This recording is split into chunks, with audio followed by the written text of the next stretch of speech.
This is Audible. The Forever Rule, including the prequel Before I Knew, Book 1 in the Cage Brothers series, written by Carrie Ann Ryan, narrated by Emma Wilder and Jason Clark. Chapter 1. Aston. Me. Wait, why did we make a group chat? I thought we already had a group chat, one with a name and everything. Flynn. We had to make a new one because somebody ruined the last one. Dorian. I feel like there was a little sarcasm in your pointed tone. Hudson. How do you hear tone in a text message? Theo. Oh, we read tone. Ford. Seriously though, why the new group chat? Do you understand how many group chats I have? Flynn.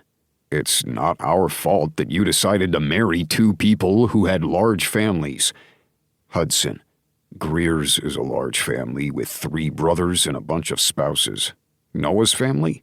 Calling the Montgomerys large is like saying the Earth is part of the solar system. Dorian. That wasn't even a good analogy. You should have said something like water is wet. Theo. Oh, so are we making fun of Hudson's bad analogy here? Because I'm here for it. Me. I still want to know why we have a new group chat. Why we're even starting with the group chat. Flynn. Because Dorian added his ex to the previous group chat and I didn't know how to quietly remove her without notifying her. Me. Are you serious? She was in there the whole time. Hudson. You don't just add someone to the group chat, you make a separate group chat. Theo. That's the whole rule of group chats. What is said in group chat stays in group chat. Hudson. Until you take a screenshot of your chat and then you put it in the other chat hoping that the person that you're talking shit about doesn't actually see it. And now I've confused myself. Me. I hate all of you. Ford. You love us. Seriously though, do not add spouses to the family group chat, or parents. We have a family group chat with the parents, and then a family group chat with just mom, and then one with just dad. Hence why I'm very confused why we continue to have more of them. We need to name this one. Me. Let's just call it the Cages. Flynn. Yes, because we don't have anything called the Cages in the Cage family group chat. You're the CEO of this family. What the hell's wrong with you? Hudson. He's the president of Cage Enterprises, not the CEO of the family. Flynn. For a man that doesn't work with the company, you do sound a little testy. Dorian. Those sound like fighting words to me. James. I have been in a meeting this entire time. Are we seriously just going to have a 50-message-long group chat about the efficacies and rules of group chat? This isn't Fight Club. Theo. All the more reason to actually speak about the group chat, as we're allowed to talk about it. Like you said, this isn't Fight Club. Ford. I thought we weren't supposed to talk about Fight Club. Hudson. That movie came out, 50 years ago at this point? Flynn. Let's not let Hudson do math anymore. Me. Seriously, now that we know we have a new group chat, we can come up with a name later. Flynn. Fine by me. Did you start this discourse for a reason, eldest brother of ours? Me. I wanted to ensure we were all ready for family dinner on Friday. You know, our favorite thing to do. Hudson. Groan. Dorian. I'm busy. James. New phone? Who's this? Theo. Yes, because that totally works, James. Wait, does it work? I need to know, for reasons.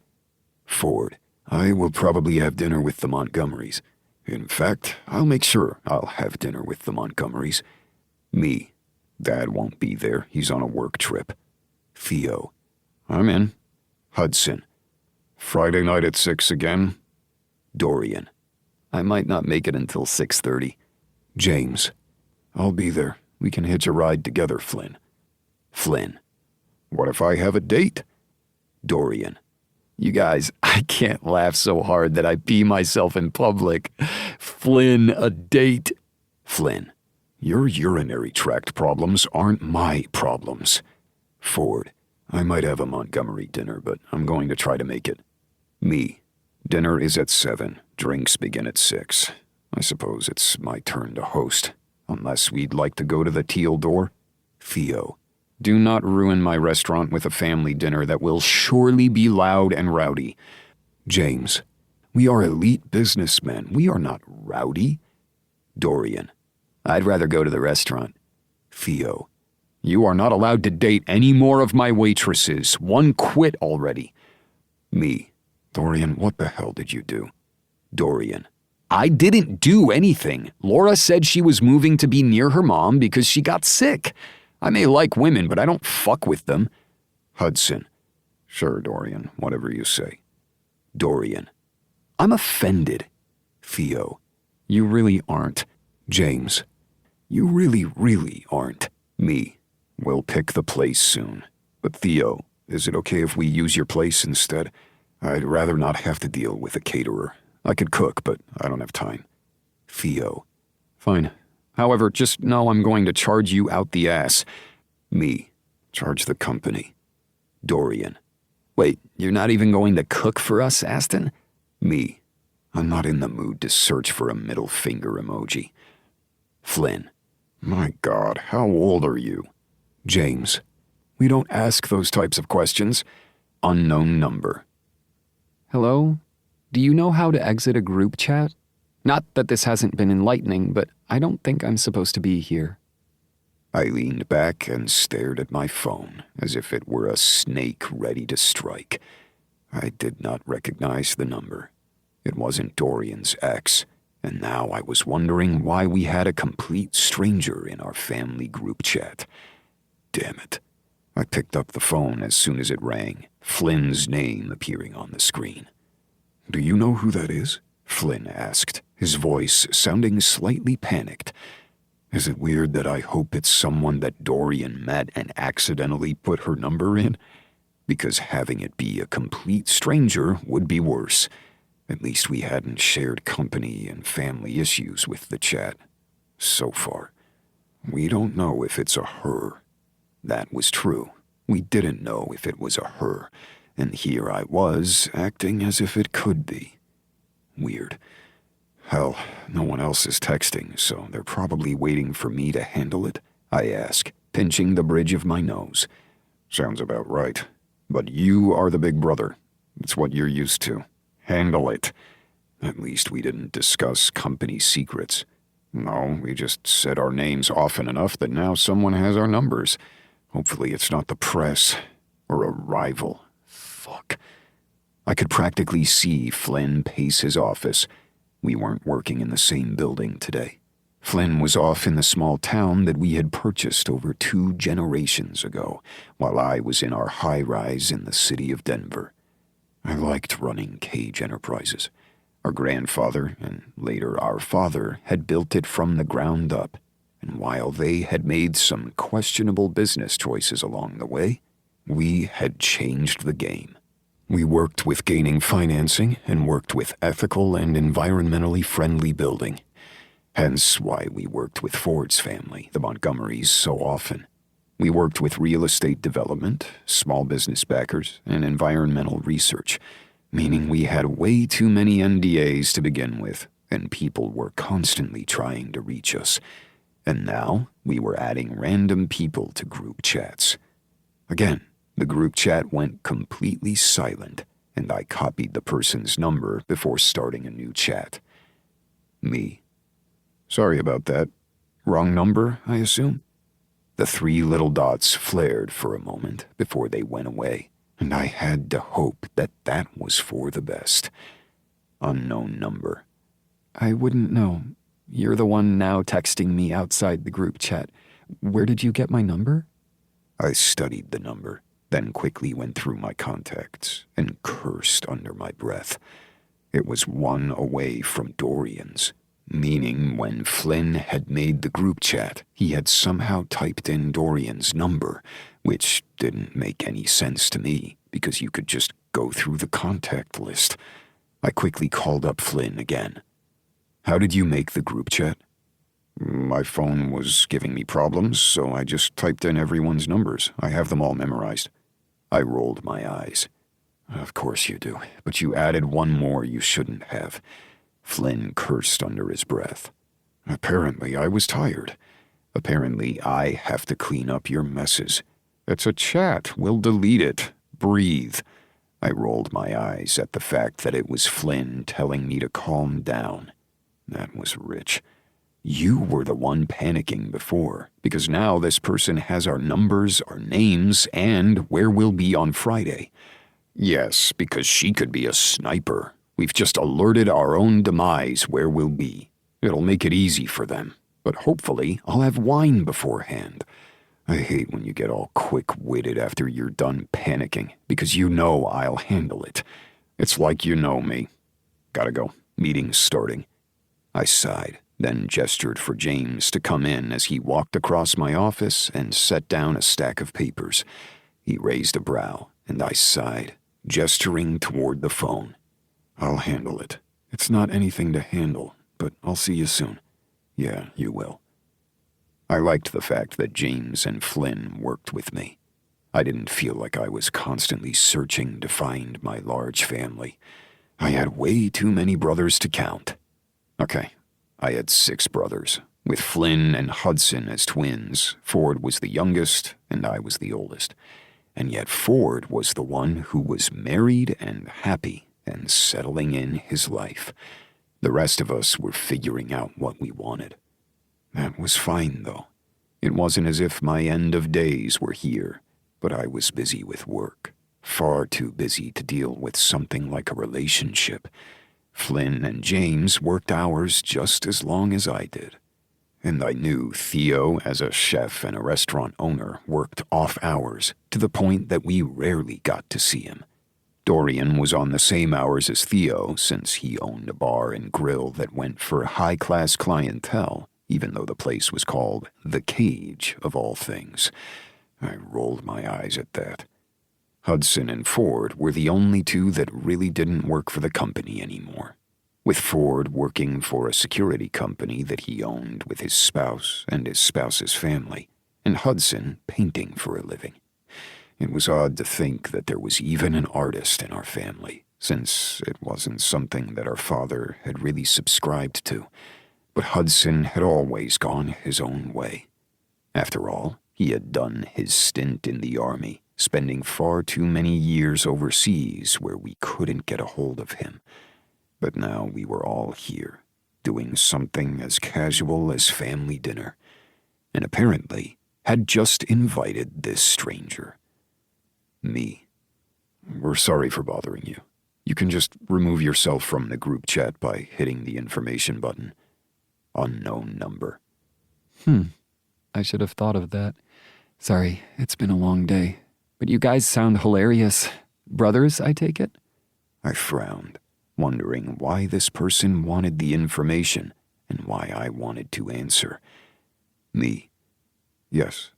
Should I ask your name, since you know mine? Unknown number. You say that as if I could figure out who was who from the texts. There were a lot of them. My lips curled into a smile. Me. Hazard a guess. Unknown. I'm afraid to. But I assume you're the eldest, from the way you're trying to take care of everything and texted me outside of the chat. I frowned, wondering how this person could know this. That was a little too intuitive, and it made me uncomfortable. Me. And what's your name? It seems only fair to ask. Unknown number. Well, since you haven't asked for my location yet, I guess I can't be too worried about you being a serial killer.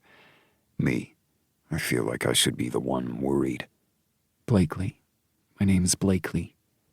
Well, Blakely, it is nice to meet you. Nice to meet you as well. Although this isn't how I usually talk to men on phones, or even on the internet. I don't like things like that. In fact, I should probably put my phone down before I realize you're a scam. My lips twitch, and I did the one thing I should have done this whole time. I Googled the number. And because the internet always showed everyone's secrets unless you knew how to hide them, I found it far too easily. Blakely Graves. I didn't look beyond the first page, but I wanted to make sure that she wasn't a scammer or anything. But Blakely Graves was a real person, and the photo attached to her profile that came from a job search site made my breath catch. Gorgeous light eyes, blonde waves falling past her shoulders. And hell, now I felt like the stalker here. Maybe I was the one asking for too much. Me.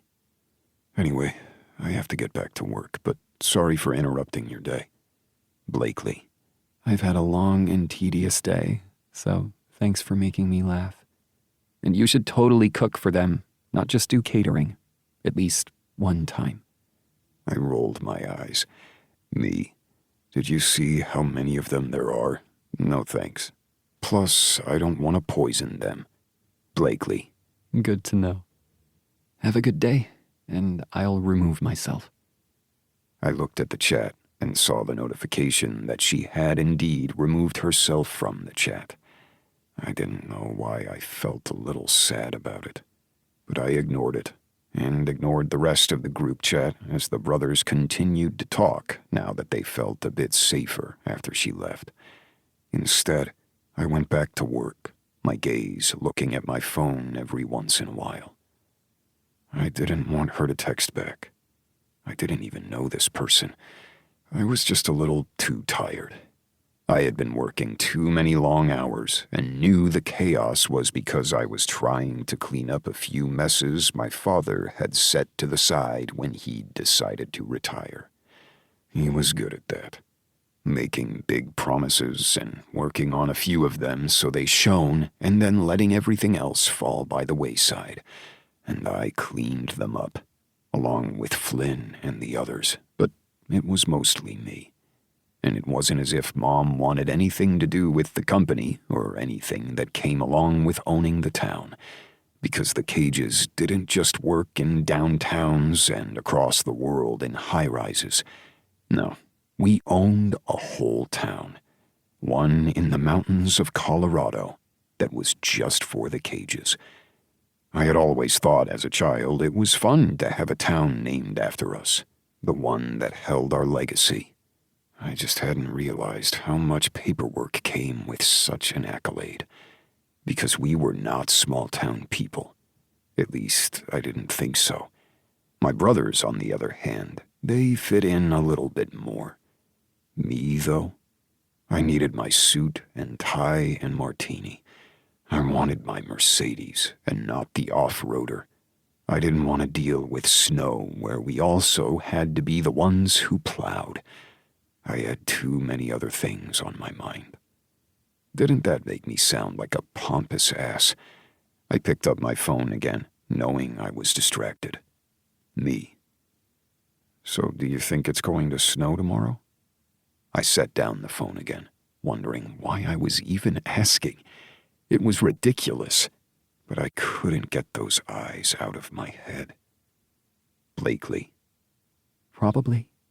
And then it'll be 80 degrees by the end of the day. It's Colorado. It's how we do weather. Me. So are you from here then? I paused, wondering how to word it. Me.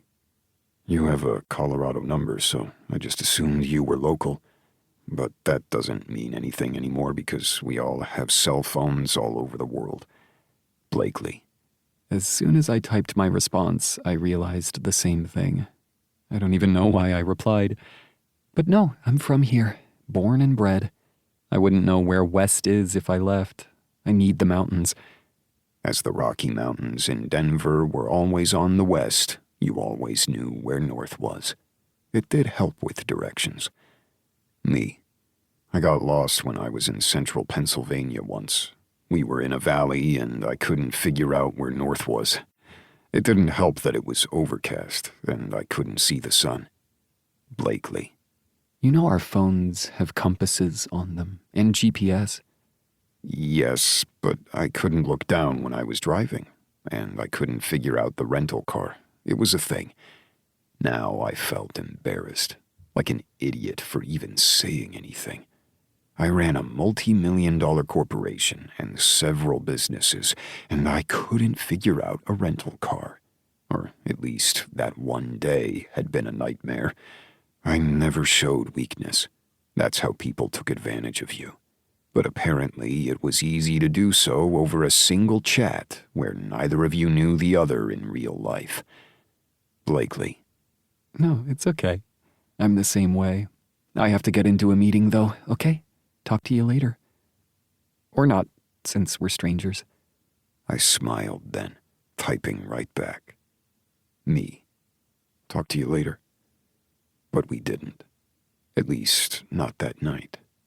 The next morning I was working, dealing with 1,000 meetings and papers on my desk, and when the snow began to fall in earnest, I smiled and picked up my phone. Me. Well, it is indeed snowing. Blakely. Good thing I dressed in layers. I wonder what the weather will be like later today. A few hours later, my phone buzzed. Blakely. It is 75 degrees outside. I do not understand this weather. A few days later, I picked up the phone again when it buzzed. Blakely.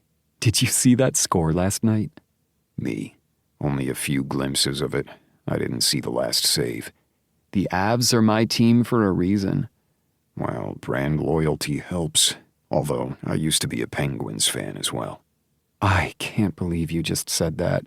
I think I'm going to have to delete your number. That would be a horrible reason for you to do that.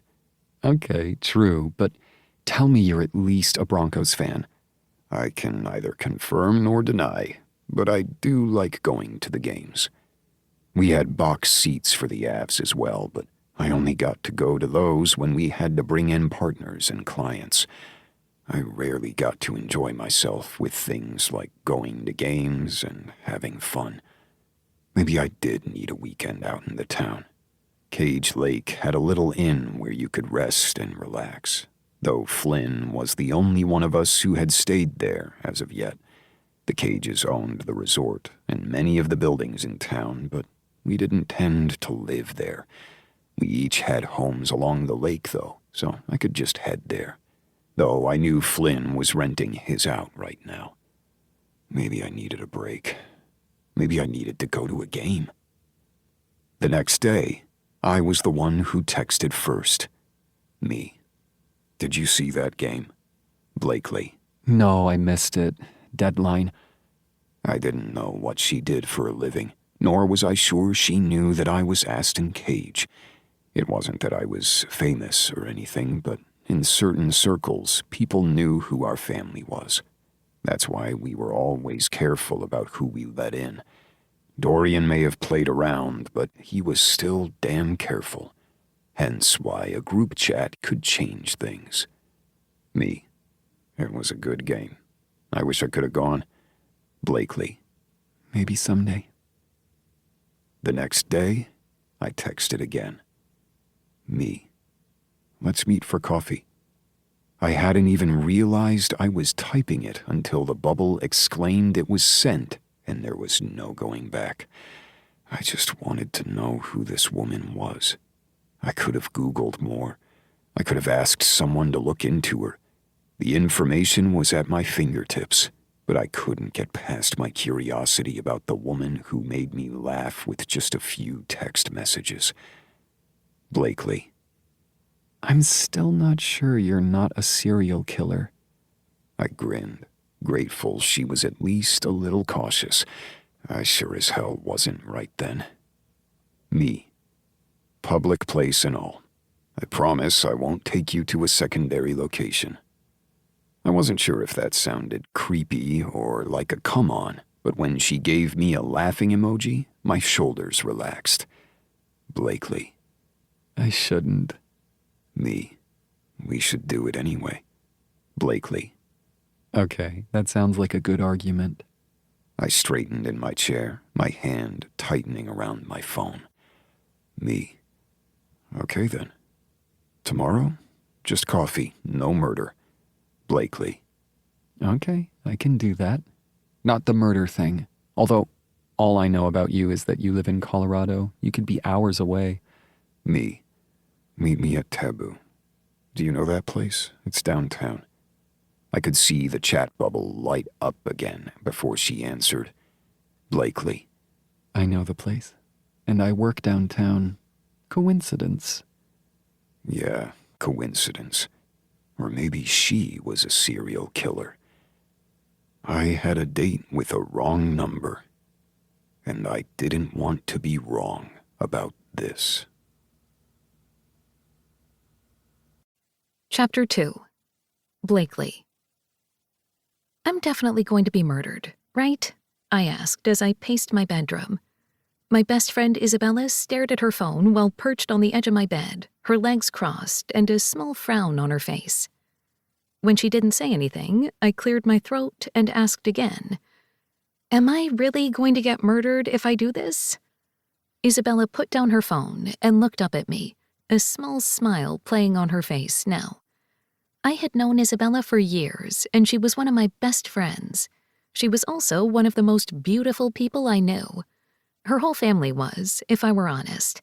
She had 3 gorgeous sisters, and her brother was a man who apparently made people swoon when he walked into a room. I had always thought of him as Isabella's younger brother, so that hadn't been a thing in my eyes. But now as I stared at my friend, I had to wonder if I'd lost my mind about the decisions I'd made. No. Maybe. I hope not. Not helpful. We grinned at each other before she shook her head. Honestly, a group chat? So they just entered your number and suddenly you were part of their meeting? That sounds a little suspicious.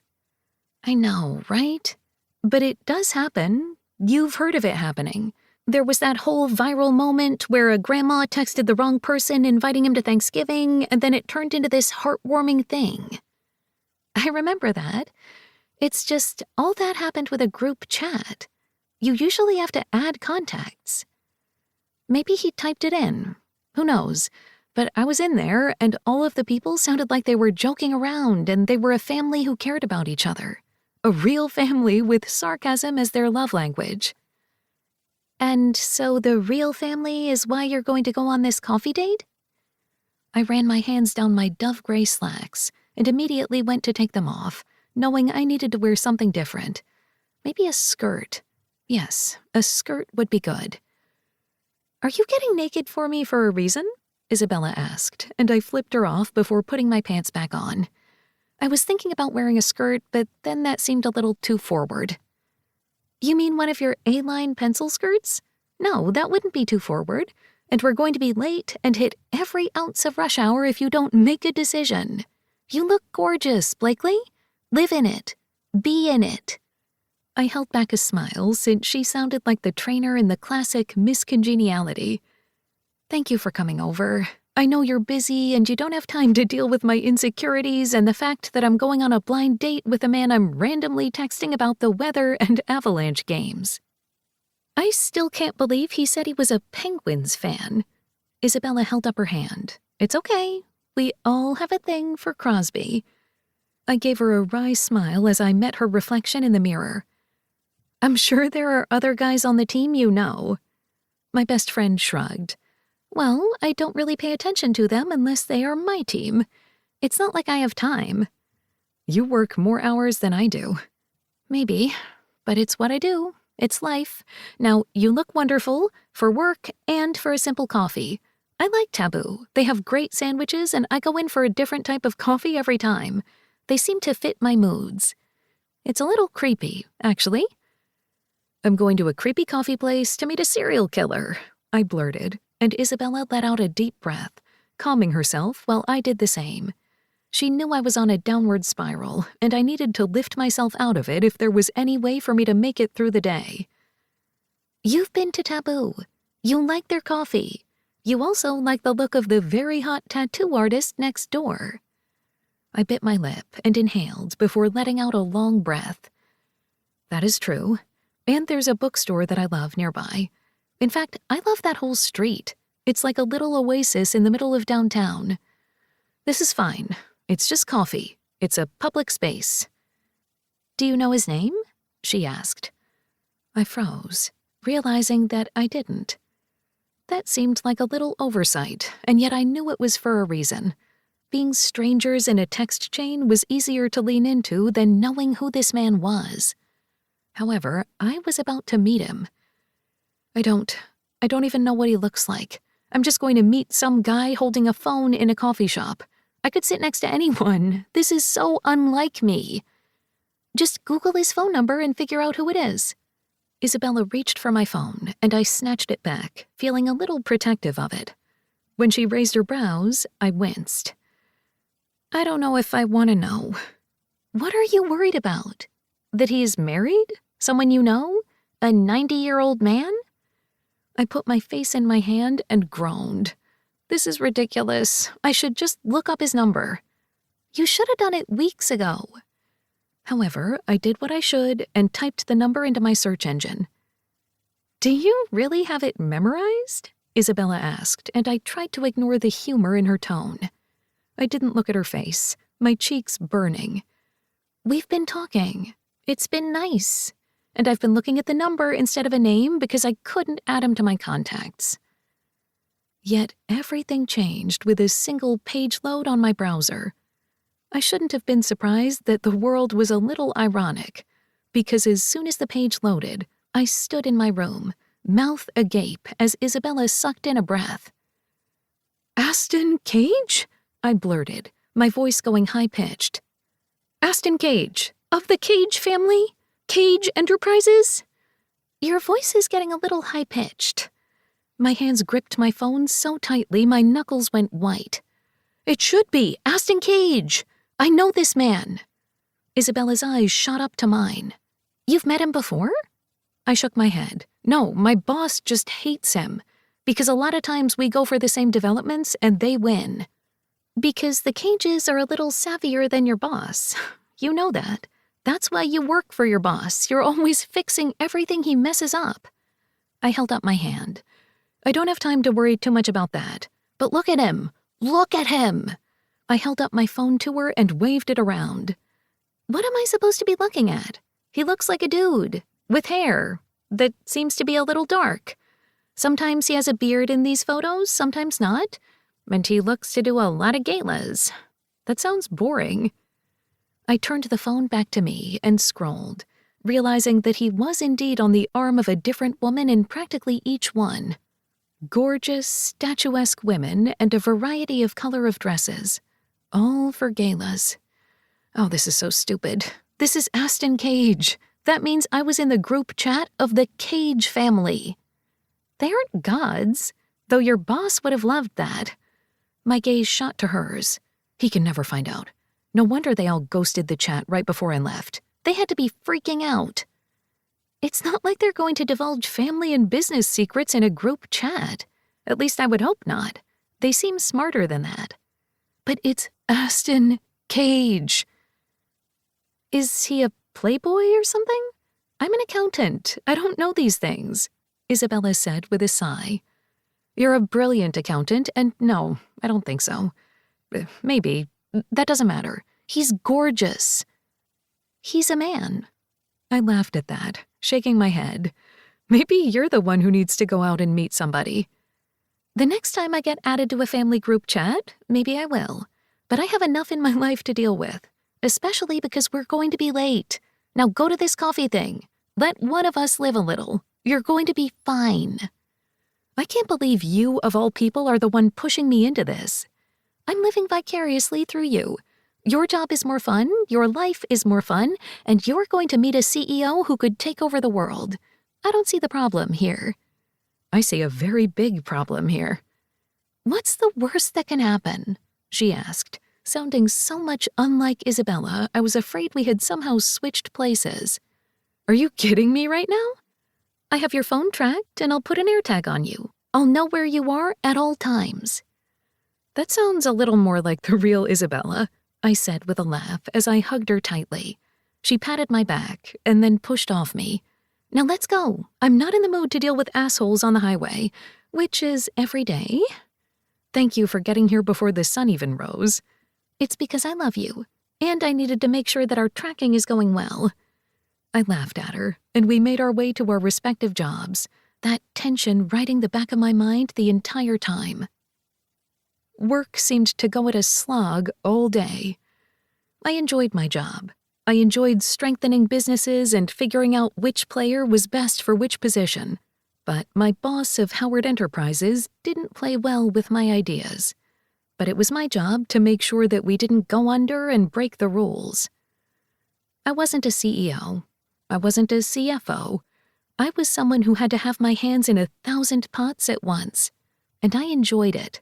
That meant I had to keep my mind on task. And I wasn't doing it very well because I was sitting here wondering what the hell I was going to do. Blakely, do you have that report?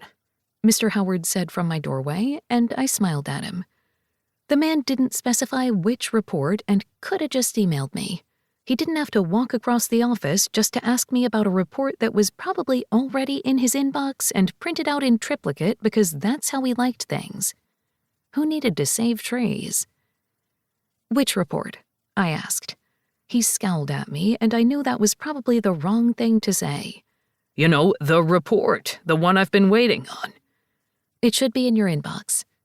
Again, I had no idea what report he was talking about because he didn't know what report he was talking about, but I was up to date on what he needed from me, so it would be in his inbox. His team of assistants should have already handled it, but he liked to look grumpy and in charge on the floor. It lent a sense of control that I didn't understand, but he said it worked. I had to remind myself I really loved my job when people did what they were supposed to do, even though it wasn't my biggest fan right now. Good. You're still on for the gala this weekend? I'll be there. It's a lovely charity event. Yes, but we have to make sure we don't let the cages outshine us. You know them, they always like to walk around like little peacocks, pluming their little feathers. I wasn't even sure that was true, but I did my best to keep a straight face, because I was about to go on a coffee date with the head peacock. Oh God, this was such a bad idea. I will do my best to not let them take over. Good, it's a charity event and we need to make a stand. It was a charity event, and that meant we should probably give to charity and raise awareness, but sure, making a stand worked. With that, Mr. Howard stomped off, probably to go growl at someone else, and I looked down at my phone and realized I had 15 minutes to get to Taboo. I quickly set everything as idle, nodded at my assistant, and made my way down the high-rise. I loved living in Denver. I loved the view, the air. I even loved the insane weather that never made any sense. I lived in a suburb like most people who drove into the city, not downtown, but I didn't even mind the commute. When I had lived on the east side of town, I had been able to take the light rail in, but the west side of town didn't have everything I needed yet. But they were working on it, so they said. I let out a deep breath. I spent so much time these days trying to live in my head rather than in the reality of the job I hated. So focusing on the commute and my family meant I didn't dwell on the day-to-day life that was slowly sucking the life from me. Everything was fine. I loved this. I loved my job.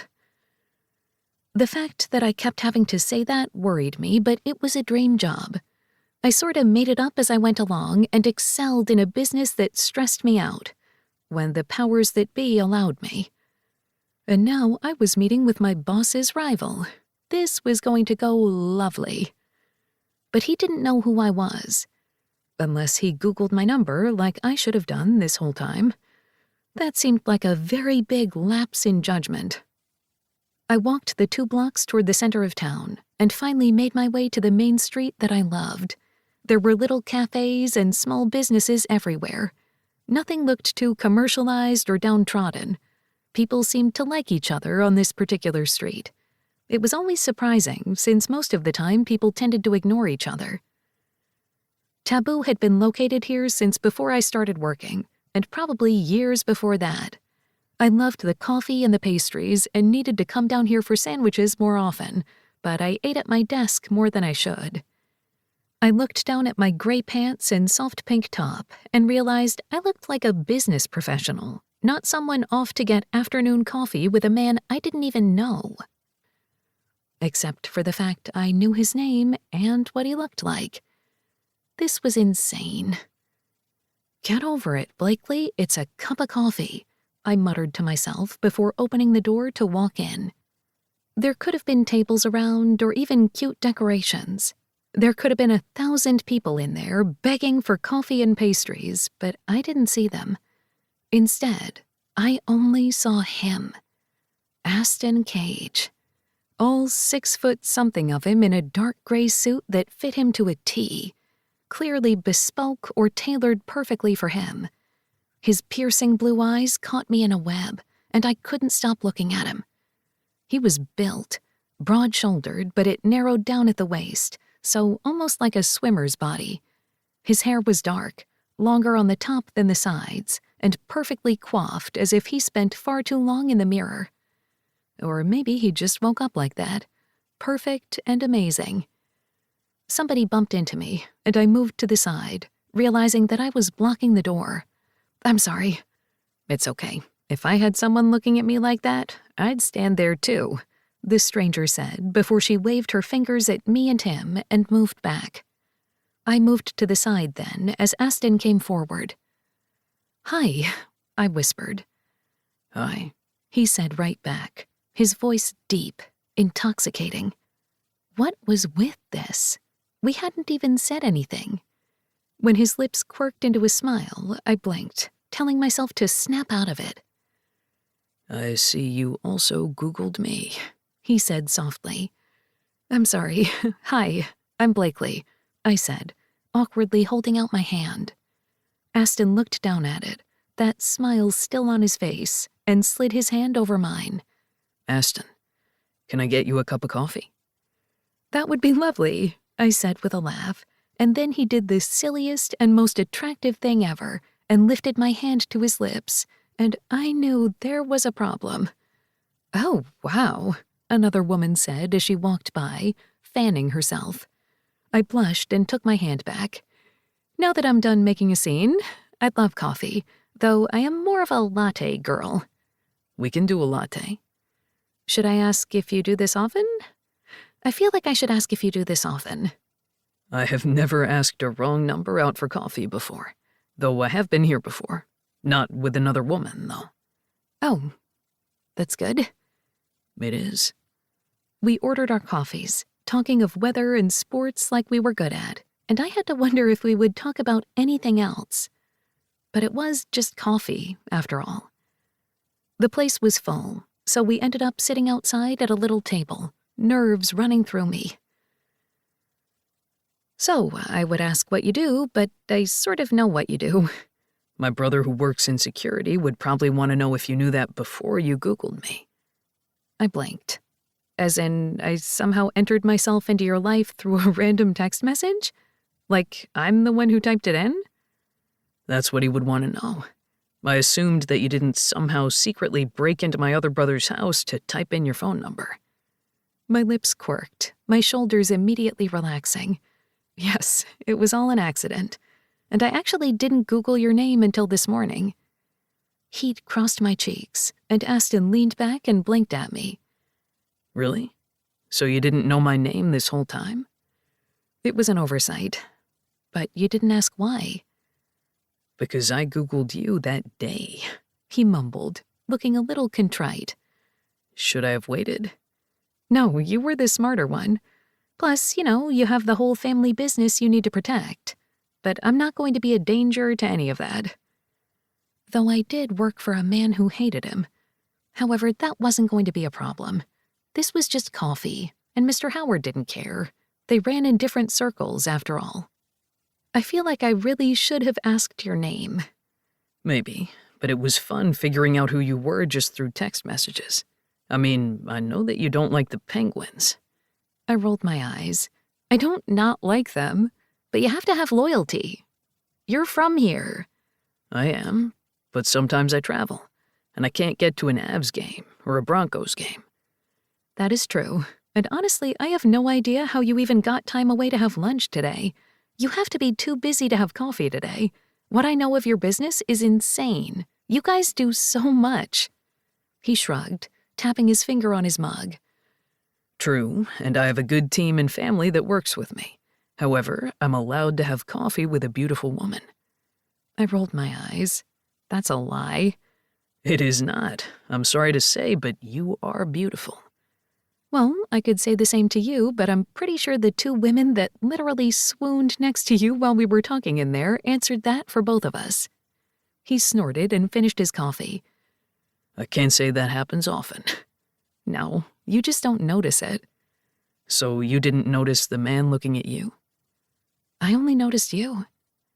I put my hand over my mouth and groaned. Pretend I didn't say that. If it helps, I hadn't even realized I was standing there gawking at you until that woman said something. He whispered. Oh. I really have to go back to work, I said after a moment, and he nodded. Same. I have meetings, but I'd like to do this again. My cheeks warmed. Coffee in the middle of a workday? Or dinner. Dinner. Dinner could be good. He stood up and took my hand. I'll text you, he asked, the light in his eyes dancing. I wanted to know this man, this enigma. Okay, text me. Texting him felt familiar in such an unfamiliar situation. He kissed my hand again, and I rolled my eyes. I'm sorry, I've never met someone who actually did that. I don't think I've ever actually done that, he said, squeezing my hand. It just felt apropos. I'm busy this weekend, I blurted, but maybe next weekend? Next weekend can work, and as it happens, I'm busy as well. Well, this was nice. I'll talk to you soon? I asked, knowing I was babbling at this point. Yes, Blakely, I'll talk to you soon. It was lovely to meet you in person, especially for a wrong number. And then he walked away, and I did my best not to watch him do so. Oh, I was in so much trouble. Chapter 3. Blakely. I cannot believe I'm back here at your house helping you choose what to wear. I don't think we've ever done that, and yet here I am, again. I rolled my eyes at Isabella before taking a long look in the mirror. I wore a coral pink dress that had pockets and flared a bit. It was comfortable, and it was one of my favorites, but it went to my knees, and it looked a little too casual. Isabella studied me in the mirror and tilted her head. This is more of a sundress, right? Not quite a sundress, but maybe like a day dress in the spring? She smiled. And on a quiet first date in high school. Okay, so this dress is a no. I quickly stripped out of my dress, and without even offering, Isabella took it from me. She immediately hung it up, and I picked up the next one. Okay, this one should work. It was a light blue chiffon sort of dress that went to my ankles with a high slit. It had this lacy overlay that looked a little bit like tulle, but really wasn't. The one strap was thin around my neck, and the other one was thick and made a bow at the neck. Is that a bridesmaid's dress? Isabella asked. I flushed, realizing I looked like Cinderella on a bender in this outfit. Yes, they make you buy these things and then say you can wear them again. But when can I wear this again? Do you see how much tulle-like fabric this has? I asked, fluffing at the bow. I bet you my sister could fix it. She could? I asked, eager. Of course. She's had to sew her costumes all the time. However, your gala is tonight. I don't think she's going to be able to rescue this in a few hours. Maybe for another event. Lord knows you go to enough of them. I sighed and then stripped off the dress, getting tangled in the extra bow, and was grateful when Isabella turned her face from me so I couldn't see her laugh. This isn't funny. I'm panicking. Don't panic. You have plenty of time. I raised a brow and then looked at the clock on my bedside table. I have 3 hours. 3 hours to shower, figure out what I'm supposed to do with my hair, do my makeup, and make sure that I have the right shoes and bag for this. I don't think 3 hours is enough. Yes, because you're such an old hag, it's going to take you forever. Thank you for understanding my pleas. Blakely, my best friend, you're going to be fine. You have so many dresses in here. We'll find you something, and I brought you a few as well. And I'm grateful, but I don't think my boobs are going to fit in it." "Are you calling me small-chested?" Isabella asked, in her most prim of Ice Queen voices. To most people, Isabella was standoffish, a little rude, and very much protective of her family.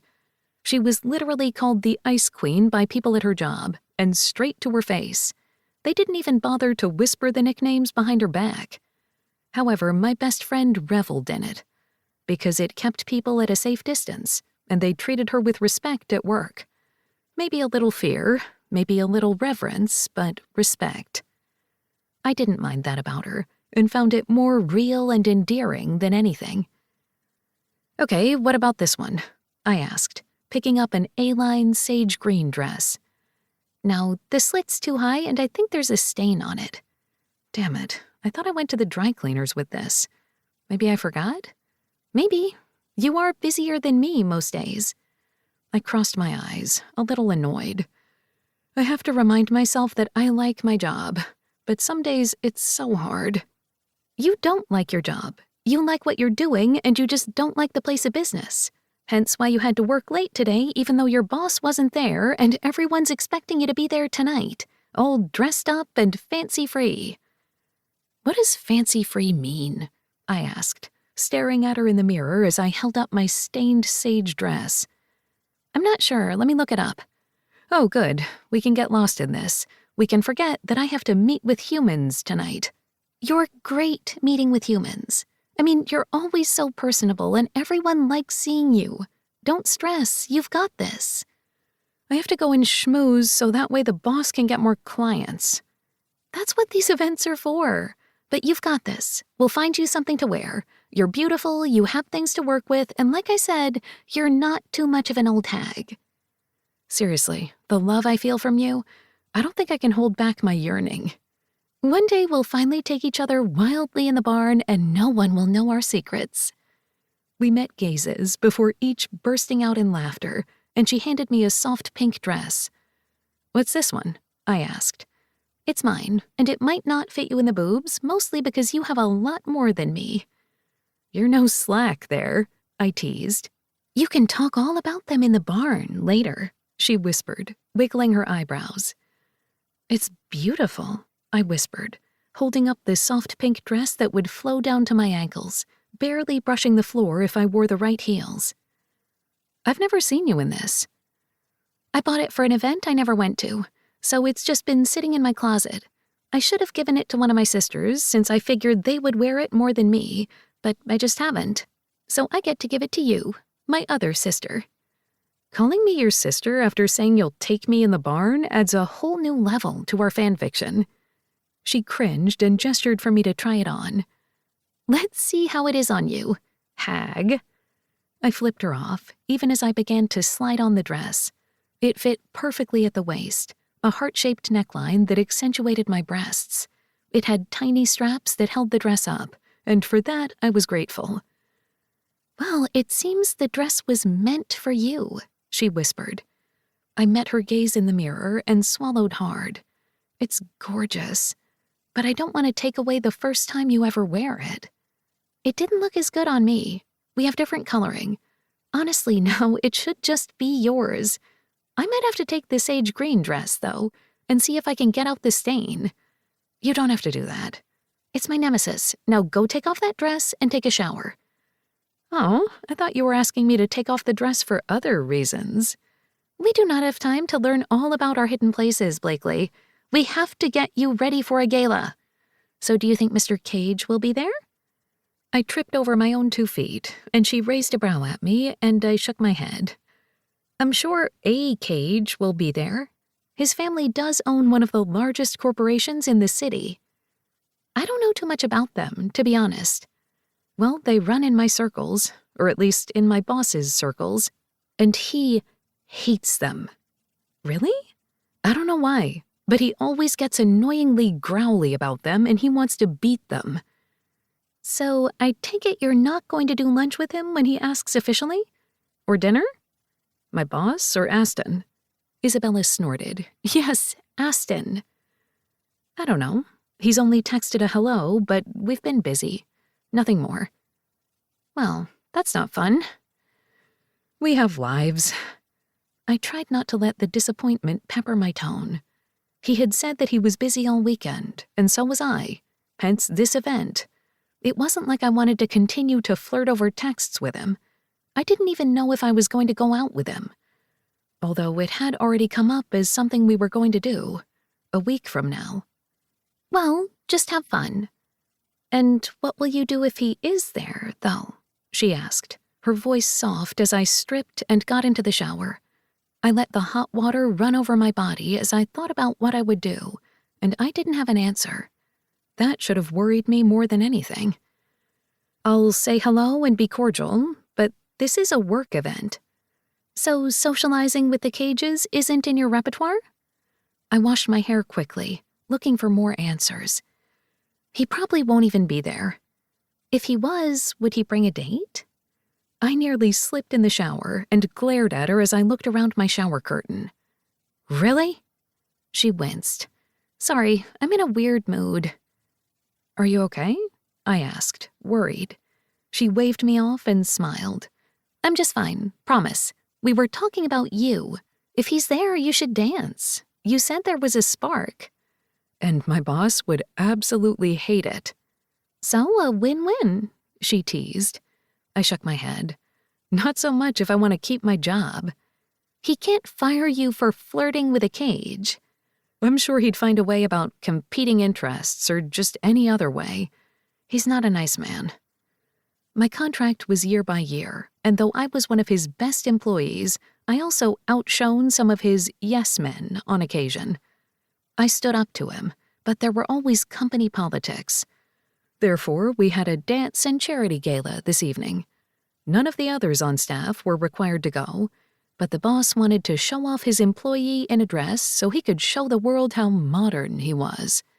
Oh, he'd never say that, and no one would ever outright point it out, but we all knew it was the case. Then why do you work for him? That was the question, and I wish I had better answers. Because it's the best job I can get. And I'm sure a cage will be there, but it's not going to be him. It's going to be one of his countless brothers. Okay, let's hope it's that way so you don't have to make a choice, at least in front of everyone. I rinsed the conditioner out of my hair. Nothing's ever easy. No, but that's life. Unending pain and suffering until you die. I toweled off my hair, pausing to stare at her. Is everything okay, Isabella? I asked, worry etched in my tone. We don't have to talk about me all the time. I'm perfectly fine. I'm just razzing you. Now let's get your hair done. And you know we talk about my family more often than not. Are you sure you have time for this? I have time to help my best friend look hot in a dress for whoever might show up. He's not going to be there, I warned. Fine, I have time to help my friend look hot in a dress for herself. How about that? Yes, let's go with that. It took an hour, but drying my hair, straightening it so I could curl it, and then doing a full face of makeup took time. Thankfully, I had my grandmother's jewelry that I could make work with the dress, and when I finished the final clasp on my bracelet, I sighed in the mirror. Well, I don't look too shabby.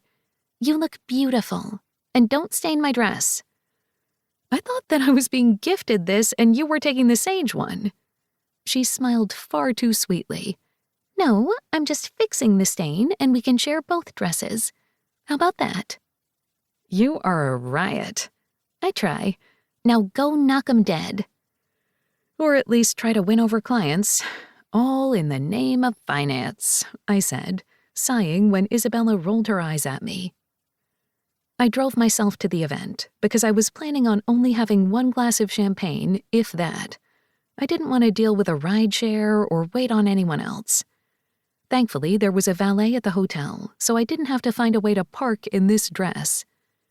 Holding my small clutch, I made my way into the hotel ballroom, smiling at a few people as I made my way around the room.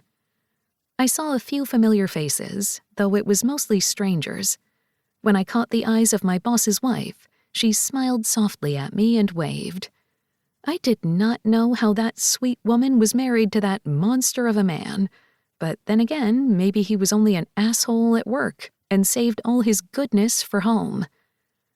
The boss in question gave me a once-over and a tight nod, and I figured I'd passed some test. A waiter passed by with a glass of champagne, and I milled about, holding my drink, barely taking a sip, and speaking with potential clients. I had already done research on the people that I knew I should talk to at the gala, the ones who had RSVP'd, but I hadn't seen a cage on the list. Mostly because they were always invited and they didn't have to RSVP to things like this.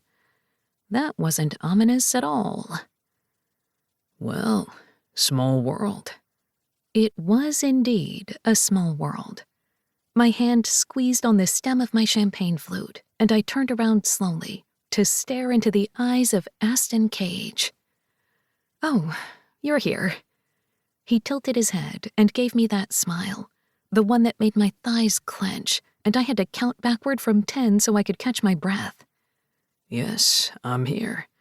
The foundation is one that's close to my mother's heart, so we take turns attending different events. And it's my turn. Fancy that. "I didn't know you'd be here." He raised a brow.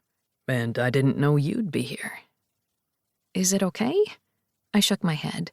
"Of course it's okay. This is work." You work for Howard, don't you? He asked, his voice low. People really weren't paying attention to us other than the fact that their gazes would catch on Aston's. Because that's what the Cages did. They pulled in attention even when they weren't trying. "I do." Is that going to be a problem? He asked. "Is what going to be a problem?" I asked, purposely obtuse. It wasn't as if we were making promises to each other or doing anything. I was just standing and speaking to a man at a gala with a respectable distance between us. That's all that needed to be said. Well then, I'm glad that I'm the one who came and not James. "Which one was James on the text?" I asked, teasing. Probably the one trying to order us all. "Wouldn't that be you?" I asked. That's what James would say. He replied, laughter in his gaze. Then a small pause. Dance with me, Blakely. He whispered. I shook my head. I really shouldn't. There's many people on the dance floor. You can say you were schmoozing me. I don't think my boss would like that. Well, you should dance with me anyway. Please. I don't want to wait for a dinner date. I couldn't see my boss anywhere, but I knew this would probably get out, because everything with the Cages did. I set down my champagne flute on the table next to me anyway, and placed my now free hand in his open one. Okay. Good. He clasped his hand over mine, and I was lost. Chapter 4. Aston. Getting hard in the middle of a ballroom while standing near many of my trustees, backers, and business rivals probably wasn't the best idea. But as soon as I saw Blakely across the dance floor, everything in me shifted. And it wasn't just her beauty.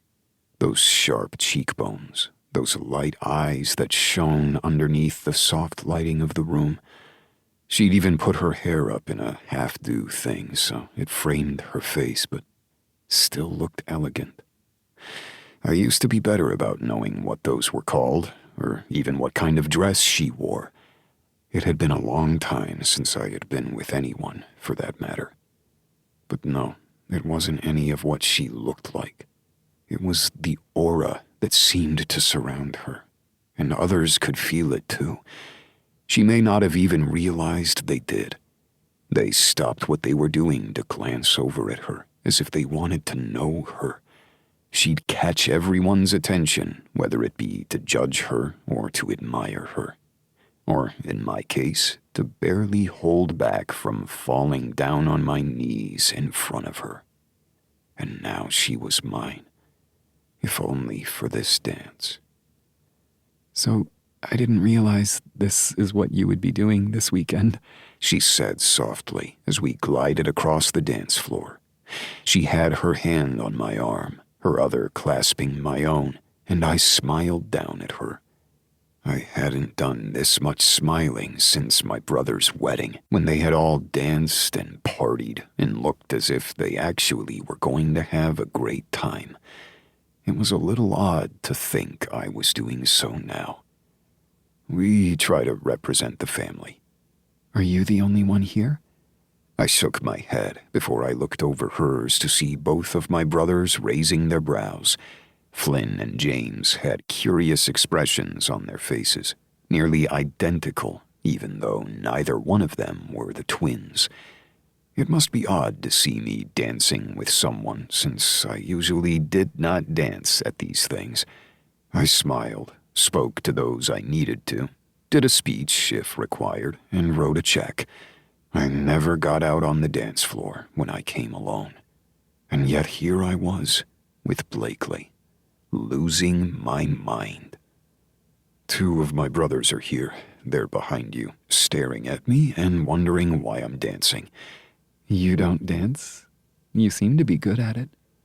The heat of her seared me through her dress and my tuxedo, and I had to swallow hard not to do anything that would shame us both. I don't dance. I can, but I don't. Then why with me? She asked, her voice a little breathy. I think you know, Blakely. So, how many brothers do you have here? She asked, changing the subject. I didn't mind. Both of us needed to take a step to breathe if the way that her pulse fluttered against her neck was any indication. James and Flynn are here because it was our turn. My parents are out of town, or my mother and father would be here. Mother enjoys attending these events. I hoped the bite wasn't in my tone at that, considering she liked all of her sons at these things so she could show us off. So 3 of you. That's a good number then. I shook my head as I twirled her during the next song, both of us not having realized the song had even changed. It's not even a full 50%. There are a lot of us. I knew you had a few brothers, but I hadn't really paid attention too much beyond that. There's more than a few of us. Not all of us work with Cage Enterprises, though. However, we do all have a stake in the company because it's our family, if that makes sense. Not in the slightest, she said with a laugh, her eyes shining. Understandable. We are here as a family to show our support, to donate, and to do what our family requires. I would say that sounds annoying, but you get to eat some decent food and probably make business deals along the way. I raised a brow at her, but nodded. Yes, that is always a perk. What about you? You're here with Howard Enterprises? I could feel eyes on me, and I knew it wasn't just those who were curious who I was dancing with. No, the proprietor of Howard Enterprises was probably not happy about the woman who worked for him dancing in my arms. But there was nothing I could do about that. Nothing I wanted to do about that.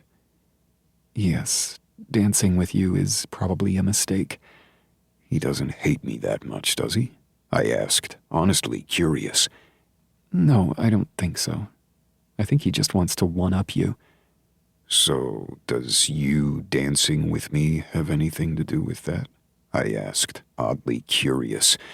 Her eyes narrowed and she stopped dancing. I cursed under my breath and was grateful we were at the edge of the dance floor. I'm sorry, I didn't mean that. No, you did. He didn't ask me to dance with you. You're the one who asked me to dance, and I knew it was going to be a mistake. He wants to beat you in everything all the time, so me dancing with the enemy probably isn't a good idea. I'm the enemy, am I? I asked, my voice low. She swallowed hard and shook her head. No, it's not so dramatic as that. Good. I lifted her hand up to my lips and kissed it again, a bare brush of my mouth against her skin, and her intake of breath was all I needed to hear. You need to stop doing that. I don't know if I want to. Nobody was paying attention to us now, as the MC was making their rounds. so I tugged on her hand and pulled her around the corner. Aston, She said with a laugh, and I did what I had been wanting to do since I first saw her. I pressed my lips to hers. She didn't pull away, didn't freeze. Instead, wrapped her fingers under the lapels of my jacket and pulled me closer. Groaning, I deepened the kiss, my tongue sliding along hers. we need to stop. Someone can come around the corner at any minute. I'll stop. Soon. I kissed her again, needing her taste, craving her. And when I knew that it would be too much if I continued, I wrenched myself away, my chest rising and falling in deep pants. Holy hell, I growled. Oh, I looked over at Blakely, her hand over her bruised lips, her eyes wide. Are you okay? Did I hurt you? not at all. I don't think I've ever been kissed like that before. Which probably isn't something I should say. I had barely any control when it came to her. I felt like a cat who caught the canary, and a smile slid across my face. That sounds like a compliment. Maybe. Or maybe I need to get out more. She grinned up at me. Her eyes danced, and I wanted to know more. I wanted to know everything. Who was this woman? And why did she do this to me? Sorry to interrupt, but they need you. I cursed at Flynn's timing, and Blakely's face drained of color while she tried to hide behind a potted palm. It's just my brother. Everything's fine. I'm so embarrassed. I'm working, for God's sake. It's okay. Nobody saw. James and I had the exits covered. Should it worry me that it sounds like you guys have a plan for this sort of thing? She asked, slight frost in her tone. I cursed my brothers and everything they stood for while I glared at him and James, who walked up from behind him. No, this is new. But we protect our family. Flynn looked over my shoulder and winked at Blakely. I'm Flynn. The quiet one here is James. It's good to see you. Hi. I'm going to go fix my face, and then I have to work. You look wonderful, James said softly, and I glared at him before turning my back to them and looking at Blakely. I have to go be the cage, I said with a roll of my eyes. I love the title. I heard the humor in her tone, even above the slight panic. I don't, I said softly. I want to see you again. Her eyes widened marginally. Okay. Maybe not in the middle of a hallway? No, let's not. I'll call you. When she let out a soft laugh, I relaxed, marginally. Good.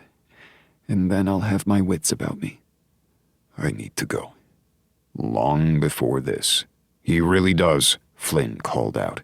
Then go, she whispered, and then I pressed my lips to hers again before letting her walk away, presumably to go fix the blush of her face. But I thought she looked gorgeous. So, have you lost your mind? Flynn asked as we stepped out of earshot. Stop it, I don't want to hear it. Flynn clucked his tongue. I think you've lost your mind. I think you're more like Dorian than we thought, James whispered, and I flipped them both off before straightening my jacket. Let's go be cages and do what we need to. So that's the girl from the chat? James asked. I nodded tightly. We're done here. Oh, I think you've just begun, Flynn said with a laugh. I rolled my eyes at my two brothers and moved toward the ballroom, knowing we had people to meet and there was work to be done. My phone buzzed in my pocket, however, and I couldn't help but hope it was her. However, it wasn't Blakely calling. It was my mother. Answer it, or we're all going to have to deal with that, Flynn said with a roll of his eyes. I sighed, but answered anyway. Hello, Mother. You're missing a great gala. Aston, it's your father. Ice slid up my spine, and I swallowed hard. I must have looked as if something was wrong, because both my brothers stopped teasing me and stood still, staring at me. What's wrong? Your father is dead, and I need you here. Call the others. We need you. She hung up without saying anything else, and I stared at my brothers, knowing everything had changed. Chapter 5. Blakely. He hadn't called. He should have called, but he hadn't. I waited by my phone for 4 days, waiting for a call. The weekend had passed, and then the holiday where there was no work, just me waiting by a phone as I sat at home alone. But he hadn't called. I had picked up my phone countless times to call him, but he had said he would call me, and he was Aston Cage, man of business. I wasn't going to be the one who called first, right? Phone in hand, I knew I just needed to put on my big girl panties and do it. I looked up his texts, pressed his icon, and called. It rang once and went straight to voicemail. I frowned, but didn't leave a message. He had sent me straight to voicemail. Maybe he was in a meeting? Or maybe he just wasn't calling. I knew I needed to get to work, and I had to stop stressing over the fact that a man hadn't called me after he had kissed the daylights out of me in the middle of a work function. That was so unprofessional, it wasn't even funny. I had gone right back to work, spoken to the clients I needed to, and made a few business deals for my boss. I had done what I was supposed to do, and yet everything felt different. I felt different. I sighed and went to finish my breakfast as I turned on the morning news. I needed to leave soon so I wouldn't be late, but everything felt off. This just in, Dorian Cage, the patriarch of the Cage family, is dead at age 60. He was the former president of Cage Enterprises and Businesses, a worldwide and billion-dollar firm of real estate development, small business backers, environmental research, including dozens of other subsidiaries. And while he wasn't at the helm of the business at the time of his death, with his eldest son, Aston Cage, taking that position, he was still the man on the mountain for many. However, it seems that his death, while of natural causes, did not come without a scandal of its own. There's more to come on this once we have all of the information, but according to inside sources, the Cage family has its secrets. Everything froze within me as I stared at the TV and tried to understand what I was hearing. Aston's father was dead. No wonder he couldn't call or text. His father was dead. And a scandal? I didn't even want to know exactly what that was, but I couldn't even imagine.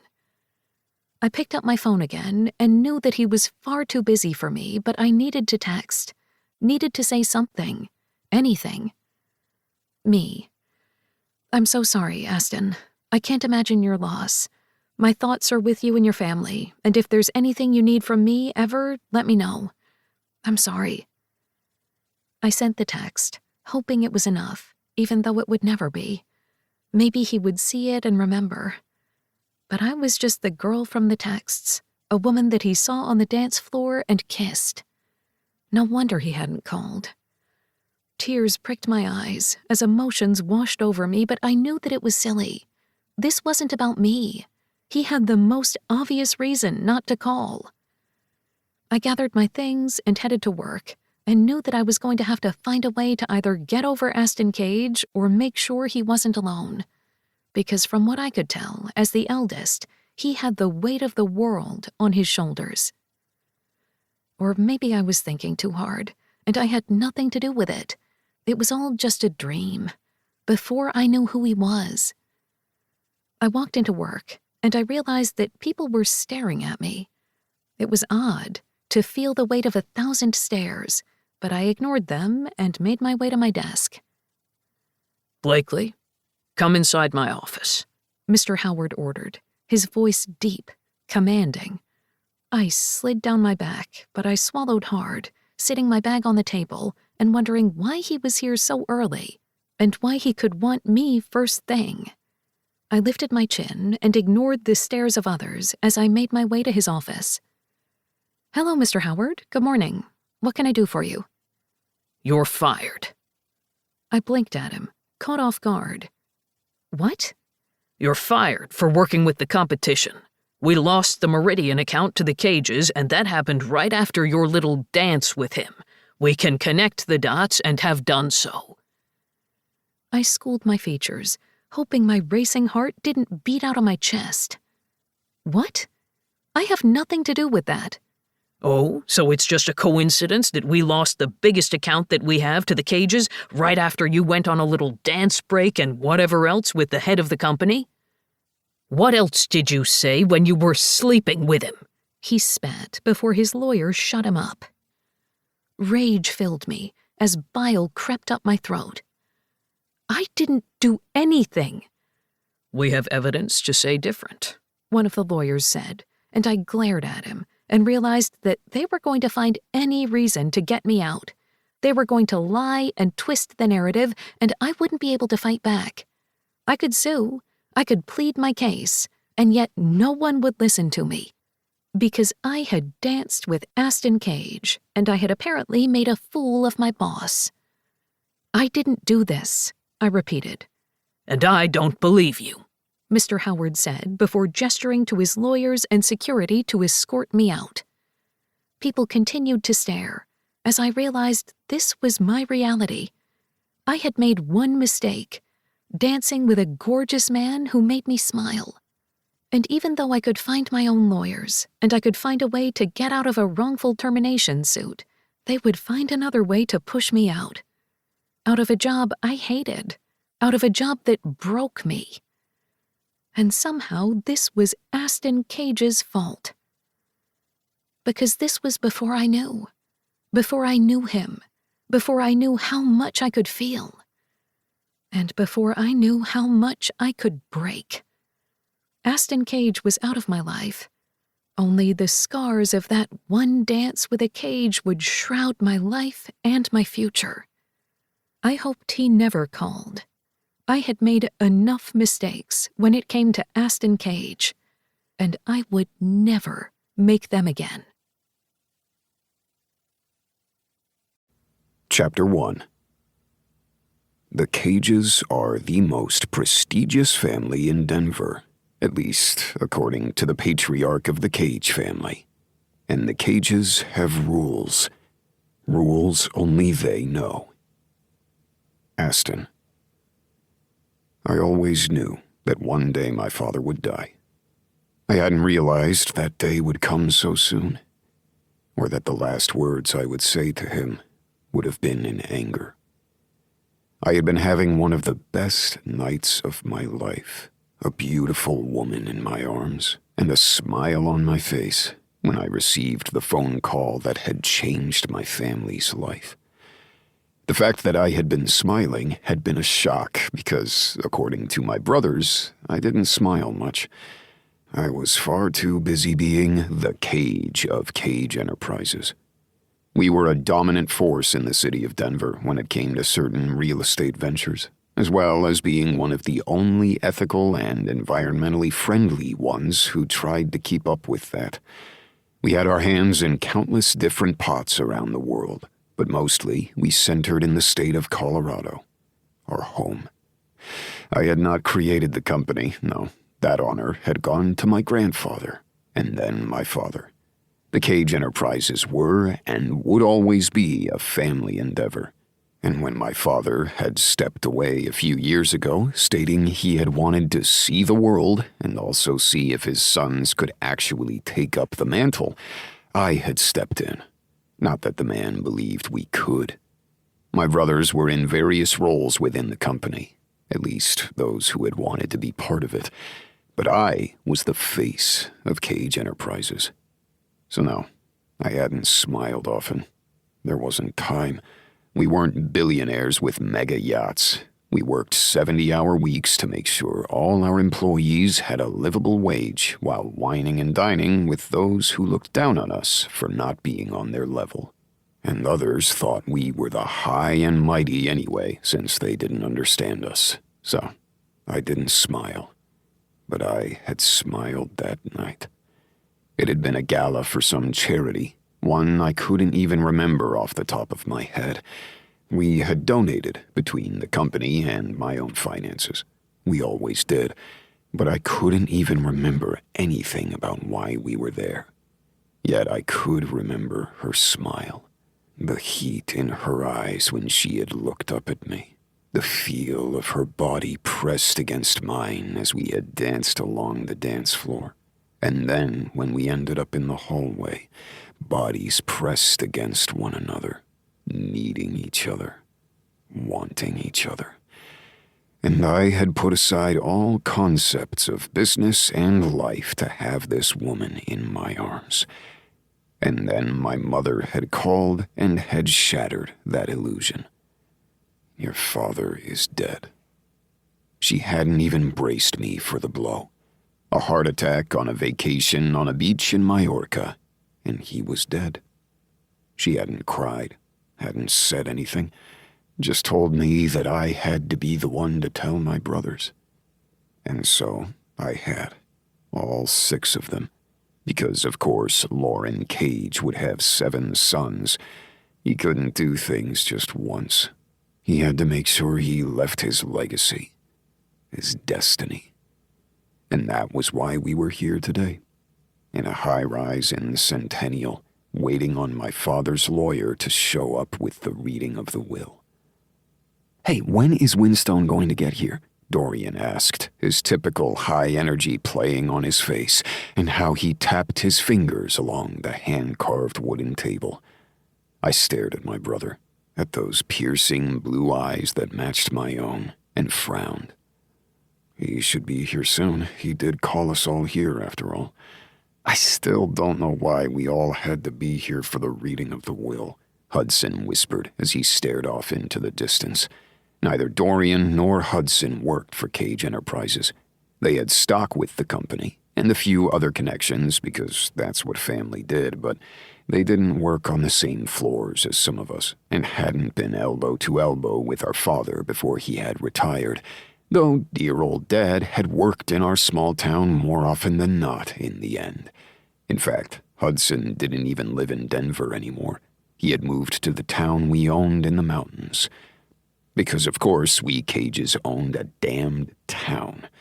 Part of me wasn't sure if the concept of having our name on everything within the town had been on purpose or had occurred organically. Though, knowing my grandfather, perhaps it had been exactly what he'd wanted. He had bought up a few buildings, built a few more, and now we owned 3/4 of the town, including the major resort which brought in tourists and income. And that was why we were here. "You have to be here because you're evidently in the will," I said softly, trying not to get annoyed that we were waiting for our father's lawyer. Again. You would think he would be able to just send us a memo. I mean, it should be clear, right? We all know what stakes we have in. We should just be able to do things evenly, Theo said, his gaze off into the distance. My younger brother also didn't work for the company. Instead, had decided to go to culinary school, something my father had hated. But you couldn't control a cage. That was sort of our deal. "Why would you be cut out of the will?" I asked, honestly curious. "Because I married a man and a woman," he drawled out. "You know he hasn't spoken to me since before the wedding," Ford said, and I saw the hurt in his gaze, even though I knew he was probably trying to hide it. "Well, he was an asshole. What do you expect?" James asked. I looked behind Ford to see my brother and co-chair of Cage Enterprises standing with his hands in his pockets, staring out the window. With Flynn, our vice president, standing beside him. They looked like the heads of businesses they were. While they wore suits, and so did I. We were the only ones. Dorian and Hudson were both in jeans, Hudson's having a hole at the knee, and probably not as a fashion statement, most likely because it had torn at some point and he hadn't bothered to buy another pair. Theo was in slacks, but a Henley with his sleeves pushed up, tapping his finger just like Hudson, clearly wanting to get out of here as well. Ford had on cargo pants and a tight black t-shirt and looked like he had just gotten off his shift. He owned a security company with his husband and a few other friends, and did security for the cages when he could, though I knew he didn't like to work with family often, and I knew it wasn't because of us. No, it was Father. Even if he had officially retired, it was always Father. And he was gone. "Can't believe the asshole's gone," I whispered. Ford's brows rose. "Look at that, you calling him an asshole. I'm proud." "You should show him respect," Mother said as she came inside the room, her high heels tapping against the marble floor. I didn't bother standing up like I normally would have, because Melanie Cage looked to be in a mood. She didn't look sad that Dad was gone, more like angry that he would dare go against their plans. What plans? I didn't know, but that was my mother. She came right up to Dorian and leaned down to kiss his cheek. She didn't even bother to look at the rest of us. Dorian was his mother's favorite, which I knew Dorian resented, but I didn't have to deal with mommy issues at this moment. No, we had to deal with father issues at this point. "I'm going to go get him," Flynn replied, turning toward the door. "I'm really not in the mood to wait any longer, especially since he's being so secretive about this meeting."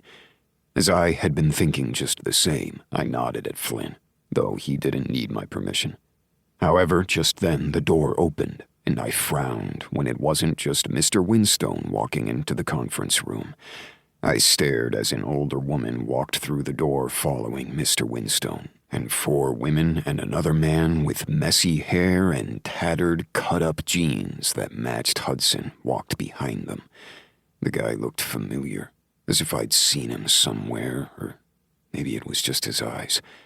Where had I seen those eyes before? "Phoebe, what are you doing here?" Ford asked as he moved forward and gripped the hands of one of the women. "I was going to ask the same question," Phoebe asked as she looked at Ford, then around the room. Those of us sitting stood up, confused about why this other family, because they were clearly a family, had decided to enter the room. "We're here to meet the lawyer about my father's death, Ford. Why would you and the Cages be here?" she asked, and I wondered how the hell Mr. Winstone had fucked up so badly. Why the hell was he letting another family that clearly seemed to be in shock come into our room? This wasn't how he normally handled things. Ford was the one who answered, though, thankfully, because I had no idea what the hell was going on. "Phoebe, we're here for my dad's will reading." "What the hell is going on?" he asked. Phoebe looked around, as well as the others. I stared at them, at the tall, willowy one with wide eyes, at the smaller one with tears still in her eyes, as if she was the only one truly mourning, and at the woman who seemed to be in charge, not the mother. Instead, she had shrewd eyes and was glaring at all of us. The man stood back, hands in pockets, and looked just as shell-shocked as Ford. But before Mr. Winstone or anyone else could say anything, my mother spoke in such a crisp, icy tone that I froze. "I don't know why you're acting so dramatic. You knew your father was an asshole. He just liked creating drama," she snapped. As I tried to catch up with her words, the older woman answered, "Melanie, stop."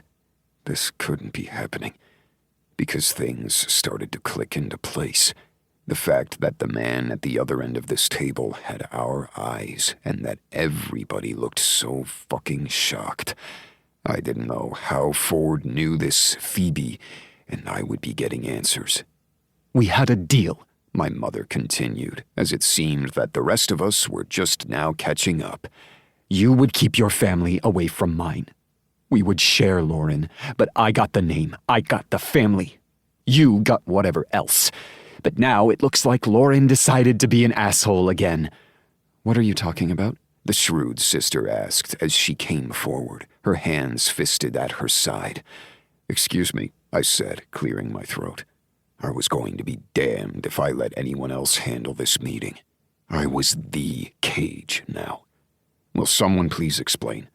Well, I wasn't quite sure how this was going to work out, Mr. Winstone began, and we all quieted, while I wanted to strangle the man. What did he mean? How the hell this would work out? What was this? This seemed like a big fucking mistake. Lauren Cage had certain provisions in his will for both of his families, and one of the many requirements that I will go over today is that this meeting must take place. He paused, and I hoped it wasn't for effect because I was going to throttle him if it was. Lauren Cage had 2 families, 7 sons with his wife Melanie, and 4 daughters and a son with his mistress Constance. We went by partner, the other mother corrected. I blinked, counting the adults in the room. 12? I asked, my voice slightly high-pitched. Busy fucking man, Dorian whispered. Hudson snorted while we just stood and stared at each other. This could not be happening. A secret family? No, we were not that cliché. I can't do this, Phoebe blurted, her eyes wide. Oh, stop overreacting, my mother scorned. Do not talk to my daughter that way. The other mother glared. It was always going to be an issue, Mother continued. All the secrets and the lies. And now the kids will have to deal with it. Because God forbid Lauren ever deal with anything other than his own dick. That's enough, I snapped. Don't you dare talk to us like that. The shrewd sister snapped right back. I will talk however I damn well please. I am going to need to know exactly how this happened, I shouted over everyone else's words. Out of the corner of my eye, I saw Phoebe run through the door. Ford followed, and then the tall, willowy one joined. Shit, I snapped. Language, Mother bit out. I laughed. Really? You are going to talk to me about language? I looked over at James, who shrugged before he put 2 fingers in his mouth and whistled that high-pitched whistle that only he could do. Everyone froze as Theo rubbed his ear and glared at me. Winstone, I said through gritted teeth. I take it we all have to be here in order for this to happen? He cleared his throat. At least a majority, but you all had to at least step into the room. Excuse me then, I said. You're just going to leave, just like that? My mother asked. I whirled on her. I'm going to go see if my apparent family is okay. Then I'm going to come back, and we're going to get answers, because there is no way that I'm going to leave here without them. I stormed out the door, and thankfully nobody followed me. Of course, though, I shouldn't have been too swift with that, as the woman who had to be the eldest sister practically ran to my side, her heels tapping against the marble. I'm coming with you. That's just fine. I paused, knowing that I wasn't angry at these people. No, my father and apparently our mothers were the ones that had to deal with this. I looked over at the woman who Mr. Winstone and the mothers had claimed was my sister and cleared my throat. I'm Aston. Is this really the time for introductions? She asked. I'm about to go see if your sister and my brother to make sure that they're fine. So, sure, I would like to know the name of the woman that is running next to me right now. I'm running. You're walking quickly because you have such long legs. I snorted, surprised I could even do that. I'm Isabella, she replied after a moment. I would say nice to meet you, Isabella. I let my voice trail off. She let out a sharp laugh before shaking her head. I'm going to need a moment to wrap my head around this, but not now. Same. We stormed out of the building, and I lagged behind since Ford was standing in front of Phoebe, who was in the arms of another man with dark hair, and everybody seemed to be talking all at once. I can't deal with this right now, Phoebe said, and I realized that something else must have been going on with her right then. She looked tired and far more emotional than the rest of us, even the youngest daughter. I looked over at the man holding her and blinked. Kane? I asked. Kane stared at me and let out a breath. Wow, he said with a laugh. We'll handle it, Isabella put in, completely ignoring us. And if we need to meet again later, we will. Then she looked over at Ford and I, with such menace in her gaze, I nearly took a step back. Is that a problem? I raised my chin, glaring right back at her. Not at all. However, I want answers, so I'd rather not have the meeting canceled right now. But I'm also not going to force any of my... I paused, realization hitting far too hard. Family to stay if they don't want to. And with that, I turned on my heel and went back into the building, with Isabella and Ford following me. Everyone was still yelling in the interim, and I cleared my throat. As Isabella had done it at the same time, everyone paused to look at me. "Read the damn will, because we need answers," I ordered Winstone, and he shook like a leaf before nodding. "Okay, we can do that." He cleared his throat. Then he began going over trusts and incomes and buildings and things that I would care about soon, but what I wanted to know was what the hell he had been thinking about. "Here's the tricky part," Winstone began, as we all leaned forward, eager to hear what the hell he had to say. "The family money, not of the business, not of each of your inheritance from other family members, but the bulk of Lauren Cage's assets will be split between all 12 kids." Are you kidding me? Isabella asked. What money? We weren't exactly poor, but we were solidly middle class. We did just fine, the other mother pleaded. My mother snorted, clearly not believing the words. I glared at the woman who raised me, willing her to say anything.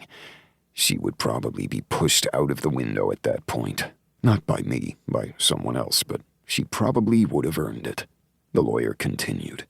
"However, the majority of current assets, and to keep Cage Lake and all of its subsidiaries, you will have to meet as a family once a week for 3 years. If this does not happen, Cage Enterprises will be broken into multiple parts and sold." He went on into the legalese that I ignored as I tried to hear over the blood pounding in my ears. "You own a town?" the other man asked. I looked over at the one man in the room I didn't know the name of. "Not exactly." "Kyler," Isabella whispered. In that moment, I realized that I had a brother named Kyler, if this was all to be believed. "This can't be legal, right?" the tall, willowy person said. "Yes, Sophia, it can," their mother put in. "Oh, good, another sister named Sophia. Only one name to go. What the hell was wrong with me?" I forced my jaw to relax. "Are you telling us that we need to have all 12 of us at dinner once a week for 3 years in order to keep what is rightly inherited to us? To keep people in business and keep their jobs? We don't need the money, but everyone else in our employ does," James snapped, "as do those we work with." "Damn straight," Dorian growled. "How are we supposed to believe this?" I asked, asking the obvious question. "First, only 5 must attend, and 2 must be of a different family," the lawyer continued, as if I hadn't spoken.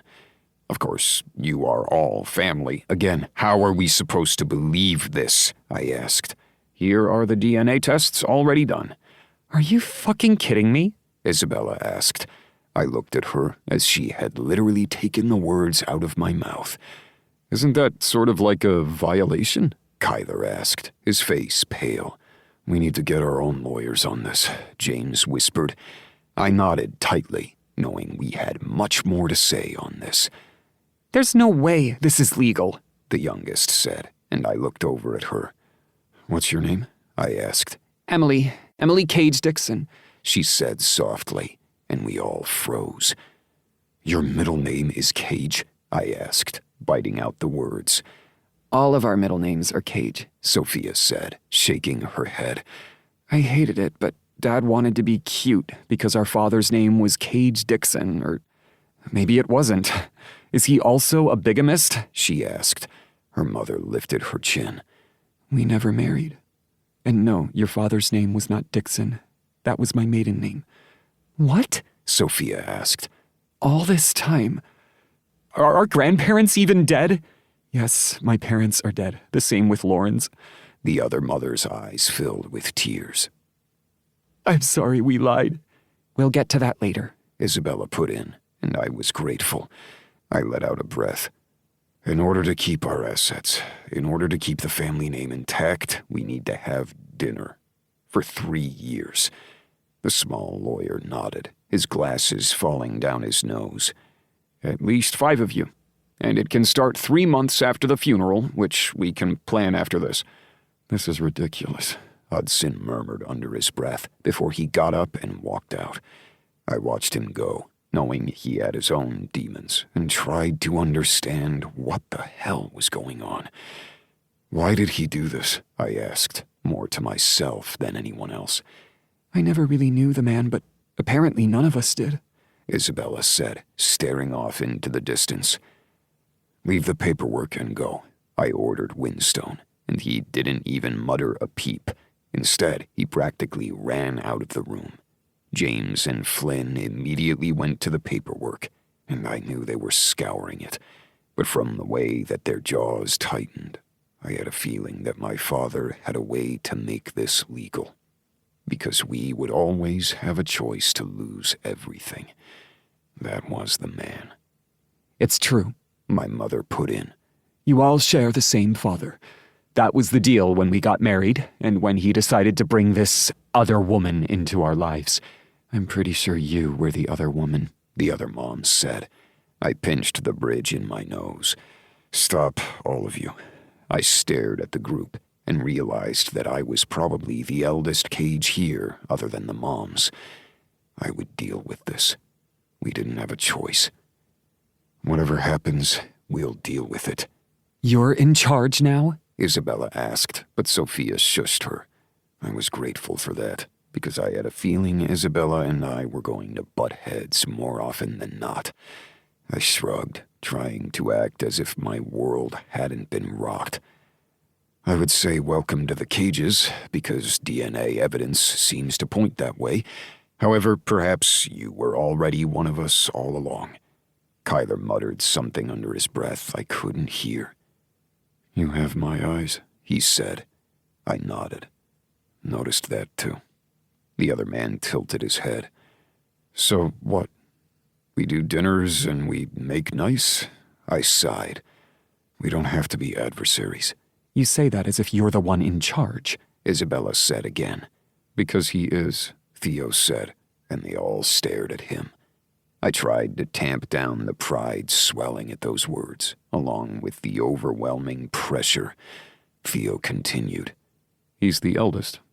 He's the one that takes care of us, and he's the CEO of Cage Enterprises. He's going to be the one that deals with the paperwork fallout. Because family is just paperwork? Emily asked, her voice lost. I shook my head. No, family is insane, and apparently it's been secret all along. And it looks like we have a few introductions to make and a few tests to redo. But if it turns out it's true, we're cages, and we don't back down. And what does that mean? Isabella asked, her tone far too careful.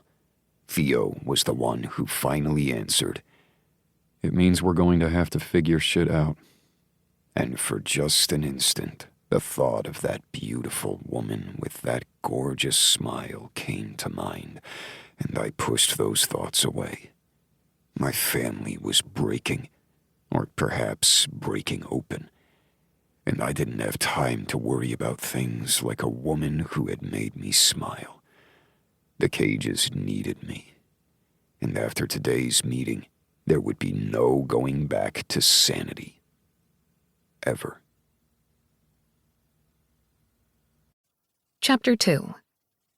Dear Diary, love at first sight can't exist, because if it did, he'd have called. Blakely. 3 months later. By the time the 7th door had been metaphorically slammed in my face, I probably should have taken the hint. Only I didn't know exactly what hint that should be at this point in my desperation. Me. They said no, and this time they didn't even bother to put a fake smile as they pushed me out of their lovely high-rise. Isabella. Seriously? Not even a real excuse? Me. Nope. Am out of options. Isabella. As much as I hate to say it, you know there's one more option. Me. I know. I have an interview with them at 3. Isabella. You didn't tell me? I winced, knowing that it probably sounded as if I had been hiding things from her, but I had. But there were reasons. Tricky, complicated reasons on more than one level. Me. I really hoped not to have to use this last straw. Isabella. I see. You're meeting with them. Isabella. I know why you didn't tell me, and it's not just because of the obvious reasons. But good luck, okay? And I'm pretty sure I can kick somebody in the shins if it doesn't work out. My lips twitched, a smile nearly covering my face after staring at her words for far too long. Me. It'll be fine. I'm going to make this work. Isabella. And if it doesn't? Isabella. Forget that. It's going to work. I'll stop being Debbie Downer over here. Me. First, you aren't one, as that's pretty much the only feeling I have right now.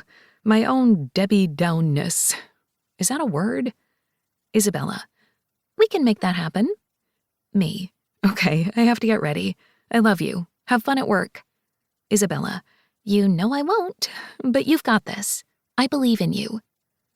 I set my phone aside and went back to my bedroom to see exactly what suit I should put on. I'd already worn a suit for my first interview, and since I hadn't even been able to finish the awkward meeting, I figured wearing the same one for this second interview of the day was probably not a good idea. It had been 3 months since I lost my job. 3 months because my former boss was an arrogant asshole. And in that time, I'd worn more suits than I could count. All of my wardrobe at this point, just to see if I could make a living in what I was good at. I sighed, searching through the various colored blouses that I had hanging up, wondering what color would show that I was smart, good at my job, and innovative. Not red. I wore red yesterday for that terrible interview. Not green, because that's what I'm currently wearing. I looked at the pale pink top that would go great with dove gray pants. I hated the fact that this color reminded me of everything that had gone wrong. However, maybe that's exactly what I needed. I pulled out the silk top and set it aside, knowing that this had to work. I still couldn't quite believe that I was nearing 30, unemployed, and running out of resources and plans to figure out my next step. I had rent due, and while I had a decent savings account, thanks to my previous job, and the fact I didn't like spending money, it was going to dwindle fast if I kept having to pull out money just to survive. The problem, however, I was a business manager of sorts, but one that specialized in strengthening business assets, meaning I needed to work for somebody else to help them work better. And while it made sense in action, on paper it looked like I had many skills, but I wasn't brilliant at any of them. The term jack of all trades had been bantered a few times to me, but I knew it wasn't because of who I was. Okay, maybe it was exactly because of who I was. I had worked for Howard Enterprises since graduating from college. I had been top of the class in business at Boulder, which wasn't an easy thing to do, especially since most of the people surrounding me had been legacy students, guys who had known exactly what they wanted to do for the rest of their lives because they could work for their families' empires. At least in a smaller sense. We weren't an Ivy League college, so I wasn't rubbing elbows with those who would one day rule the world, but I wanted to at least help those ruling our part of the world. And I had been good at it. Howard Enterprises had taken me on as a college grad, and not even through internship. I'd had a full paycheck, a retirement fund, medical insurance, and my own desk. Yes, the desk had been a little wobbly, and there hadn't been a single window in the office I shared with 4 other people, but eventually I worked up to my place. I had worked right under Mr. Howard, and had dealt with his inability to save a PDF and his blow-ups at every single little thing. And while he had been a jerk and prone to temper tantrums, he had never treated me with anything but respect. At least in the sense of his respect toward anyone else. I didn't have to fight in the boys' club that so many of my other friends, including Isabella, had to do every day. I had been an equal, and I had been damn good at my job. Even though Mr. Howard didn't always listen to my advice, which would inevitably end up with some form of downward spiral, I had still done good work. And yet, it hadn't been my whole purpose. I'd wanted to do more, do better. I hadn't always agreed with the business practices that man had gone along with, but I had done my best. And then I had lost it all. Lost it all because Mr. Howard hadn't liked a single dance. I shook my head, pushing that thought out of my mind. No, he would have found another way to fire me, like any other egotistical asshole who didn't want somebody telling him what to do. Because while I had been good at my job, I had been expensive and did voice my opinion. Maybe that had been wrong, but it hadn't been why I lost my job. Nor was it why I couldn't get a job now. The Howards had power. Maybe not as much power as their rivals, but enough. And now, every time I tried to get a job in this city, doors were slammed in my face because they did not want to get involved in the rivalry between the Howards and the Cages. A rivalry I wasn't even sure that the Cages were aware of.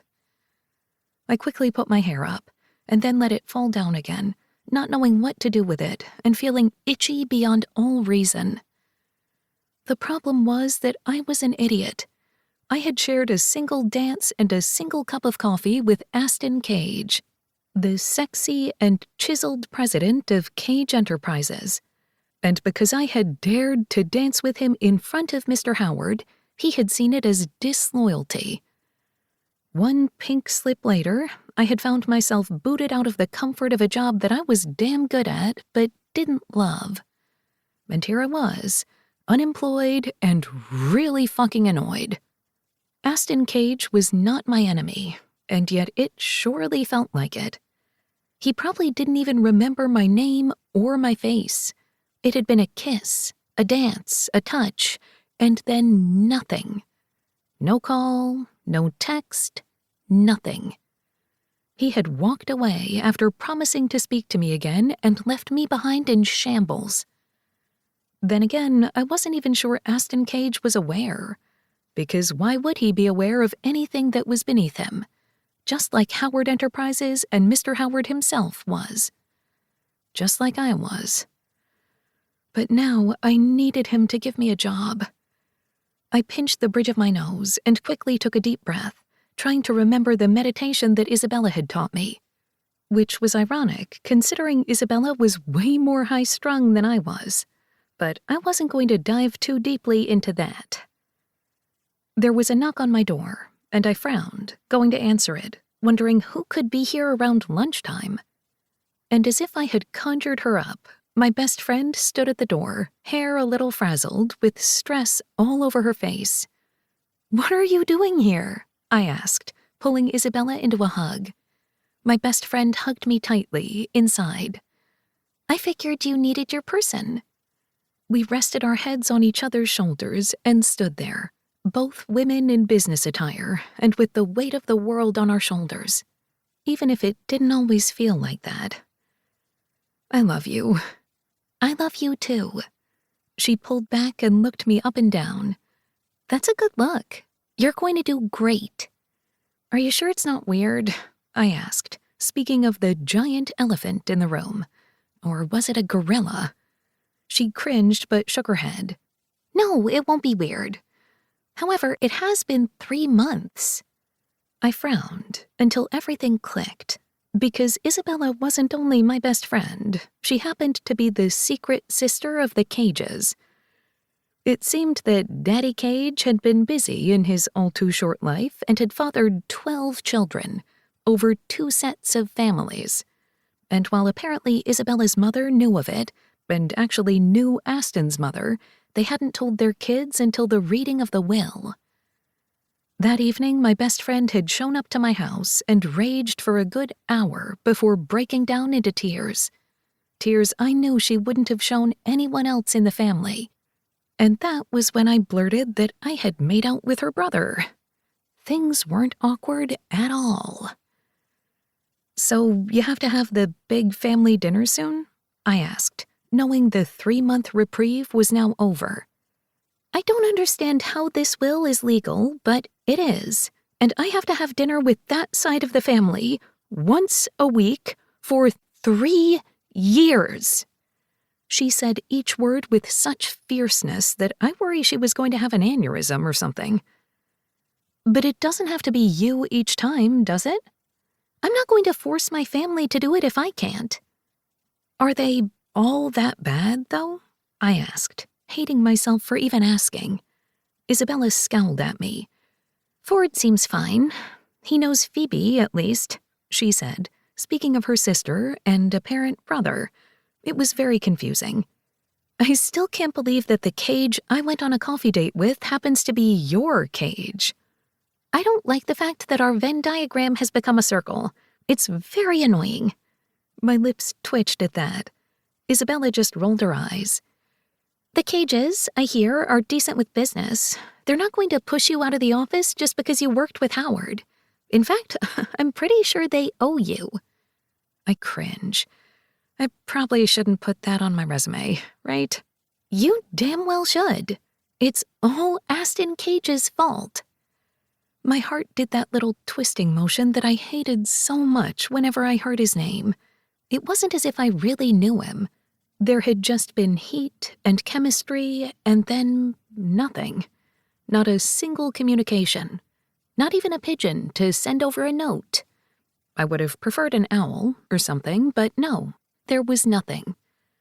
And while I realized he had enough on his plate with his business, the funeral, and apparently this new family, I still felt slighted. He should have texted you back. I'm sorry. We all have things to do even though we're dealing with our father, the evil mess. He should have texted. I cringed. I really shouldn't have told you about that. It's going to cast him in a bad light for you. I didn't want Isabella to start off on an even worse foot with the people she could now call family. My twinge of regret shouldn't have a bearing on the family she had now, best friends or not. Of course it's a bad light. He's egotistical, he's growly, and wanted to take over the whole meeting. I raised a single brow at her and just stared before she rolled her eyes again. Stop it. It sounded like you were describing yourself. I mean, I love you, but you are bossy when it comes to your siblings. I am not. We both burst out into laughter, and I felt lighter than I had in days. She shook her head. Fine, I'm a mess. Maybe not as messy as dear old Daddy was. I blanched. I don't know how he had the time. I mean, 2 families? Dad was rarely around in the end. He was too busy playing with his real family. I reached out and grabbed her hand. I'm sorry about your father. And even though I am annoyed that I have to go ask the Cages for a job, and yes, disgruntled that he didn't text. I wish I could kick him, she mumbled. I waved her off. Even though I have complicated feelings when it comes to Aston and the family, which I shouldn't, because it didn't mean anything. Clearly. That doesn't mean you should cast a bad light on them. You don't know how he was to the others, do you? She shook her head, her gaze going distant. No, I don't know them. Phoebe knows Ford, and he seems like a good guy, but he doesn't really hang out or work with his brothers as much. At least, that's what I've been able to gather. So maybe you should get to know the family? I mean, it's not going to be easy.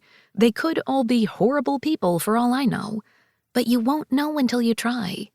And you don't have to put all of it on you. You do have a few sisters and a brother who can take your place for a dinner or two. Isabella crossed her eyes at me and sighed. That is true. However, I'm going to be the one that stands in from my side of the family, at least at first, until I get to know these Cages. Aren't you a Cage too? I asked, knowing that while I needed to get out and get ready for my last-ditch effort at getting a job, this was just as important, if not more so. I don't know who I am anymore, which isn't the greatest feeling in the world.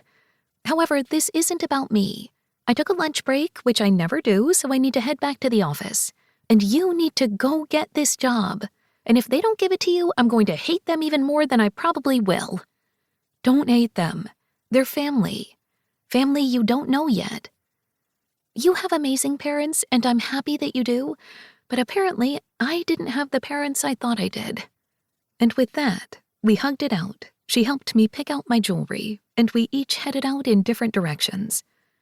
I had no idea how that family was going to handle what they needed, and I was grateful that I didn't have to deal with it. However, I needed a job. And thankfully, my interview was not with Aston. I knew he had more important things on his mind than a single dance and promise that he failed to keep, so I would push that out of my mind and focus on the desperation of my bank account. Cage Enterprises was in one of the familiar high-rises of Denver, and gorgeous. Everything was high-end, and yet didn't look cold and stuffy. There was a warmth around in every aspect of ambiance. I had to wonder where that came from. I had only met 3 of the brothers, including the man I'd be interviewing with, so perhaps they just hired a decent decorator. I went up to the front desk, and the man there smiled up at me. Hello, how can I help you? My stomach tightened, but I reminded myself I didn't have another choice, and the Cages would be honored to hire me. And if I kept telling myself that, I'd believe it. Hi, I am Blakely Graves. I'm here to meet James Cage for an interview. He nodded, that Cage smile on his face. Of course, you can go up to the elevator and up to level 18. Someone will be at the top and will be able to help you. I'll let them know that you're on your way. Thank you. Again, tension slid into me, wrapping its spindly fingers around my chest. No problem, and good luck. He winked as he said it, and I warmed a bit, liking the friendly atmosphere. Everybody seemed as if they weren't on edge, stress pounding into them like they had at Howard Enterprises. They all had work to do, but they weren't growling in every corner. Or maybe that was just what the first floor felt like.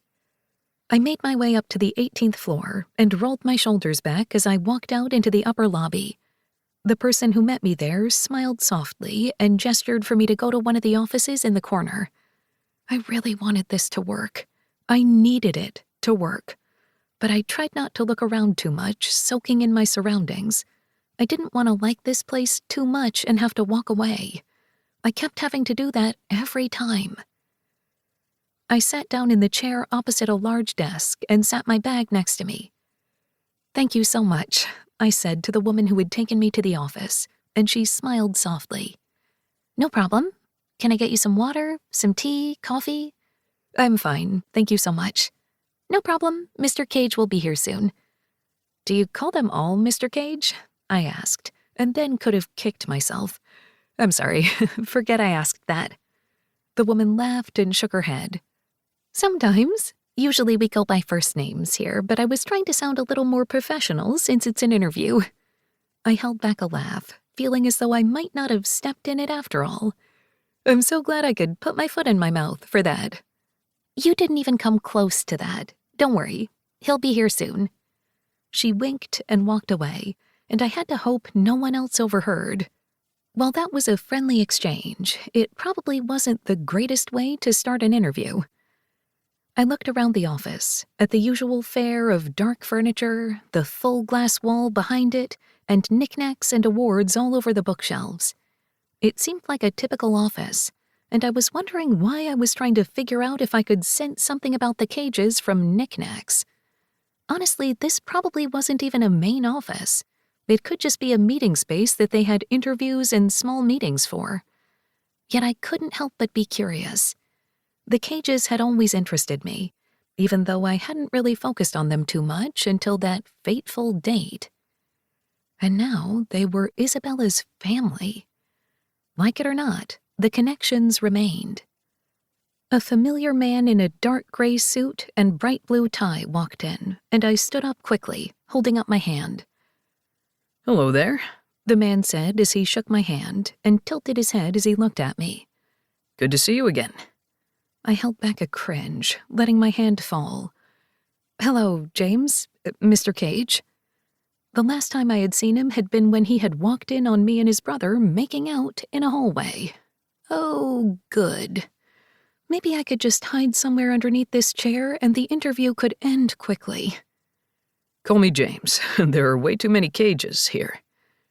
I'm sorry to hear about your father, I said, and when his eyes tightened ever so slightly, I realized I had stepped in it again. I was 0 for 3 so far. Thank you. He's missed. I cleared my throat, going into my full insanity of this situation. Before this starts, I should probably also add that Isabel is my best friend, I blurted, realizing that if I was going to strike out completely, I should put all things on the table. His eyes widened for a moment before he swallowed hard. Interesting. The world's pretty small, isn't it? He asked, his voice soft. It seems so.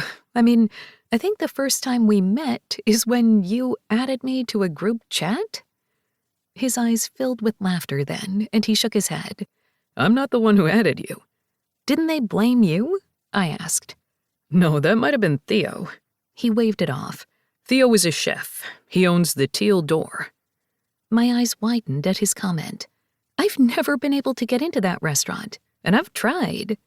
It's hard for me to get in, and I'm family. A pause. So, I'm going to be honest. I braced myself. James leaned forward. I don't know why you haven't been snapped up, or why you're still looking for a job after 3 months since leaving Howard Enterprises.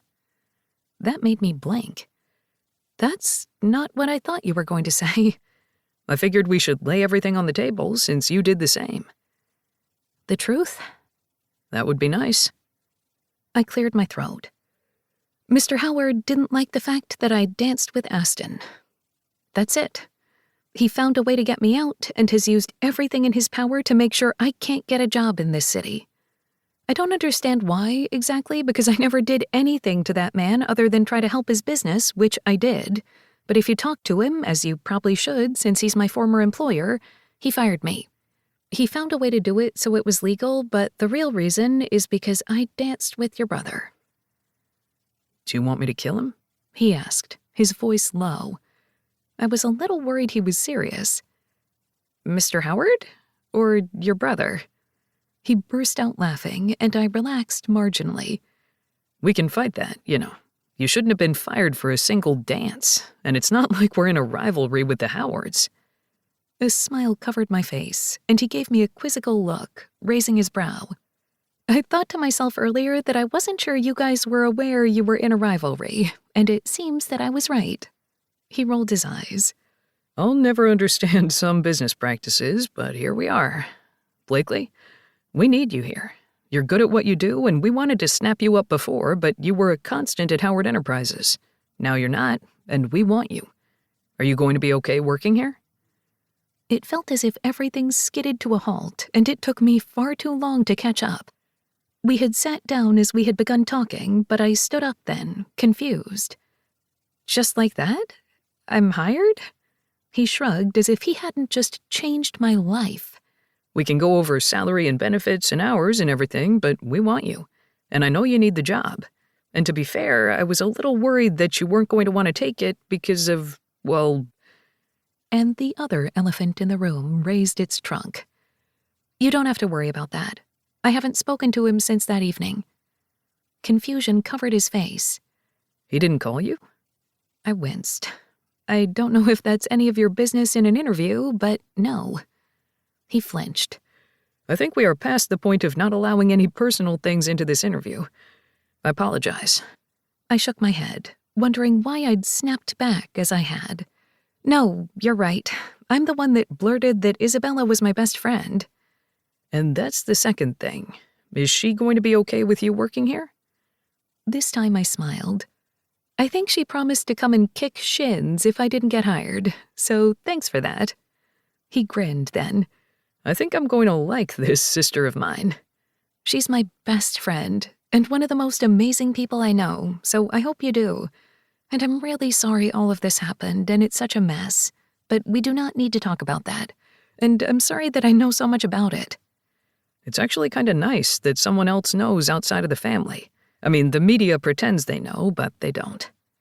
I shook my head. I can't even imagine. He waved it off as if it was nothing, though I knew it couldn't be. So are you okay then, working here? We're complicated, we're demanding, but we're not going to fire you because you dared to even breathe next to our supposed rival. I pressed my lips together, wondering what the catch was. Who were these cages, and why was I inevitably connected to them? But in the end, it didn't matter. Yes, I'm in. He held out his hand again, and I shook it as a wide smile covered his face. Good. Now we can let the world know we poached you from our new rivals. This time I rolled my eyes. Oh, he would love that. Oh, we'll make sure he knows.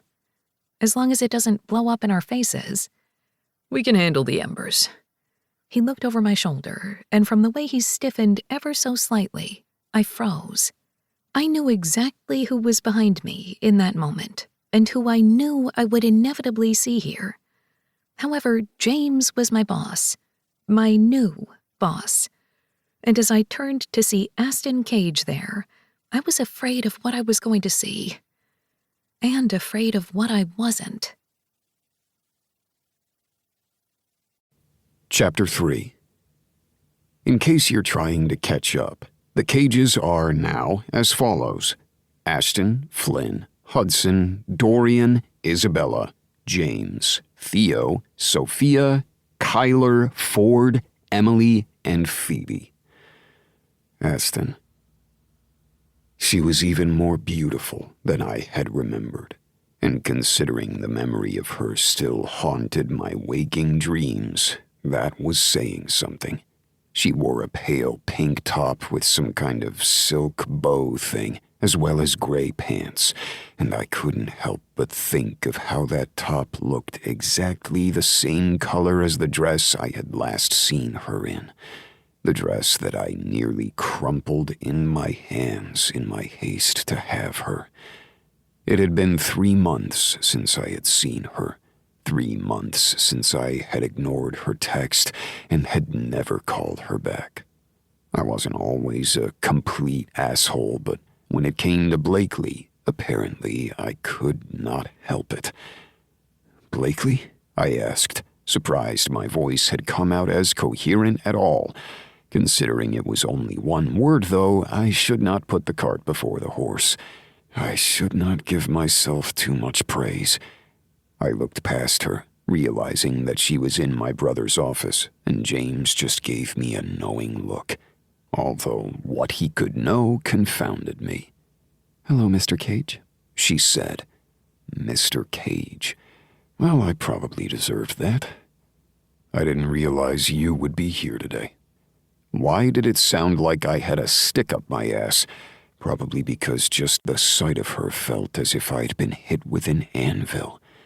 Weeks of texting, just light conversations with 2 people who didn't even know each other, a single coffee date, a single dance, a single kiss that could have turned into more. Ours was a tryst of promise, a hope that had led to nothing, because I had made it that way. And now she was here, in my brother's office, on my floor. "I want to introduce you to our newest employee," James said, and my gaze pulled back to my brother, as I hadn't even realized I had been staring at Blakely again. "Excuse me?" James gave me a pointed look, and I cleared my throat before looking back at Blakely. "Welcome to the team. I assume you'll be working under James, since I don't know what job you applied for." I had never sounded so stilted and idiotic in my life. Her face paled, and I hated myself. "She's going to take Johnson's place, and hopefully do a better job." I nodded, remembering the man who had a promising start, and then hadn't been able to follow through on any of his lofty ideas and lies. And now it all clicked, remembering what Blakely had done at Howard Enterprises. "So you're no longer working with Howard?" I asked, so confused as to why she would be here. James cleared his throat and gestured me into the office. I closed the door behind him and couldn't help but notice the way that Blakely stiffened, staring between us. Because of the way that the company was structured, Blakely would not be working for me. She would only work for James. And yet that thought didn't make this situation any easier to swallow in this moment. Is there a reason that you closed the door? Blakely asked, her voice smooth as she stared at both of us. James sighed. I assumed you didn't want your personal business blasted all over the office, James said rationally, and I felt anything but rational. What business? I asked, feeling as if I were 3 steps behind. I had purposely not looked into anything that Blakely could be attached to, including Howard Enterprises, because if I had, I would have wanted to reply back. I would have wanted to reach out. And my family was in a state of shambles, and I couldn't focus on anything else but keeping them sane and healthy by keeping us connected. We had that blasted dinner later tonight where I had to somehow break bread with my new family members, and I had no idea how it was going to go. So that was what I was focusing on, and not Blakely. I was fired, Blakely said simply. I blinked at her, realizing that statement was anything but simple. What? I asked, my voice a growl. Aston, James warned. I was grateful for the chaperone in this conversation. It's fine. I have a new job now, and I'm happy. There's no need for anything to be awkward. She smiled, though I wasn't sure if it was real or not. What happened? I asked. Blakely gave me a confused look before turning to James. You knew that I was searching for a job and he didn't? No, your position would be under my purview, not his section. We separate our companies underneath the umbrella of Cage Enterprises, so we don't fight anymore. Brothers and all. She blinked, and I had no idea what she was thinking. It was easier to know her when we were just texting, when she was a stranger on the other line, and I desperately wanted to know what she was thinking. I was fired because Howard didn't like our dance, she said pointedly, my hands fisted at my sides. Are you fucking kidding me? I'm not kidding you. He put it in different words and found another reason for me to lose my job. And for the past 3 months... 3 months? I cut her off. You've been out of work for 3 months? She winced, her cheeks turning a rosy shade. Aston, seriously? James grumbled. Yes, because Howard didn't want me to have a job. And I figured coming here of all places probably wouldn't be the best bet.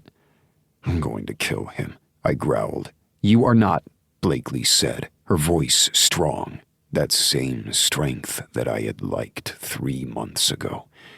Excuse me? This is my business. Yes, he's a terrible man. And if I had the time and the wherewithal, I could have found a way to sue him or get vengeance, but it doesn't matter. I have a new job. Your brother hired me, and I'm going to be the best at it, so we don't need to make things awkward. Oh, this isn't awkward at all, James said. I shot him a vicious glare. Quiet. No, I think I'm not going to be quiet, because this is my office, and Blakely is my new employee. I don't want you to screw it up with your alpha man tendencies. Blakely's lips twitched. I shook my head. He had no right to fire you. He didn't. And it's going to be fine. I am amazing at my job, and I'm going to help Cage Enterprises be even more elite than you already are. See, I like the sound of that. We were going to try to poach her anyway, James said with a shrug, and Blakely looked over at him. You keep saying that, and yet I had no job offer, she said, her eyes dancing. Why the hell was I jealous of my brother? It wasn't like Blakely was mine. However, James was her boss, and that meant nothing could happen. Not like anything could happen with us. There was no us. I had put the nail in that coffin quite nicely. I'm only going to say this once, James continued. Blakely, I'm so glad that you're here, and we will get your paperwork done as soon as you're out of this office. However, as I hate awkward situations, why don't the two of you talk for just a moment before you do that? There's really no need, and you love awkward situations, I put in. A laugh escaped Blakely, and I smiled. And when we both met gazes, she immediately turned away, and I sighed. I deserved that.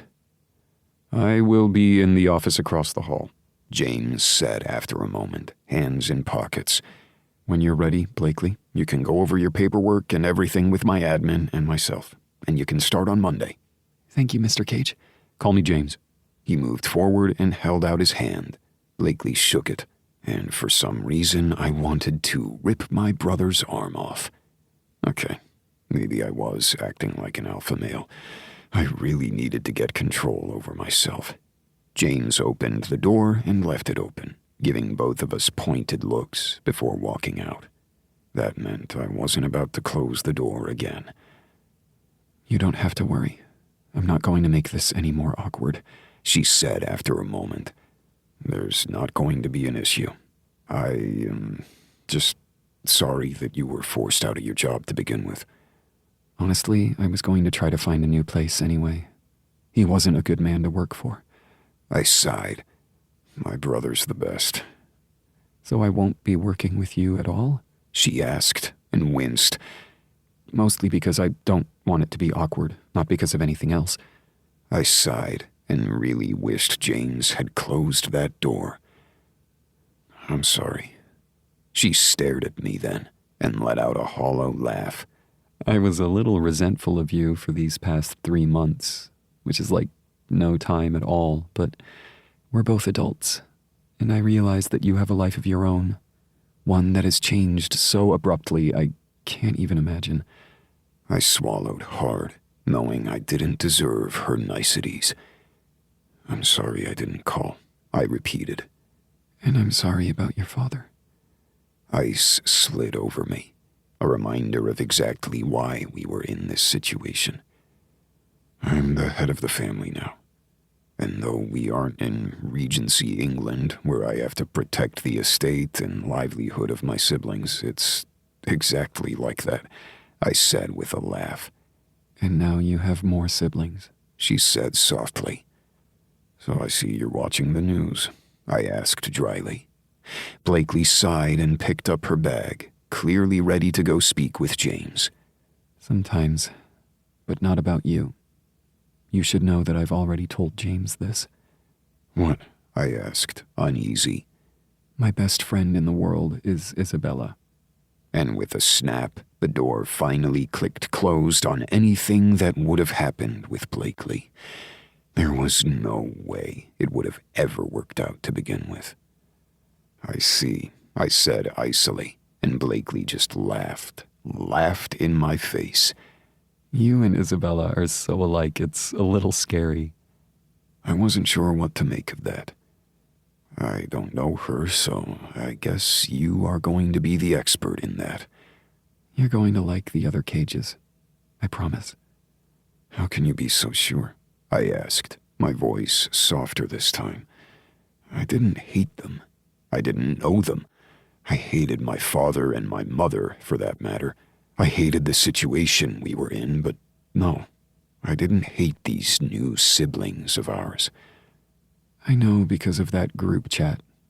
You guys were joking with each other and laughing and being just brothers. And that's how they are. Sisters and one brother, but they're close. And you guys are clearly close. I don't know how it's all going to work out, but you'll find a way. And I understand why you didn't call." I need to make sure my family doesn't crumble even more than it already has.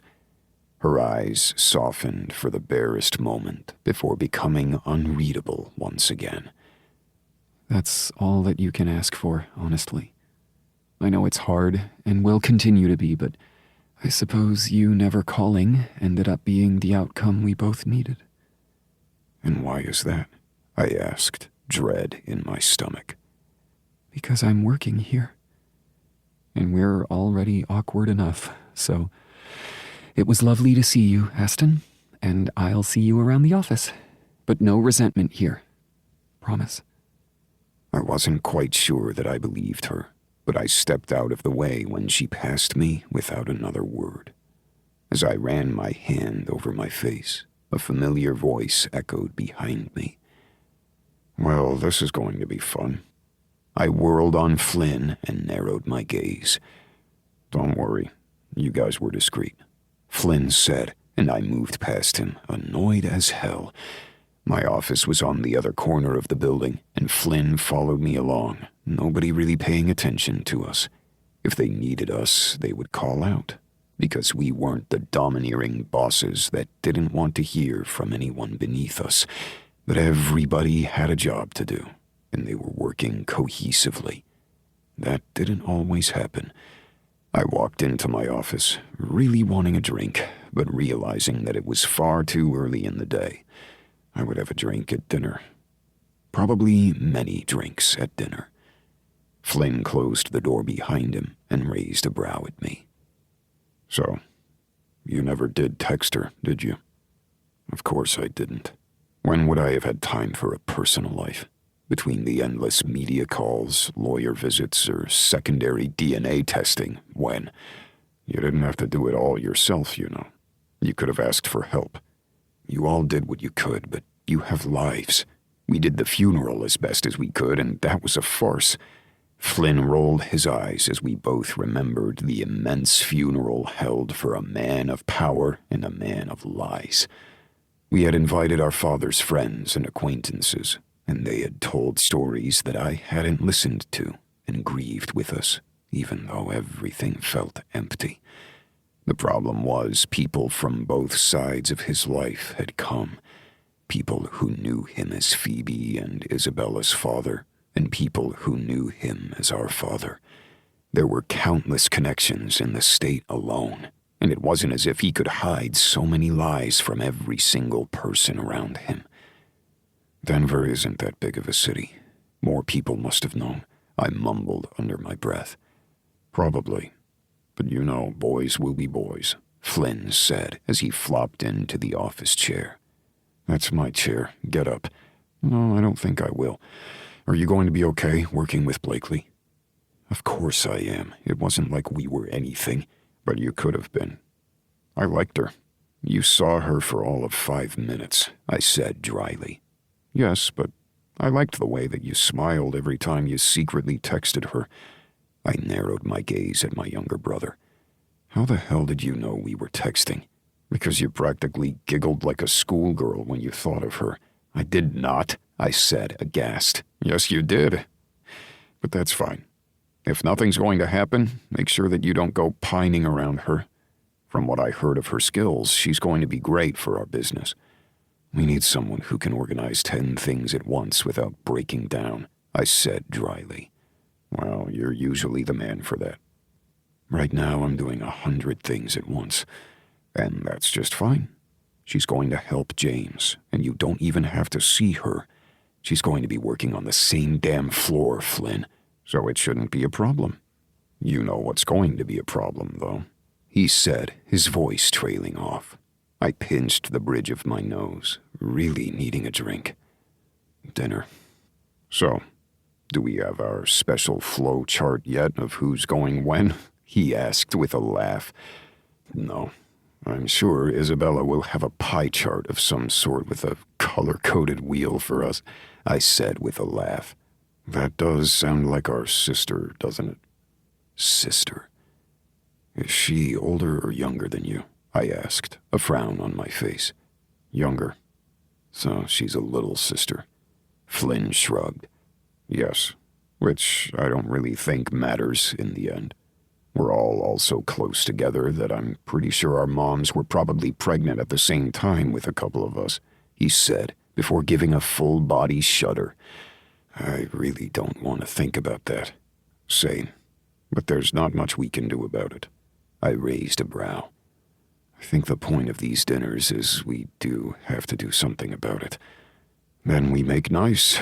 They aren't the enemy, you know. You sound like Blakely. His brows rose. Oh? I shook my head. It seems that fate and the world have collided to hate me. Isabella and her seem to be best friends. No shit. Not in the slightest. Well, this dinner is going to be interesting. I wonder if we can get any background on them from Blakely, he said, a curious glint in his eyes. Don't put her in between. We are going to figure this out. It's not like we're going to battle. And yet it feels like that, doesn't it? Flynn asked. And look at you being all protective. First off, fuck you. No thanks, he said, giving me a wink. Second, she's just starting off here, and after having to deal with that asshole boss of hers, she doesn't need us to be assholes trying to use her for information. What happened with Howard? As I explained it, Flynn's gaze went steely, and he stood up. Do you want me to do something about it? He asked, that blade in his voice that most people didn't hear, because he was the happy one, the sweet one, the funny twin to Hudson's growl. They didn't get the blade. No, she doesn't want that handled. I can still look something up. Discreetly, I said after a moment.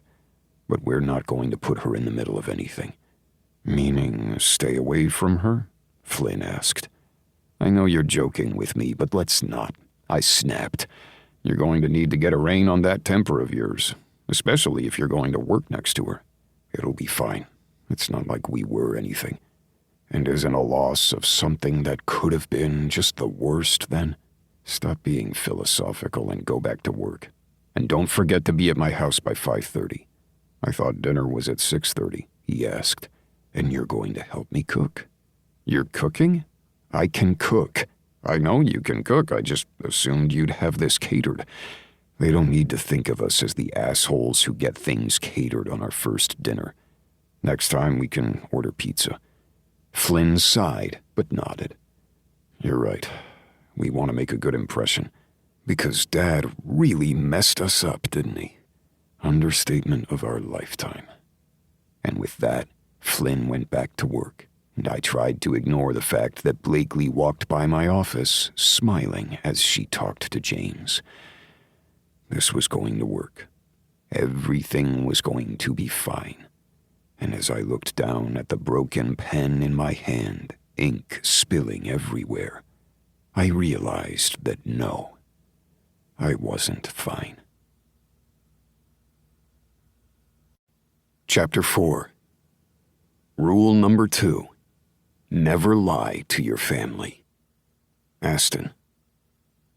So, you're really going all out here, aren't you? Dorian asked as he popped a grape into his mouth. I glared over my shoulder at my younger brother and looked at the 3 grapes left in his hand. Did you get that out of my fridge? Of course I did. I'm hungry. You're here early to help me cook. You're not supposed to be eating the random things in my fridge that aren't for dinner. You're supposed to feed me. Feed me! He drew out the words, and I rolled my eyes. How old are you again? I asked, and Dorian just beamed. I'm, 30. But that is not childlike. I swear you act younger around me just to piss me off, don't you? Of course, it's what I do. His face went serious then, becoming the Dorian that people in the business world saw. Are you okay? Since I was pretty sure that Dorian didn't know about Blakely, he had to mean about tonight's dinner. At least, I hoped so. I'm fine. We're having roast chicken, mashed potatoes, 3 kinds of vegetables, a cheese plate appetizer, and Isabella and the others said they would bring dessert. Is it the roast chicken that has a lemon stuffed up its ass? You're so elegant, but yes, there's rosemary in there as well. Wasn't that Grandma's recipe? Or our neighbors. It's not like Mom and Dad really cooked, I said dryly. It's not like Dad was around to cook for us anyway. A pause. Well, it seems he was a little busy. What the hell are we going to do? I asked, finishing the mashed potatoes. We're going to do what we always do. Muddle through it and pretend that we're masters of our domain. I grunted. I really hate the fact that it seems that could be our true tagline. We try. So, there needs to be 5 of us, right? 2 from our family, 3 from theirs? Dorian paused. I need to find another way to say that. Because we're supposed to all be family, apparently. The fact that we wanted labels, or were unsure what to even call each other, just told me how much a farce this whole situation was. You looked at the group chat. Ashton and Flynn are coming, same as Ford. So that's 4 of us. We still need 2 of them, then. Not quite 5. I shook my head. I don't know who else is coming, as it's not like we have a spreadsheet. I'm honestly surprised. It's been 3 weeks. Shouldn't there be a color-coded spreadsheet in the works from either Flynn or you? My lips nearly formed a smile, and I shook my head. We're all treading the same water, trying not to drown. We'll figure out exactly what dear old father wanted. Dorian smiled, though it didn't quite reach his eyes. Mass chaos and disarray, because that seems like his style. At least he bought his own tombstone. I don't have to deal with the marble or whatever the fuck he wanted. His estate will handle it all, and I don't have to even go to his gravesite and kick at him. I still couldn't quite believe the venom in my voice at that. But what else was I supposed to say? I didn't always hate him, Dorian said softly. I know. Sometimes he was great. I wouldn't be where I am in this job without him. And didn't that gall? I don't know. I feel like you came out of the womb in a little baby suit. This time, I let the smile come. Yes, complete with tie and briefcase. Diapers were a bitch. What are we talking about with diapers? Flynn asked as he came into the kitchen, eyes wide at everything I was doing at once. Ford was behind him, and without a word, immediately went to check the chicken. I waved him off. It's just resting. Ford leaned forward. I'm just making sure we don't give any of us food poisoning. Wouldn't that be a great way to start this?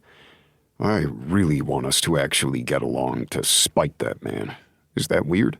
Flynn said, and I turned to him, realizing that my brother might be on the right path.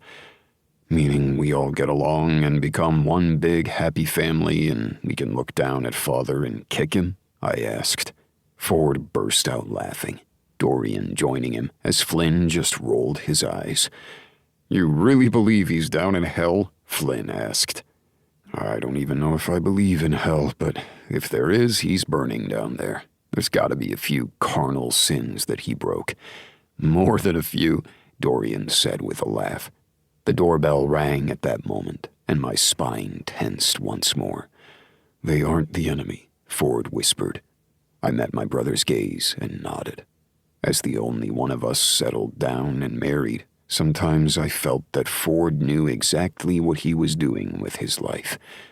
The fact that he was the youngest of us all probably should have worried me, but it didn't. He had found his path right away and hadn't taken a no from fate for an answer. I'll go get the door, Flynn said as he hurried off, Dorian on his tail. I sighed. I know they aren't the enemy.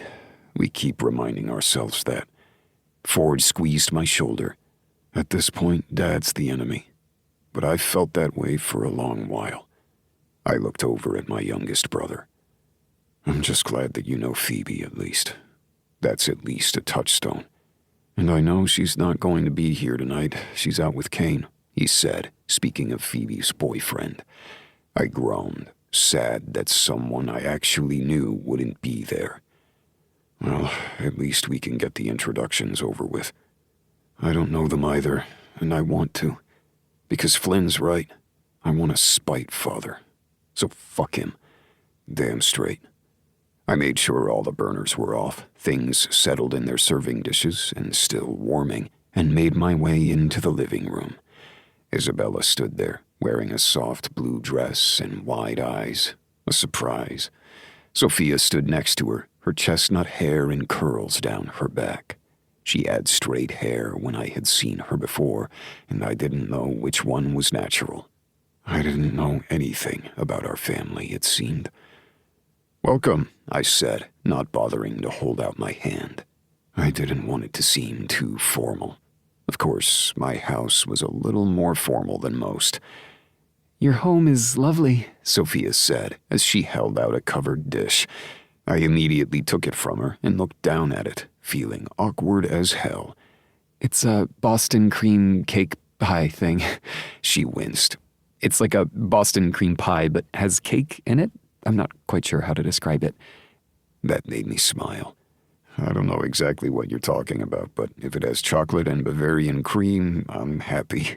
Then you'll be happy, she said with a bright smile. Sophia is actually a really great baker. Isabella frowned. I have no idea why I said actually like that. Sorry, I'm just going to let my words tumble over one another. Then we can all be twins, Flynn said. Of course, my twin isn't here right now, he said with a grin. Oh, yes. So are you Flynn or Hudson? Sophia asked. Flynn winced. I'm sorry for not actually introducing myself. I am Flynn. Hudson isn't here. He's the one who lives in the small town that you apparently own? Isabella asked, her brow raised. Let me go put this in the refrigerator and we can explain to you about the small town that we accidentally own, I said, my voice only slightly gruff. I've always wanted to live in a small town, Sophia said softly. And then you wouldn't have been able to dance for the Denver Ballet if you did, Isabella said with a small smile. We are city girls. Even though sometimes we live in suburbs, we also like to live in downtown. You know, with takeout, noise, and the ability to walk places. I don't know, I'm sure you could walk in a small town. Intrigued, I put the pie cake thing in the fridge and walked out into the seating area that was connected to the open kitchen. You were in the ballet? I asked, honestly surprised. She did have a dancer's build, but the Denver Ballet was hard as hell to get into. Sophia smiled softly and nodded. I was principal for 2 years before I decided that breaking my body every day to fight for the same role as 20-year-olds really wasn't ideal. You were principal? Ford asked, awe in his voice. She's a brilliant dancer, Isabella said, pride beaming on her face. While I had academic clubs in the evening and would play field hockey for school in some club, she was the one doing full-time school and at least 3 different dance classes at once. I still don't know how Mom was able to drive us to all our events and practices. As we handed out drinks and took our seats in the front sitting room, I felt like we could relax ever so slightly. The women were leading the conversation, and I didn't mind. I wanted to know them. Since we had to spend the next 3 years with them, if not more. Plus, Isabella was Blakely's best friend. No, that wasn't a good reason. I shouldn't know that. What other sports did they play? Dorian asked, leaning forward. Isabella's eyes tightened for a minute, but I didn't know exactly what that was about. Phoebe did soccer and academic clubs mostly. I think I've seen pictures of her in soccer, Ford said, smiling. They were comparing soccer teams with her and Kane, he said, speaking of Phoebe's boyfriend. She was really good, Isabella said. Sophia laughed. Phoebe tripped over her feet more than often, but she tried. She winced. I didn't mean to disparage her, but she would be the first to say. Oh, she was the first to say, Ford said with a laugh. Isabella continued. Emily, the second youngest, did swim team, soccer, and volleyball. But she always had friends to drive her around, thankfully. Very thankfully, considering I don't know how Mom did it all, especially since Dad wasn't around often. Sophia winced. I held up my glass. Well, at least we have a common theme here. Dad didn't drive us to sports or after-school clubs either. I don't know if I should feel good about that, meaning he didn't value one over the other, or sad that he didn't value any of us at all. Isabella said with a shrug. Of course, that's just more evident about what we're doing here, isn't it? There was silence for a moment before Dorian cleared his throat. And what about Kyler? I mean, we might as well round out the siblings. Kyler did football and was the quarterback of his high school team, Isabella said, pride in every word. Really? I said, looking over at Dorian. Well, that's interesting. We're going to have to compare notes. What high school was he?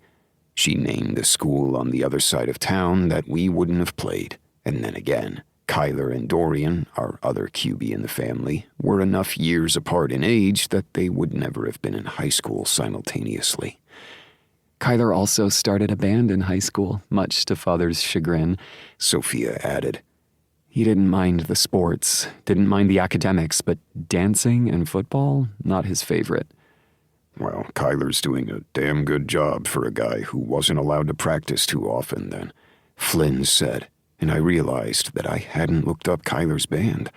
I should have, but I'd been so focused on the estate and work and trying to keep everyone else afloat, I hadn't. Caged and Reckless is on tour right now. That's why Kyler isn't here, Sophia said softly. I blinked and leaned forward. Wait, Kyler is the lead singer of Caged and Reckless? I love that band. How did I not put that together? Well, looks like our brother is on all of our top 10 rotations, Flynn said as he whistled through his teeth. We all froze for an instant, with Flynn calling Kyler his brother before we took an awkward drink. We'd been calling the women our sisters out of a forced habit, but for a family that grew up as only brothers, adding another one felt different.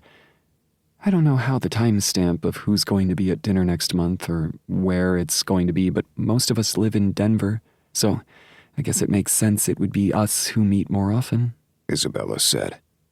I nodded. My house is big enough for all of us, but we don't always have to be here. I don't want you to feel like I'm taking over. That's what I was going to say, Isabella put in. I was talking to Blakely earlier, and she warned me not to take over like I usually do, but I've always done it with my siblings. I can't help it. Sophia squeezed her sister's hand. And we love you for it. Isabella had so casually dropped Blakely's name that I swallowed hard, trying not to think too much about the woman that wasn't part of my dreams. Isabella continued as if she hadn't dropped a rock in the pond that was my mind. We can make a schedule for dinners in the future because that's what dear old Dad wanted, and we're trying, but this is awkward, and I don't know what else we're supposed to say. We can go over childhood trauma, what we did in high school, what majors we had in college, but I don't know what he wanted. I stood up, gesturing toward the kitchen. Dinner is ready to be served, and we can talk over dinner exactly what we want out of this. I looked around at the people who were all my siblings in one way or another and nodded tightly. That man does not own us. We will not allow him to change everything about us, so let's figure out a way to make this work. I would love that, Sophia said with a smile. I don't want the resentment over what that man did to hurt us. I'm sure you are all very lovely, and Phoebe speaks highly of you, Sophia said, gesturing toward Ford. So let's make this work, whatever this is. And as we made our way to the dining room, each bringing something from the kitchen, the awkwardness settled in more. Here we were, breaking bread with people who we shared DNA with, and nothing felt right. And maybe we just needed to get over ourselves. I forgot to ask if you have any allergies, I asked, frowning. I didn't even think to ask. I'm sorry about that. It's okay. None of us have food allergies, Sophia said. Isabella rubbed her arms. I suppose we should make notes of who has allergies and who will be in town when, little things that we should know. I don't even know if any of you guys are married or have children. Are we aunts? She asked, her brows raised. Ford cleared his throat. I'm married, but you both know that. We do, but anyone else? She asked. I shook my head. No, none of us have been fortunate as of yet. She nodded, her expression unreadable for a moment before she blinked it away. Same here. I wouldn't say all of us are single, Dorian said. I scowled at him. Really? I'm just saying, I feel like I need to ask everyone's middle name from now on to make sure that I'm not accidentally dating a sibling. He visibly shuddered. I choked on my drink. Are you kidding me? Dorian raised a brow.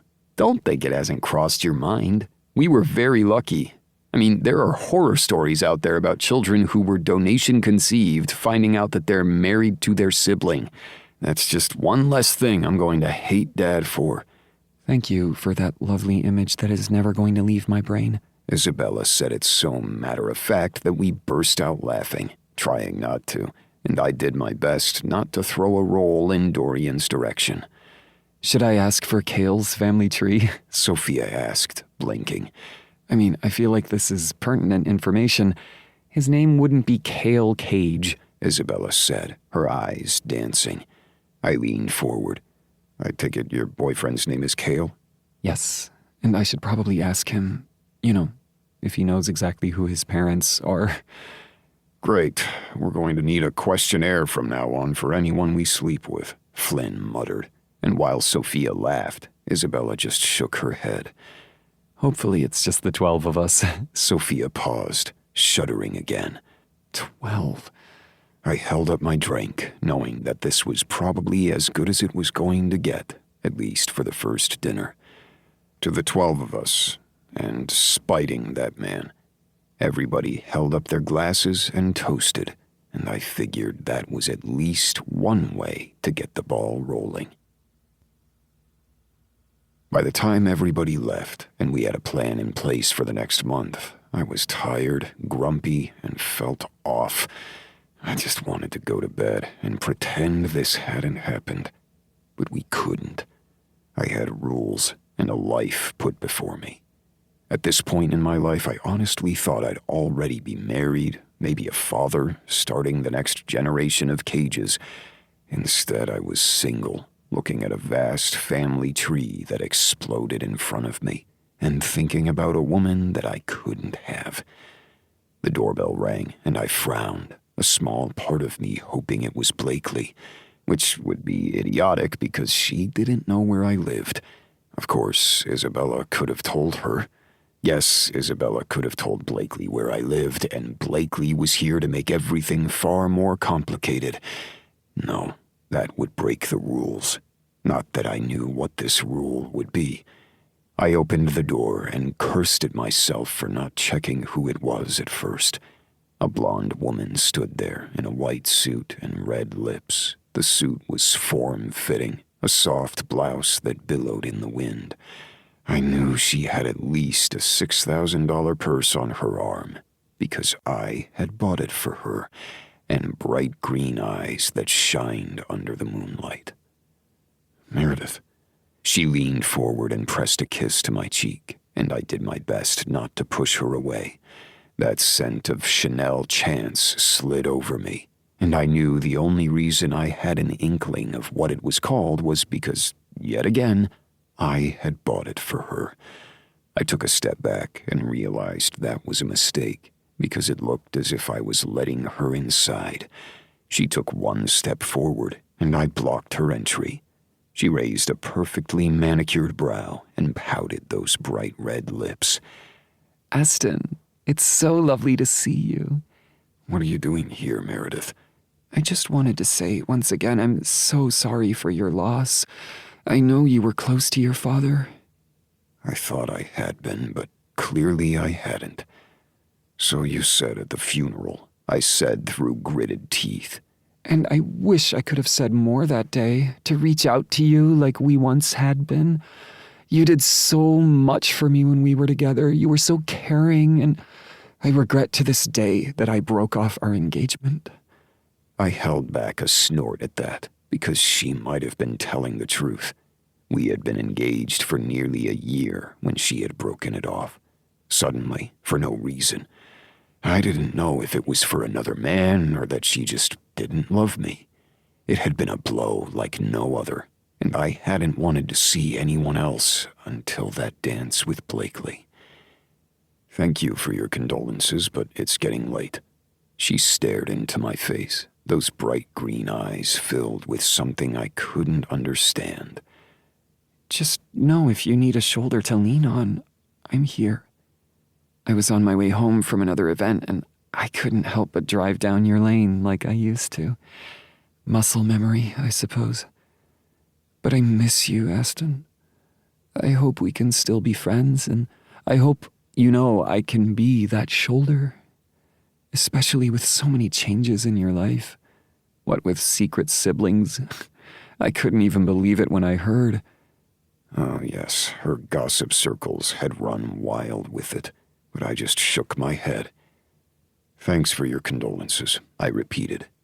But it's late. I repeated again. Goodbye, Meredith. Well, goodbye. And I'll talk to you soon.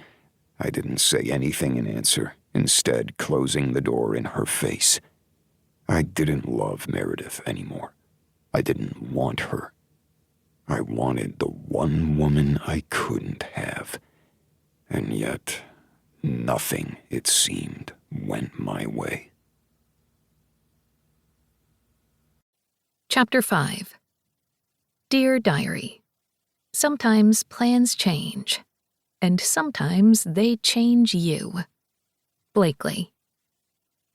Stepping into the Cage offices felt as if I were stepping into a new phase of life. I didn't want to speak in metaphors, didn't want to speak in flowery language that confused me, but I couldn't help it. Everything felt different, as if maybe I wasn't making a terrible mistake. Oh, I probably was. Totally. But I didn't have to make that terrible mistake. And it wasn't as if I had any other choice or anywhere to go. I waved at the admin, who smiled at me and pointed toward the elevators. Everybody seemed so happy to be here, something I had noticed the first time but still couldn't quite believe. I hadn't realized how toxic my previous job had been until I had been able to step out of it and realize that maybe I needed something a little more positive. This was going to be a change, something different. I could do good work here. I had of course heard of the Cages before I had even met Aston and his family through that text message chat. And not just because my previous boss hated them. No, they did great work in our side of business. Not only did they build new businesses and find ways to make them more approachable and ethical, they worked toward environmentally friendly avenues. They were in real estate development, environmental research, and were small business backers. They even had a microloan program that made me smile just thinking about it. My previous employer was more into the gaining momentum with increasing financing than anything. And now I'd be able to get my hands into many of the projects the Cages worked on. At least, that's what James had told me. For all I knew, they were all liars, and I was about to get right back into the situation I had been in before, except for now I'd be working near a man I had made out with in public. Of course, everything was going to be fine, and I wasn't going to panic. As I stepped foot onto the floor, I looked up, surprised. James Cage held out a cup of coffee, his perfectly sculpted hair not moving an inch as he tilted his head. Good morning, and welcome to your first day with the Cages. I took the offered mug from him and blinked. Am I going to expect this kind of service from the bosses every day? He snorted and shook his head. No, you can bring your own coffee or get it from the staff room. You don't have to pay here, and if you're a person who needs lids because you spill everywhere, let me know. I looked down at my bag in one hand and the coffee mug in the other. I think I can make it to my desk. I really hope so. He laughed and took the mug gently back from me. Come on over and I will show you to your office. I blinked. An office? Not a cubicle with a desk. We treat our employees well here, and you're about to do tons of work, so you're going to need the space for everything. Plus, you'll have a small seating area, and by small, I mean 2 tiny chairs that could break at any moment. That would be for your meetings, because you're going to have lots of meetings. I tried to hold back the excitement because an office. You're really upselling it for me here. I try. Come on, let me show you around, and then you're going to meet your team. I get a team? I ask, my stomach twisting into knots. We'd gone over some of my responsibilities, but not the details. Apparently, there were many details. You do, and an administrative assistant who is currently working with my administrative assistant to get all the paperwork done. Don't worry, we're not throwing you to the wolves right away. Maybe tomorrow. He let out a snort, but nerves still hit me. Your office is 3 down from mine, and you have this small window. I know it's not perfect, but who knows, you can rise in the ranks. We have to make sure you have something to work up for, after all. I set my bag down and reached for the once again offered coffee cup. I'm still confused as to why you are the one showing me around.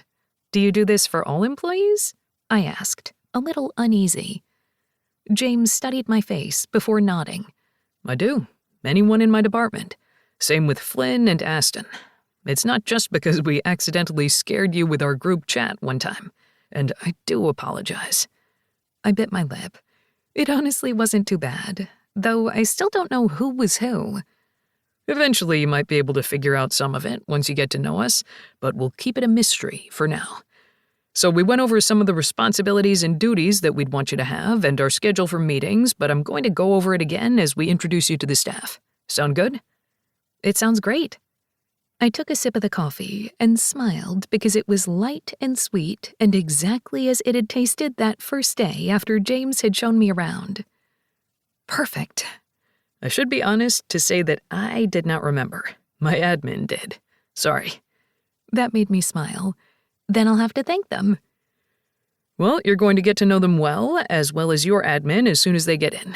So let's get going. Out of the corner of my eye, I saw Aston at the other end of the hall, speaking to a woman in a gorgeous red pantsuit as they went over paperwork and then moved the other way. His back had been to me, so he wouldn't have even noticed me, but I noticed him.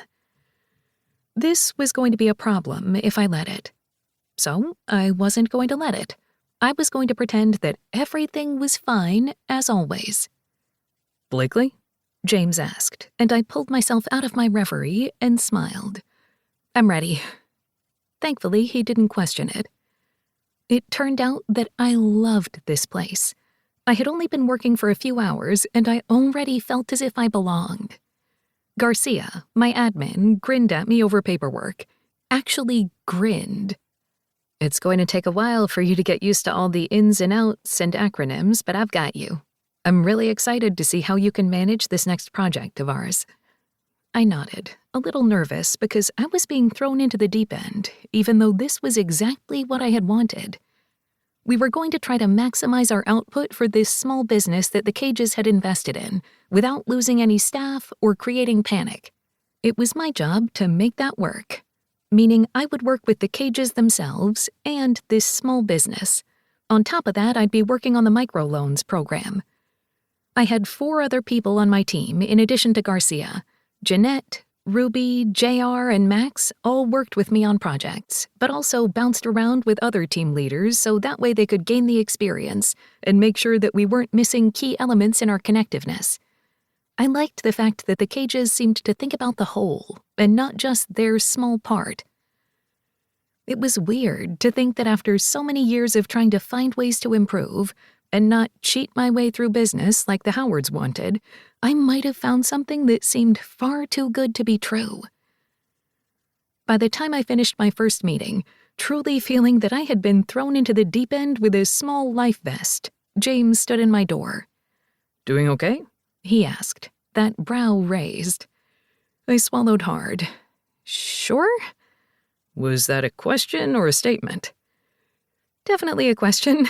I can't believe you're throwing me into this huge project on my first day, to be honest. You're not alone on it. Garcia was working with the previous person in your position and knows what they're doing. That's good, because I feel like I'm going to let you guys down. If you do, then you'll figure out a way to fix it.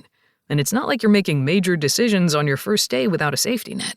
I'm going to have to be the one that approves everything, and you're going to have to really wow me in order for that to happen. That's the tough talk I'm used to. And I didn't yell or throw anything. I winced. I think he only threw a pen once. It wasn't in my direction. James's face darkened. Mr. Howard never had much to do with me, other than the fact that he hated my last name. He really had it in for Aston, though. Probably because of the whole president thing. Just hearing Aston's name once again made my stomach tighten, and I ignored it. So he's the president of Cage Enterprises. That's his title, and I'm the co-chair. Flynn is the vice president. In the end, we all do the same thing in different departments, so that way we can oversee each other and not have to be each other's bosses. We get along as siblings, but not always, and our fights don't need to bleed over into work. Well, that's a novelty. I know, right? My phone dinged, and I looked down at it, smiling at a familiar name. Isabella. Doing okay? Do I need to save you? It's almost lunchtime, so I'll leave you be, but I'm not going to lie and say I didn't see whose name was on your phone screen. I blushed and shook my head. I'm sorry, it's not what you think. I paused. Not that I know what you're thinking right now. He just laughed, shaking his head. She's family, apparently. It's not like it's espionage. You're not spying on us for another company. She's your best friend. And I don't usually take personal texts during the day. And frankly, I got fired for espionage before, so I'm not going to do it again. Even though I didn't do it the first time, I blurted. His face went dark again. We can fight back, you know. And you want me to, what, get my old job back? No. I'm sure that he would find other ways to get me out. And I needed to leave. I can't go back to that now that I see how you guys work. Well, that makes me happy to hear. But we cages hate liars. Funny, right? Considering what my dad did. He paused and frowned. I can't believe I just said that out loud. I'm not even going to question that because I know it's not my business. Even though technically it could have been, considering his father, the liar, having died had clearly affected my life. But in the end, I wasn't the one hurt by it. No, that was the man in front of me and the woman currently texting me. As for Isabella, he continued, you know her more than I do. Was that a question? No, I wasn't sure where he was going with that. You're going to figure out who she is soon. That's the whole point of your dinners, right? He shrugged. I guess, but this isn't something you can really prepare for. Well, she's my best friend, and it is a small world. And we're all part of it. Welcome to Cage Enterprises, Blakely.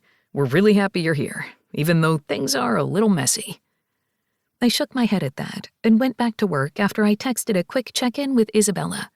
I was fine, and she didn't have to worry about me. At least not here.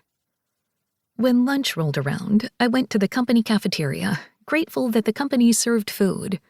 I hadn't known exactly how I was supposed to deal with my breaks or anything for the day, considering it was day one and I was already working hard on true projects. But Garcia had mentioned that people eat at the cafeteria, they bring their own food, or they go out. The cages tried to make it a family affair, where you didn't feel like you were forced to eat with your coworker or work through lunch. Although Garcia had mentioned the bosses usually worked through lunch. I picked up a salad and sparkling water and went to go sit in the corner by the windows of the high-rise and look at the mountains. They always calmed me, even though they were so vast and immense that it seemed as if it was a little too much. You felt small and insignificant, at least in the grand scheme of things. And I suppose that only made sense considering where I stood now. Is this seat available? A deep voice asked. I froze, trying to keep my breath under control. I looked up to see Aston standing there, that dark suit of his molded to his body in just such a perfect way that worried my senses. No, I don't really know anyone yet. He raised a brow much like his brother and took the seat in front of me. He had some form of wrap and diet soda, and I shook my head.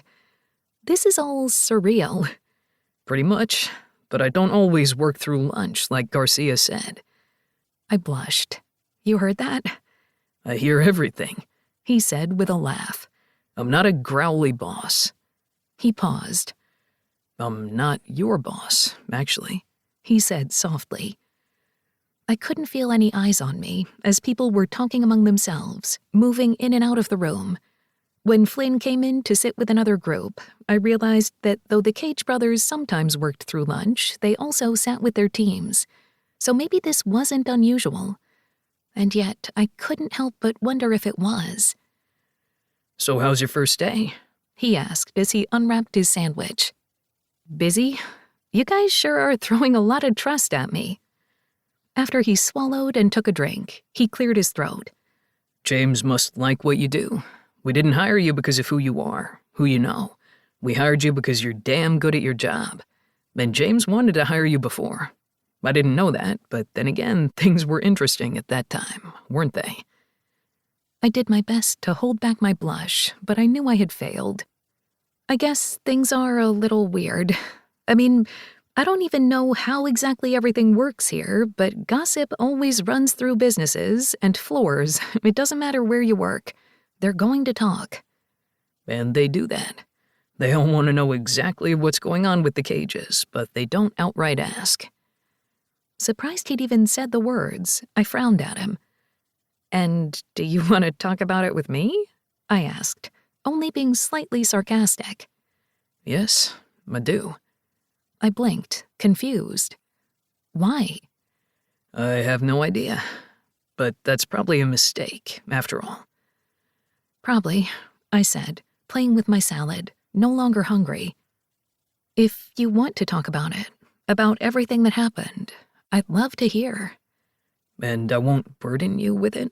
He asked, seemingly taking a step back. That's what friends are for, I said, trying to put some lightness in my tone. It won't be a burden. He tilted his head and studied my face. Friends. Aston, I can't ruin this, I whispered. I know. But I'll listen, because you're not my boss. And maybe the cage needs somebody to vent to that isn't his brother's. After all, we couldn't be anything more, not when we each had so much going on in our lives, right? Okay then. And I take it your number hasn't changed? He asked, and I smiled. It hasn't. I'm surprised you haven't deleted it from your phone. I winced. Sorry about that. No. It was rude of me. And maybe that's why we should talk. Suddenly uneasy, I nodded as we finished our lunch. Thankfully, we only talked about the job, and when his admin came to take him back to the office, an emergency call on the other line, I cleaned up my mess and went back to my work. Because this is what I was good at, what I needed to be good at. I couldn't let anything else get in the way. When I finished my first day, slightly elated, slightly worried, I made my way back home, texted Isabella that I survived, and immediately called my mom. Hello there, baby. How was your first day at work? Great. They're a good company. I love that you sound surprised at that. But then again, it's a company that makes millions and billions or whatever how many dollars that is. So, of course, they're probably corrupt. I laughed. I couldn't help it. Or maybe they're okay. Maybe. As long as you're safe, my baby. I love you, Mom. I love you too. Your dad's outside playing with the lawnmower. Do you want me to get him? No, I'll call you both tomorrow. But I have a job. They don't treat me like crap yet, and I think I'm going to like the projects I'm on so far. Good. And if you want your dad to beat up that man, you let me know. For a moment, I thought she meant Aston. Then I realized she meant my old boss. It's okay. He's my past. That whole company is. Let's work toward the future. Of course. Now, are you and Isabella going to come over for dinner this weekend? Maybe. It depends on her schedule. I know she's so busy with that job of hers. She works far too many hours for being on salary. I keep telling her that, but she's stubborn. No, that's an understatement. I hope she's doing okay. I know she's going through so much with her family. And isn't that a coincidence that it happens to be the Cages? I'm trying not to think too hard about that, but Isabella's fine with it, and they seem to be fine with it. I'm going to pretend that I'm not in the middle of it. That's my girl. You live in your own sense of reality. That will be totally safe. I sense the sarcasm. I love you, baby. Make sure you eat a real dinner and not some microwavable thing over the sink. You need your protein and fiber. I will, Mom. I love you. We said our goodbyes, and I stood there, phone in hand, knowing that I was loved. I had two parents who adored me, who would have taken me in if I needed help after not having a job for 3 months. They would have done anything for me. Same as Isabella. I wasn't alone. And yet, I couldn't help but feel a little disconnected. I sighed and changed into joggers and a tank top and made a healthy dinner thanks to my mom because I had been thinking about ordering pizza and then went to look at my folders that I had taken home, trying to study up on this new job I did not want to ruin. An hour after dinner, my phone buzzed, and I looked down, my stomach once again tightening. I let it ring one more time before finally answering. Aston. You answered. I was afraid you wouldn't. I was afraid you wouldn't call. I hadn't meant to blurt that, and when he was silent for a long moment, I was afraid I had messed up. I wasn't sure I would. I should have called before, but I thought that pushing you away and everything that wasn't my family would be safer. And yet nothing feels very safe right now.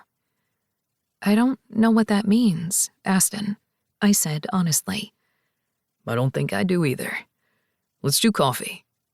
I froze. Is that a good idea? No, not in the slightest.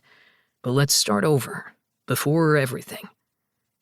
I don't think it's a good idea. It's not. Then I guess we should do it? I asked with a laugh. Yes, because I'm not your boss.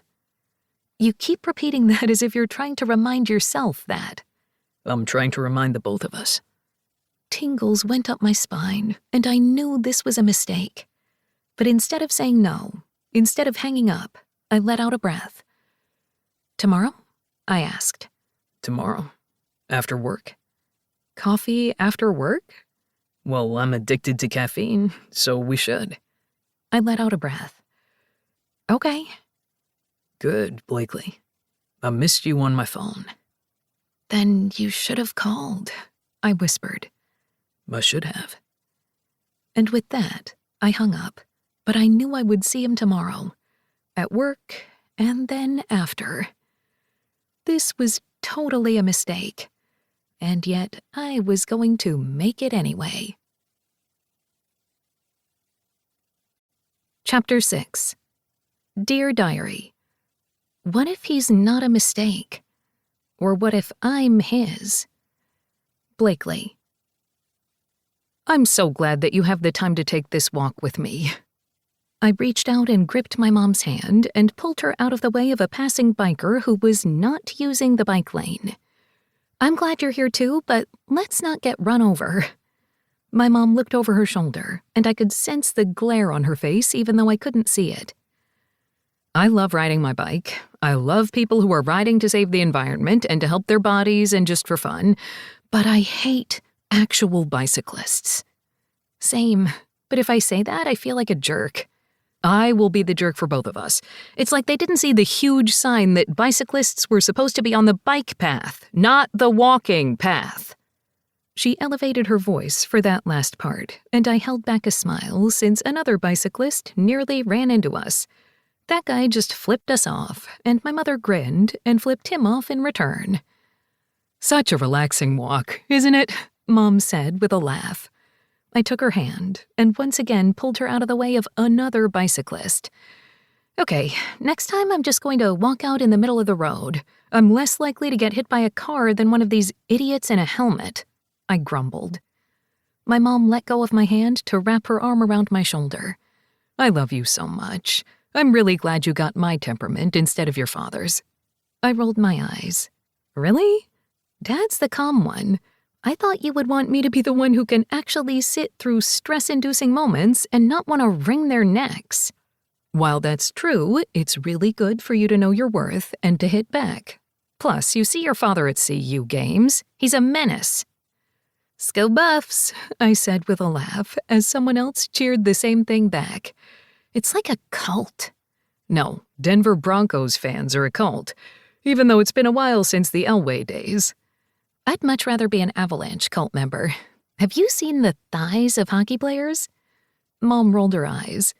That is true, and they're constantly moving, but the whole skating around on death blades and trying not to lose their teeth? I don't know if that's sexy. Not all hockey players lose their teeth. Enough of them that there are actual articles about how many teeth they have lost, and there are leaderboards. It's a little scary. Well, I promise I'm never going to date a hockey player. How's that? You know you shouldn't make promises like that. Who knows, the next man you see could be a hot forward for the Colorado Avalanche, and then you're married and happy and a wag. Yes, because I really want to be a wag of a hockey player. It would be cute, though, because you could always wear cute little coats and scarves and mittens when you're in the ice rink. It would really help with my hot flashes to visit you at the ice rink. First of all, most hockey players are going to be far younger than me because as soon as they hit my age, they're ancient in sports world. Honey, you're 29. Please stop calling yourself ancient. Only in a sports world. I'm barely able to call myself an adult at this point. Don't worry. I'm not quite sure about that. You started a job with a company that I actually admire. That sounds like an adult move to me. I held back my wince, but I didn't blame her for the little jab. I'm sorry it took me so long to get out of that situation. My mother, a high-powered attorney who had broken through glass ceilings for most of her career, pulling others in her wake, just squeezed my hand. I adore you with everything that I am, and you are allowed to work for horrible bosses and try to do good things. And you do. I love the microloan program that you are working with now, and the small businesses that you were trying to nurture before. And while your old boss didn't let that happen completely, I know you tried your best. I'm just really pissed off that you wouldn't let me go at him legally. I hadn't told my mother everything that had happened behind the scenes, because while they hadn't had to falsify any documents in order to get me fired, the ethics code and propriety statements that I had had to sign when I had been hired meant that there was enough leeway for them to get me out. Because of that dance with Aston. It didn't make any sense, but in the end, I was in a better place. I just hated the fact that they had pushed me down to this point in the first place. It's all in the past. I'm working with people that you like and people that I admire, and we're going to kick Howard's ass in business whenever we can. Now that's my competitive daughter. I try. So, we've talked about work, we've talked about the maintenance issues you've had at your place that your father will go work on. I can handle them on my own. Let us help. You're our baby girl. It's what we do. If he wants to, but I can do things on my own. I've always known you could, but asking for help is okay. I really think you should look in the mirror when you say that. Ouch, Mom said with a laugh. That's all I'm saying. So, anything else we should know about? Anyone in your life that's new? I narrowed my gaze at her, wondering if Isabella had mentioned anything. Of course my best friend wouldn't. Just because my mom happens to adore Isabella, it didn't mean that my best friend would break my confidence. However, my pause seemed to have done it all on its own. There is somebody. Tell me about him. We made our way to a food truck, and I bought us both breakfast tacos and coffee. Eat this and stop prying. You're lucky I love you, and that I love egg and potato and bean tacos. I went with barbacoa because eggs are disgusting. You love deviled eggs. That doesn't count. Now tell me, Mom said, and I did my best not to get grease everywhere, knowing that the barbacoa taco was probably going to settle in my stomach later and I was going to regret it, but it was fine. It's nothing. It's something if you're hiding it. Who is he? It's not really a thing. It's just coffee. Coffee? Tell me more. There's nothing to tell. It's just coffee and an introduction. So, a blind date? She asked, curiosity in her gaze. I shook my head. Not exactly. You know, the more mysterious you act, the more I want to know. You know, it was so much easier when I was a teenager. I could tell you everything. And Dad, of course. You guys have loved me and taken care of me my entire life, and I've always been able to come to you. But it's weird now, isn't it? Life is never easy, but it can be fulfilling and loving. And you don't have to tell me if you don't want to. I pry because I love you. I feel like I should embroider that on a pillow for you, I said dryly. You can get it for me for Christmas. I just might, I said before finishing my taco, grateful for the wet wipe that I had picked up from the truck. It's a coffee date and not our first date. Oh? Though I'm sure the first time we had coffee counted. You've lost me, Mom said as she rolled up her leftover foil. I took it from her and threw everything in the trash as we continued our walk to the parking lot. It's with Aston, I said softly, and my mom froze. Aston Cage? The man you danced with? She asked, and I was grateful that her voice was low. It wasn't like the Cages were famous and people would know their names just by saying it out loud, but it felt a little too public. The Cages weren't in the news anymore.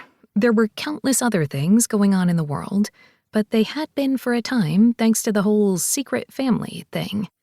And I didn't want things to get weirder than they already were. Yes, just coffee. I don't know what's going to happen. Maybe we're just going to start over so things aren't weird. But I don't know if they're weird at all now, because it could be fine for him and I could be the one freaking out. So you are freaking out, Mom said softly. Maybe, I don't know. I really liked him, Mom. I hadn't meant to say that out loud, and frankly, I hadn't even been sure it was true until the words were out. My mom squeezed my hand, her face softening. I know, baby girl, but the timing wasn't right, and I still am a little angry that he never called you. He had reasons. I mean, sort of big scandal reasons, I said, my voice low. There are always going to be reasons, but there should be other ones to remind you that you have a life worth living. It's probably a horrible mistake. Is he your direct supervisor? Or has any input on your hiring, firing, or paychecks? I shook my head. No, the company is separated enough that Aston has nothing to do with me, other than the fact that he may be in a meeting or two. James is the only one that is in charge of my career for now. So there's that thing. But it would still be dating a coworker. Is that allowed? Yes, and the fact that I looked it up kinda worries me, I said with a groan. No, you're being steadfast, and I adore you for it. Now, it's just coffee, right? Just coffee. Today, in fact. My mom's eyes widened. What? That's not enough time. Excuse me? I asked, and looked down at my leggings and workout jacket. You don't think my sweaty self is good enough for a coffee date? I meant enough time for me. Alarmed, I took a step back. What? You're not coming. No, I meant emotionally. I'm going to need to go and vet him again. You know, get my team on the whole background check. Mom, I warned. I'm kidding. Kidding. Sort of. Your dad would want to do the background check. Yes, because he has friends that could actually do that. My father was a retired firefighter who still worked with the stations and crew, just not active, which my mother and I were honestly thankful for. Growing up and being so afraid of what would happen to my father when he was out on call had always been a worry. But between his long shifts and my mom's equally long hours, they had somehow found a way to raise me and be the best parents in the history of ever. I never felt any lack of time with them because they were always there when they could be. Just be careful, okay? I don't want your future, your career, or your heart to be hindered by anything that the Cages do. They're not evil. I would hope not, since they're Isabella's family as well. Now, that's another thing. Would Isabella be okay with you dating her half-brother? I grimaced. My mom continued before I had a chance to answer. You should tell her, before the coffee date. No matter what has happened in your life, Isabella has always been there for you. I know that. I just also know that things are awkward between them now. There's no hate involved, I think, but things are weird. That seems like a very large understatement. I nodded just before my alarm went off, and I sighed. I have to head back and get ready for more coffee. Call Isabella, and have fun, okay? If you're willing to give it another chance, he seems like a wonderful man. I don't know if he is or not, but I want to find out. And that's what worries me. Just breathe, and know that your father and I know people, just in case, she said. So seriously, I had to really hope that I saw humor in her gaze. We made it to our cars, said our goodbyes, and I called up Isabella on my way to my house to get ready. "This is Isabella," she said on the other line, and I frowned. "Why are you working today?" "Yes, I understand. I can give you a call back." "Is he in the office with you?" I asked, because there was only one he here, her boss. It seemed that Isabella and I were great at finding shitty bosses. At least I had resolved that issue. I just hoped Isabella could. "You're right. I'll give you a call right back." I sighed as I got onto the highway, my knuckles a little white because I hated traffic, and it seemed that I was constantly in between 18-wheelers. It only took a few moments for my phone to ring again. I answered quickly, still nervous. "Hello?" I said, and Isabella let out a dramatic sigh. "Sorry about that. My office door is closed. I'm fine. I just have to fix a couple of mistakes at work." "Your mistakes?" I asked, though I knew the answer. "Of course not. and while I would say that I never make mistakes, I can. Not often, but I do. I'm sorry, babe. You shouldn't be at work right now. I shouldn't, but it's life. I need a paycheck. Now, are you okay? I'm fine, I said, taking my exit. I just wanted to let you know that I, am getting ready to go to coffee with Aston. Isabella was silent for so long, I had a feeling that I had made a terrible decision. Everything was far too complicated, and I should probably just text Aston back and say no, and walk away. Only part of me really didn't want that. Good, Isabella said after a moment, and I nearly jerked the wheel. What? Good. I don't know him. He seems like a nice guy. And it's all weird and awkward when it comes to dinners and the fact that he's my brother and I don't even know him. But you kept thinking about him, and while part of me wanted to hate him for not calling you back, we both know why he didn't.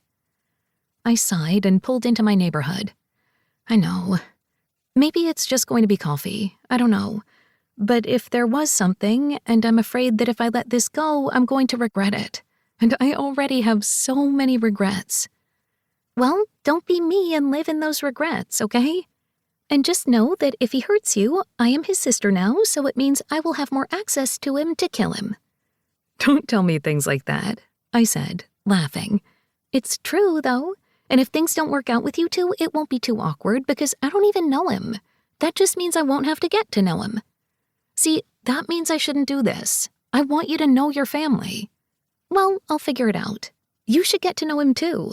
It's not all about me, you know. I'm okay if it was, I said honestly. I pulled into my garage, but kept talking on Bluetooth while I sat in the car, not wanting to end the call accidentally. My Bluetooth hated my phone. Enjoy yourself. People say he's a good man, and apparently I'm surrounded by brothers now and we're outnumbered. I could use someone on the inside. You know, one on my side. Now I'm a mole? No, maybe a double agent. I like that. I really don't want to get into the middle of your family drama, but I feel like I'm already there. It's why I love you. Just go have coffee. It's just a stimulant. You're fine. I love you. I love you too. But when details come out about your coffee and anything else, we may have to work with some code names or something, she said dryly. Deal. We said our goodbyes, and I quickly got out of the car and got ready. I only had 20 minutes to shower, sort of do my hair, and put on makeup. It was just coffee, after all, but I still wore linen pants and a cute top. I had chopped off a few inches of my hair recently, so now it went right past my shoulders and took less time to blow dry, thankfully. I didn't curl it or spend any excess time on it because I didn't want it to look like I was truly trying too hard. Just maybe trying a little bit. I slid my feet into sandals, grabbed my bag, and made my way to another coffee shop that was in another suburb of Denver. We weren't going back to Taboo, not near our office. No, this was going to be different. It had to be different. I pulled into the parking lot and saw Aston already there, standing outside the coffee place in worn jeans and a Henley. Women passed him and couldn't help but glance at him, but he wasn't looking at any of them. Instead, he just stared off into the distance, toward the Rocky Mountains, and I wanted to know what he was thinking. There was just something about him. And yes, I was making a mistake. There were so many reasons not to do this, not to get out of this car, and not to have coffee. And yet, I wanted to. So I got out of the car, took a few steps toward him, and when he turned in my direction, his eyes darkening, something twisted inside, something soft, and I let out a breath and smiled, and made my mistake willingly. Chapter 7. Rule number 3. Only lie to your family if number 2 is unavoidable. Aston. My breath caught as Blakely walked toward me. I had to wonder why that continued to happen to me whenever I saw her. I should have been used to it by now, but clearly I wasn't. The fact that I was there at all after blurting out an invitation meant I was going down a path that wasn't a smart decision for either of us, yet I wasn't sure if I could have made any other decisions. I knew what I needed to do. Focus on family and try to figure out how the hell we were supposed to function in the wake of my father's lies. And yet, I couldn't stay away. Blakely Graves was a distraction of the highest order. She was all wrong for me, and the complications of this single coffee were insurmountable. Work, Isabel, family, and our one dance. And yet I couldn't pull my gaze away from her. I was in trouble. You came. I hadn't realized I was going to speak until the words were out, but here we were. I was thinking about canceling, so I guess I shouldn't be surprised that you're surprised that I'm here. Well then, I'm glad that you came. I reached out for her hand and brought it to my lips like I had that first time. We both froze, and I shook my head, letting her hand fall after I gently brushed my lips against her skin. I still don't know why I do that. And I still don't know why my heart flutters every single time. It's very noble of you, and very weird. My lips twitched. Noble and weird. I suppose I should put that on my business cards. It would probably work, she said with a laugh. So, late afternoon coffee? I asked, wondering what the hell I was doing. That sounds delicious, to be honest. And then, do you want to go for a walk? I mean, I already went for a walk today, but I could use another one.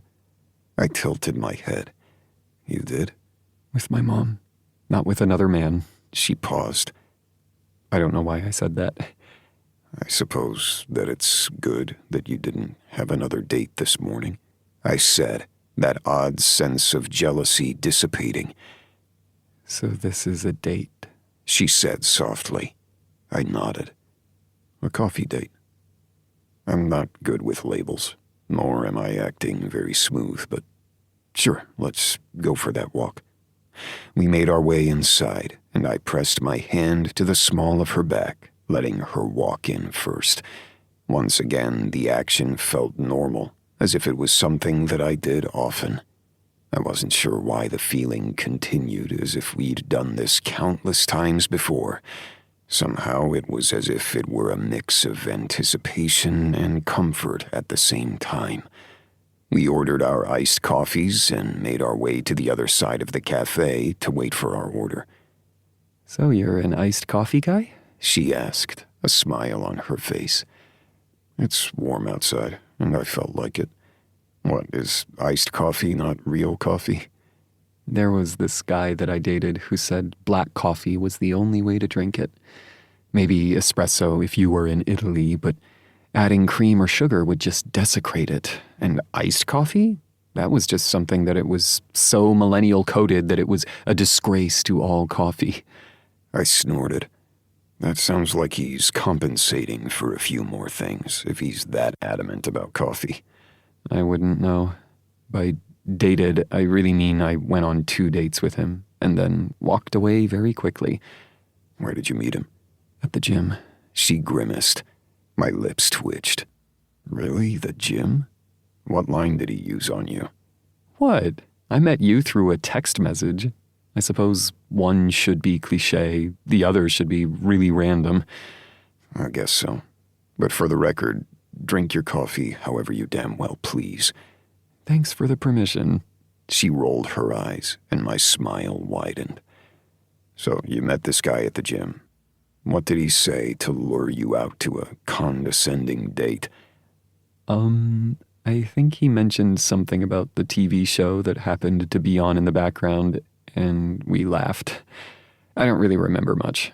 The only thing that wasn't forgettable about him was his disdain for coffee orders. I already didn't like the guy, and decided to change the subject to something better than her dating past. When our names were called, we went to pick up our drinks and made our way outside of the suddenly very busy cafe.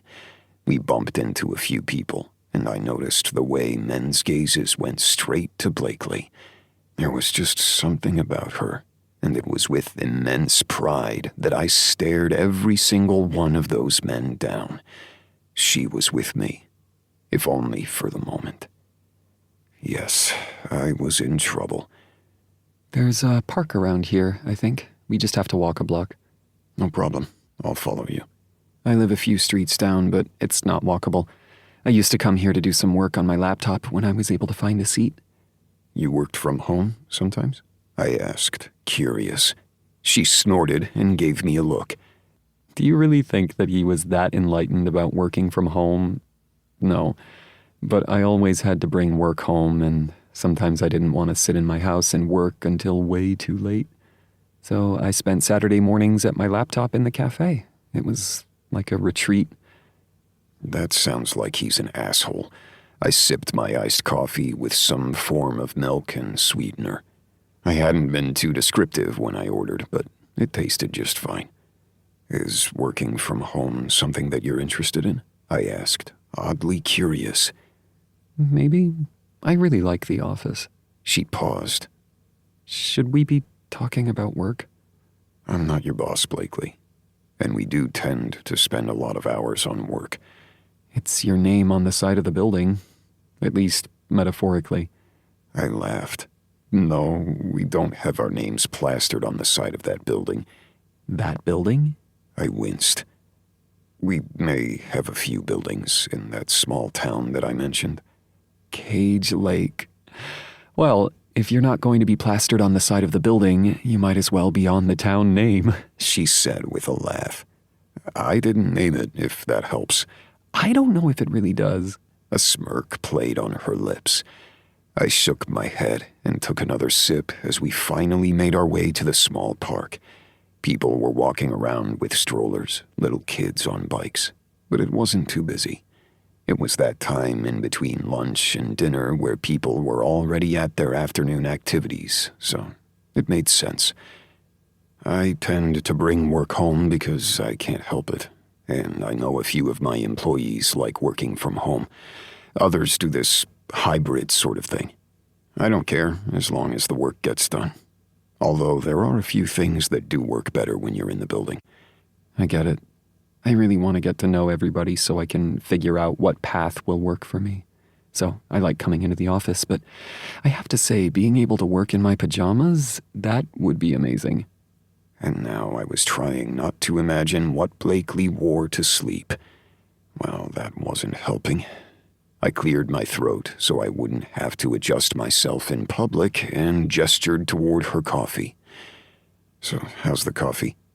Light and sweet, just like I like it. I can barely taste the coffee. I grinned. Sounds like a plan. Anything to annoy that man. Exactly. Spite is a great motivator. I nodded. Tell me about it. So, how's your family doing? She asked. I raised a brow. What? We talked about work, and the other part of you that I know is your family, at least the periphery.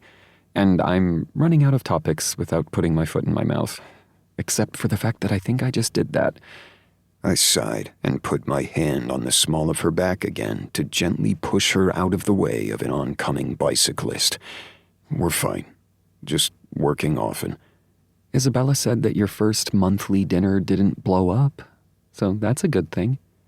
I tilted my head in acknowledgement. I'm glad she thought that. Your second one's coming up in a couple of weeks. It is. Which feels like far away, and yet not far enough. Because you're forced into it, or because it's them? The forced scheduling. I don't like what my father did. I don't even know how he did it. The logistics of it alone confuse me, but he hurt my brothers and my half-siblings. The fact that I had them for nearly my entire life and I never knew them pisses me off to no end. I can't even imagine. I love my brothers. I love the fact that some of us like working in this business while I have a chef, a bartender, and business owner as a brother. I have an artist, and now it seems that I have more. Like a rock star, she said with a grin. I shook my head. I can't believe that Kyler Dixon is my brother. So you know his music? Caged and Reckless. I always liked the name. Ironic now. I cleared my throat. I'm starting to listen to it more and look at Emily's designs. She's really wonderful with graphic and digital art. So I can see on her social media. I'd looked up each of my new siblings, wanting to know more, even though I wasn't sure if it felt like a form of stalking or not. You haven't asked her? No, I've only met her the once. Blakely met my gaze, but I couldn't read the question in them. I wanted to learn, though. You'll figure it out. I hope so, even though it doesn't always feel like I will.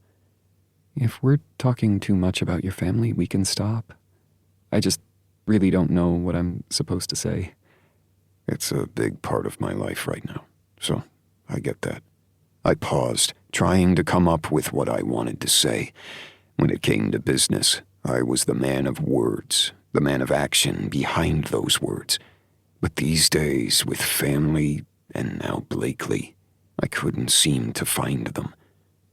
What are you looking for, Blakely? She paused, and we moved to the side so other walkers could pass us. What do you mean? This. Us. She gave me a weird look, and I didn't blame her, as I didn't know why I was asking the question in the first place. I just wanted coffee, Aston. I'm starting a new chapter of my life, and for some reason, I couldn't say no when you asked. I'm glad you didn't say no. I didn't want you to. We stood there for a moment as I told myself to stop looking at her, to walk away. Because my family had rules set in stone by the father who had lied to us this whole time. But these rules protected my family, and I had to make sure that I wasn't the one who stirred us up anymore. I had a feeling that Blakely would be the one rule I could break, and that scared me more than anything. What is it that you want? She asked, pulling me out of my thoughts. I don't know.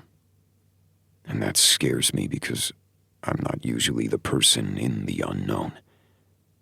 So we finish our walk, and we stop putting so much pressure on ourselves. I want to see you again, I blurted. Her eyes widened. So maybe that's not pressure. I leaned down and brushed my lips against hers, needing her taste, needing to breathe. This wasn't our first kiss, but it felt like a first. Because even in the short time that had passed between when this had occurred the first time and now, we were completely different people.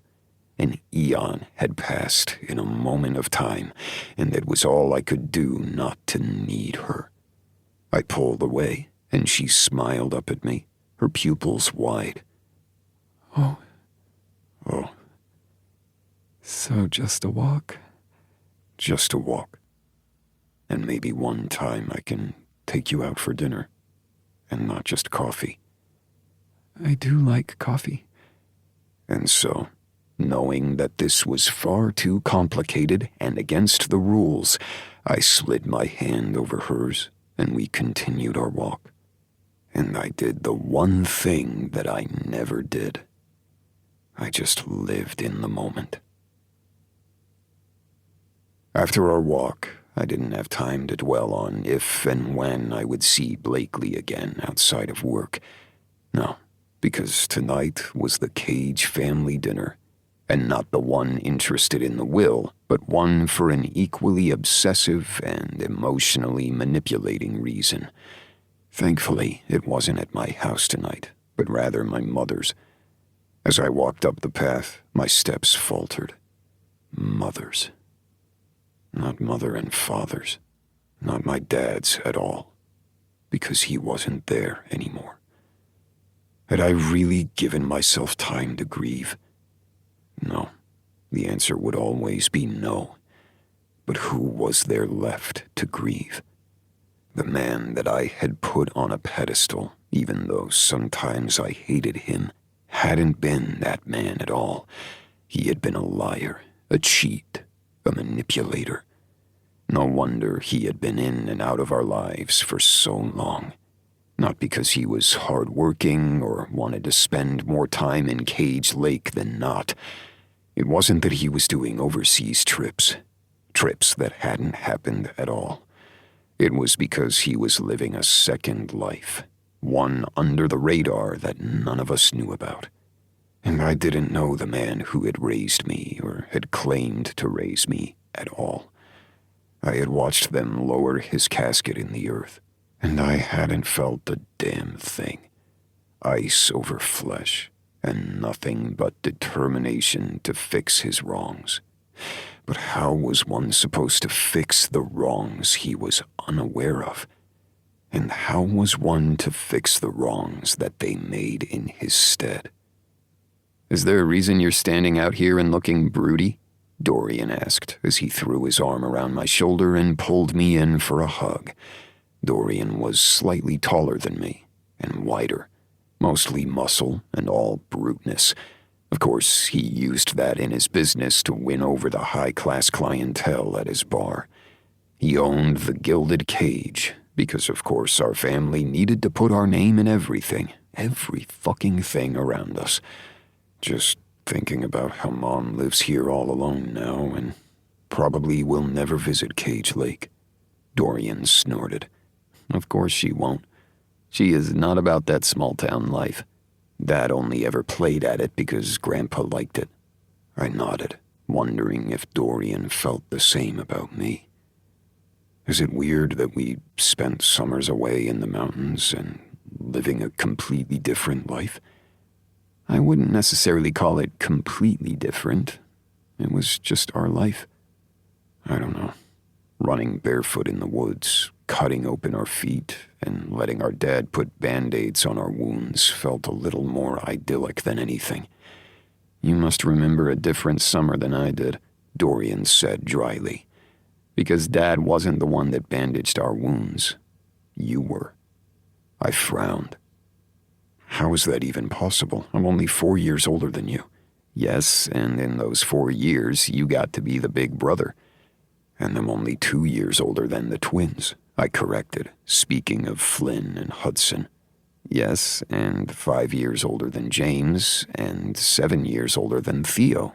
Dorian frowned. You know, I can rattle off those ages quite quickly, but I'm going to have to figure out the family tree with the others. Did I hear childhood age math? Theo asked as he came forward and wrapped his arm around my other side. I was trapped between my two outlandish brothers. Is there a reason that you're sandwiching me? Because we're going to march you into that house for dinner. If we have to go, you have to, Theo explained.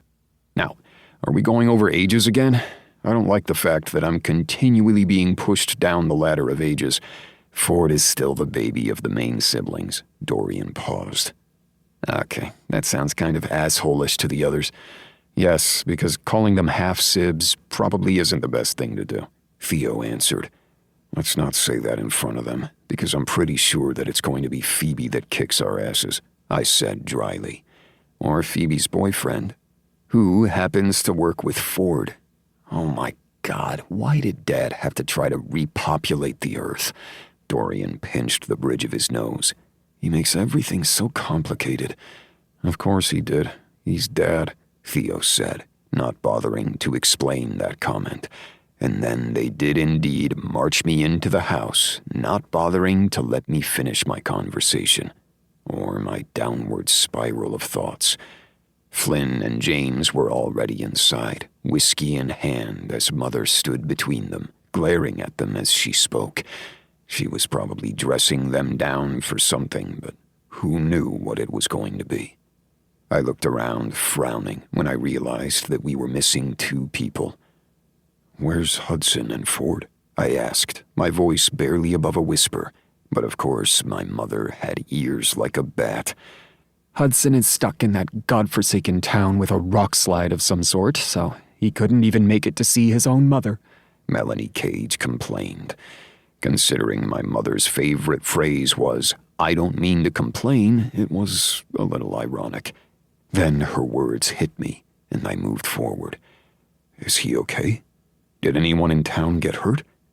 We had a responsibility for the town because we owned so many of the businesses and the land. We weren't mayors or responsible for any of the actual political aspects of the town, though I had a feeling Hudson might be part of the town council, mostly because the town wouldn't have it any other way. While it wasn't in the bylaws, the town still required us to join in on the planning and upkeep of the town. We never wanted to mess with the small town politics that came with our responsibilities, so we always acquiesced. Mother cleared her throat. He said he was fine. No one got hurt. But I didn't ask much. I'm just disappointed he's not here. It's not like he can fend off a natural disaster, Dorian said, and my mother's face brightened. That was Mom. Every time she saw her baby, she couldn't help but love him. And I had no idea why it was Dorian. He wasn't the oldest, wasn't the youngest. It was like once she got to him, she decided he would be her favorite, and the rest of us would all wait for the scraps. Not that I minded. I didn't need much from Mom these days. And what about Ford? Theo asked. Flynn tried to do a cut-off motion with his hand, wincing as James turned his back. Mother lifted her chin. Ford is with the other family, because apparently his priorities have shifted. I let out a sigh, annoyed at the familiar refrain. He's married. Of course he has responsibilities with his family. She gestured toward the bar. Make your drinks, and then we'll have dinner. Chef says it should be soon. We're having roast beef, but no extra starches. She moved away and left us behind to stand there, wondering why the hell we were even here. So, dinner's going to be fun, Dorian said dryly. At least Mom likes you, Flynn muttered into his drink, and James choked. We're not supposed to say that out loud, James said with a mock whisper. Theo just shook his head and poured the rest of us drinks. I ended up with 2 fingers of whiskey and lifted it to my lips. Cheers, I muttered, and downed half of it. That's a sipping whiskey, dumbass, James muttered, but I didn't care. I was going to need a lot more alcohol to get through the evening. So, how was your date? James asked, and I nearly dropped my glass. What? A date? You mean he got out of the house? Dorian asked, hand on his chest. I, for one, am shocked, Theo teased, and I flipped them both off. I have no idea what you're talking about, I lied. You're going to have to lie a lot better than that, Flynn put in, shaking his head, especially when you go on a date with someone that we know. I scowled, glaring at the 2 brothers I worked with. Are you serious? Are you having me stalked? James scowled right back. I overheard you. Nobody else did, thankfully, so of course I want to know how it went. And then he told me, of course, Flynn put in and gestured toward our other brothers. And we needed to bring you into this. I'll text Hudson and Ford later so that they know. Thank you, I appreciate it, Dorian said with a wink. I sighed. Why did I have so many brothers? I should really text Kyler too, then, Flynn added. I snorted. You should. In fact, we should really make a whole group chat with the 12 of us. It'll be unhinged. I'd have to turn off notifications at that point, Theo said, shaking his head. So, who are we dating? He asked. I shook my head, not wanting to answer. At their stares, I gave in. We're not dating. It was coffee. And a kiss I couldn't stop thinking about. Blakely, my new hire, James said, although there was a bit of ice to his words. I looked up at him, confused. What is with the tone? She doesn't work for me. It was just coffee. For now. I see the way that you 2 are about each other. And while it's not ethically wrong, it is a shitstorm. You know what Dad always said, remember the rules, and don't mix business with pleasure. First, fuck off. Second, are we really going to worry about that certain rule? Dorian said, surprising me. You know I can answer for myself, I said dryly. But Dorian continued anyway. You shouldn't have to. Fuck Dad's rules. He didn't live by them, as is evidenced by 12 kids. The others started bickering, and I just stood between them, wondering if any of us were grieving. We could just walk away, let everything go to a trust, and not deal with any of the mess that he had left behind, but part of me didn't want to do that. I wanted to get to know the people who had been fucked over just as much as we had.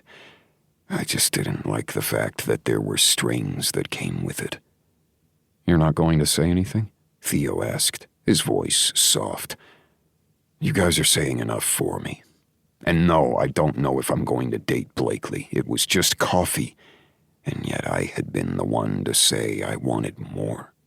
Only the moment I'd stepped away, I'd heard my father's voice in my head, and getting away from his words had always been a problem for me. Even when I lied to myself, it wasn't. Just don't mess it up, okay? James asked, his voice serious. I'm not saying you will or would do it purposely, but I like her. And she's a good employee, and she's Isabella's friend. It's just a catastrophe waiting to happen. Because I'm just like Dad, the cage. Because I'm going to fuck it up just like he did, I asked, the malevolence in my tone surprising me. James didn't react, but the others stared at me as if I'd lost my damn mind. No one is saying that. The world is saying that. Every one of our business contacts thinks I'm going to be the one that steps into Dad's shoes, and they don't even know half of the shit he's done. So you're right. Maybe I will be the one to fuck things over like he did. That's not what I'm saying, James said. I shrugged, setting my drink down. You know what? Give Mom my regards. I'm not in the mood to deal with her attitude anyway. I have enough for all of us. Aston, Flynn said as he came forward, and I took a step back. No, I'm just not in the mood. I wasn't meaning to start a fight, James put in. No, you were just warning me off, Blakely, because I don't want either one of you to get hurt.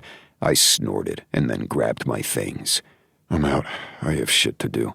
Running away from the problem? Maybe that is a Dad thing, James whispered. Dorian whistled through his teeth as Flynn scolded him. But I let the remark slide, because it was true. Instead, I pulled up my phone as I walked outside, leaving them behind. If I was going to be reckless, I might as well go all in. Me.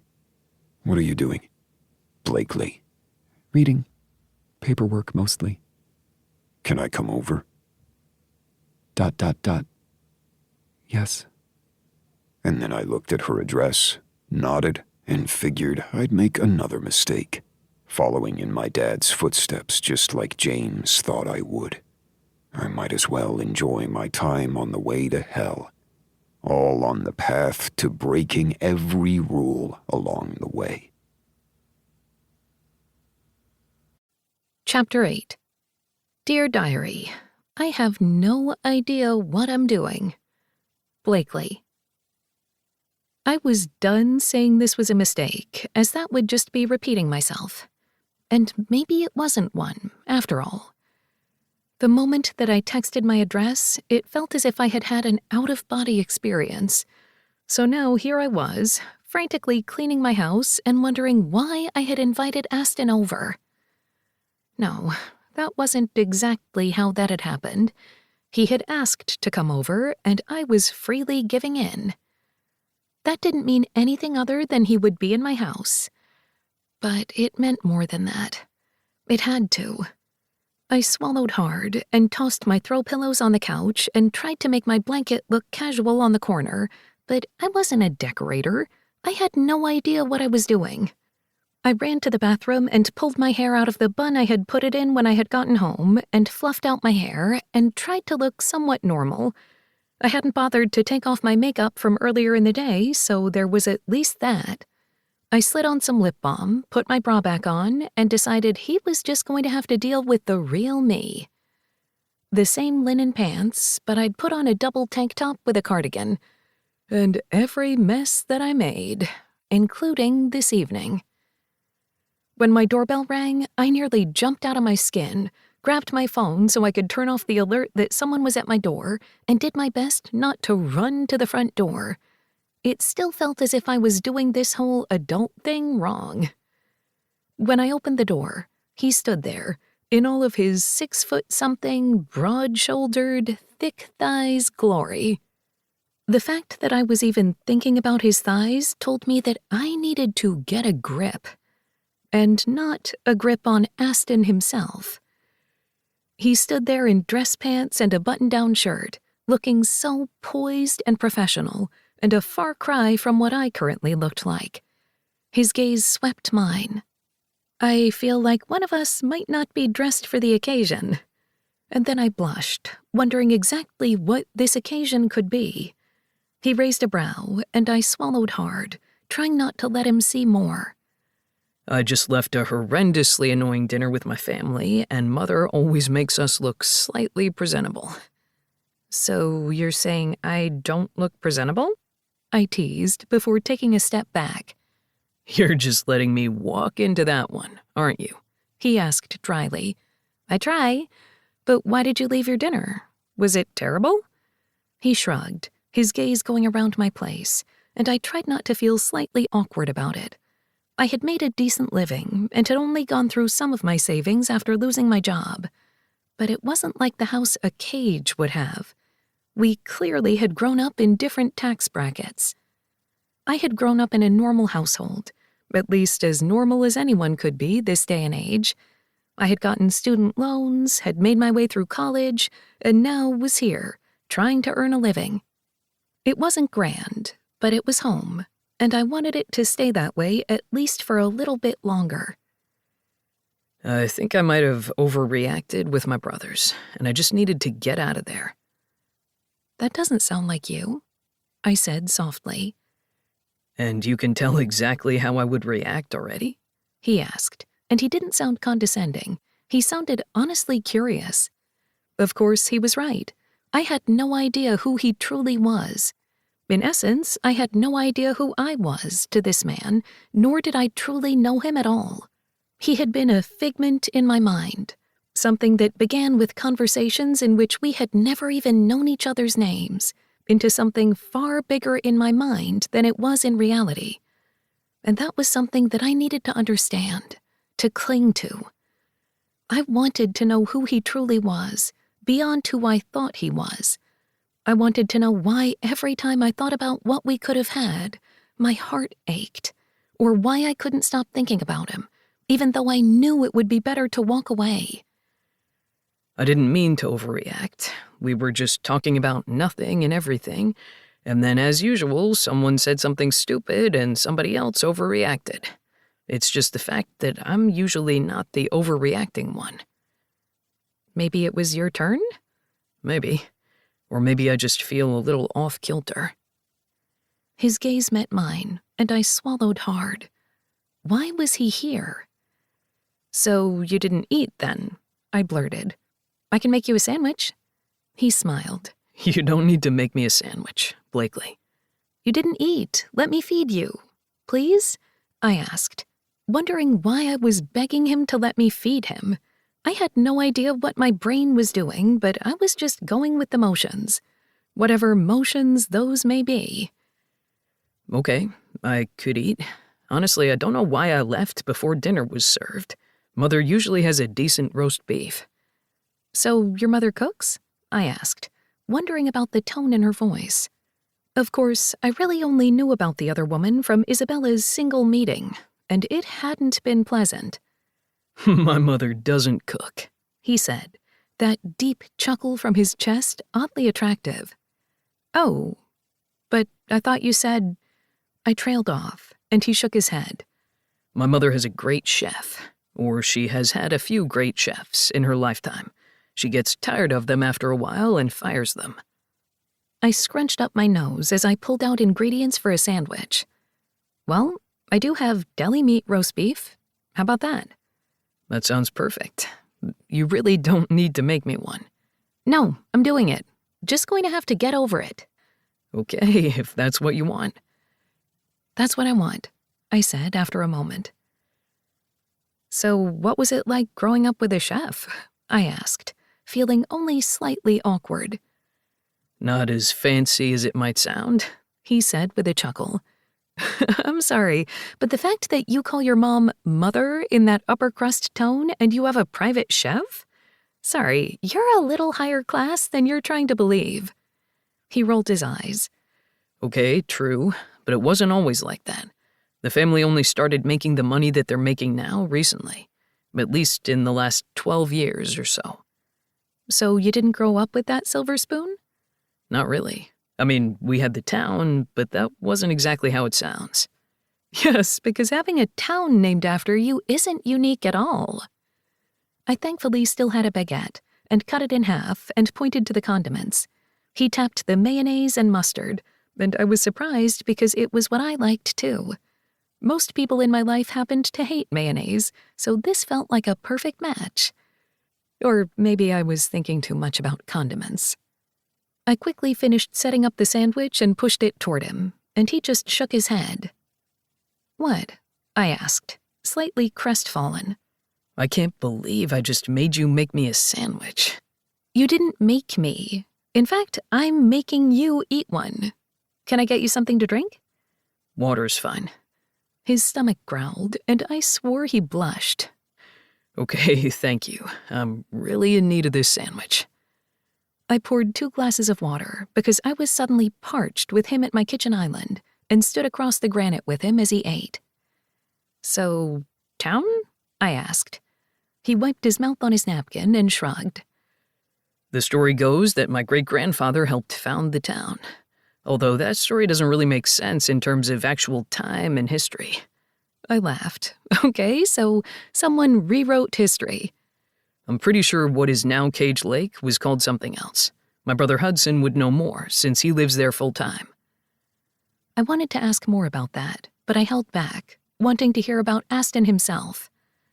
But the town was fully incorporated, rather than what it had been before with my great-grandfather. And he put his name on it? Of course he did. The lake itself was man-made, and it actually helped some of the irrigation and ice flow. When the highway was put through the mountains, it changed the way that the natural formations worked, and the lake was a good idea. Again, you should ask Hudson. I'm not quite sure exactly how that all works. Says a man who helps build environmentally clean architecture. I help fund it, and I help with the paperwork. I also help with the overall designs, not so much the structural engineering. That is why I hire others. Well, that's good to know, at least. Are you going to tell me you know all about the structural engineering? I shook my head. Not even the slightest. Although I'm doing my best to learn a bit of everything with his microloans program. That's James's baby, and I'm proud of him for it. He's kicking ass. And you are going to help make that even better. That's the goal. Now go back to that town. I'm intrigued. There's not much to it. We spent our summers there. I'm now realizing that we might have spent our summers there so that way Dad could say that he was working in town, but really he was spending time with his other family. I nearly choked on my water and shook my head. I hate the logistics of that. I have no idea how he did it, other than the fact that he wasn't around as much as I really thought he was. He was just so big in my mind that I didn't realize that many of his business trips weren't actually business trips. And Isabella had always said that he was absent often. I guess nobody realized how absent. I didn't want to divulge into Isabella's truth any more than that, so I just gave him a sad smile and he nodded, seeming to understand. We didn't live in a mansion. In fact, I had to share my room with 2 brothers. Of course you did, but there are many of you. 7 of us, at least in the house. The fact that my mother, a woman who perpetually didn't like children and was ice cold to most, had 7 children still astounds me. I winced. Oh, that's not nice. Not even a little.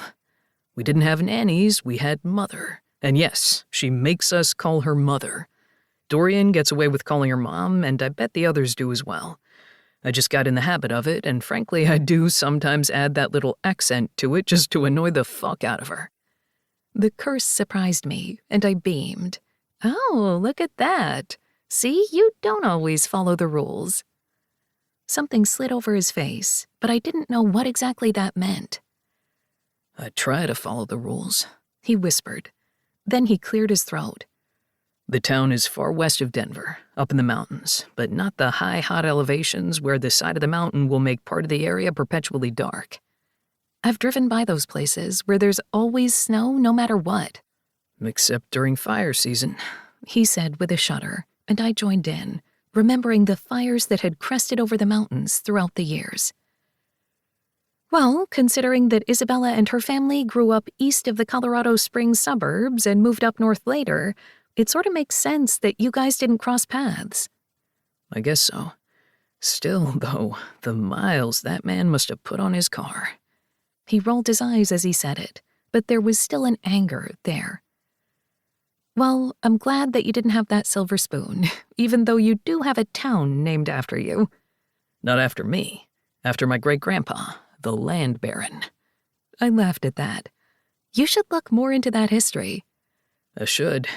I was too busy looking toward the future, trying to make sure that I could bring the company to this new age along with my brothers. Not everyone wanted to follow in my dad's footsteps, at least in terms of work. He scowled a bit, and I had to wonder exactly what footsteps he was thinking about in that moment. We were pretty normal. I don't know if we're too normal right now, he said dryly. No, I don't think secret families are too normal. I, however, was blessedly boring and normal, I put in, wanting to steer the topic away from the hard parts, at least for now. I would love to hear about boring and normal. I shook my head. My mom's a lawyer, dad's a firefighter. He raised a brow. Really? Really. They worked a lot, but between all of my after-school programs and sports and everything, it really worked out that I could see my family often, and yet they were out of the house more often than not. And you're still in touch with them? I nodded. I had that walk with my mom this morning, and I have dinner with them often. I'm very blessed with my parents. I'm an only kid, which sounds a little shocking with your 11 siblings. He shook his head. I could barely keep up with the 7 before, he said dryly. Totally, I can't even imagine. So blessedly and boring. Any ex-boyfriends I should worry about? He asked, surprising me with this straightforwardness. I swallowed hard. No. I had 2 serious relationships in my early 20s, but they didn't go anywhere. I shrugged as I said it, and honestly, I didn't feel anything. They had both been nice guys, but nothing had happened. I didn't feel the heat. Nothing like I felt right now. And that should worry me. That's oddly surprising, he said, as he stood up and took the plate to the sink. He just raised that brow at me as he washed his dishes and set them in the drying rack. I stared at him, wondering why this felt so domestic and normal. One ended after college because he wanted to go to grad school on the East Coast and I wanted to stay here, and the other was right out of college and we just didn't suit. Did he want you barefoot in the kitchen making him a sandwich? He asked, that smirk on his face. This time I rolled my eyes. Pretty much, actually. He wanted marriage and babies, and he didn't want marriage and babies with me. And honestly, I didn't want that with him, so I wasn't too heartbroken when we broke up. So no current boyfriends? I scowled at him. I've kissed you how many times now? No serious boyfriends at all. But what about you? I asked softly. Is there someone I should worry about? Other than him, of course. He shook his head. I don't share, and I don't cheat. I was in a serious relationship for most of my 20s, and I was engaged. I choked on my own spit and blinked at him. What? Yes, I was engaged. Meredith was a wonderful woman, and in the end, we didn't suit. Oh. I wasn't sure what I was supposed to say. I hadn't known he had been engaged. Although, when was I supposed to have figured that out? Can I ask what happened? He shrugged again, and yet I wasn't quite sure if he was as nonchalant as he was looking. She broke it off. He said it so succinctly that it took me a moment to catch up. And something inside of me twisted, just ever so slightly, as in the other woman had walked away. And was he still thinking of her? No, I couldn't let that get in my head. And yet, there it was. But I would have done it soon anyway. I felt like my emotions were all over the place in this moment. Oh, She was nice, good at her job, pretty. he said, that humor in his gaze again, and I narrowed my gaze at him. Oh, really? Really? I don't know if I should be hearing about other pretty women while you're in my kitchen. He leaned forward and brushed a strand of hair from my face. But she didn't make me lose my mind. I swallowed hard at the low growl of his voice. She didn't make me forget that I'm in a fucking meeting and all I wanted to do was text you. Oh, I whispered. He smiled then, the heat in his gaze intoxicating. Yeah. Oh. And then he lowered his mouth to mine, and everything went blank. His hands were gentle on my face, but his kiss was anything but. I couldn't breathe, couldn't think, and I didn't want to. Instead, I kissed him back with the same ferocity, all doubts out what could be firmly pushed out of the window. And then he was gone, standing 2 feet away from me, chest heaving. That's why I can't think. He growled. I know the feeling. I wasn't sure what else to say. I'm going to go. Not because I don't want more, but because I don't want to fuck this up. And I tend to fuck these things up. Frowning, I moved forward. Aston, I already screwed things up with us once, so I'm going to go. Not forever, but just so I don't fuck you against that counter and lose my damn mind. I pressed my thighs together, my eyes wide. That's a picture. Yes, it is. One that I want. Sometime. But first we take the time so I don't screw it up. And before I could say anything to that and dig deeper into the whys of it, he left me with one more bruising kiss. And then he was gone. Out of my kitchen, out of my home. But definitely not out of my memories. And I hoped, not out of my life. Chapter 9. Rule number 1. There is no such thing as forever. Aston. As the eldest of the family, it was time for me to take charge, at least in the essence of trying to move forward. Speaking with Blakely as I had, knowing that I was making moves that I normally wouldn't, reminded me that I at least needed to try. That was how I found myself on the other side of the table with Isabella. I had opted for a small diner that served comfort food, and a place that I liked to relax. It wasn't a fancy, overbearing place, and it wasn't a loud place with children running up and down the aisles. I figured Isabella wouldn't mind it, but the problem was I didn't know her. I didn't want to alienate my new sister, and I had been afraid to even ask Blakely where I should take Isabella for lunch, because that felt as if I were getting insider information. Then again, I needed that insider information. So I had texted her. Me. Where should I take Isabella for lunch? Blakely. That's an odd way to say hello. I had grimaced and quickly typed, Me. Good morning. It was great seeing you last night. Now, where should I take your best friend for lunch where she's not going to hate me? Blakely. I was just kidding with you. And lunch with Isabella? That's so sweet. And she doesn't mind anywhere. Honestly, food that she doesn't have to cook herself is always a win. So nothing pretentious. LOL, probably not for your first sibling date. Don't make it weird. Oh, I'm going to make it weird. I'll see you on Monday. I had swallowed hard, wondering what the hell I was going to do with myself and her. Me. Yes, Monday it is. And that was how I found myself in front of Isabella, both of us seated across from each other in a booth, feeling awkward as hell.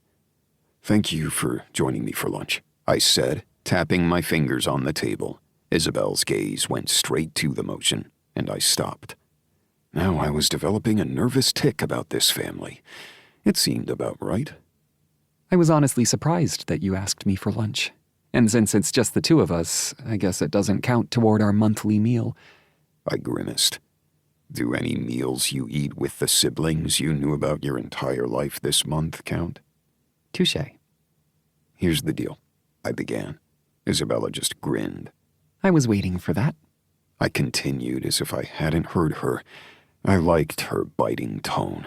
Honestly, it reminded me of Flynn's when he was in a mood, and myself, for that matter.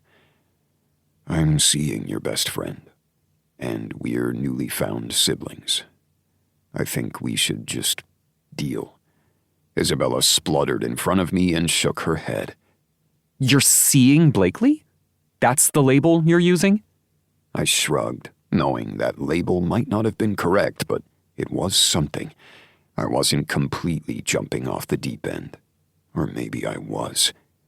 I want to see her, and we have gone out.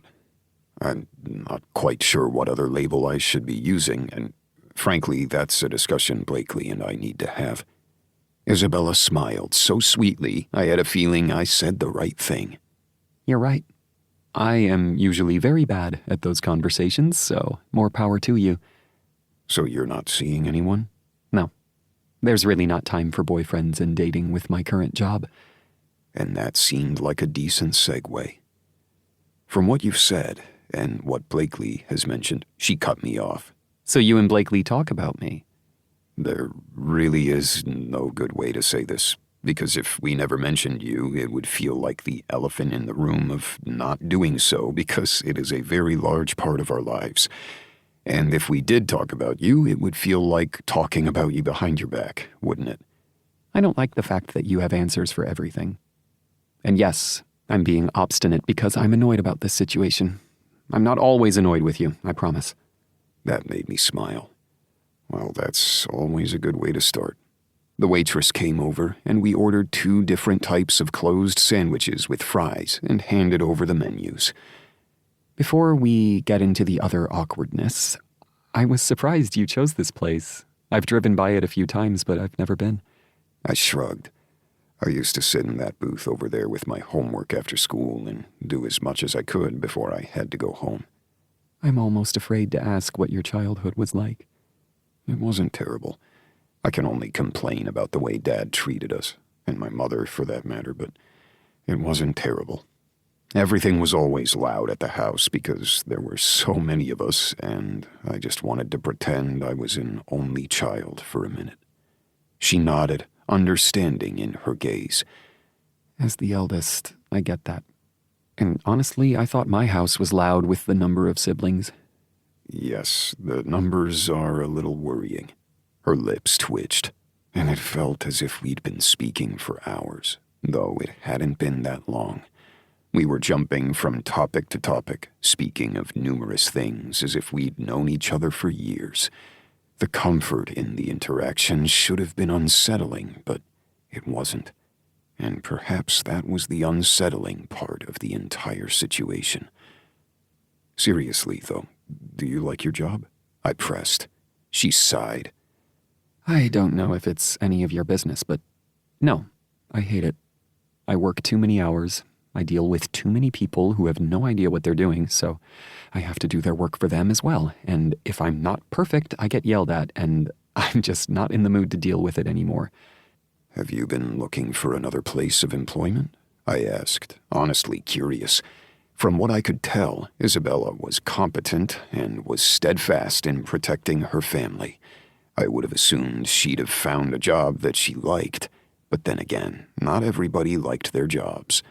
I was lucky in the fact that I was born into mine, and I knew I was privileged. I've tried before, but starting over is hard. First, I tried to have an interview, and then my sister was attacked. I froze, trying to remember if I had actually known that. What? Isabella grimaced. I thought you knew because of Ford. Phoebe, she was attacked. Twice, actually. She shuddered. I'm just glad that Kane was around both times to help her. I rubbed my temple, annoyed with myself. I knew that, at least in the periphery. I try not to think about Ford's job too much because it scares the shit out of me. I just hadn't put two and two together that Phoebe was your Phoebe. I paused. Our Phoebe. Her eyes warmed at that, and she looked far less tired when she did. Our Phoebe.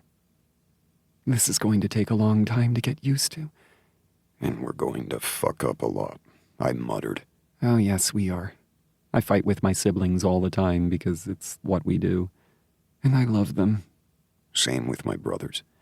We don't have the deep fractures in our relationships that some large families have. I think it's because we bound together against my mom's attitude and our father's ineptitude. My problem is I really liked my mom. She was wonderful to us.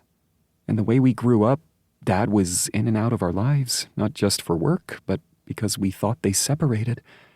It's how they had put it. I shook my head, astonished. Seriously? Seriously.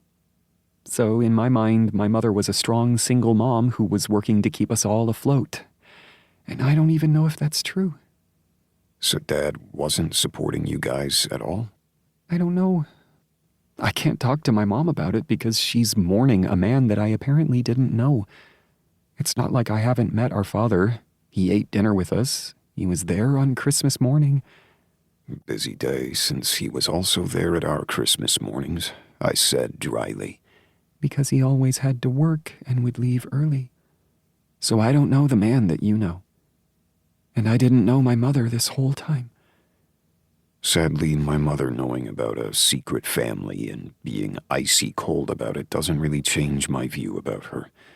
Isabella grimaced as the waitress set down our food. We said our thanks, and we each picked up a fry, playing with the edge of it. I didn't even think Isabella realized that we were doing the same movement, and I had to wonder exactly how genetics worked. I'm sorry that you had to deal with that woman. Because I had an amazing mom. I'm sorry that this broke your view of her. And I think that's what I hate the most.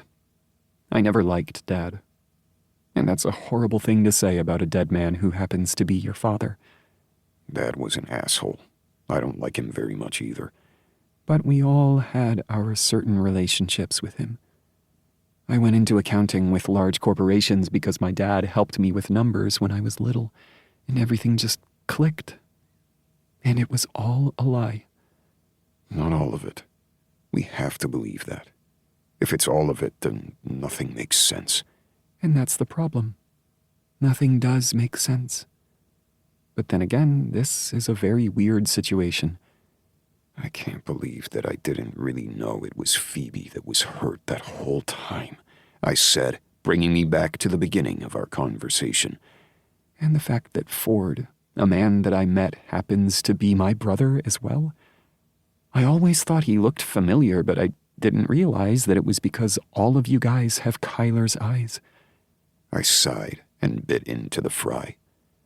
You know what's weird? I really like his music. Isabella beamed. He's brilliant. I can't believe that he's going on tour and has albums. He's really making something of himself. And it's so strange because he's my baby brother. Has the scandal broken in his circles yet? I asked, honestly worried. She shook her head. Not really. I think there were a couple of articles, but now they've moved on to a new thing. Kyler doesn't share most things. He puts on a smile, pretends he's a lazy musician, but I don't know everything. I wish I did. Well, maybe he'll confide in a brother. She scowled at me, and I just laughed.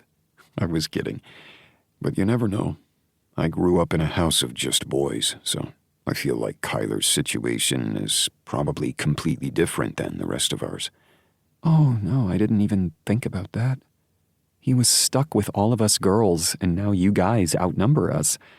Pretty much, I said with a laugh, and we continued to eat, discussing each of our siblings in turn. It felt like something had changed, As if maybe we weren't adversaries, but allies in this war against history and family. Back to your job. So Phoebe getting hurt made you not look? I asked, trying to get the image of Phoebe hurt out of my mind. I missed a big interview, and then it set me back for a bit. And even before that, I was ready to start the process. And then Sophia retired from ballet and wanted to open a dance studio, and I ended up having to stay on so that way I could help her co-sign. My eyes widened. That was selfless. It was what family does. And in the end, I didn't even have to truly co-sign because Sophia did really well for herself, but it's what family does. And when Kyler got a little bit bigger and I wanted to be able to have the time off to travel, and starting over would have been hard, and then Emily was looking for jobs and happened to get an interview at the same place that I was, and I knew that they weren't going to be able to hire both of us, so I stepped back. And you still work in a job you hate, I said softly. Pretty much. You'll work with us, I said, finally blurting what I had been trying to put into words this entire time. She froze, her fry halfway to her mouth. I don't need charity. I shook my head. It's not charity, it's work. I'm a forensic accountant, Aston. And are you really performing the job that you want right now? Isabella stared at me for long enough I was afraid I'd overstepped once again. But eventually she shook her head. No. I'm doing other types of accounting because that's what they put on my table, but I'm trained as a forensic accountant. Do you really need one? Of course we do. We buy other businesses and buy into other businesses.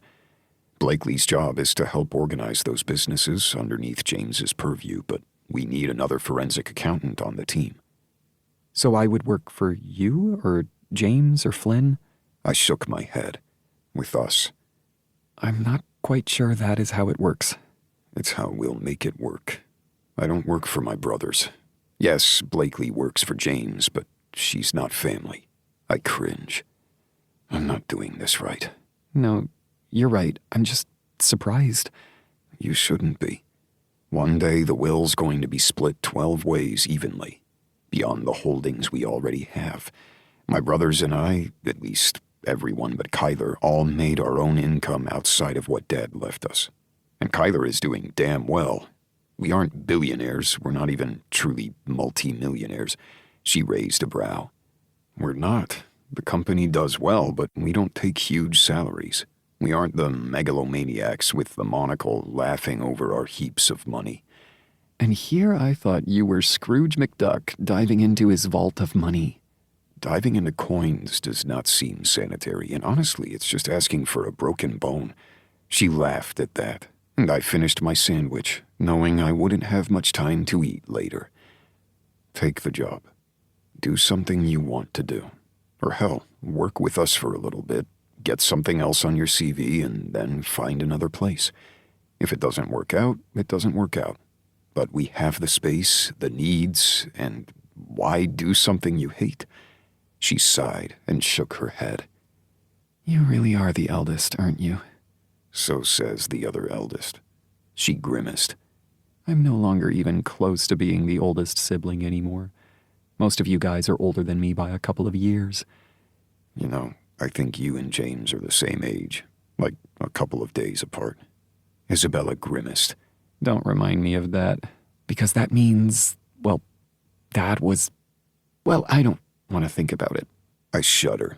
No, we're not going to think about that. As we finished our lunch, she raised a brow at me. Okay, let's say I take this job. Who would I be working with? All three of us. And if you need to worry about the hierarchy, it would be a vote with all three of us. I'm okay with that. I don't need to come in and be the CEO of the company or anything. I'm not that insane.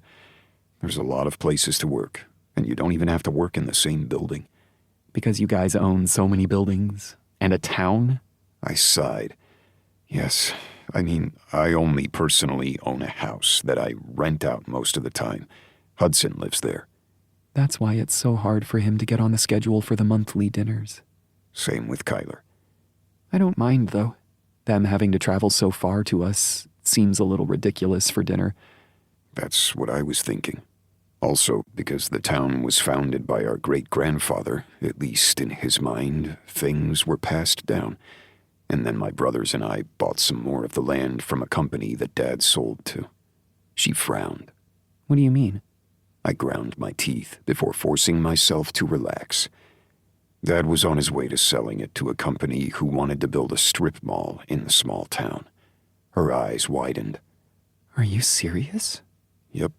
So we outbid him, had to get loans because, again, we aren't multimillionaires, but we were able to give the land back to the town. We've never lived in town full-time. We were there for summers as kids, but I try not to think of it as us owning a town.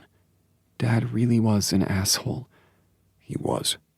We were both silent for a moment, memories of my time with Dad filling my mind, and I had a feeling Isabella's was doing the same. So do you go to the lake often? Or is it really just Hudson's place? I used to go more, but I don't really take time off. I don't know what time off is. You do get vacations with us. Well, that's good. A little scary, though. We are scary, but I promise we don't bite. She rolled her eyes. You should go to the lake, though. If you are this stressed that you're having a peace talk lunch with me, you should go relax. And should I take Blakely then? I ask, only teasing. Her eyes narrowed, and I realized I might have stepped in it before she shrugged. Just don't fuck with her. But maybe? She hated her last job so much, even more than I hate mine. And then she spent 3 months dealing with the fallout. So maybe having a weekend at a lake would be good for her. But I don't want the details. It was already awkward enough. I blinked, a little confused. Oh, maybe. I had only been kidding, but now the idea held merit. Of course, that meant I would have to break my own rules. But I was getting good at that. As we've settled the bill, splitting it evenly, because of course we did, we headed out of the small diner. Isabella frowned, and I looked down at her. What is it? I just realized that Sophia's studio is down the block. Really? I asked, looking where she pointed. I didn't know that. I must have walked by this 1,000 times. It really is a small world. I don't like it, she said with a laugh. Noted. As if we had conjured her, Sophia came around the block, hand in hand with a tall man with broad shoulders and blonde hair. Who's that? I whispered. Her boyfriend. His name is Cale. I raised a brow. Spelled with a C. Don't worry, Kyler already made all the vegetable jokes. I don't know if he's made all of them, I muttered. Isabella laughed, her shoulders shaking. Sophia's eyes widened as she spotted us. Hi, this is nice. Hello, Sophia, I said, an unfamiliar awkwardness settling in again. Isabella moved forward to hug her sister. We were just having lunch. And no blood was shed? Sophia said, and I tilted my head. Not yet, anyway. I looked over at Cale and realized that this man was touching my baby sister. Well then, that was a new feeling of protectiveness that I hadn't been expecting. Isabella looked at me, and her eyes filled with laughter. This is Cale. It's nice to meet you, the other man said as he held out his hand, and I shook it firmly. I didn't squeeze too hard because I didn't think it was my place to really protect Sophia, but maybe it should be. It's nice to meet you. We were just heading to a place that I know a couple blocks from here for a drink. Do you want to join? He asked, and I tilted my head and looked around the block to figure out exactly where we were. Are you going to the Gilded Cage? I asked, curious. Cale's eyes widened. Yes, I love that place. Sophia and Isabella both burst out laughing, and then Cale blinked before he shook his head. I didn't even think about the name. Do you own it? No, though our brother Dorian owns the building. The whole building? Sophia asked. I still rent my small section. It's what he wanted to do. And then he runs the bar, of course. We should go see him. I know he's working today. I looked at Isabella. Are you okay with that? Well, It seems that we have to celebrate things, and I need to put in my 2 weeks' notice. Sophia's eyes widen. Are you serious? Isabella rolled her shoulders back, and I wasn't sure if she was trying to protect herself from the oncoming questions or the job itself. Yes. It seems that I'll be working with the big brothers. Sophia clapped her hands. Oh, this is amazing! I hate your job! It sounds like we do have a lot to celebrate, Cale said as he gestured down the block. Lead the way. And I get to see another brother. This sounds like a plan. Sophia laughed and wrapped her arms around Cale's waist, and we all walked our way toward the gilded cage. It was a high-class bar that had a VIP section for high clientele and other stations for people who walked in off the street. Of course, we were family, so we could go wherever we wanted. Dorian met us at the door and looked between us. Confusion settled on his face for just an instant before he put on his lazy smile. Well, this is an interesting family reunion. He looked over at Cale and narrowed his eyes in the same way that I had a feeling I had earlier. But you're new. Hi, I'm Cale. I'm with Sophia. Dorian gave him a once-over and nodded tightly before holding out his hand. Nice to meet you. I'm the pretty brother. Cale just laughed, a camaraderie in his gaze. Sophia and Isabella looked between them. I don't know if I'm going to like this many brothers. And I thought Kyler was bad. Isabella snickered, and something settled into place. No, we weren't truly family, not yet. But we were getting there. And maybe this could work. Despite my mother, despite my father, it could work. I just had to hope to hell I didn't ruin things with Blakely in the process. Chapter 10. Dear Diary, I really hope I wore the right panties for this evening. Blakely. As I walked out of my latest meeting, feeling oddly high on success, I tried my best not to skip down the hallway to my office. Working here was completely different than working at my previous place. I hadn't realized how suffocating my last job had been. I hadn't been able to do what I was good at. I had somehow been shuffled into doing paperwork for others and focusing on what they wanted, rather than what I'd been hired for. It had been constant walking on eggshells, making sure I didn't rock the boat. Everything that I had done had been so I could keep my job, a job I hadn't even liked. Now I had a team that wanted to do good things, and I was learning along the way. There was a knock at my door, and I looked up to see James standing there, tablet in hand as he continued to work. Yes? I asked, not feeling nervous at all about the fact that my boss was standing in front of me. What a novelty. I'm looking over that proposal you sent, and it's great. I have a couple of suggestions for it that you don't need to take into an account, but I think could help. I smiled and stood up, going toward him so I could look at his tablet. It was just easier when I knew he had that manic energy, and sometimes he just couldn't sit down. No problem. It's just a proposal. There's 20 more steps before we can put anything into action. Exactly. Flynn always rolls his eyes at me when I say that we need those 20 steps. He likes 10. My lips twitched. I don't have any siblings, just my folks. I love my parents, but I don't know if I could actually work with them. Oh, this is why I'd never work with my parents. I can work with my brothers because we call each other out for things and we listen to each other. But if all 7... He paused and then cleared his throat. If all 12 of us had worked in this building, it would be too much. Well, there's going to be 4 of you now, I said, smiling at that new information. Isabella had sounded worried and yet excited at the same time when she had put in her 2 weeks' notice. Her first day was on Monday, and I couldn't wait to see what happened.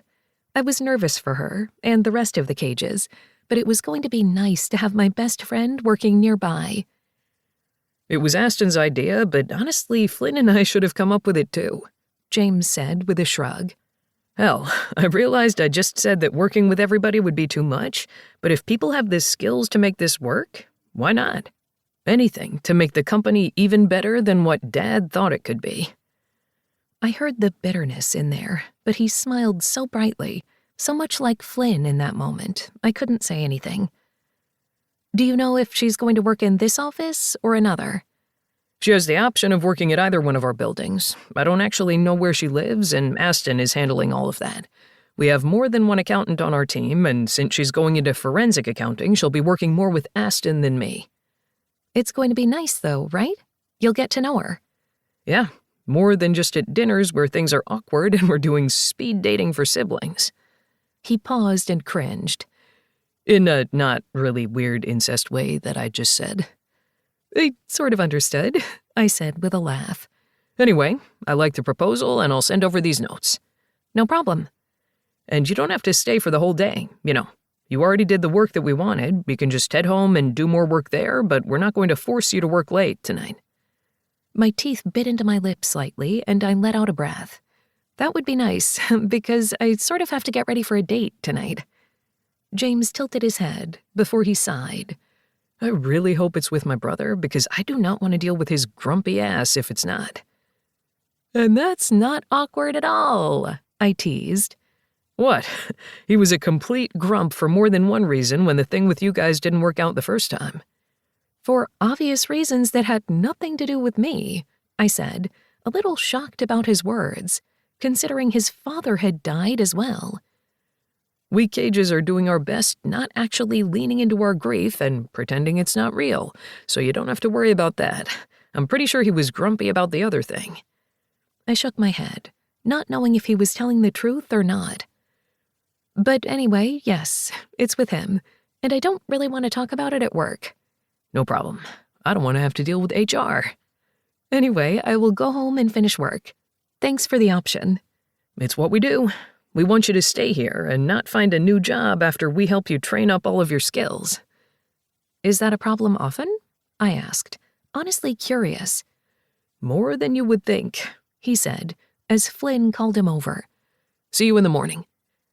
And then he left me standing at my office door, wondering what the hell had just happened. I probably shouldn't be dating the boss's brother, but here we were. We had been on 2 more dates since that first one, and we had kissed, laughed, but hadn't done anything else. It was like he was taking his time with me and stressing me out all at the same time. I just wanted to know what he wanted. Of course, that meant I had to figure out what I wanted. With a sigh, I pushed that from my mind for now and packed up my things to go. I hadn't seen Aston that day since he was working with a team on another floor. And for the past week, to be honest, he had been in different buildings, meeting with potential investors and doing things on his side of the business, which meant that we had the space that we needed, and it didn't feel overwhelming. At least in that sense. I made it home quickly, and while I put on a face mask to hydrate, I looked over the rest of my files and continued to work for a couple of more hours, all the while getting ready for this date. I didn't know why I was so nervous, but I really couldn't help it. At 6:30, the doorbell rang, and I looked down at my wrap dress and heels and hoped that it was good enough, or that I wasn't overdressed. All he had said was that he was taking me to dinner. And the fact that I had put on my laciest panties and bra set, notwithstanding, because I had to decide tonight if I wanted Aston Cage to see my underwear or not. And frankly, with the way that I had to press my thighs together when I thought about him, I really wanted him to see my underwear. And with that thought in mind, I opened the door and nearly swallowed my tongue. He stood there, his hair brushed back from his face, and that chiseled jawline relaxing as soon as he saw me. He was always so tense, but it was nice to see him slightly softened.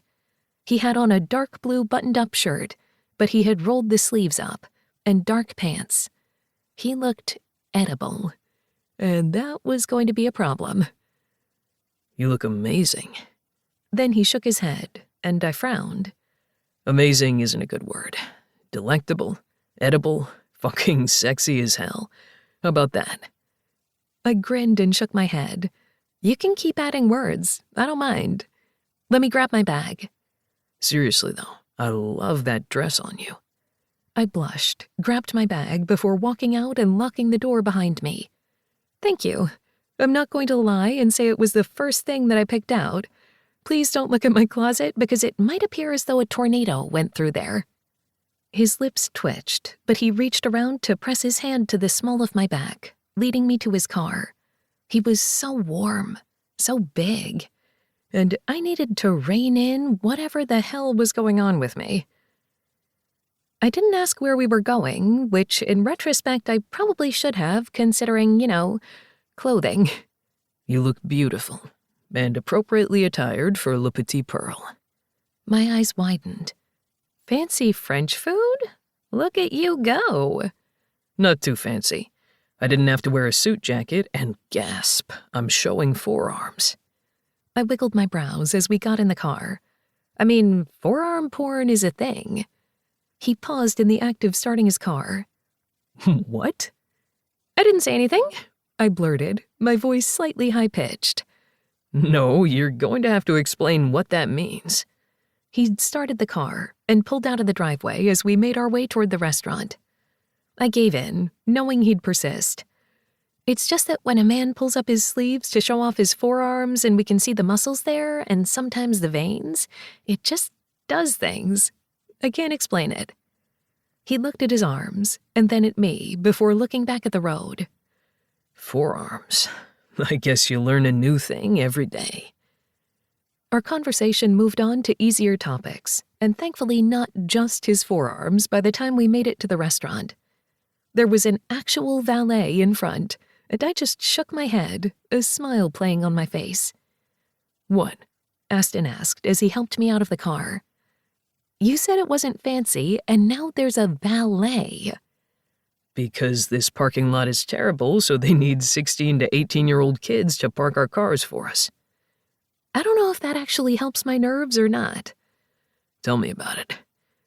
We walked up to the maitre d', and as he leaned forward to speak, I looked around the gorgeous room and was grateful I had picked this dress. Cage party of two? Yes, Mr. Cage, we have you down. As we followed her toward a table against the windows so we could see the mountains before sunset, I looked up at Aston. What happens if there's more than one of you at dinner? I mean, what if you guys picked the same place? That's never happened to me, although I think Dorian and Flynn have had that issue before. It probably doesn't help that there's so many of you. I shook my head. No, or that Hudson and Flynn are twins. And identical. Yes, we all look alike, including Kyler, for that matter, but they're the identical ones. Hudson has his hair different now, so at least it's easier for Mother to tell them apart. We sat down as I took the menu, my attention only on Aston. What does that mean? My mother's not the most observant when it comes to her children. She refused to get a nanny when we were kids, even though there were 7 of us, so we pretty much raised ourselves like the terror we were. I could always tell the difference between the twins, so could all of my brothers, but Mom never could. I let my voice trail off, shaking my head. I don't know what to say to that. There's nothing to say. That's just my mother. Thankfully, we changed the subject, as I had never been to this restaurant and wanted to know what I should have. I ended up with a chicken dish that was so decadent, I knew I wanted leftovers. Of course, the portions were tiny, and there probably wouldn't be any. I need to go wash my hands. I will be right back, I said after dinner. He just smiled at me. No problem. Did you want dessert? Yes, but I don't know if I could really do a flourless chocolate cake again. You're right. I think they need a better pastry chef. He whispered, his voice low, and I just smiled before making my way to the restroom. I washed my hands and then checked my makeup, my heart fluttering a bit. Tonight was good. I felt like I was getting to know him more, and things just felt easy. And it always scared me when things were easy. I turned to go back to the table when a hand gripped my upper arm and stopped me.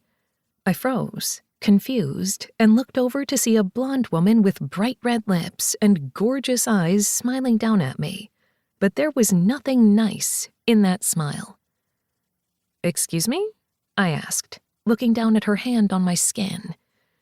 "Is there something I can do for you?" "You know this is just temporary, right?" she whispered, and I paused. I think you have the wrong person. Please let me go.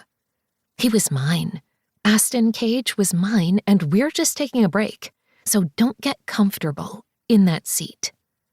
I blinked at this other woman and had to wonder if this was his ex-fiancé, or one of the countless women that I had seen on his arm before. It shouldn't matter to me, even though it did, a little, but I just stared at her, and then at her hand on my skin. Don't be like this. You aren't that person. What do you mean by that? The other woman asked, her hand falling. Are you his ex-fiancé?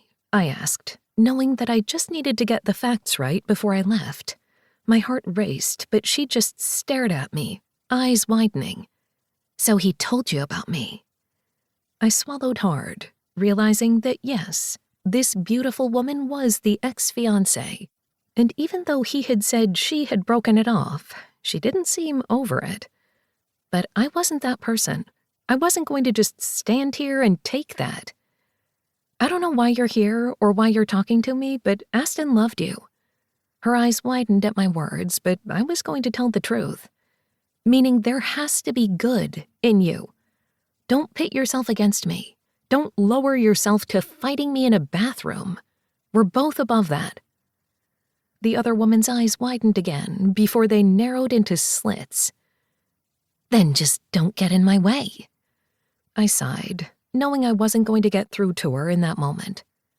What I had said was true, and Aston had loved her, so there was some good about her, because those were Aston's choices, and I didn't know what this woman wanted now. Just go. You're not going to scare me out of whatever's happening between us. The other woman just glared at me before she walked out as if she didn't have a care in the world, and I finally let my heartbeat slow down just a bit, the bile on my tongue fading away. Are you okay? Another woman asked, and I hadn't even realized we had had an audience. I smiled and nodded, and was grateful that his ex-fiancé hadn't squeezed too hard. I wouldn't have a mark on my arm. I'm fine. I just don't know exactly what she wanted. I have a feeling you know exactly what she wanted, the other woman said dryly before shaking her head. But you handled that well. Good on you. I wasn't quite sure that was true, but nonetheless I smiled at her before going back to the table. I didn't tell Aston. Everything felt good, right, and I didn't want to ruin the night. So when he finished signing the check and we headed out to his car, I pushed all thoughts of that altercation out of my mind and only focused on tonight.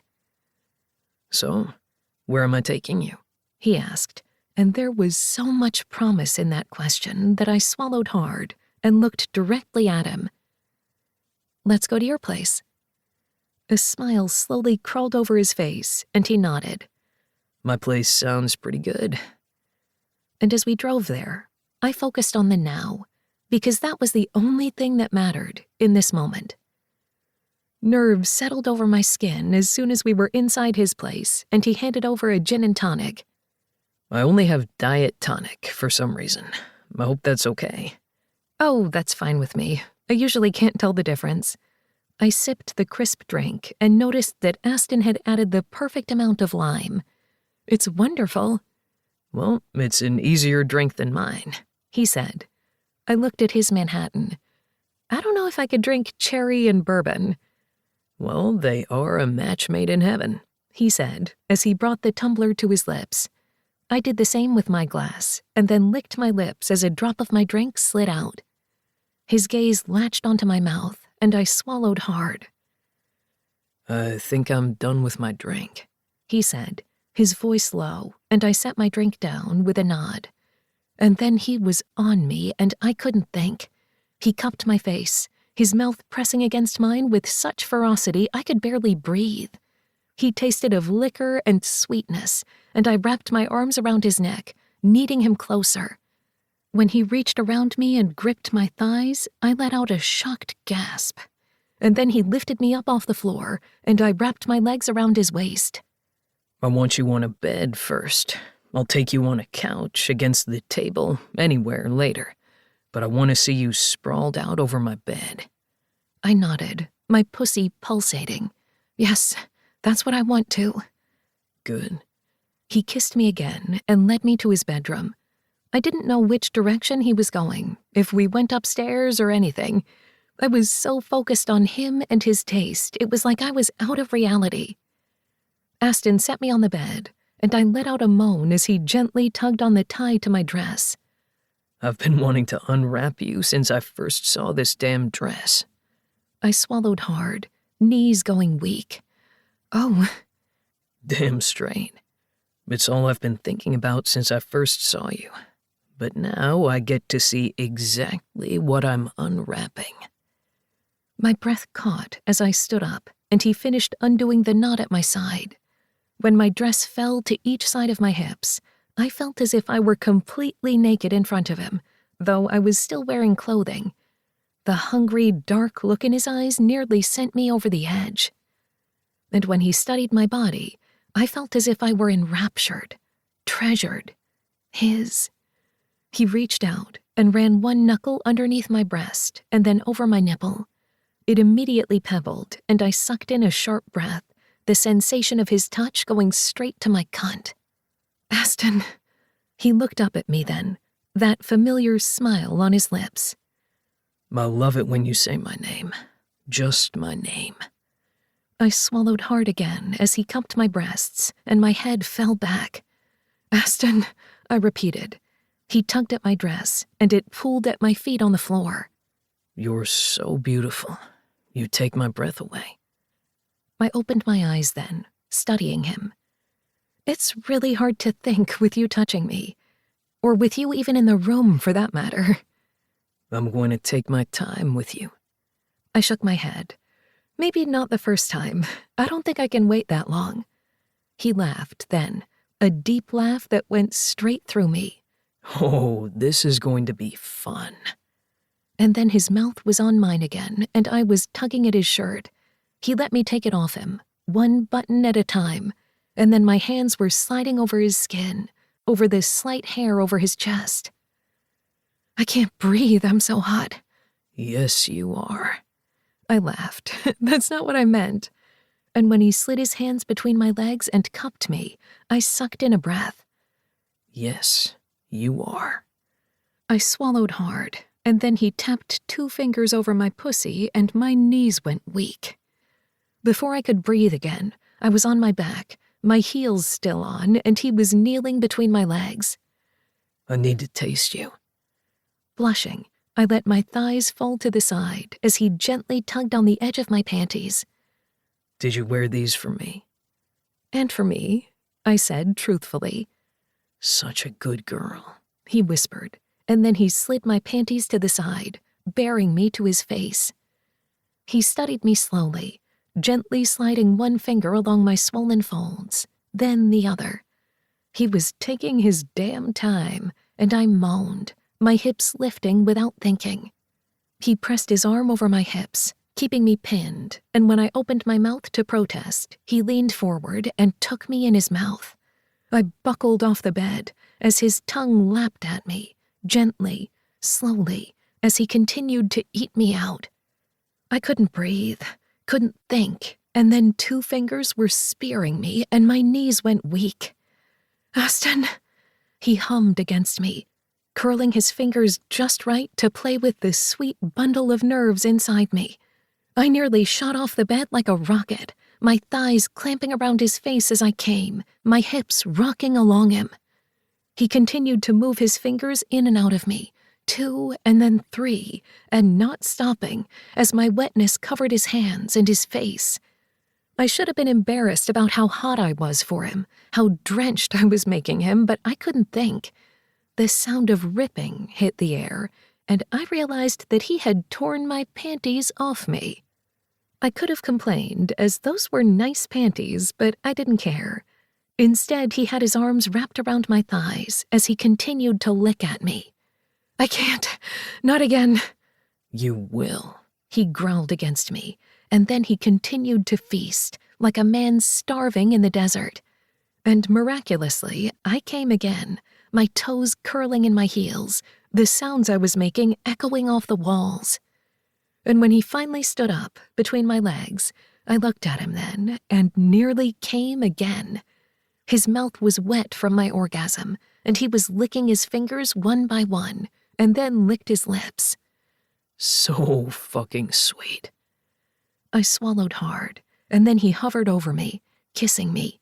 I could taste myself on his lips, and I arched underneath him, my pussy against his still-clothed cock. That's it. Move for me. Get me wet. You're a dirty girl, aren't you? Wet for me. Aston. That's it. Keep going. Drench me.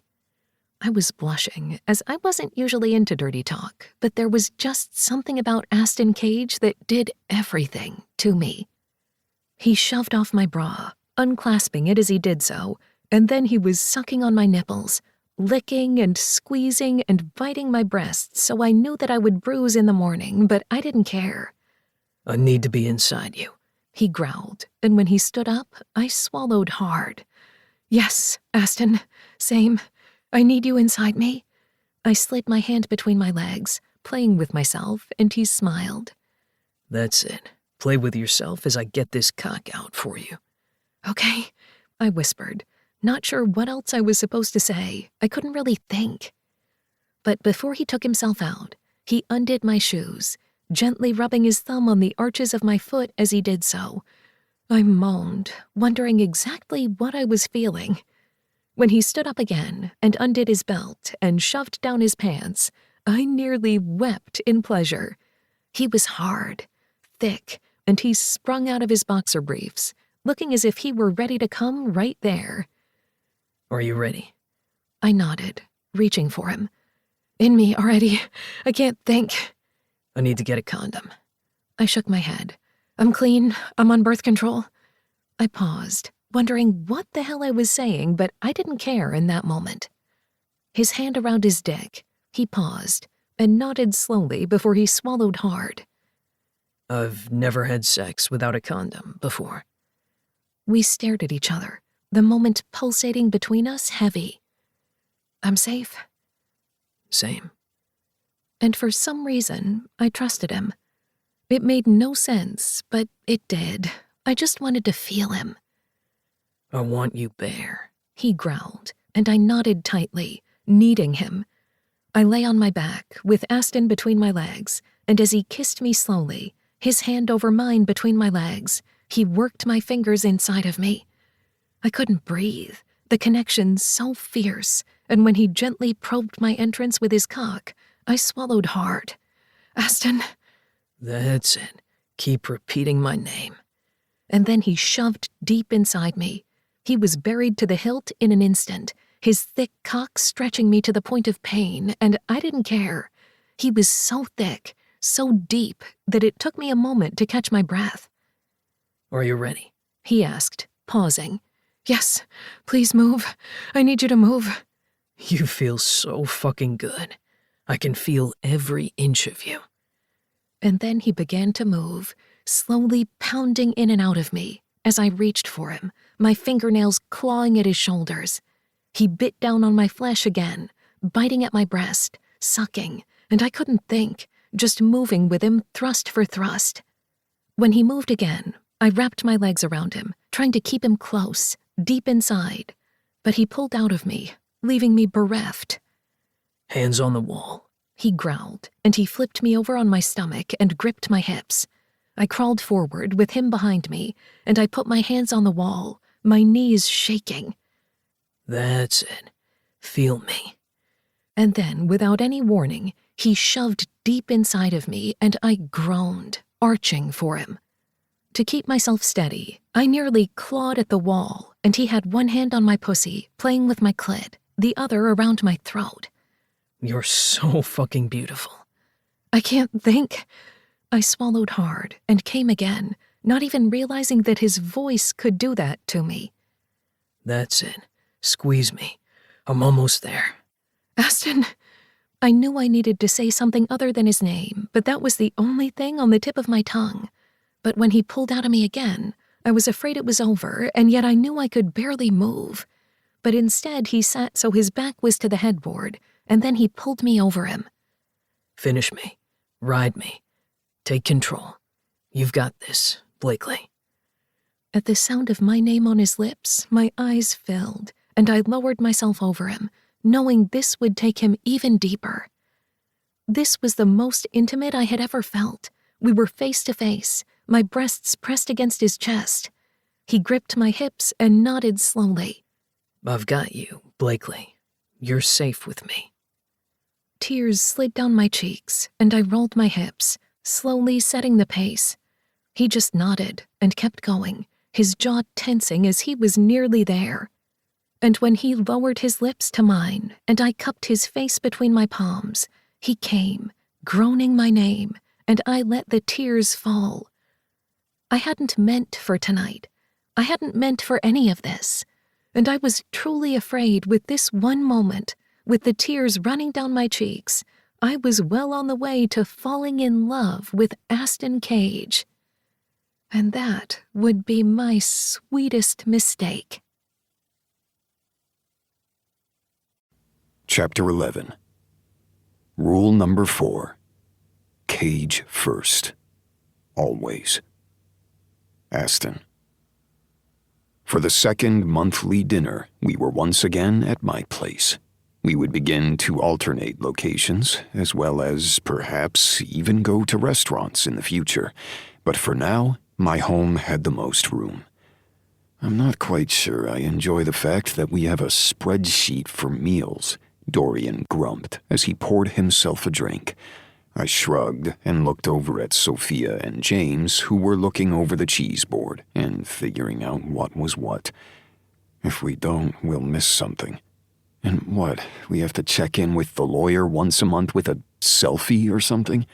It's what they want. At least he doesn't have to come to these dinners with us. Thank God, Kyler said as he came out from the bathroom, drying his hands on his jeans. Your towels are really fancy, and I didn't want to ruin them, he said with a laugh, and I shook my head. Please ruin them. Those are gifts from Mother, because apparently hand towels for Christmas were exactly what I needed. And so you put them out, so that way when she came over and saw them, you were in the clear. I nodded, a smile playing on my face. You got it in one. Kyler shrugged. I think Mom got me towels one year for Christmas, but it was because I was moving out and didn't own anything of my own, really. I sighed. She got them for me this year, so please use them, abuse them, and then I can toss them into the rag pile for cleaning. What's wrong with the towels? Sophia asked, her brows raised. Do they have embroidery on them or something with little flowers? Yep, Kyler and I said at the same time, and the other man, my younger brother, just winked at me. Little pink flowers with monogrammed initials, he said with a drawl. Oh, Sophia pressed her lips together, and I knew she was holding back a laugh. You didn't say the best part, James put in, before tossing a cracker and some form of cheese in his mouth. What? Sophia asked, and I sighed, lowering my head. I really didn't want to get into this part, but thankfully Dorian answered for me. It's not just his initials. What do you mean? Sophia asked, and everyone stared at me. My mother sent me embroidered towels with not only my initials, but my former fiancé's initials. After we broke up. After the wedding was firmly canceled. James and Dorian just laughed as Kyler and Sophia looked at me as if they couldn't quite believe it. You were engaged? Kyler asked. Yes, I'm no longer engaged. However, I don't believe that Mother really believes that. Does Blakely know? Sophia asked, and my gaze shot to her. Yes, we've discussed it. I tilted my head. So you're friends with her as well? Yes, she's come over to dinner sometimes when I'm there with Isabella, and we've had girls' nights. So, yes, we're friends. I am just glad that she knows. Why would it matter? Dorian asked, and I gave him a look. He ignored me, of course. Because secrets are bad. Sophia looked at all of us, eyes wide. We're all in this room together because of a major secret. Okay, you got us there, James said. But those two have been dating, what, a month? When do you lay out all of your past relationships? Sophia looked around the room and shook her head. You know, family conversations were a lot easier when I wasn't outnumbered. Kyler just beamed. You see, this is how I felt my entire life, surrounded by women. He tilted his beer up at us and nodded. Thank you for letting the pendulum swing our way. I don't know if I like this very much, Sophia said primly before letting out a soft laugh. But yes, after a month, I would like to know if the man I'm currently seeing and most likely sleeping with has had a past serious relationship. I mean, you were going to get married. That seems pretty serious. Seeing as I told Blakely, it's not really a problem. And Meredith isn't a problem. Except for the whole embroidered towels thing, Dorian said dryly. I rubbed the back of my neck. Please throw them in mud or something. Mother's already seen them, so I guess I don't even need them in there. It's okay. I'll most likely spill something later and use them to clean it up, Kyler said, a grin on his face so similar to Dorian's it was a little shocking. So there's 5 of us here, James said, pointing to all of us. 3 from one side of the family, 2 from the other. I guess we should, check in with the lawyer so that way we can say that we did it? At that abrupt change of topic, I glared at James. We had been having a good time, and now everyone looked a little edgy. Yes, we can check in with the lawyer. However, I did put out some food for everybody, so we should still fucking eat. I hadn't meant for the words to snap, but I was already tired of being put in this situation, and I didn't want to deal with my brother's attitude on top of that. Hey, I don't mind good food. I'm just surprised that I was actually in town for this, Kyler said as he strolled over to the food spread and popped a grape into his mouth. And I do love cheese boards. Actually, I just love any food. Well, that hasn't changed since you were a kid, Sophia said with a laugh. I don't know how this is all going to work. However, can't we just think about this as a family dinner without the fact that we're forced into it? Sophia asked. The pleading in her tone hit me. I gave a tight nod. I get it. The whole reason that I even said I'd have them at my house to begin with was that I want to make sure that I get to know the people that my father hid from us for so long. And apparently that makes me far more sentimental than I thought. Honestly, I'm surprised it's you saying it out of everyone, Dorian said, and I flipped him off. The others laughed, thankfully. I don't know how this is going to work for 3 damn years, Kyler said, before he strolled into a nearby chair. Well, you're out of town more than all of us, I paused, other than Hudson. Kyler raised a brow. Because Hudson lives in this mysterious town that we own. We only own parts of it. Well, I guess I'm going to have to visit sometime, Kyler said, though I wasn't quite sure if he was serious or not. I couldn't get a beat on Kyler. But then again, I didn't always understand the brothers I had grown up with either. Come on, let's go sit down and get comfortable, I said, as I gestured for everybody to take a seat in the room large enough for us. We each leaned down to grab a few bites to eat, though everything felt awkward as hell. So how is this going to work in the future? Sophia asked as she perched on the edge of a chair. She played with a grape between her fingers and winced. I'm not being confrontational, and I know we have a spreadsheet about who can go where for the next couple of months, but is it only family, or can we invite friends? Or should we do a dinner with all of us at one point? I mean, it's vague and yet specific at the same time, and I don't know if I like it. I sure as hell know I don't like it, Kyler mumbled. And this is all because you want to invite Kale? Kyler asked, fluttering his eyelashes at his sister. The prim and proper Sophia flipped him off, and Dorian barked out a laugh, while James and I grinned at each other. I've met this Kale. He seems like a nice guy, I put in. I liked him, Dorian added.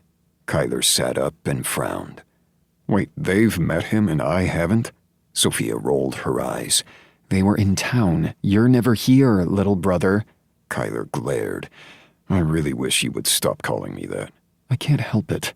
I now have too many big brothers, so I have to make sure you know that you're still younger than me. You know you're going to hate that when you start to reach monumental ages, Kyler snapped back. And then I'll lord it over you. I wouldn't do that, I said dryly. Mostly because I'm pretty sure all of our sisters could probably kick your ass once you start making fun of their ages. Kyler tilted his head, studying me. You're sure free and easy with the "our siblings" part. Is that a problem? I figured that the more I try, at least, the less I feel like I'm going to want to find Dad's grave, dig him up, and beat the shit out of him. That was very violent, Dorian said, as he finally broke the awkward silence that had filled the room. And graphic. What, you've thought of it? I was more thinking about lighting it on fire, but sure, we can beat up the bones or something, James added, before sipping his drink. Kyler and Sophia looked at us like we were crazy before they both shrugged in unison. It was quite funny to see. My newest brother turned toward the window, staring off into the distance. I haven't really thought of the man often.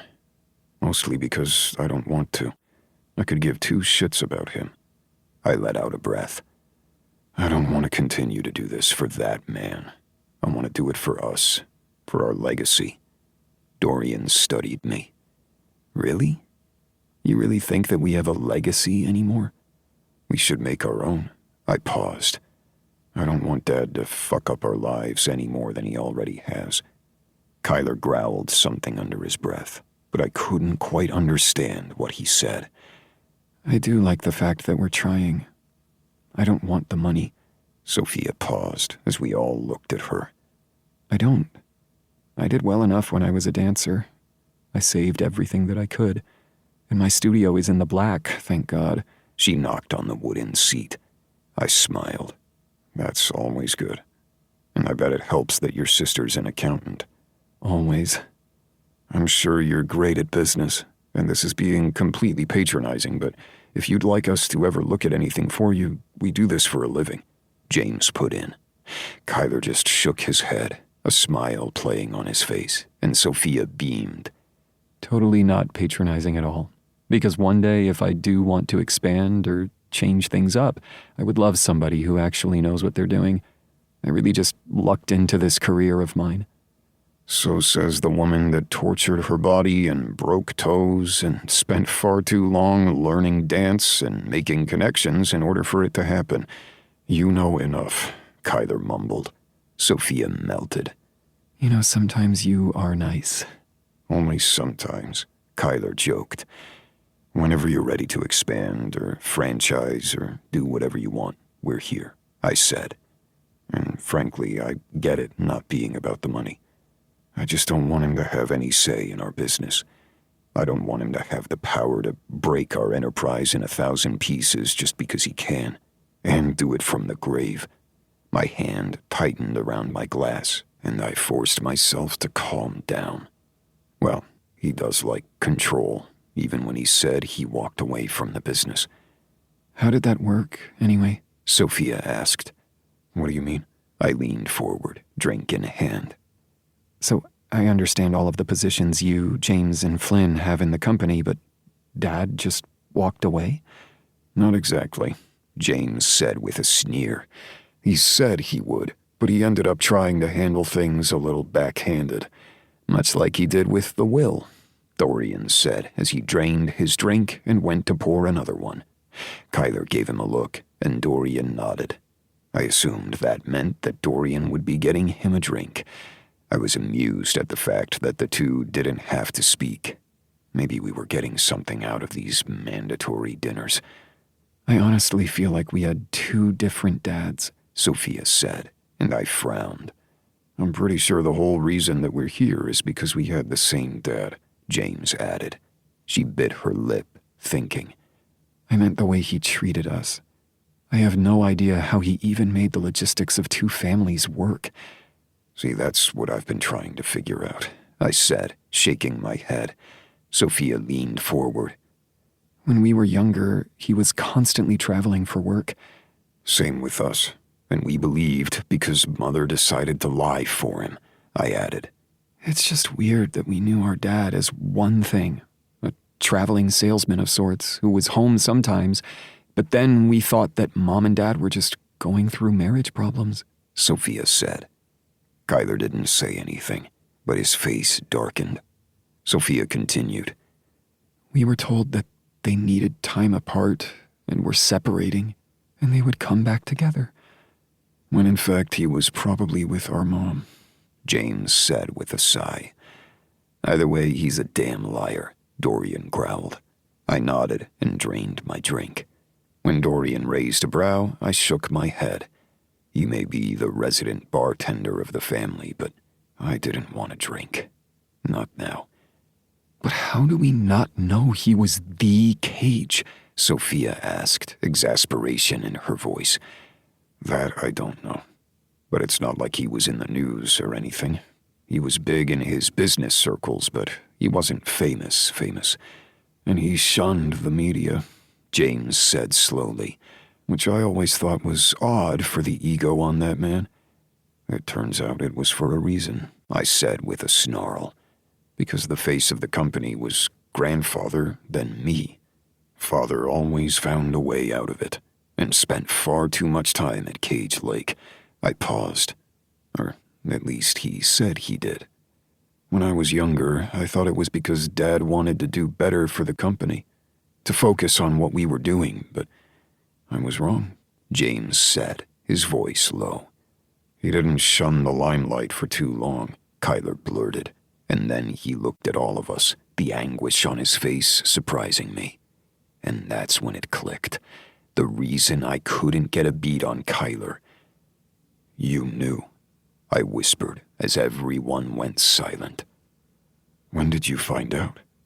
I wasn't angry. I couldn't be angry, not with the look on Kyler's face. But what the hell?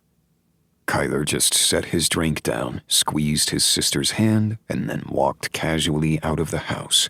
The door slammed behind him, and we sat there in silence, feeling as if another blow had just hit, and we were still echoing the reverberations.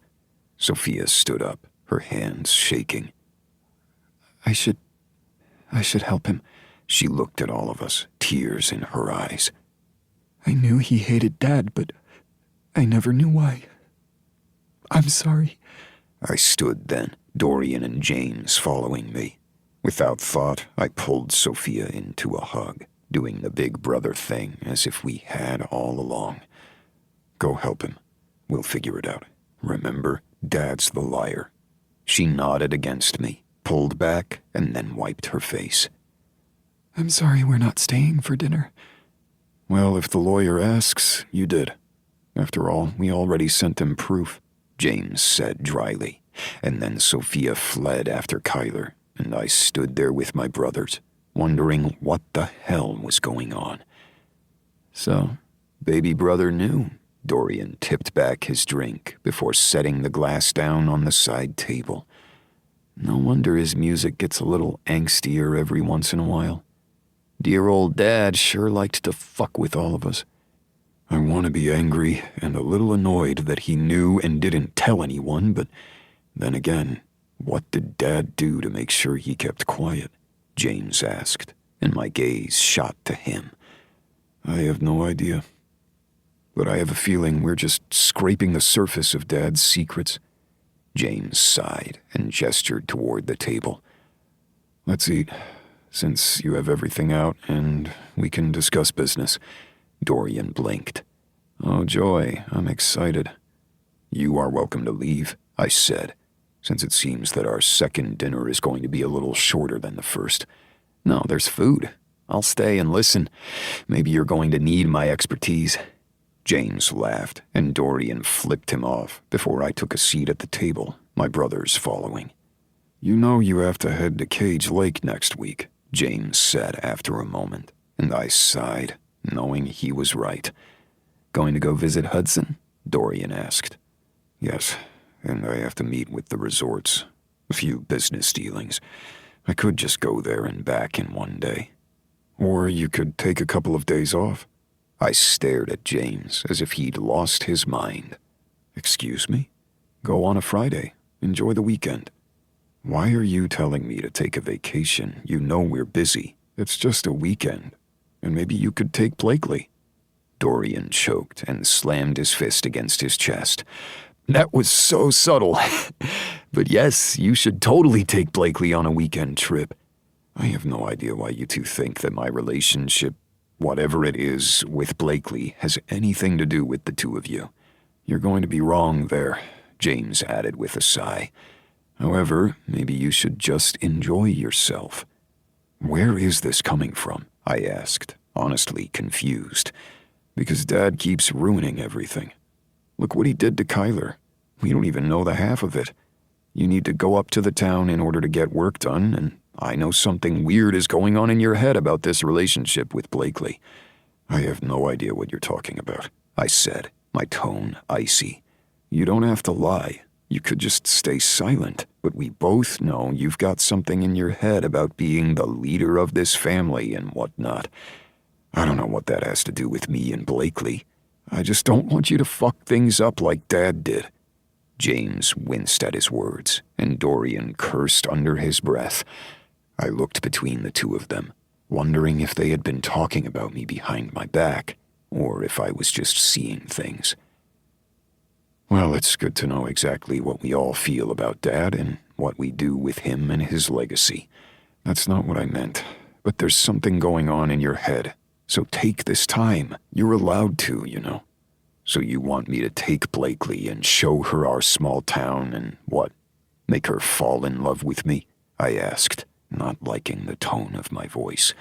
Or maybe you could just take that stick out of your ass for once and relax. I wasn't there the time you met her, but I heard about it. I heard that you smiled more. So just do something. Don't let Dad ruin everything. I looked between the two of them, and I didn't want to listen. However, I couldn't get the thought out of my head. A whole weekend with Blakely in the mountains. Just the two of us. It was a dangerous temptation, one that wasn't going to end well, because what we had between the two of us wasn't serious. It was just beginning. The cages didn't make serious work. I knew that. The family knew that. But maybe I could take a weekend. Chapter 12. Rule number 5. Never let the world see. Aston. I still couldn't quite believe that we were in my SUV, driving up the winding roads to our mountain town. It wasn't fully in the mountains like Vale or Aspen, but it was enough that the altitude could affect some people. Although I knew visitors to just the mile-high city sometimes had to take oxygen because of the change in elevation. I had been born and raised in the two parts of Colorado that called me home. So, of course, this was just home. Now, the surprising part might have been the fact that I was taking a weekend off when all I wanted to do was bury myself in work, so I didn't have to think of reality. But that was only part of it. No, the other part was all about who was sitting next to me. Blakely hummed along to the popular song playing on the radio, her sunglasses perched on her nose as she tilted her face up to the sunlight. She was so damn beautiful. It sometimes hit me, and it should probably worry me a little bit more than it did, because it was hard to think when she was around sometimes. I still didn't understand why this was happening, or why she was by my side, but for some reason, my brother's little niggling of a recommendation via taunting had settled in, and I couldn't go back. When dinner had ended, however abruptly, I had immediately pulled out my phone to text Blakely. Me. So, what are you doing? Blakely. I almost feel like you should ask what I'm wearing. Is everything okay? I thought you were at dinner tonight. I had rubbed to the back of my neck, annoyed with myself with even doing this, but maybe my brother had been right. Me. It's not working out. Can I come see you? I should just go home. I should ignore whatever was rising inside of me.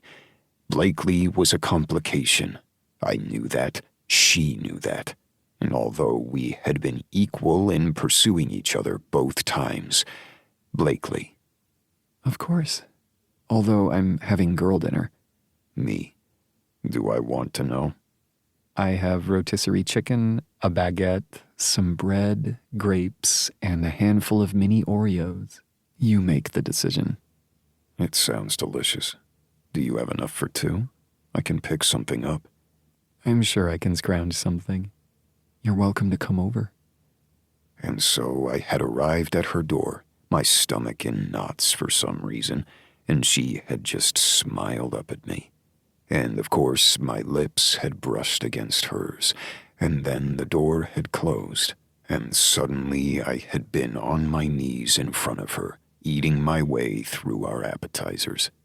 She had come on my face, and both of us had been drained by the time that we finally got to her version of girl dinner.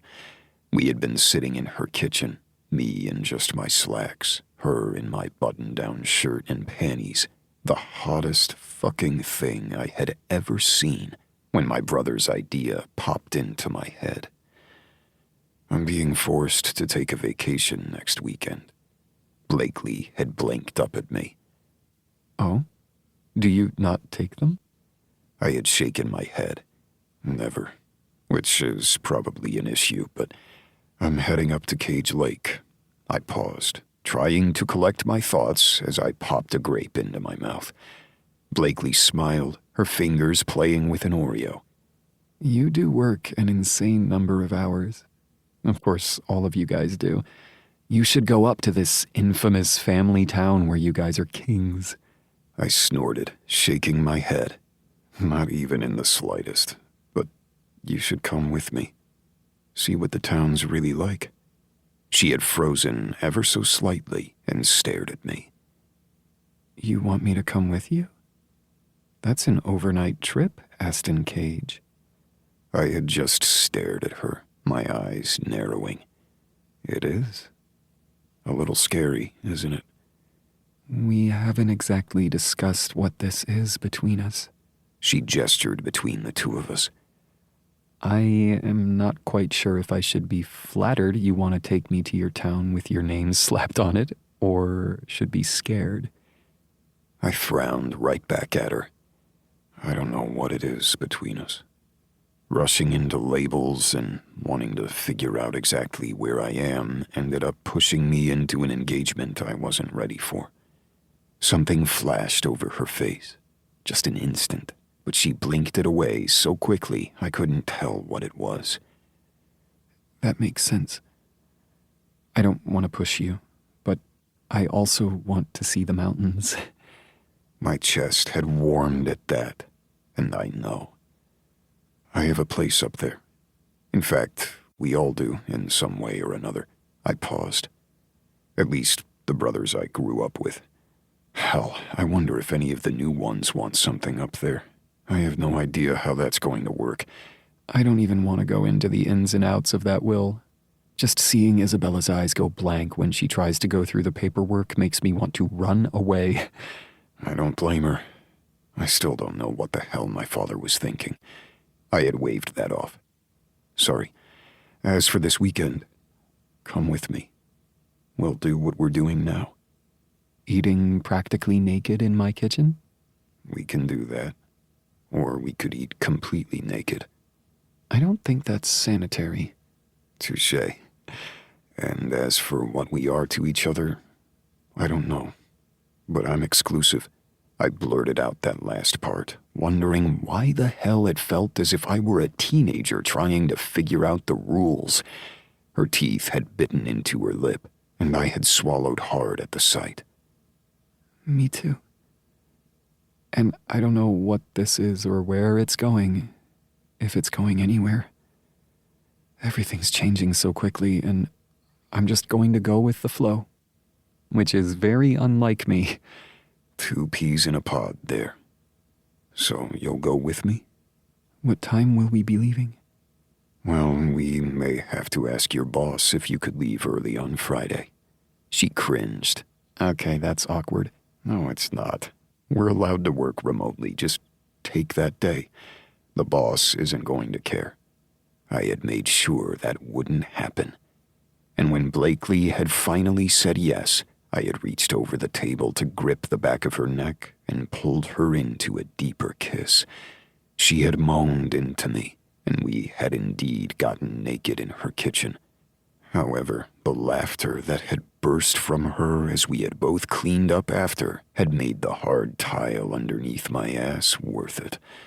So now we were winding our way up through the mountains, and I was feeling awkward, and yet the most relaxed I had in a while.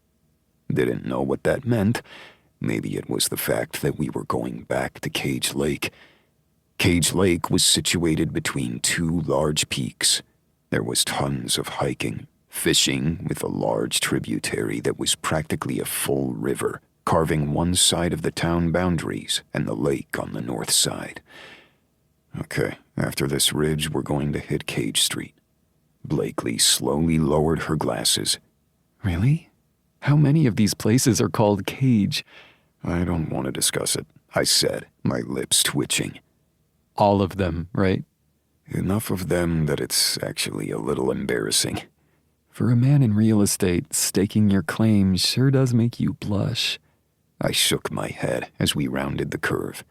I don't need to stake my name at all.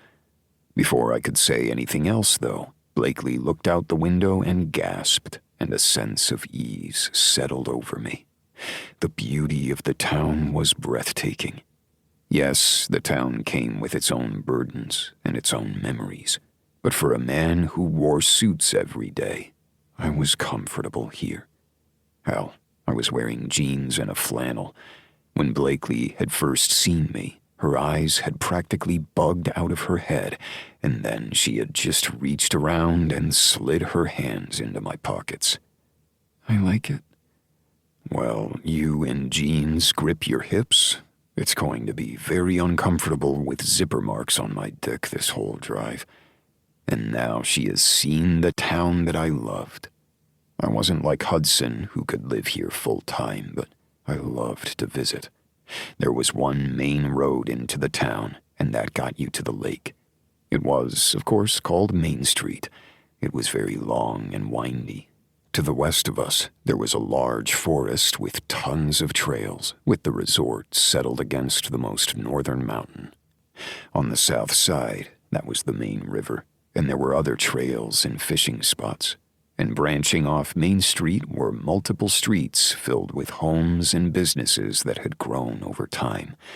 Hell, at first we hadn't even had a main. Now the first business you saw when you took that right into Main Street was a welcome center and the admin building right behind it.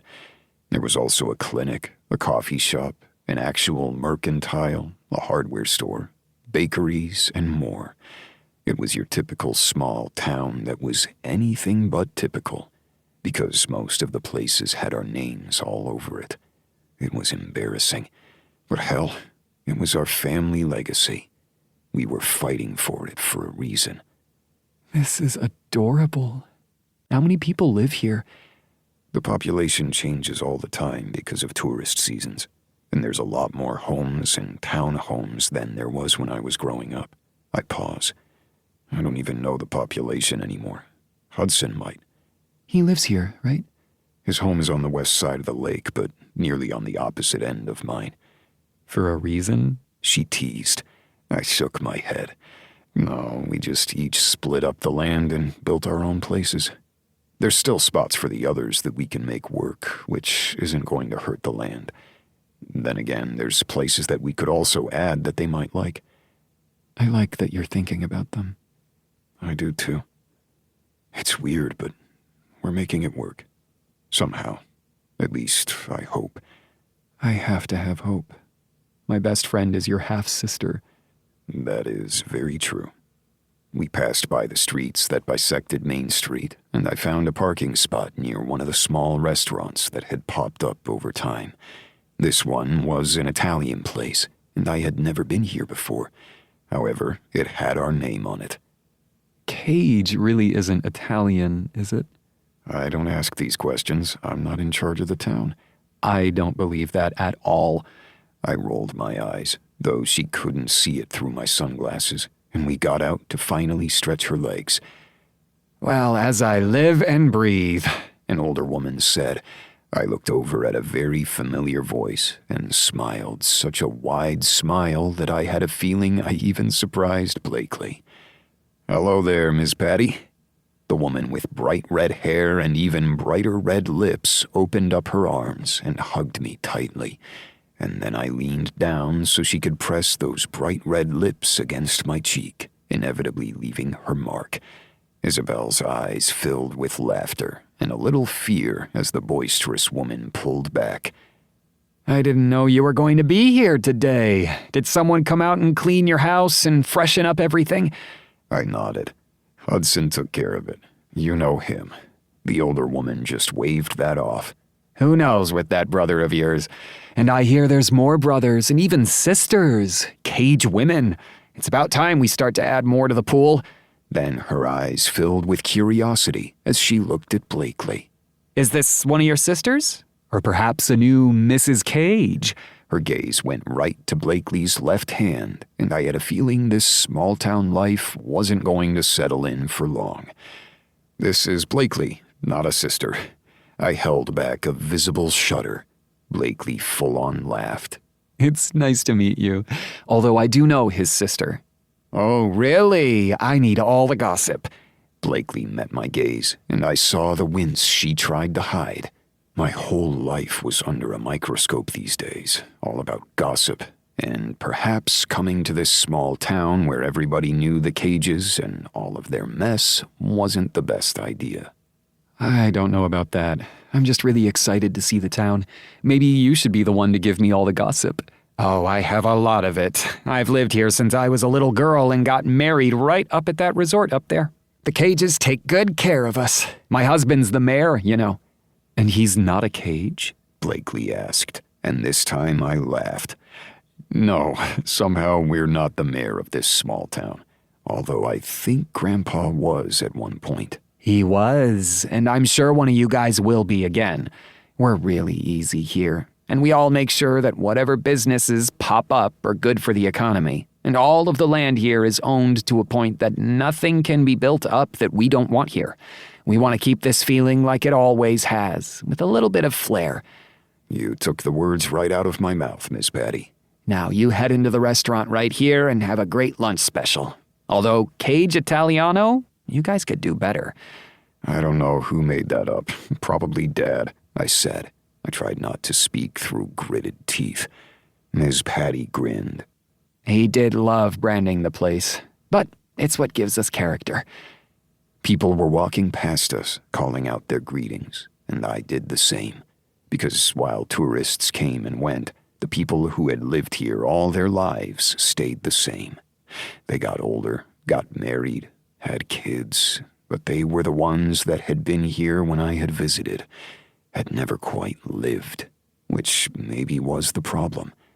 I liked my expensive suits and drinking bourbon out of a lowball glass while sitting in a high-rise. I liked my fast cars and dining with white tablecloths. But I also liked sitting on the ground, fishing pole in hand, trying to catch my lunch, knowing that my brothers would be better at it than me. Maybe I just liked memories that came when we were happy here. But then again, Dad wasn't always here. No, he was down south, raising his other family. I pushed those thoughts aside as we said our goodbyes, and I introduced Blakely to a few other people. I saw those curious glances and winced. Now that Miss Patty and a few others know that I'm here, everyone's going to know that I brought a woman to Cage Lake. "And you've never done that before?" Blakely asked, her voice soft. "No, and I didn't think it was going to be a problem." "Is it a problem?" Blakely asked before we walked into the restaurant, and I knew if I said the wrong thing here, it would screw things up for far too long.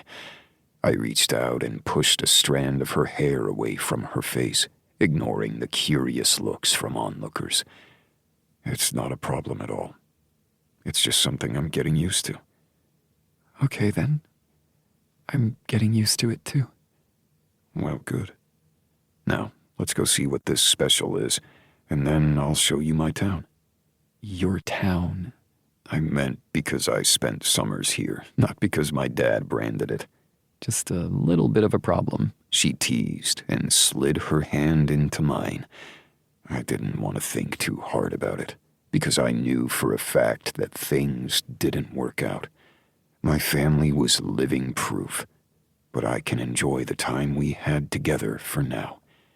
And as I introduced her to countless others who came to sit with us, I took a deep breath and let the day wash over us. We were deep into our salad when a familiar voice echoed to the room.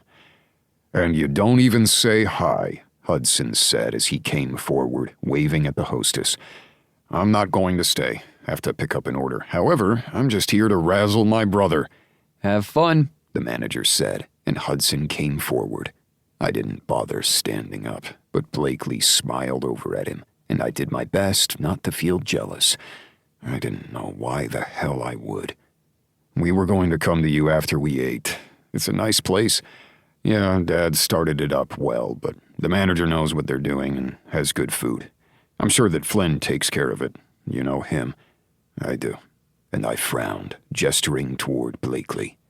"I actually don't know if you've met or not, which is probably an oversight." "We haven't," Hudson said as he held out his hand, the rough calluses there, evident underneath the overhead lighting. Blakely smiled. Hi, I'm Blakely. "I've heard a lot about you," Hudson said, and I raised a brow. "Oh, really? You know the group chats? They get interesting. At least the group chats without you." He teased, and I settled back, watching my brother flirt with the woman I was currently sleeping with. And yet there was nothing serious about it, and though a little bit of jealousy nagged at me, I ignored it, because Hudson was laughing. He had indeed taken a seat and joined us for lunch, ignoring the fact that I had just wanted to be with Blakely, but then again, I wanted to be with my brother too. He didn't come down enough. He didn't smile enough. But he was smiling now. Okay, I'm going to need to hear all of the childhood stories. Ms. Patty already said she'd tell some, but I'm sure you have some. Hudson smiled again, and this time it truly reached his eyes, startling me. "Oh, I've got stories. And I'll go get the check," I said as Blakely laughed. This town is just so interesting. I love the fact that you guys have this whole history here and downtown in Denver. "That says cages shrouded in history," Hudson said, and Blakely and I both noticed the tone. But she didn't say anything. Instead went into a story about the time she tried to ski in Vail and nearly broke her wrist. "Aston yere's a great skier, and we do have all access to the resort." Thankfully, it is not time for skiing, and I will never be on little blades, little pieces of wood like that again.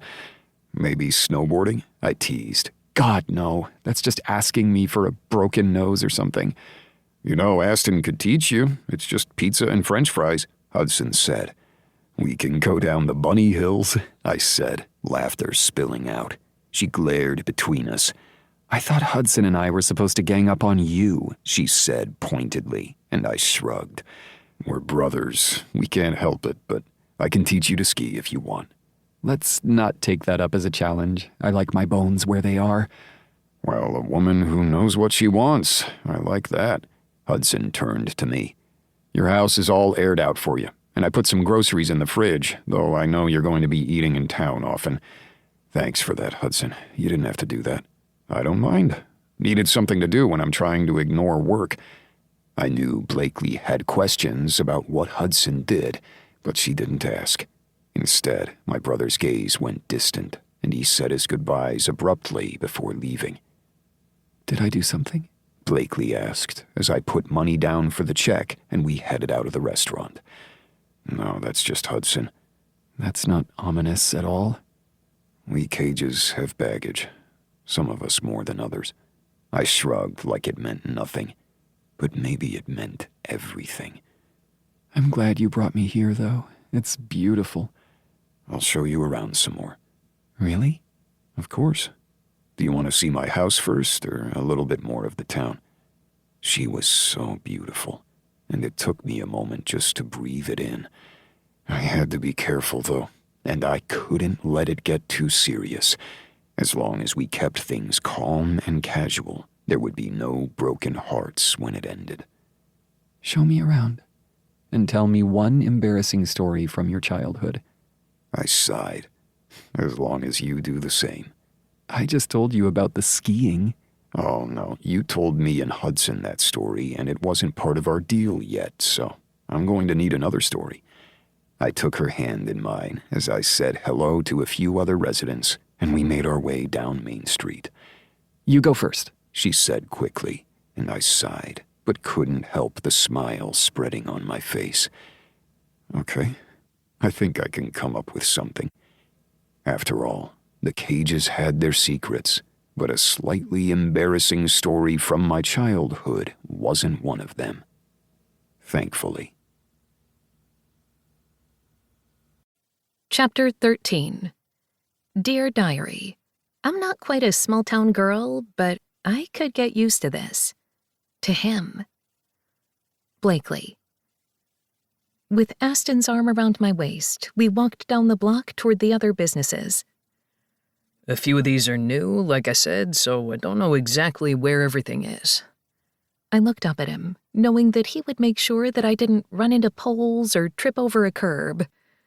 That was odd, to think that I trusted him so completely, but maybe again I was trusting whatever this was in our relationship to begin with. Because if this went wrong, it was going to damage so many things, and yet it was hard for me to even contemplate that since I was doing my best not to think about it at all. Maybe we should have gone to the Welcome Center and picked up one of those maps. He leaned down and kissed the tip of my nose as we turned the corner. Maybe, although I don't think I've ever gotten a map from the Welcome Center. I'm sure that one of you cages has the town all drawn up somewhere, complete with a color-coded guide. I looked up at the closest store and froze, my jaw dropping, and Aston groaned. Really? Who named this one?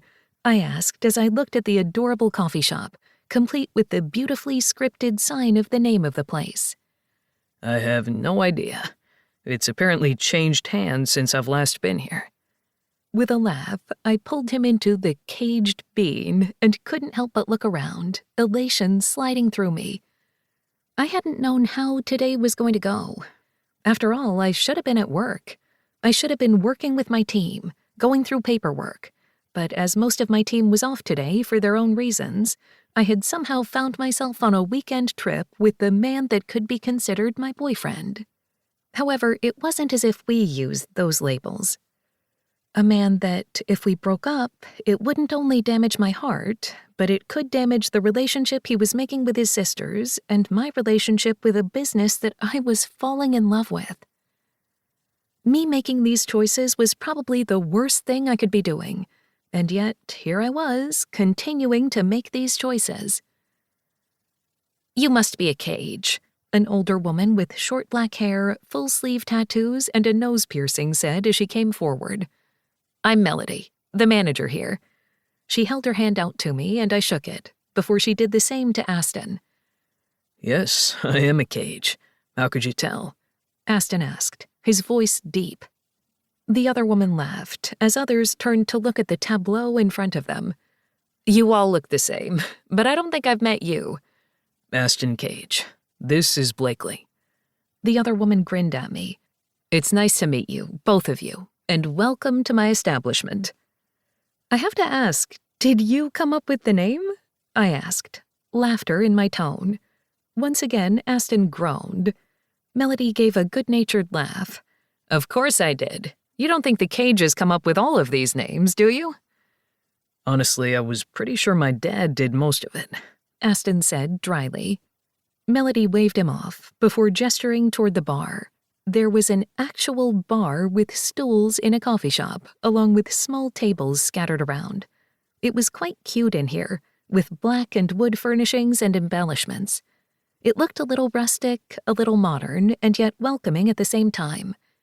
It wasn't soft, but the aromas of coffee and sugar and other flavorings made my mouth water.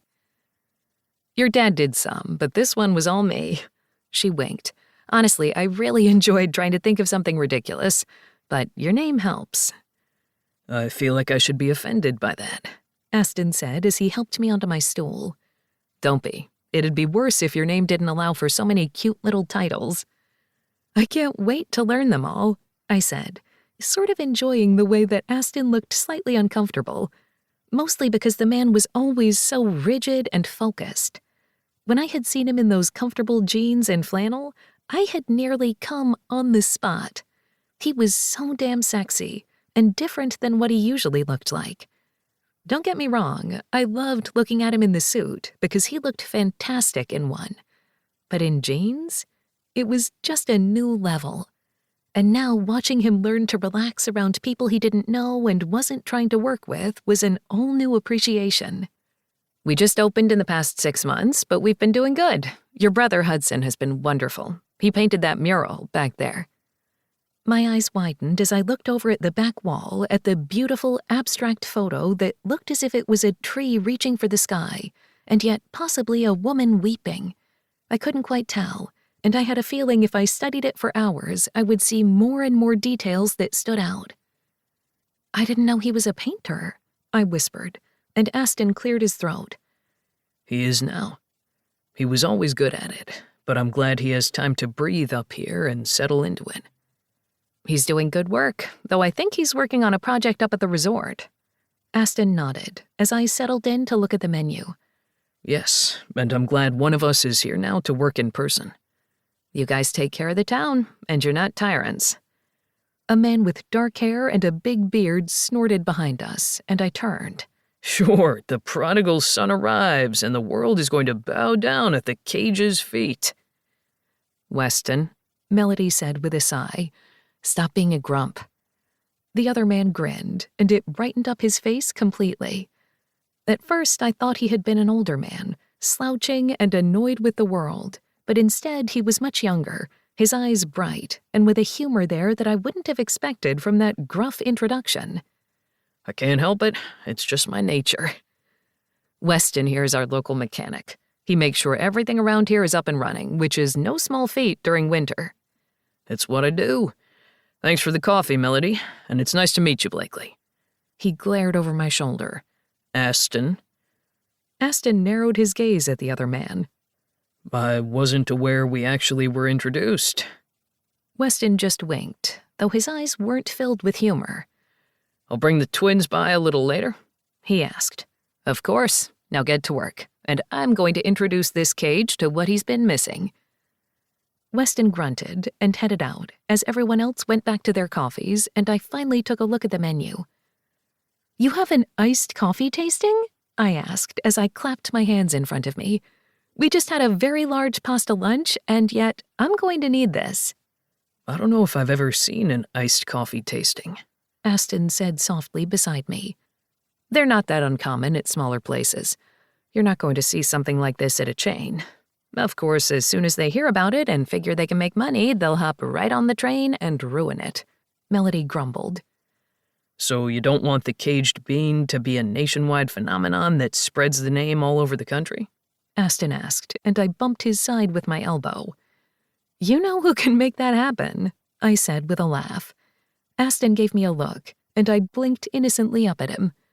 Melody, however, just shook her head. No, thank you. I'm sure the cages are spreading enough around.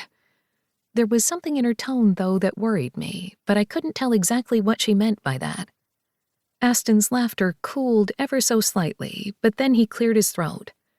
So we just pick our favorite 4? Yes, sir. Now have fun. Oh, I'm sure we will, I said softly as I looked down at the options. So what are we going to have? And you want to share something with me? He asked, his voice a purr. I swallowed hard, aware we were in public. If you'd like. Let's share something and then head up to the lake. Again, his tone. This felt like a whole new side of Aston. Like he was trying. Trying what? I didn't know, but I was so in over my head. I cleared my throat and went through the options with Aston, both of us keeping it light, trying to breathe.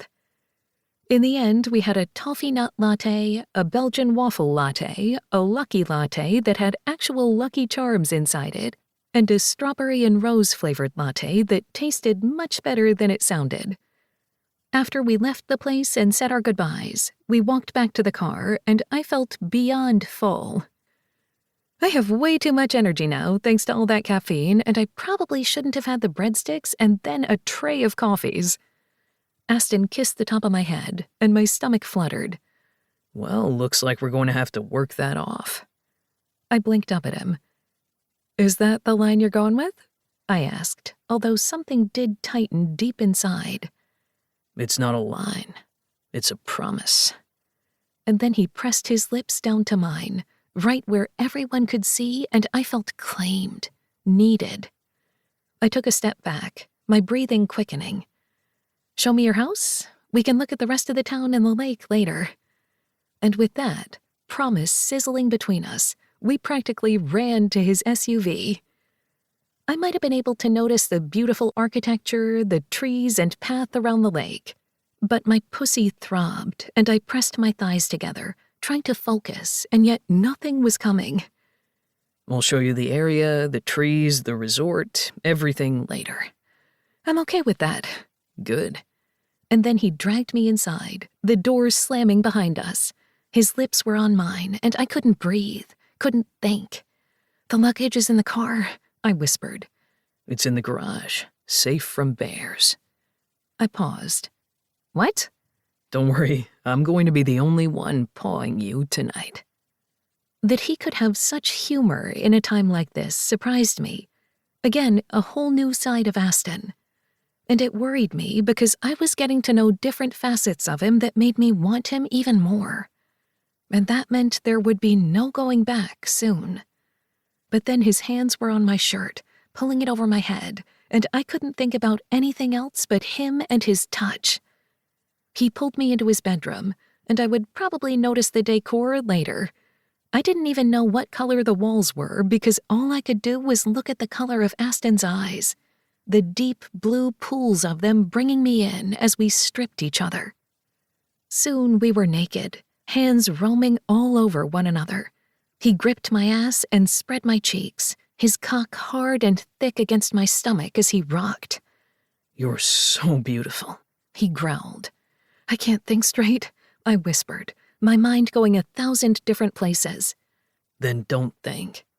Again, his lips were on mine, nibbling slowly, and then more. But there was something I needed to do, something I hadn't done since that first night. I slid to my knees, and he groaned. Is the carpet soft enough? He asked, and I hadn't even realized it was carpet below my knees as I gripped the base of his shaft. I'm fine. Let me take care of you. Only this once. Only until I can't think. My mind is already blurry, I whispered, and then I took him deep into my mouth. He wrapped my hair around his fist, and I lapped my tongue around the tip, playing with the slit at the edge. It was salty, the fluid bursting on my tongue. You on your knees, my cock sliding between your lips. The hottest fucking thing I've ever seen. I looked up at him then, widening my jaw so I could take him in deeper.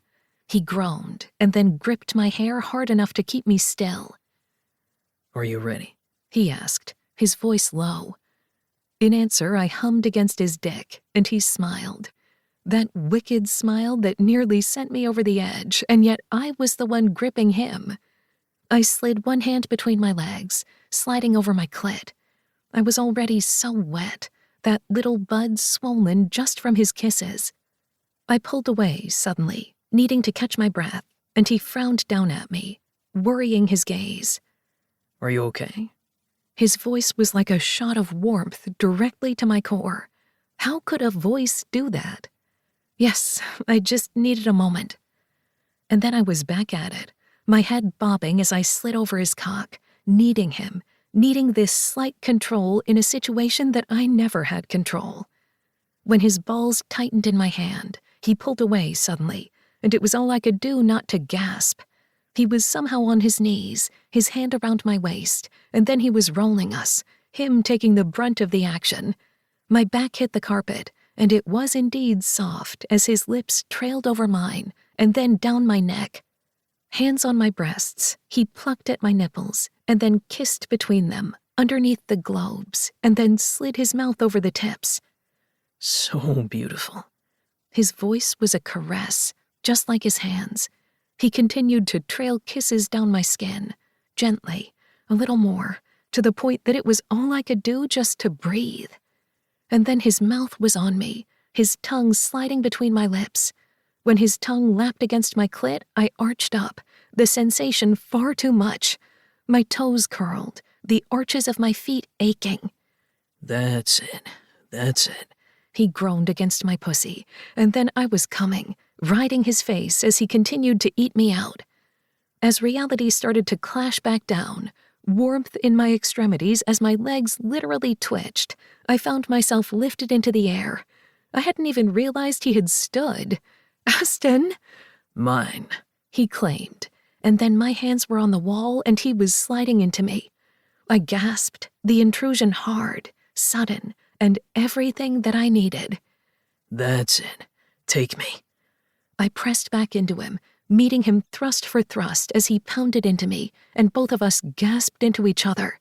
With one hand on my hip, he slid the other up to my breast, cupping me, and then the other, and then his hand went to my neck, keeping me in place. It was the most erotic image I had ever seen as I turned to look into the mirror.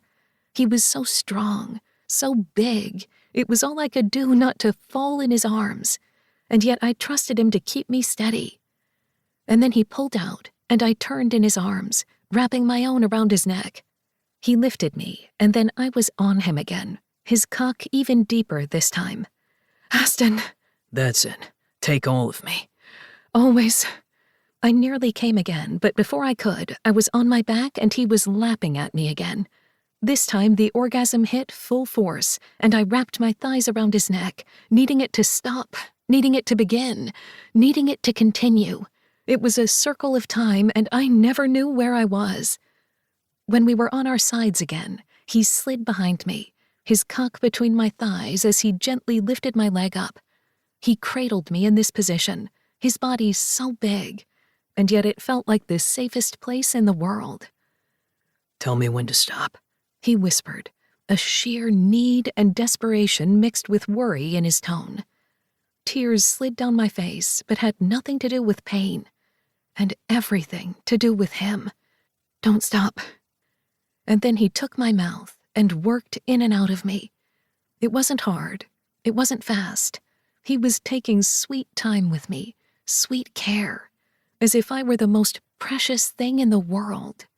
And when he finally came, I followed him, his hand between my legs, his mouth on mine. After, I lay in his arms, nearly ready to shiver, but then he was gone. Bereft, I looked up at him, wondering why he hadn't said a damn thing, only then he was back again, a warm cloth in his hands. Let me take care of you. He whispered again, and I was lost.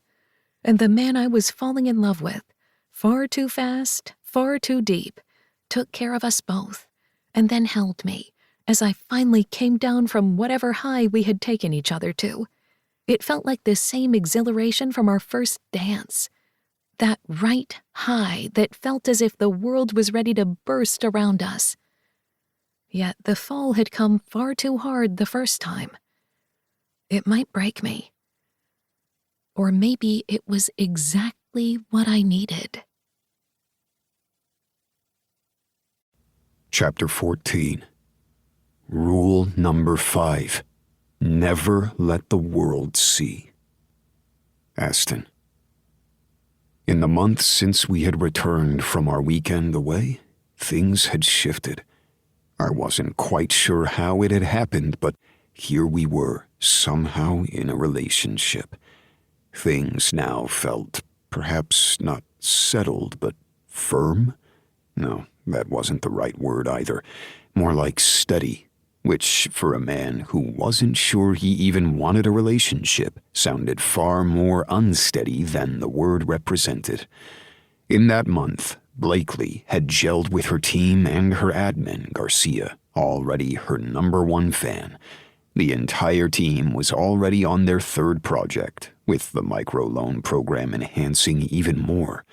None of that was in my purview, but James was singing her praises. We spent more time at my house than hers, but Blakely said it was only because of my shower. It wasn't my fault that I had 2 shower heads and then a 3rd that happened to be removable. I held back a smile at the memory of our testing that out. We'd had dinner with Kale and Sophia, which had been awkward at first because the connection was 2 ways. Sophia was my sister, and Sophia the sister of Blakely's best friend. In the end, labels hadn't mattered. We'd had good dinner and ended up at a piano bar afterward, singing along with the piano man as everybody was wont to do. Afterward, Blakely and I had spent the evening tasting every inch of each other at her house, and then eaten sundaes in her bed, courtesy of some of the hot fudge I had used on her breasts prior. Sophia and Kale seemed really happy, she had said, and I had nodded, my gaze on her breasts. They do, and I don't know how protective I'm supposed to feel about Sophia's boyfriend. Eyes up here. I don't think even you can go for round 3 right now. I had looked down at my not-so-quite limp dick and grinned. I could probably find a way to enjoy this hot fudge. She shook her head. No, sweet things do not go down there. Breasts are okay, nowhere below the belt. We had left, and then indeed enjoyed hot fudge above a certain equator. And in that month, we had had 1 more monthly dinner where 7 of us had joined in, though Kyler hadn't come at all. I wasn't sure exactly what I was supposed to say to the brother who seemed to have known the secret all along. However, the dinner had gone off quite well at Dorian's place. Hudson had even come down from the mountains, joining in for the first time. While checking in with the lawyer each dinner felt as if we were on some form of house arrest, most other things felt normal. Just family dinners. Instead of having to deal with our mother at our other required dinners, we were learning the other half of the family at equally required dinners. But in that month, things felt right. I had never expected Blakely, not once, but twice in my life, and now here we were, feeling as if things could be more. Or perhaps I was just thinking too hard. I didn't know where this was going, but it felt like it could be going somewhere. It sure as hell felt different than the last time I had been on this path. Of course, it wasn't Meredith's fault that I had fallen out of love with her before she had even broken it off. She had been the one to see the signs, it seemed, though I still didn't know exactly what her game had been the night she had come to my house, but she had left me alone since. But now, I wasn't near Denver to figure out what Meredith had wanted, not that I cared, and I wasn't near Blakely. How the hell was I already missing Blakely? How had she become so important to me in such a little amount of time? Or perhaps in the nearly 2 months we had been in each other's lives once again, that wasn't such a short period of time. My phone buzzed, and I looked down at the text from my brother. Flynn. Are you planning on gracing us with your presence anytime soon? I looked across the expanse of the restaurant that the dinner conference was being held at and narrowed my gaze at my brother. He just grinned, while James stood beside him, rolling his eyes. Even though James wasn't the one texting me, I knew they were equally making fun of me. Me. Is there a reason you two are watching me and not working on getting the contact we needed? The fact that all 3 of us were at the same conference was unusual. We usually took turns, or when our father had been alive, he had done most of it. Or perhaps there hadn't been any conferences at all, and he had just been with his second family. The mechanics of how that man could keep so many secrets still eluded me. I could barely keep up with the work I was trying to do, and spending time with Blakely and our new family. But maybe it was because I actually cared about the people in my life. I paused at that feeling. Yes, I cared for Blakely. Was it love? No, clearly not. It was way too soon for that, and I wasn't even sure that would be appropriate in this situation. It would get far too complicated if it was. I once again pushed those thoughts from my mind and focused on the fact that we 3 cages were at this conference. We needed to ensure backers for an upcoming project, and that meant Flynn needed to be his normal people-person self, and James needed to act as the steady rock, while I had to be the face of the company, the cage. I had to put on my shield and ensure the naysayers that we had not fallen or crumbled when the secrets of my father's past had come out. We hadn't lost a single client when the news of a second family had broken, but it had been a precarious situation that we were still dealing with the ramifications, and the vultures were circling, ready for us to make a mistake. It didn't help that a certain so-called rival was also here. I nodded at my brothers and then went to go speak with the client, doing my best to keep my attention on him and not the asshole older gentleman that was walking toward us. Mr. Howard of Howard Enterprises shouldn't be here at all. He should have lost his title and so much more when he had fired Blakely as he had. But then again, we wouldn't have Blakely with us if he hadn't made such a misstep. I'm really looking forward to seeing the documentation you have, Patricia Novel said, and I forced my attention back on her. As a woman who had not only come from money, but married into it, she had decided to put her incredible wealth toward philanthropic work, and that meant not only with charities, but with businesses that could provide help for others. And that's what we were trying to get her to do. We had worked with her before, and things had worked out well. However, she had come in through my father, and now we needed to ensure that the connections stayed the same with the second generation. We have everything set for tomorrow for the presentation. However, you know Flynn and James. They already have a few things I can send you right now. Flynn, who had been coming by, just grinned. You know we do. You Cage brothers, you always know how to step up to the plate. James had his phone out, and I had no doubt that he was already sending over the information that had been at his fingertips. You know I say Cage brothers, but you have sisters now, don't you? The other woman asked, and there was only curiosity in her tone, not any slyness. A few others stopped what they were doing to listen in, but there was no hiding it. There never had been, not since the news had broken. We do have sisters, so I guess our moniker has to change, I said, keeping my tone light.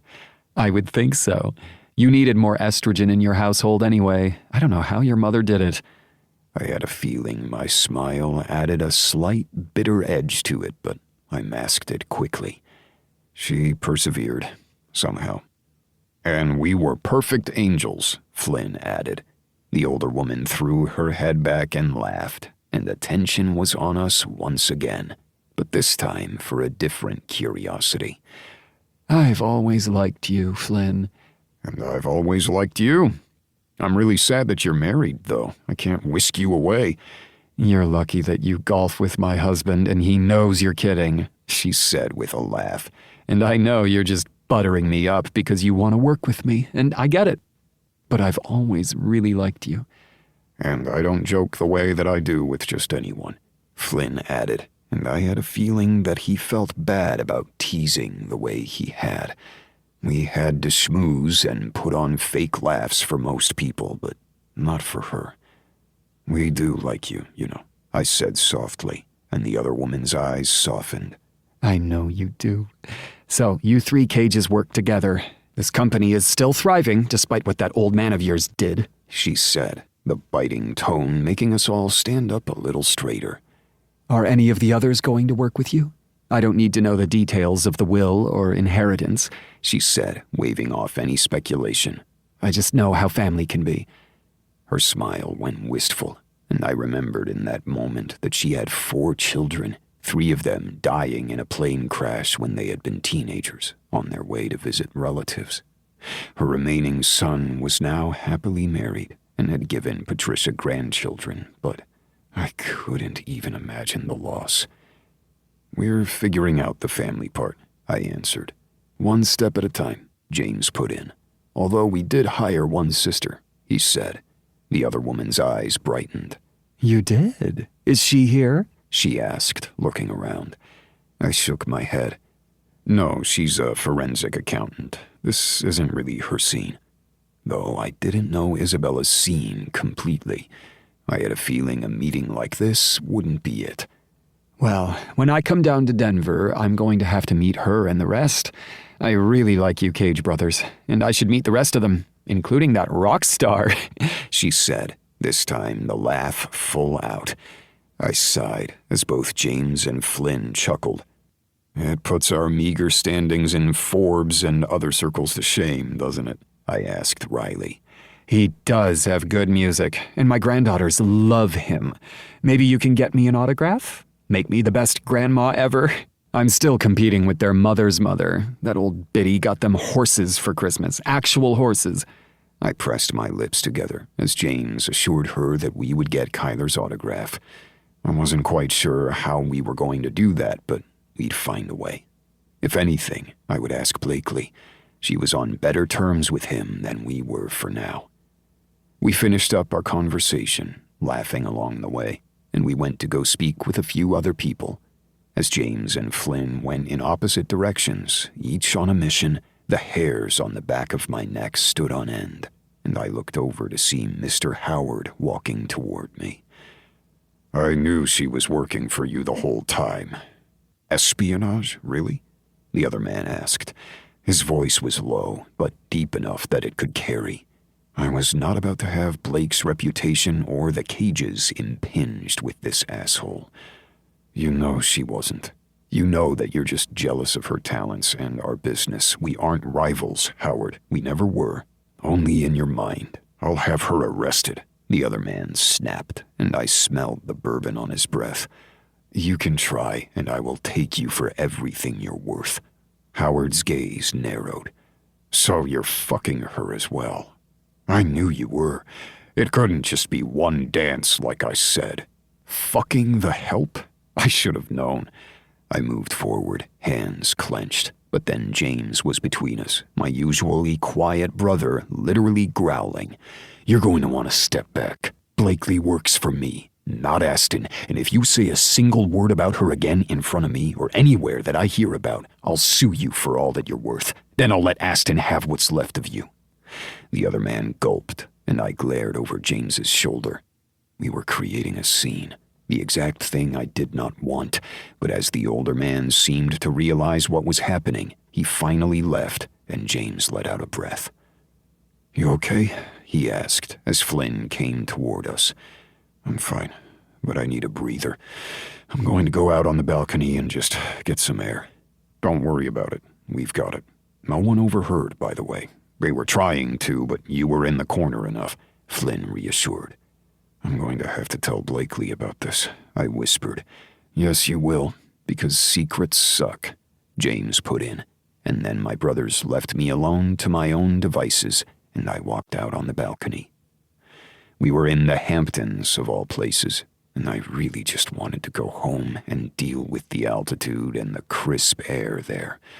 It just didn't smell the same here. I wanted to be with Blakely.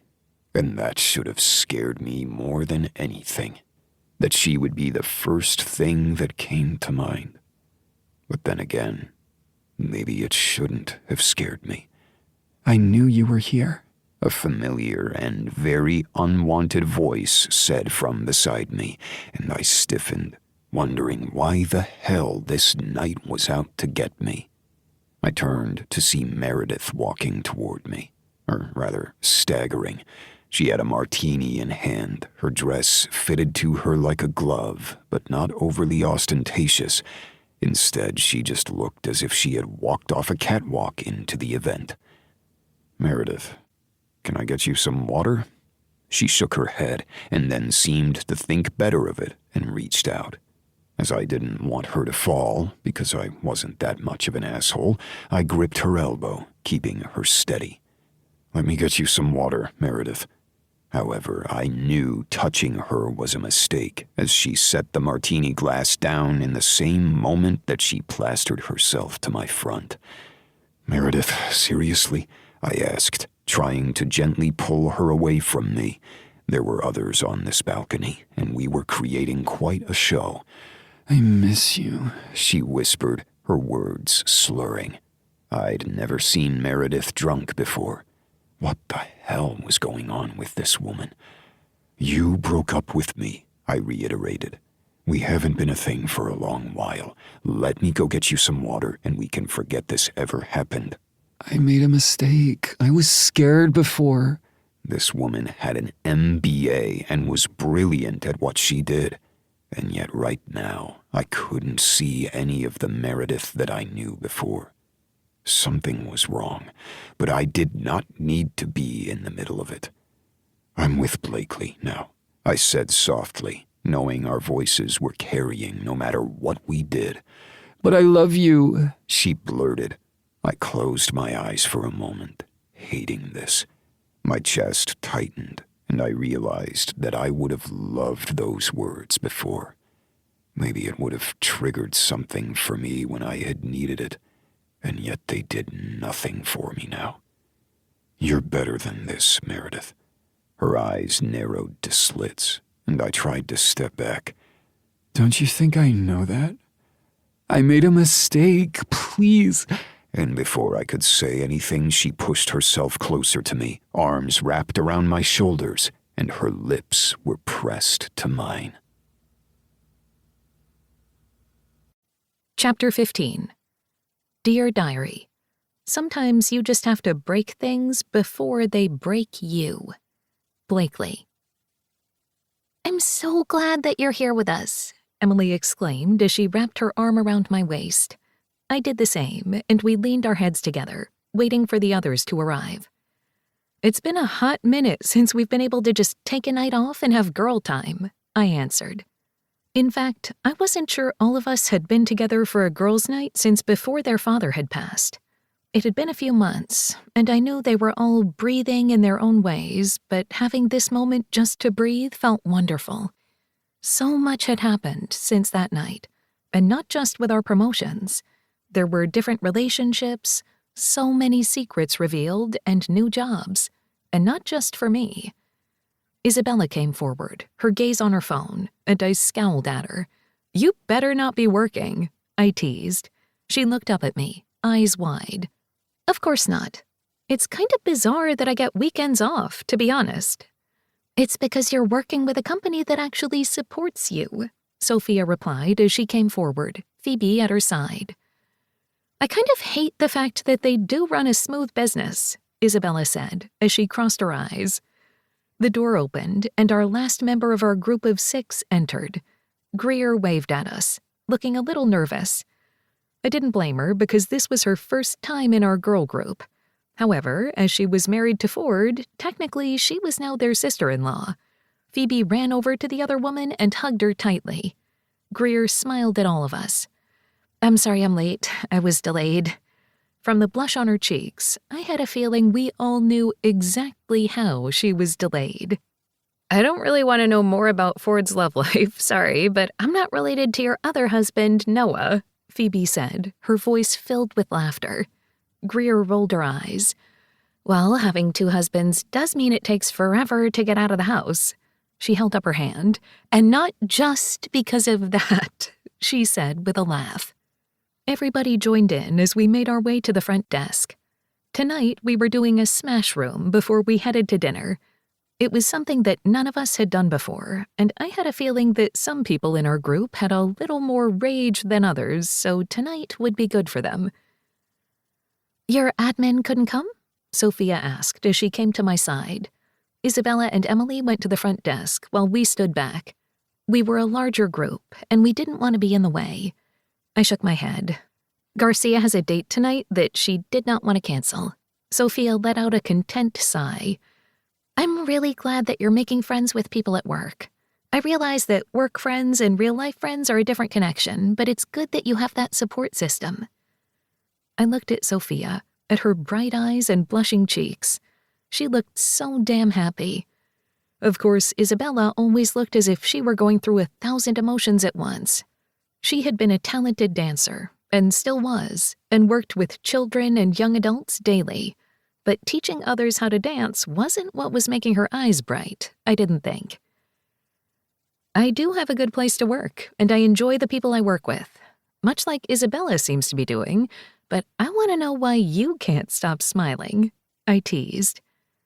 Oh, I want to know too, Phoebe said as she came forward, Greer by her side. It's nothing, Sophia said, ducking her head. I bumped her hip with mine.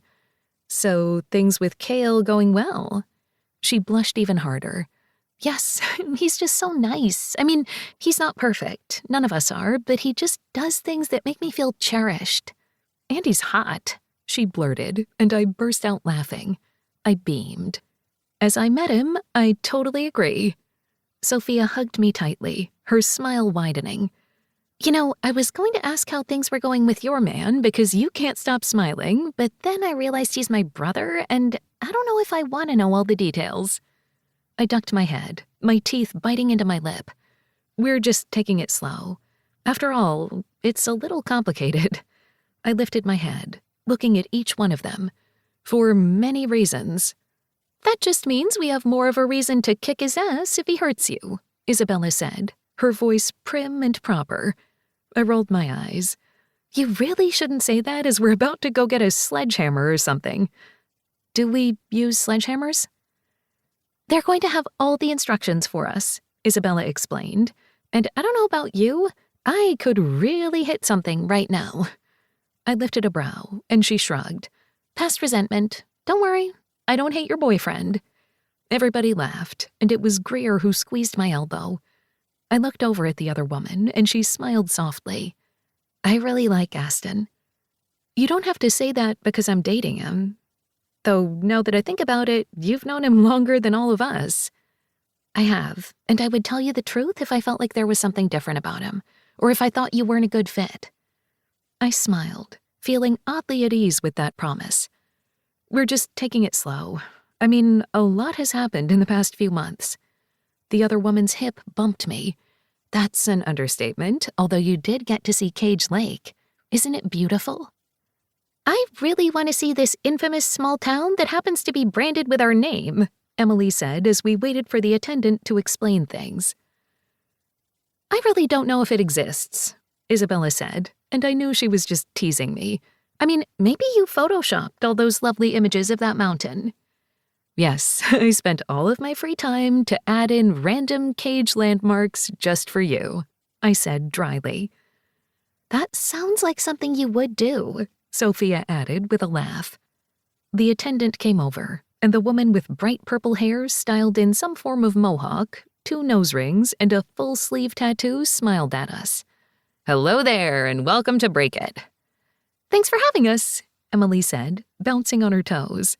Okay, you already went through the waivers before you came, so that's going to handle the housekeeping beforehand.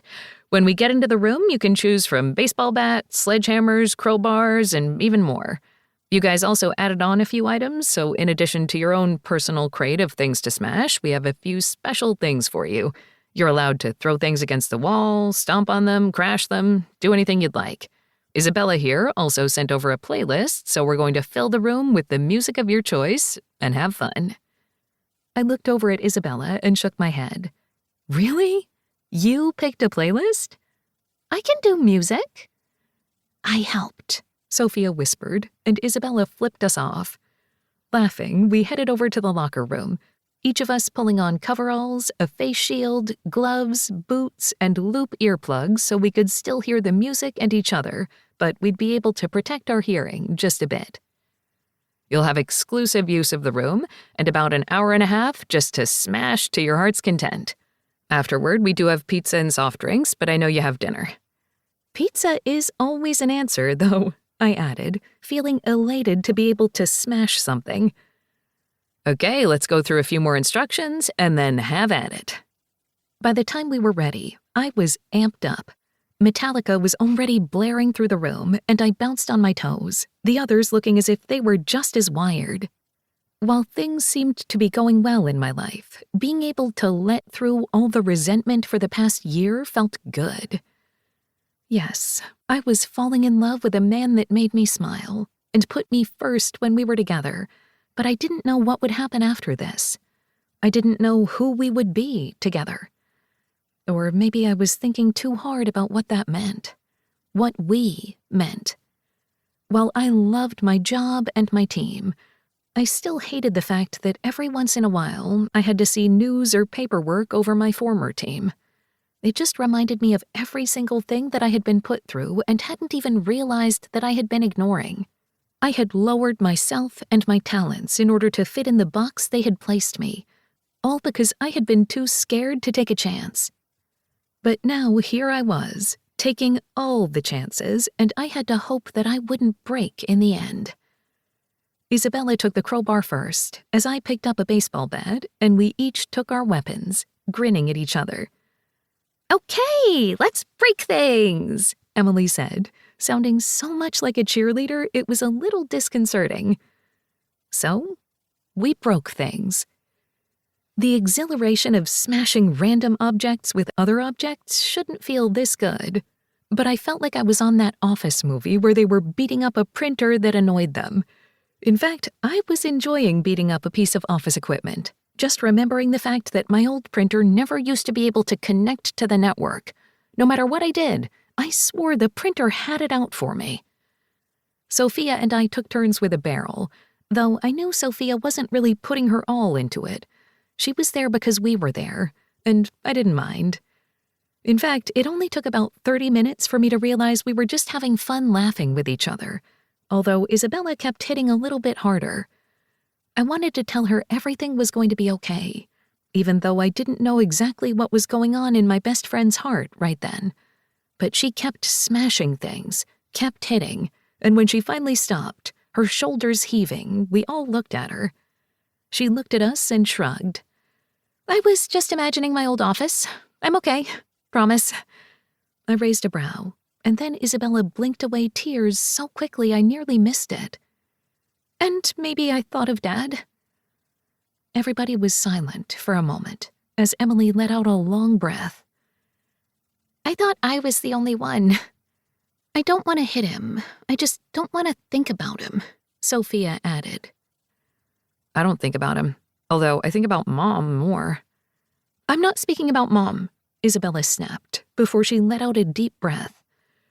"I'm sorry, maybe I need to hit more things." "Maybe we should go to dinner," I put in. Isabella looked at me then, tilting her head. "Are the Cage brothers upset with their mom? Or is everything hunky-dory on that side?" I cringed and looked over at Greer. "I wouldn't say hunky-dory," Greer added. "Not that I know what that word means." We all let out a soft laugh, though there wasn't much humor in it. "I know there's strain there, and it's not perfect. You should talk to them." "About their mom? Or about the fact that our moms seemed to have found a way to hurt all of us at the same time?" Isabella asked dryly. "We don't talk about it," I said, feeling a little hurt by that. Because no, Aston and I didn't talk about his parents at all. We talked about my family and his work and what we wanted with our futures in terms of our careers. But we didn't talk about the big thing that stood between us and was obviously so heavy over his shoulders. "We don't talk about your father, their father," I corrected. "I don't know if we should. I don't know if it's my place. But you all should talk. That's what those dinners are for." Sophia just shook her head as Emily and Phoebe held on to each other, and Isabella's fists clenched. "We do those dinners because we have to. And while I can't blame any of my siblings on either side for what happened, I'm not okay with it. I don't want to talk to Mom, and I don't want to talk about Dad anymore. I just want it all to be over, And it's never going to be over because they've royally fucked us. I wish I knew what Aston thought, but he doesn't tell me. I blurted out the words and didn't realize that they were there until everyone stared at me. Sorry, I shouldn't center this around me. No, I'd love to talk about anyone but myself, Isabella said. Are you okay? She asked softly. Do I have to hit my brother? She asked. No, no violence. They all stared pointedly at me, and I looked around the smash room. Other than right now. This soft laughter didn't fill the silence. Everything's fine. I mean, it's not like we're too serious. Are you trying to tell us that, or yourself? Emily asked, not unkindly. I don't know. I don't want to make something out of nothing. I cleared my throat and rolled my shoulders back. And since we ended this on such a weird note, let's go get dinner and stuff our faces. I might have to eat some pizza before we go, Phoebe added. I'm starving. Honestly, same, Sophia said, her hand on her stomach. I skipped lunch again. Sophia, Isabella chided. Class ran over, and then I had to deal with a few yelling parents. She held up her hand. It's part of my job, and it's okay. I'm just going to eat 2 dinners, like a little hobbit, and everything will be fine. I sighed as we made our way back into the locker room to change back into our normal clothes. Isabella tugged on my wrist, pulling me back. I'm sorry if I pushed, she said. I shook my head. You didn't push. I did, but you're my best friend, and I want to know about the guy you're seeing. I want to know what you feel and what he feels, just like old times. And I want to tell you that, I whispered. But you can't because it's Aston, because he's my brother. She shook her head. And that's such a weird word to say. Kyler was my only brother for all of my life, and suddenly I'm surrounded by testosterone. So much testosterone, I whispered. But it's okay. We do talk. You listen. I still have so much anger. And Dad's not here, and I'm not talking to Mom, so I keep pushing it at them. So I'm sorry. I want you to tell me everything. There's not much to tell right now. Do you love him? She asked, point blank, and I swallowed hard. I don't know. My voice was so small that Isabella hugged me tightly. It's okay not to know, and we can talk it out, or you can talk it out with your parents or someone. But you should, because I love you. She kissed the tip of my nose, and I rolled my eyes. I love you too, but not like that. No, you like another cage, she teased, and I shook my head, and we went to get ready. I pulled my phone out of my locker and frowned at the 4 messages from Garcia. Are you okay? Sophia asked, and I nodded, pulling out my texts. Garcia texted a few times. I hope she's okay. And then it felt as if ice slid through my veins. Garcia. I didn't want to send this. I don't think it's my place, and I don't think I'm doing you any good. Garcia. But others have seen, and I don't want you to be in the dark. I'm here if you want to talk. I'm sorry. And below that was a screenshot of a social media post that made my knees go weak. Isabella's arms went around my waist as the others came forward. What's wrong? Sophia asked as Isabella snatched the phone from my hand, letting me lean on Phoebe. I'm going to kill him, Isabella snapped, and Greer took the phone from her. There has to be something wrong. This isn't what it looks like, Greer said softly, and Isabella put up her hand. You may have known him longer, but I don't think we can deny what's going on in this photo. They started arguing with each other, but I knew they weren't mad at one another. No, they were mad at the man in the photo, with the woman crawling on him with their mouths pressed together. Aston was supposed to be on a work trip, and we were supposed to talk to each other tonight before he came home. But instead, he stood on a balcony with Meredith holding onto him and with a kiss that seemed to shatter everything inside. And as a single tear finally fell, I knew no amount of rage rooms were going to help. Nothing would. Chapter 16. Rule number 7, added by Aston. Break the rules. Aston. My head ached, and all I really wanted to do was take a shower and get into bed. The day had been long, full of travel delays, dead phones, and a lost charging cord. And on the way home, it seemed that I hadn't put the charging cord back in my car, meaning I still had a dead phone as I walked into my house. I was supposed to have been home 6 hours ago, but a thunderstorm in Dallas, complete with a lovely tornado, meant the entire country was dealing with weather-related issues with their flights. I was just glad everybody was safe, but I was exhausted. I rubbed the back of my neck and plugged in my phone. I probably needed to look at the codependent relationship I had with it, because I immediately relaxed when I saw it charging. My brothers were still on the East Coast and would be coming back tomorrow.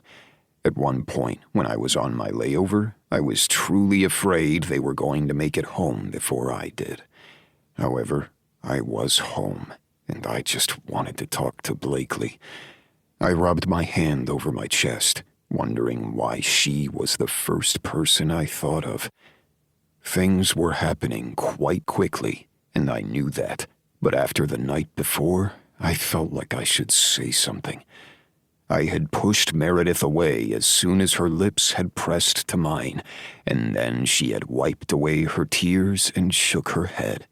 When she had looked back up at me, her eyes had widened so much she looked even more surprised than I had. She had bolted away, leaving me standing there, wondering what the hell had just happened. I had no idea who had seen or what I was supposed to fucking do, but then I needed to go back into the meeting space and talk with more people. I hadn't been able to get a hold of Blakely the night before, since she hadn't texted me back, and with my phone and plane issues, I had no idea what else I had missed. I stripped off my button-down shirt, leaving me in just my undershirt and pants, having towed off my shoes when I had walked in.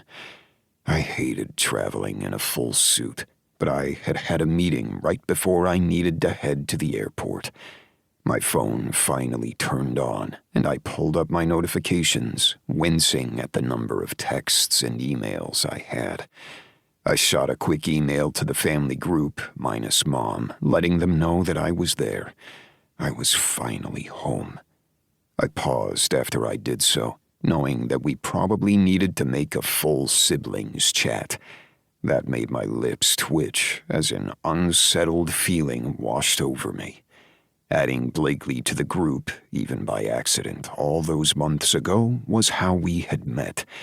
Sure, we probably would have been introduced to each other at a later point because she was friends with Isabella, but it wouldn't have been the same.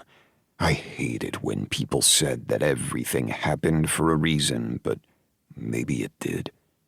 No, my father being a cruel and uncaring person when it came to family matters wasn't for a reason, and the night I had had previously shouldn't have been for a reason. I frowned when I looked at my text to Blakely and realized she hadn't responded. I checked the time and figured she might be sleeping, but I was worried now. I quickly pressed her contact, dialing out, but after waiting, it went to voicemail. I blinked, wondering maybe she was on another call. No, maybe I was just thinking too hard. I called again. Immediately went to voicemail. An odd feeling washed over me, and I texted her quickly, wondering what the hell was going on. Why was she ignoring me? Me. I'm home. Had phone issues all day. I missed you. There. That was the most I'd ever put in a text message about what I felt. The fact that I didn't know what I felt meant I needed to worry about other things later, but for now, I was worried. The doorbell rang, and then somebody banged their fist on the door as soon as my thoughts went into a tailspin about Blakely. Alarmed, worried somebody was hurt, I ran to the door. As I pulled it open, I blinked as Isabella stood there, fuming. Her eyes narrowed, Hands fisted at her side, she glared. You asshole! I blinked at her, wondering if this woman was honestly going to hit me. Isabella, what are you doing here? And what the hell? She stomped right toward me, and though she was much smaller than me, I was slightly afraid of her. I can't believe you. Just when we were starting to trust you, just when we were letting our family trust you, you do this? I should have known. With the way Dad was, I should have known you'd be just like him. I staggered back, confused as hell. Then her words finally hit. Holy fuck, who told you about the kiss? You don't even deny it! Of course, how could you deny when there's photographic evidence? She held up her phone, and I blinked, reality crashing in so swiftly it was like a punch to the gut. How? It's not what you think. No, that's what they all say, but I'm pretty sure that's your ex-fiancé and you with your arms around each other kissing at a work event, one that the family business was invited to. I cannot believe I get to work with philanderers. Of course! It must be in the genes. I hope it doesn't trickle down to our side of the family because I don't want to be a cheating asshole. Isabella kept going, and I saw the tears glisten in her eyes. She might be angry, might be snapping out, but there was far more emotions than just the shrewdness that she put on as a good front. I held her phone in my hand, staring at the photo that somebody had put on social media. Someone had taken a fucking photo of the moments where Diane had lost her mind, where Meredith had lost her mind.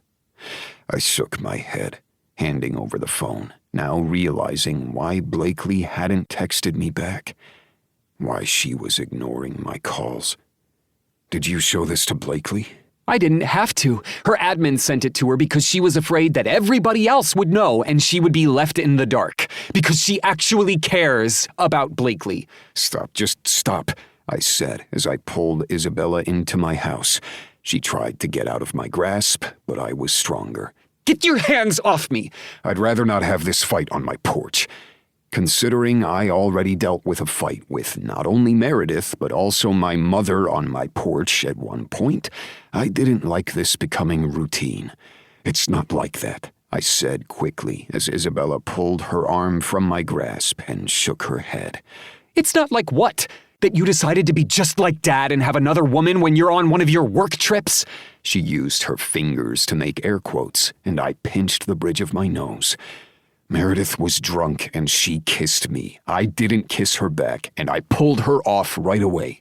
And then for some reason she burst into tears and ran away before I could figure out what's going on. Something's wrong with Meredith, and I know she doesn't want me back, but something happened. And yet, it is not me. I didn't kiss her. The last sentence was practically a shout, and Isabella stood there, and I could not tell what the hell she was thinking. I would never hurt Blakely like that, and I'm not our father. Even as I said the words, bile coated my tongue. I wasn't our father. I didn't cheat. I didn't lie. But in every other way, I was my father. I was the Cage. Multiple people said it. Every single time I was out, news articles said it. And it was how we kept our family reputation until Dad had tried to bulldoze it with his casualness of cruelty. I care for Blakely. Care? Isabella whispered, but there was no ire in her tone. Care, I repeated. I don't know exactly what I feel because I haven't let myself. And that's something I need to talk over with Blakely. I cursed under my breath and began to pace, if she even fucking lets me. You didn't cheat, she said after a moment, the confusion lacing her words, sending anger through my system. No, I don't cheat. Cages don't cheat. She raised a brow and pointed between us. I think you and I being half-siblings is sort of the error to your ways. Real cages don't cheat. I don't know what the fuck my father was thinking, but I am not him. Even as I said the words, it didn't feel right. No, I wasn't Dad. I didn't cheat. but maybe my father hadn't cheated until he had met Isabella's mother. Maybe I was wrong, and it was in the genes. I knew nothing I was thinking was making sense, and yet that little inkling of doubt kept seeping in. I was my father's son, and maybe that cruelty came with time. I can't tell what you're thinking, Isabella whispered after a moment. but dear old Dad was a bigamist, except for the whole legal thing. I cannot believe the moms kept secret families for so long. Blakely said you don't talk to yours. I met Isabella's gaze and nodded. Not anymore. I'm done with her. Which I know doesn't make any sense because I'm going to have to deal with her soon when it comes to business and my brothers, but she let this happen. She lied to us just as much as Dad did. Hence why I'm not talking to my mother either. Not that Sophia and the others understand that. Isabella ground out. Look at us having common ground. I don't like it, My sister said, although I wasn't sure if there was humor in her words. I didn't cheat on Blakely. Then go tell her that. Just show up at her house? Do the big gesture. Grovel. Do something. She paused and rubbed her hands over her face. And I'm sorry I immediately thought you were like Dad. I guess I'm not actually grieving the man. I'm just pretending he didn't exist.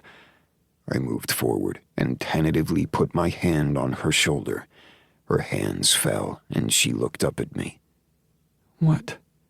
I don't want to grieve him. I want to move on, and I'm sorry. It's not your fault. I guess you aren't Dad.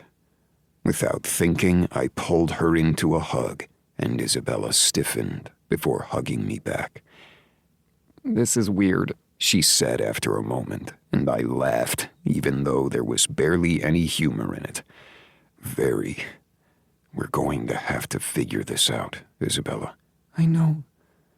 I thought we were off to a good start, at least with some things.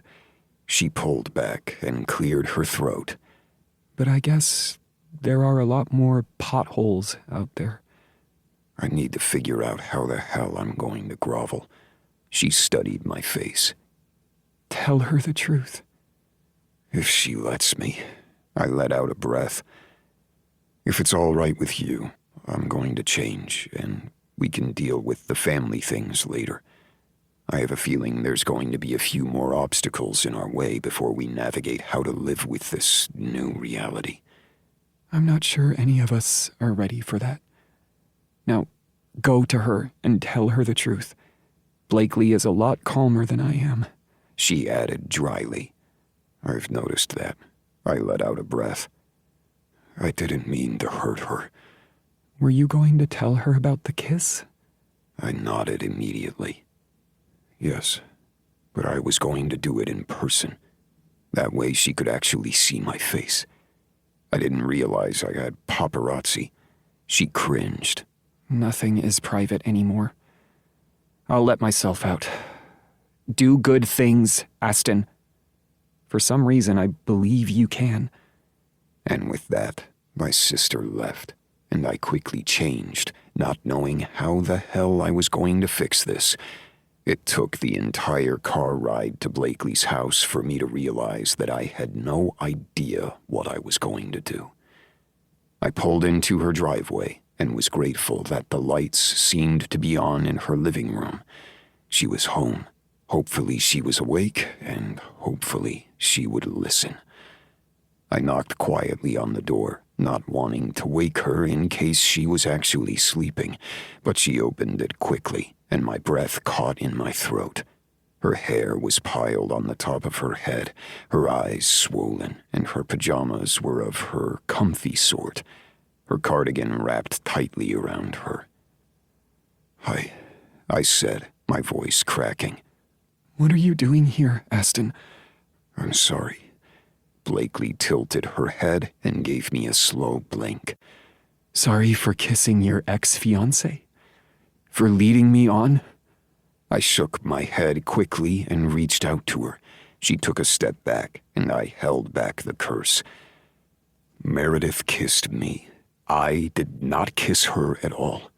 I explained the entire evening, going over every detail, and Blakely stood there, silent. I was going to tell you as soon as I got home because I wanted to see your face when I did so you could see my face. I am sorry you found out that way. I want to trust you, I think, but seeing that kiss just threw me for a loop. Honestly, why wouldn't you believe it? My entire family is drenched in this mess because of cheating, and you've met Meredith before, so you understand how she's like, at least recently. Something skittered over her face, and I frowned. What is it? She sighed and pulled me inside the house, closing and locking the door behind us. I should probably tell you that one time when we were out to dinner, Meredith cornered me in the bathroom. My eyes widened, and I moved forward. What the hell? Did she hurt you? She shook her head. No, but she claimed that you two were meant for each other. I told her that she needed to think better about herself and the choices she made, but I suppose she didn't take that to heart. I ran my hands over my face before moving forward tentatively. Isabella said I should grovel, and I will. Blakely's eyes widened. When did you speak to Isabella? Right before I came here when she yelled at me. She came to your house? I nodded. Yes, I deserved it, especially if all you saw was the photo and no explanation. Blakely ran her hand over her face. My best friend is insane. She loves you. When she let her hands fall, my heart kicked. She was so damn beautiful. She does, and I love her. For some reason, the word love echoed between us, but I didn't say anything. I couldn't, because I had no idea what I felt. This had started casual, and it should have stayed that way, but it wasn't, and that worried me. I didn't kiss her, and I'm sorry that you were hurt. I may be making a terrible mistake, but I believe you. It just felt like a slap, and then I got in my own head, just like before when you didn't call, even though that was for a good reason. I'm still an asshole who should have called, both times. She stepped forward, and I wrapped my arms around her. She hugged me tightly, and I kissed the top of her head. I promised to never let my phone die again. And I will tell you the next time a random woman kisses me. She punched me, not so softly, and I grunted.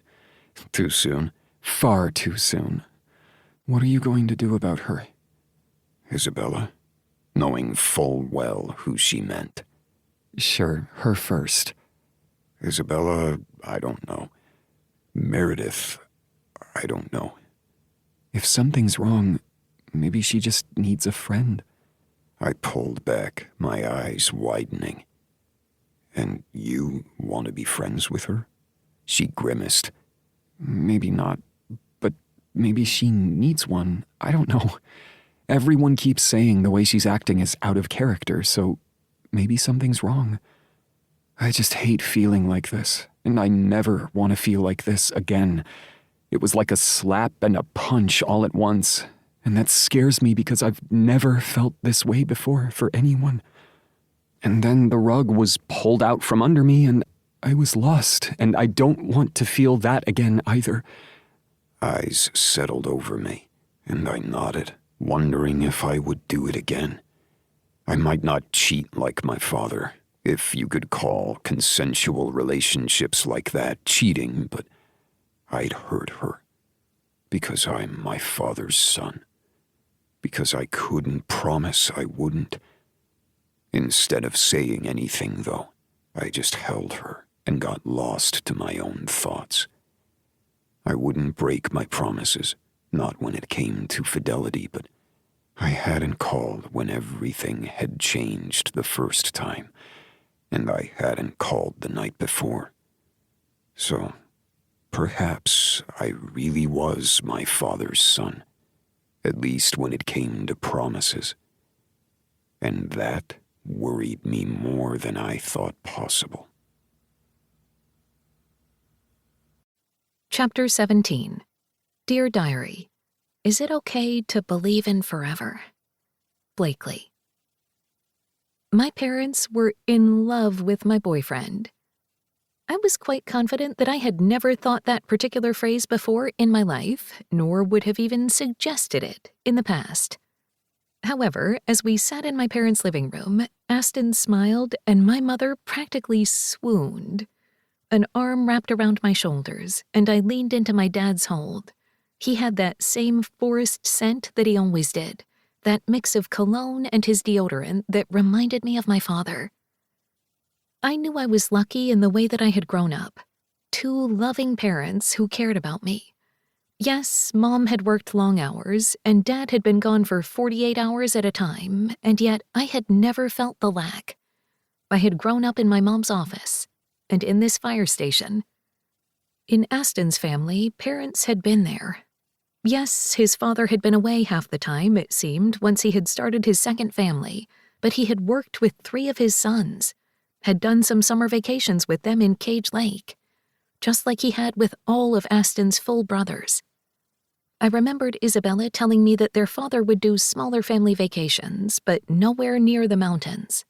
Nowhere near a small town that bore his name.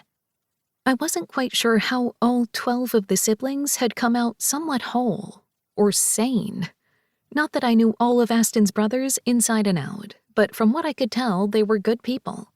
And Isabella's full siblings had been in my life since I had known Isabella, and they were also kind. Even Kyler, who growled more often than not.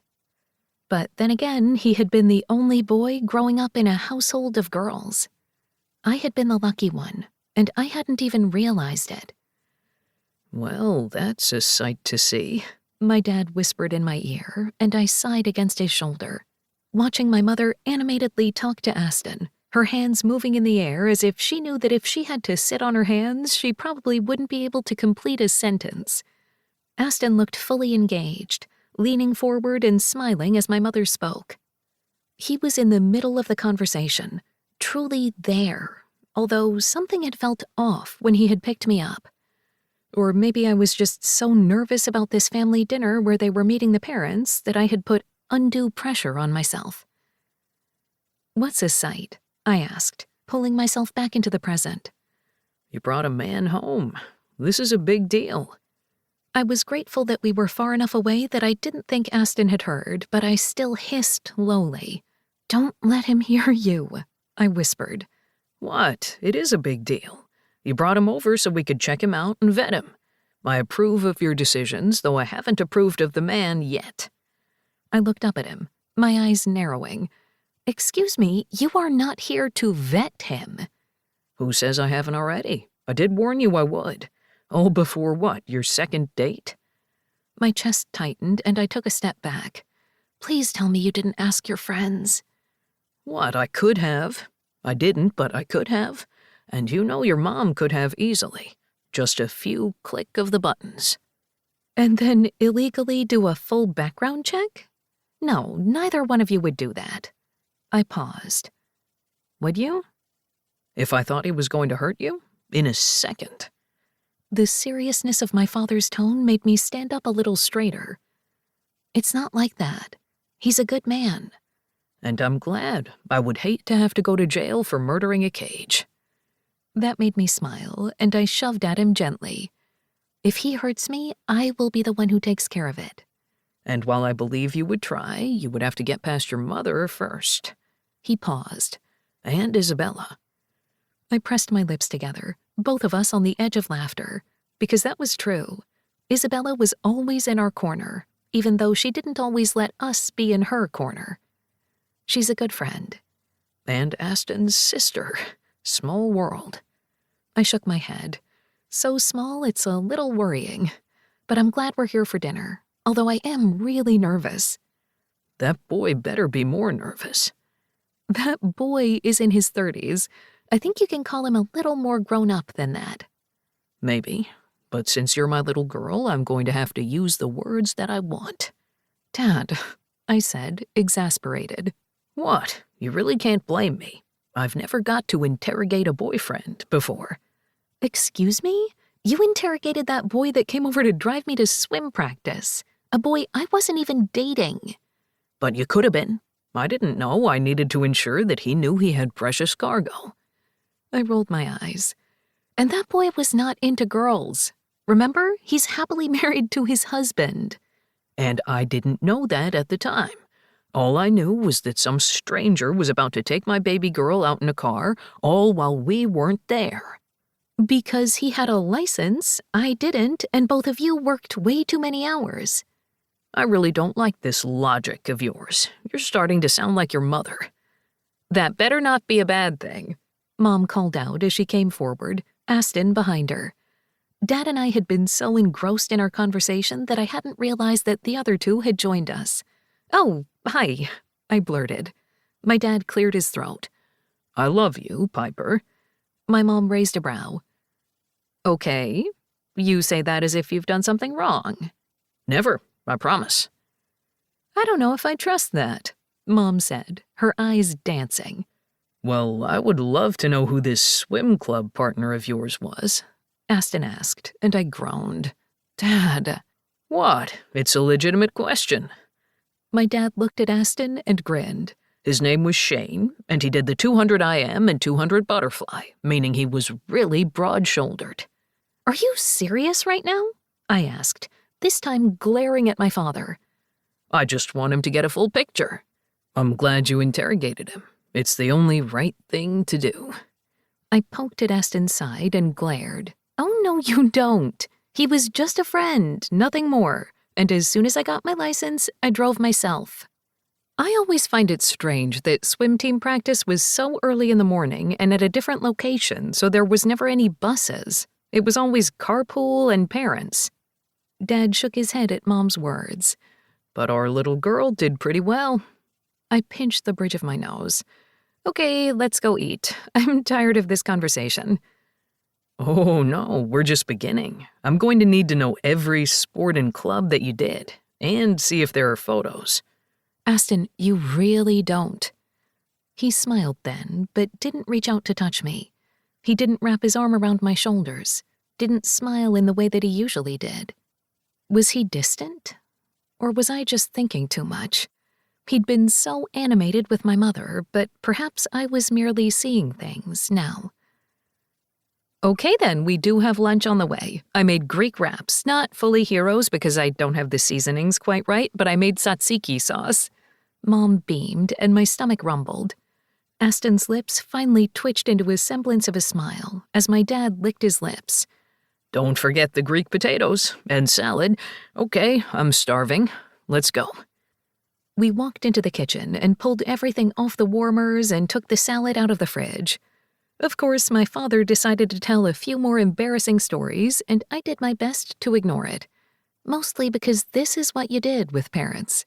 At least, that's what I had heard. Because my father was right. I hadn't brought anyone over before. But I had with Aston.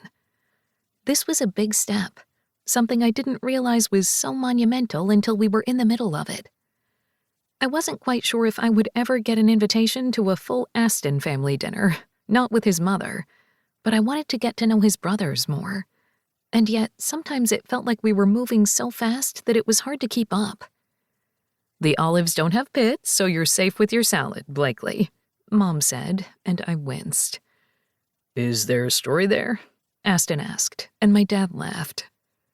One time when we had this, I didn't realize it had pits and decided to almost break my tooth and choke at the same time. And then I did it again 10 minutes later. But it was really good salad. And I don't mean to laugh, my dad said, clearly still laughing. I was fine, though, not really hurt, but now we buy the pitted olives. I don't blame you. I love Kalamata olives, but they can crack a tooth. There was something different in his tone, but I wasn't sure what it was. Maybe he was just nervous that he was meeting my parents. So I know your half-siblings quite well, Mom said, apparently jumping over the ledge into a difficult conversation. Aston cleared his throat, nodding. I assume you would have. They've been in your life quite a long time. They have. They're like family, my dad said, and there wasn't any pointedness in his tone, just honesty. So you have 6 full siblings? Mom asked, and I held my breath, wondering if this was an okay conversation. I do.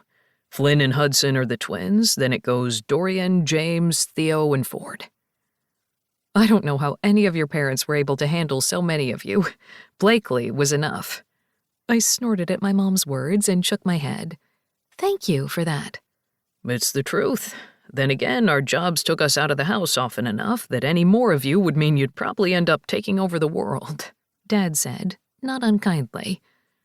That is true. And then when Isabella and I found each other, we did contemplate taking over the world. I wouldn't be surprised if Isabella could do that, Aston murmured. And I can't? I asked, brow raised. Touché. I'm pretty sure you could. Thank you, I said primly. So, Blakely, have you met all of the brothers? Mom asked, and my stomach tightened just a bit, and I had no idea why. In passing, but not all at once. We have a Cage family dinner in a couple of days. You should join us, Aston asked, and I blinked at the suddenness of his question, because I hadn't known they were having a dinner at all. Or maybe once again I was thinking too hard. Oh, that would be awesome. A little daunting, though. There are so many of you. Ford won't be there just because he has a job off-site that's overnight, but the rest of us will be. He paused. It isn't one of the required ones, and we're just used to doing dinners this way, at least to catch up with each other. I think it's quite nice that you still have your traditions with the siblings you grew up with, and you're finding your path with your new ones. It's okay that not everybody is in one room at the same time, my mom said, her words kind. Aston nodded, but I wasn't sure what he was thinking. But really, you should come to dinner. See how annoying we all are in a big group.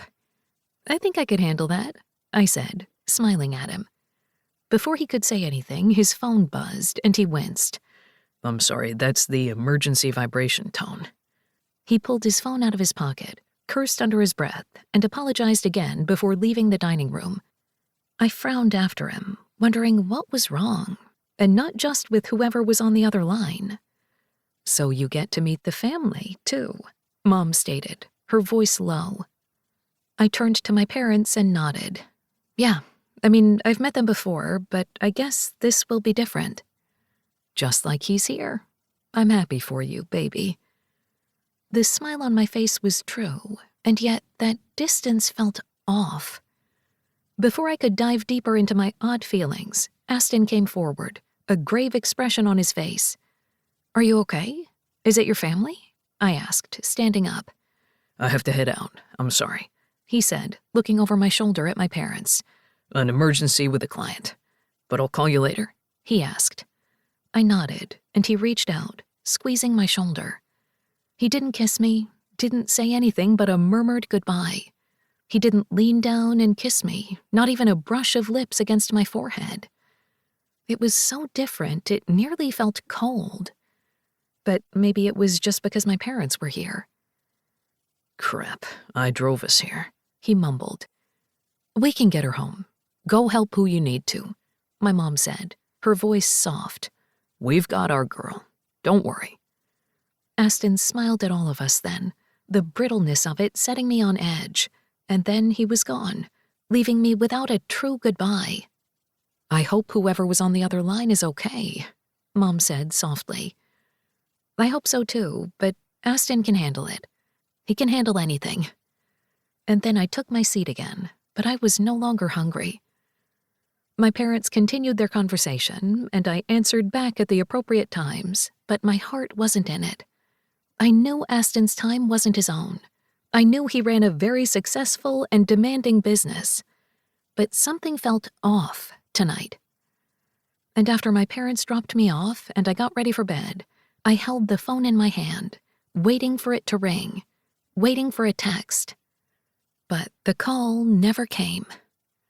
Once again. Chapter 18. Rule number 1. There is no such thing as forever. Aston. I was an asshole. Although this really wasn't a new development, I was the asshole in business, the one who had to get shit done.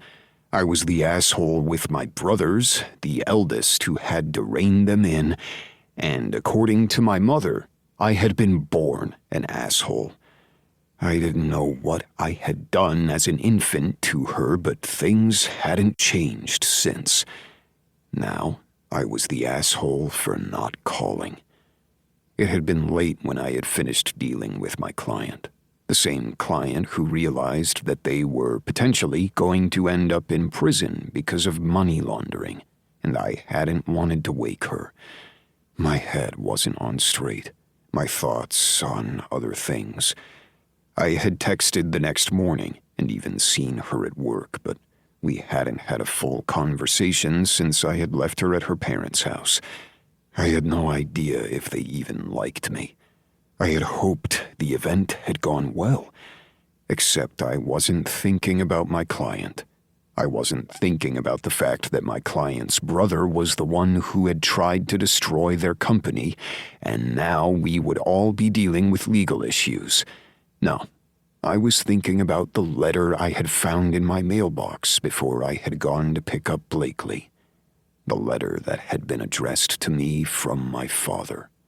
The letter that the fucking lawyer had sent out on a time-released schedule.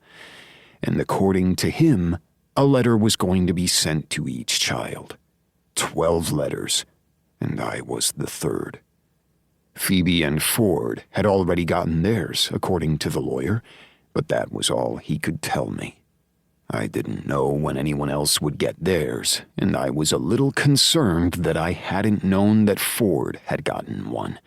Maybe his had been just as cruel. He wouldn't even be at our dinner to broach the subject. I wasn't sure that Phoebe trusted me enough for me to ask. In the end, I only had my letter, and everything that made no fucking sense.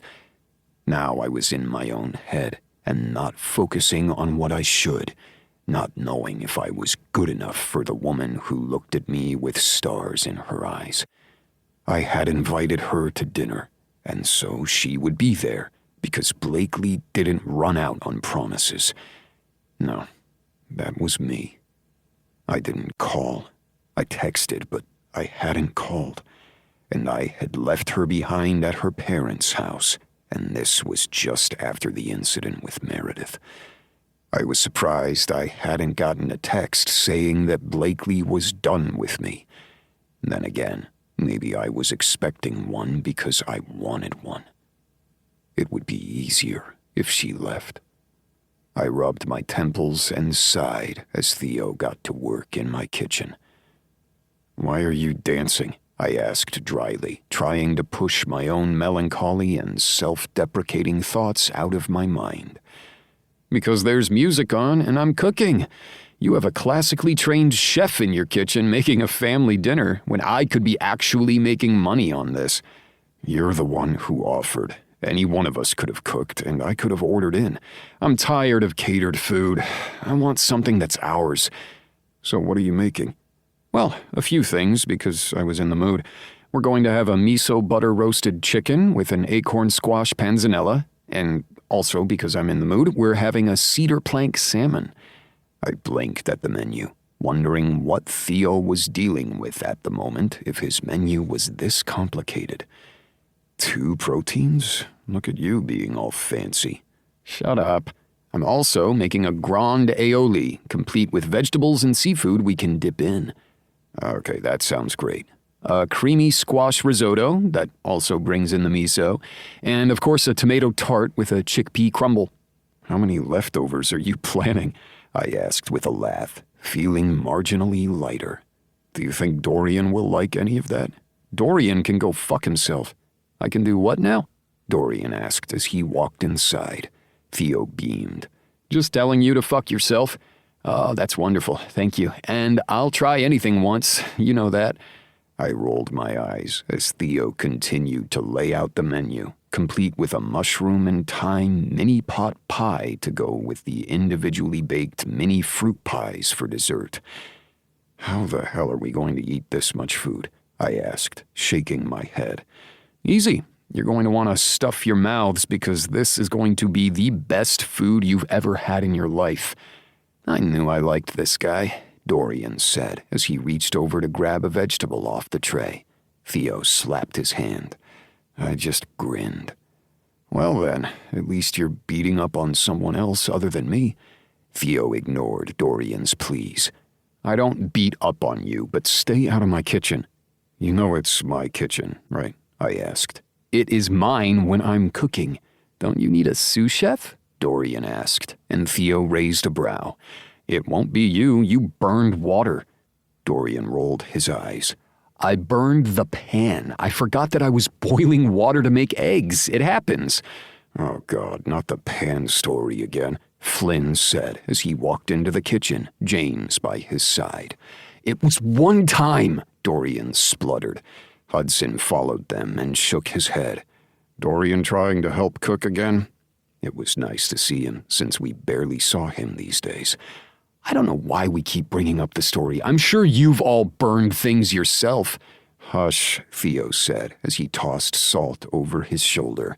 We don't bring that kind of negativity into my kitchen. But apparently we throw salt in my kitchen? I asked.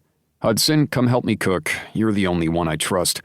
I'm kind of hurt, Flynn said, rubbing a hand over his shoulder. I mean, I look just like that asshole, and you would think that I would be able to help as well. I like Hudson better, Theo said, grinning, and I left the chef and his sous chef in the kitchen as the doorbell rang. I'll go get it, James said, and I shook my head. No, we're only missing one person. Do you think she's ready for us? Flynn asked, but I didn't say anything, because I wasn't sure I was ready for this. Dorian gave me a look, and I ignored him before going to answer the door. As soon as I opened the door, my heart stopped. Just in that instant, all thoughts of family squabbles and fathers who tried to rip your heart out fled, because Blakely stood there in a soft pink dress, one that brought memories to the surface. Oh, it was a different dress than the one I had seen her in at the gala, and yet it was such a similar color that it made my mouth go dry. You're here. She tilted her head, worry in those bright eyes of hers. You invited me. Was I not supposed to come? She asked, her hands tightening on her purse. I reached out for her, bringing her inside. When I brushed my lips against her temple, she relaxed, and yet I couldn't help but tense in her stead. No, I'm glad you're here. Are you? She asked softly. But before I could answer that, if I even had an answer, Dorian was pulling her out of my arms and placing a very loud and smacking kiss on her cheek. Blakely, it's my favorite person. You have tamed the beast. Oh, you've probably made a grave mistake in coming, Flynn said as he lifted his chin in hello. Would you like a drink? James asked, and Blakely just blinked as everyone seemed to be speaking at once. I can get her a drink, I growled, annoyed with myself more than anything. Blakely stood stuck still for a moment, a deer in headlights, before a sense of calm washed over her, a small smile playing over her face. When she smiled like that, it felt like time stood still. And that was a damn problem. I'd love a glass of wine. Anything you have. We're having mostly poultry and fish, so go with white or sparkling, Theo called out from the kitchen, and I shook myself out of my own thoughts and went to go get her a sparkling wine. Soon, the woman I couldn't stop thinking about was surrounded by my brothers, and even the quiet Hudson asking questions. It would have probably felt like an interrogation, except for the fact that everybody was laughing, and she was asking the questions right back. The table was overflowing with food, and I sat next to Blakely, using my fork to spread my meal around on the plate so it looked as if I was eating. Oh, Theo noticed, and so did Blakely, but I wasn't sure anyone else had. Theo would yell at me later for being so disrespectful to his meal, but Blakely? I didn't know what the hell I was doing, and that seemed to be the tone of the day. I saw your painting, Hudson. I didn't get to tell you when we met up at the lake, but it's gorgeous. Hudson set down his beer and shrugged. It's okay. It could use a few more finishing touches. You always say that, and yet I think it looks damn good, Flynn put in. Blakely looked between them, frowning. What? Do I have something on my face? Flynn asked. She shook her head, her cheeks going pink. No, it's just the fact that I see you nearly every day at work, and I know you and Hudson are identical twins, yet you two are nothing alike. Because I'm more handsome, Flynn said. By the way, we're not at work. My humor doesn't count as an issue, right? I'm pretty sure that the fact that my best friend is your sister and works with you, and I'm dating Aston, we're past that point. And I'm the more handsome one, Hudson said, deadpan. Blakely smiled. Totally. It is the beard. A slight jealousy crawled through my system, and I pushed it away. I'm going to have to grow a bushy beard. I don't know if I like that, Flynn said as he ran his hand over his face. Aston's going to need a beard, Theo said, studying me with worry in his gaze. Do you think you can grow one? I grew one before you even hit puberty and your balls dropped, so I'm pretty sure I'm fine. If you could refrain from talking about my balls at the dinner table, that would be great, Theo said with a laugh. I'm just surprised you are the one that brought it up, Dorian said, staring at me. After all, you told us to be on our best behavior. I rolled my eyes, the slight humor sliding through the gloom. You have already discussed accidental boners, girlfriends who tried to key your car, and the one time we had to help you out of handcuffs. I think we're well past that. Blakely snorted beside me, and I looked down at her smiling face. Once again, that kick in the gut surprising me. When you first mentioned the handcuffs, I didn't realize it was because he was handcuffed to a bed. Dorian fluttered his eyelashes. What? I wanted to see if it was fun. I don't need to know anymore, Blakely said with a laugh, and they continued on with their teasing of each other. Soon we were cleaning up, with Theo putting Dorian and Flynn on dish duty. When Blakely got a call from one of her team members, she went out onto the back patio, needing to handle it. Hudson was already out there, also dealing with something from the town, and I stood between the back French doors where she had just walked through and the kitchens where my brothers were all working. So, you going to tell us what the fuck is wrong? Dorian asked, his voice low. I stiffened, shaking my head. I'm fine. You aren't fine. Don't fuck this up with her, Flynn whispered. And I'm not talking as someone who works with her. I'm talking as your brother, a guy who likes Blakely. It's none of your business. It is, and that's the problem, James added. What's going on in that brain of yours? Theo asked. I swallowed hard, hoping to hell Blakely's call lasted a bit longer, and then I pulled the envelope out of the drawer nearest to me. I could have kept it anywhere, but I kept it in the junk drawer where it needed to be. I handed it over to Dorian without thinking and then pulled back. As my father clearly hated me, he hated Dorian the most, so seeing that familiar handwriting had put a gray pallor on Dorian's skin. James moved forward and cursed, pulling out the letter. What the hell is this? Apparently, we're each getting letters from Dad beyond the grave. I explained about the timing and the lawyer, and while they each wanted to get into the group chat to ask what the hell Ford was thinking, not warning them, I had a feeling that Ford and Phoebe had different instructions, or were still dealing with the ramifications of dear old Dad's honest cruelty. I'm going to kill him all over again, James growled. What does it say? Dorian asked, his voice slightly fearful.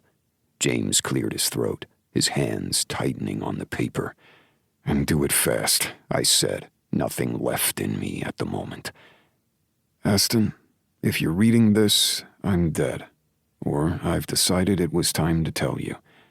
Now that I'm gone, either physically or metaphorically, you are the cage.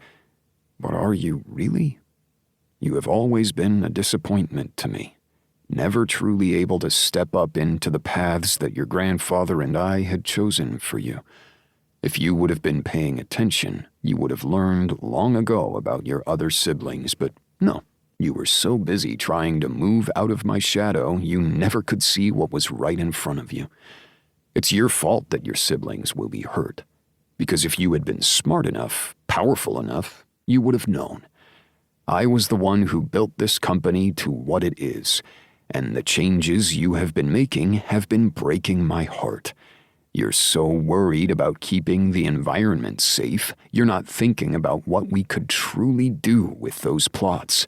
That we could truly become worldwide instead of stuck in this state. We could have been something more, but no.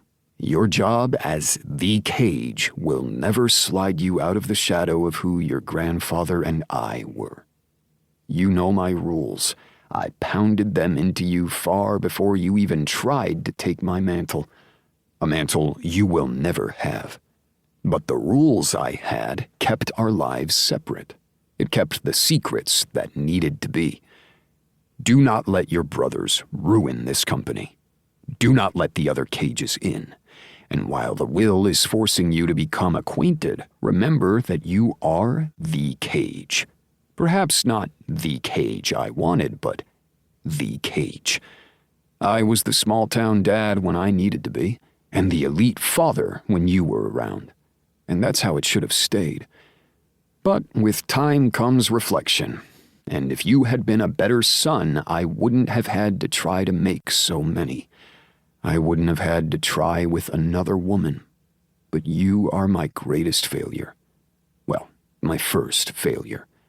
So just know that genes run true, and if I could fail, me with all of my talent and all of my power could fail, you will too. So keep to the rules.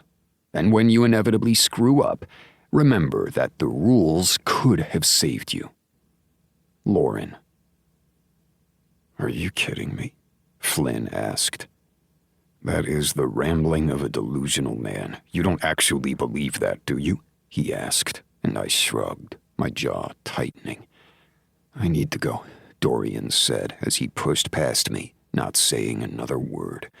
James looked between us, cursed, and followed Dorian out. Because while those words in that letter were terrible, and perhaps true, it was nothing to what my father had done to Dorian. Theo pressed his lips together and didn't say a thing, and I wasn't sure there was anything else to say. "Do not believe this. He's just a ranting old man who's dead. And yes, we're playing his little game by getting to know our siblings, but I want to. I want to fucking know them. Don't let Dad ruin this. Don't let him in your head. He's already there.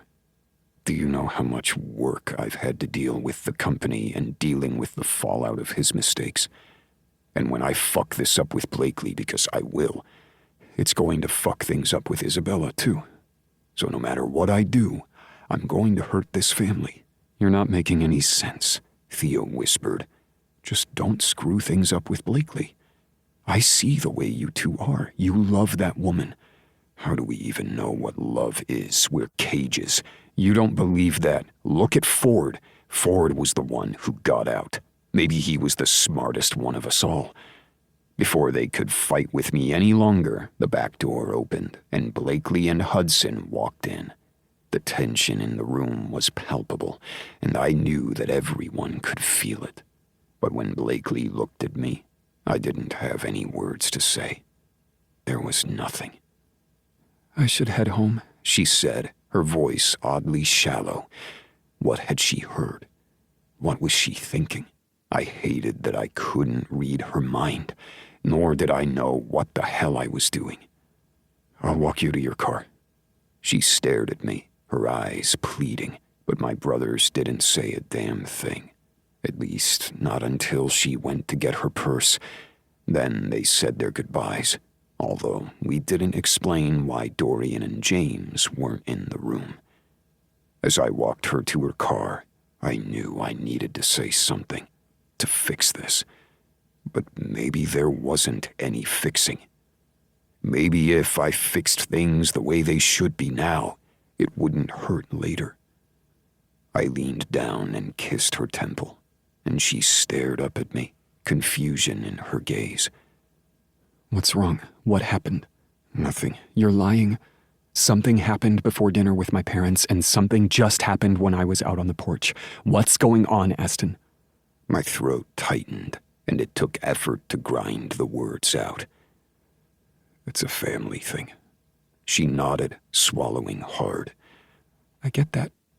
But you can talk to me, you know? We've been together for how long? I thought you trusted me enough to talk to me, or at least talk to your brothers. Don't push me away. I slid my hands into my pockets and stared off into the distance, my father's words reverberating within my mind. Maybe I need some space. What? She asked, the break in her voice nearly killing me. I need to figure out where my head is at, and while I'm doing so, I might hurt you, so it'd be good if we just took some time. Why won't you talk to me? You always push me away, and I can't take it anymore. Blakely, my voice trailed off. You know what? No. I met her gaze, and there were no tears, just a lifted chin and resignation in those eyes. Just don't call. It's what you're good at. Take your time to figure it out, because I can't do this. Because I know if I'm the one that pushes you, I'll be the one that breaks. And I'm better than that. I truly hope you figure out what's going on, Aston. Because you're not going to talk to me, and I'm not going to fight when all I'll do is end up broken. Some part of me screamed, shouted for me to reach out, to hold her, to tell her everything. But the other part, the one that sounded suspiciously like my father, told me to stay put, that this was the easiest way. And so I didn't say anything. And when that single tear tracked down her cheek, I didn't brush it away. Instead, she got in her car and drove off, and I let it happen. But it was for the best. It needed to be. Chapter 19. Rule number 8, added by Aston. Forever might ever be enough, but it's always worth trying for. Aston. I couldn't quite believe that I was watching her drive away. Again, that part inside of me screaming to go after her, to get my head out of my ass, couldn't make me move. Instead, all I could do was repeat the words my father spoke. It was better this way. I could get my head on straight, and I wouldn't hurt her more than I already had. I made my way back inside, only to come face to face with Hudson.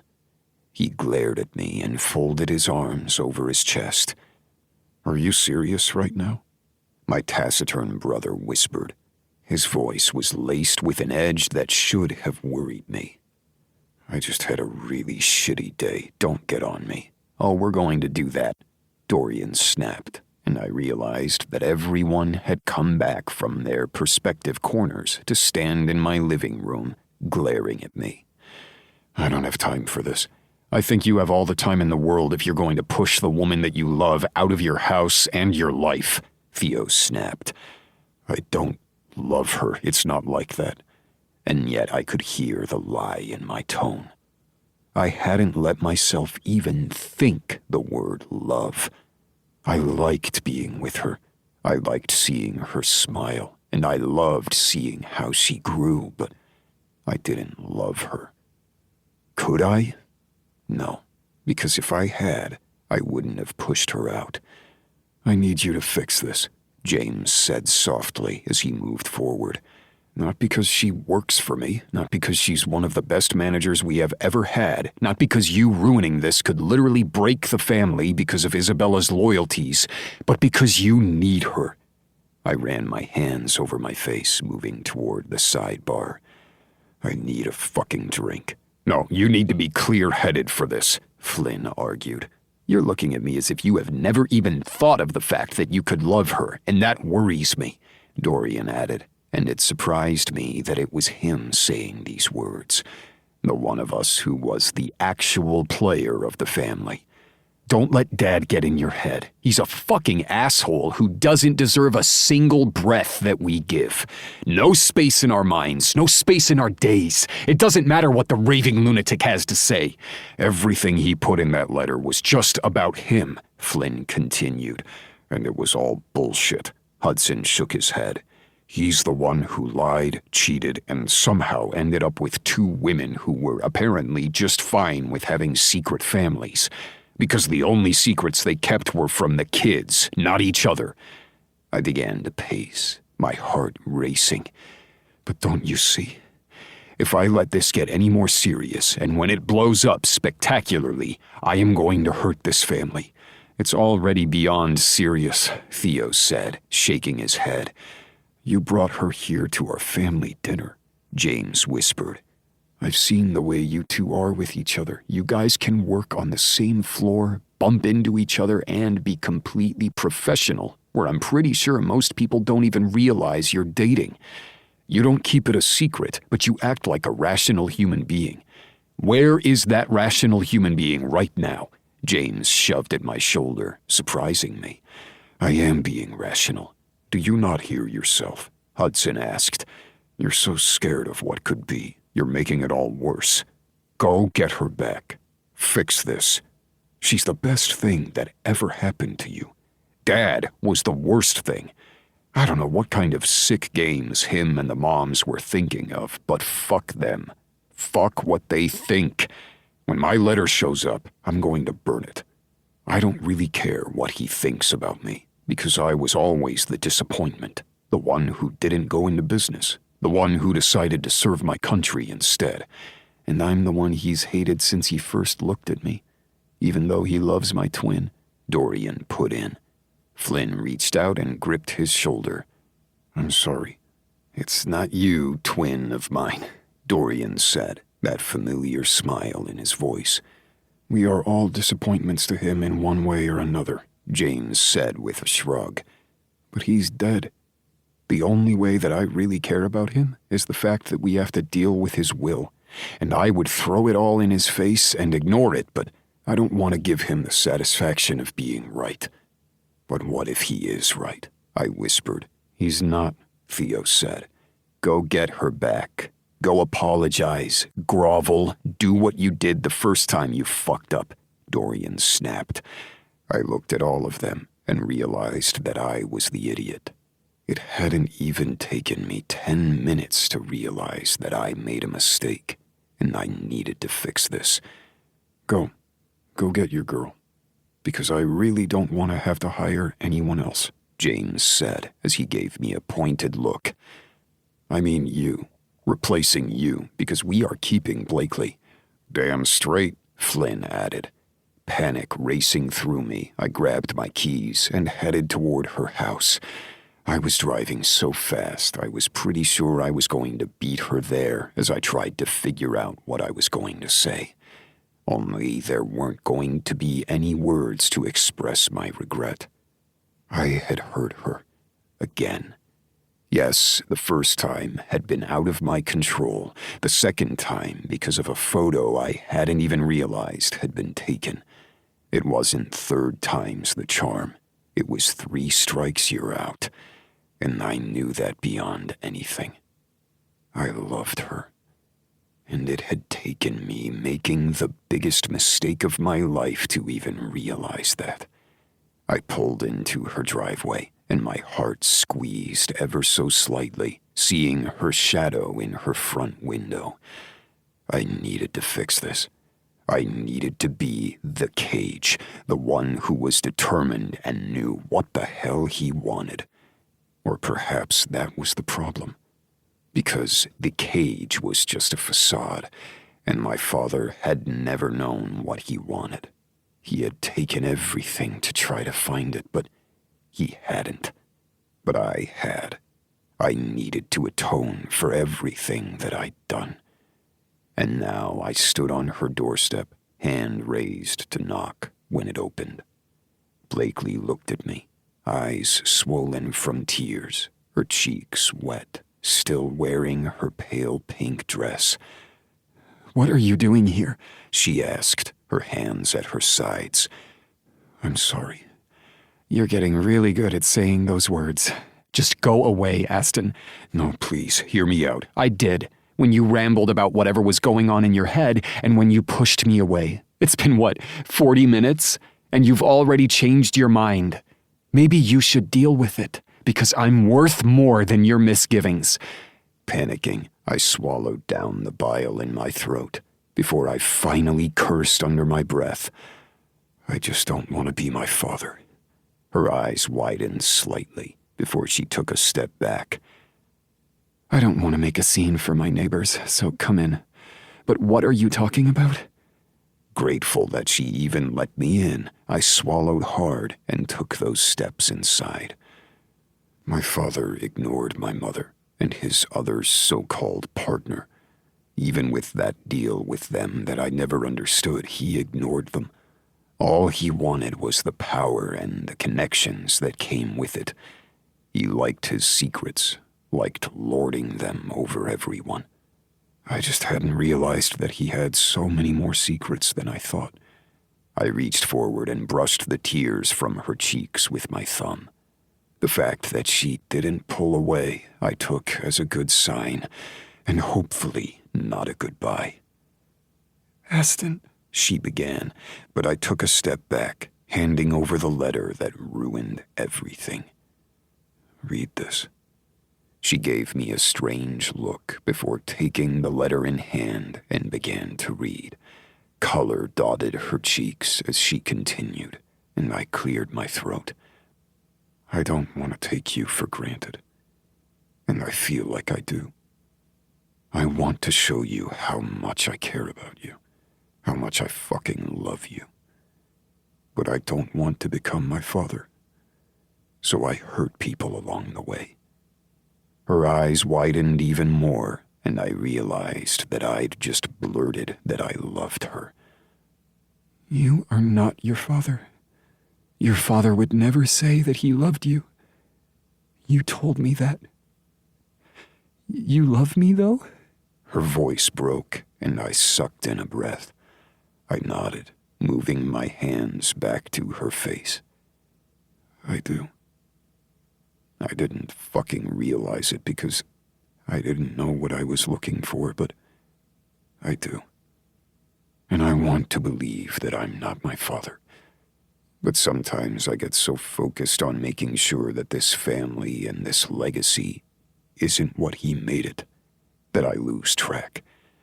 I had let my hands fall and nearly began to pace, but I didn't want to lose her gaze. "That is not what your father tried to do. I don't know what his end goal was, but you're trying to protect your family and yourself. You just have to stop pushing me away when you get scared. Because I love you too, you asshole." A smile slid over my face, even as my heart raced. "You love me?" "Of course I do. Everything wouldn't hurt this bad if it wasn't love. I've never been in love before, so I didn't realize it either, but I do love you. So don't push me away when you get angry. Whenever your father does something to annoy you, even from the grave, talk to me about it. But the next time you do anything close to what you did, I'm done. I love you, but I also love myself." I moved forward and cupped her face once more before bringing my lips down to hers. I tasted the salt of her tears and nearly fell to my knees. I had hurt her, the person that I loved, and I hadn't even realized how I was doing it until it was almost too late. and when I pressed my forehead to hers, I let out the breath I hadn't even realized I'd been holding. I love you. I really like when you say that.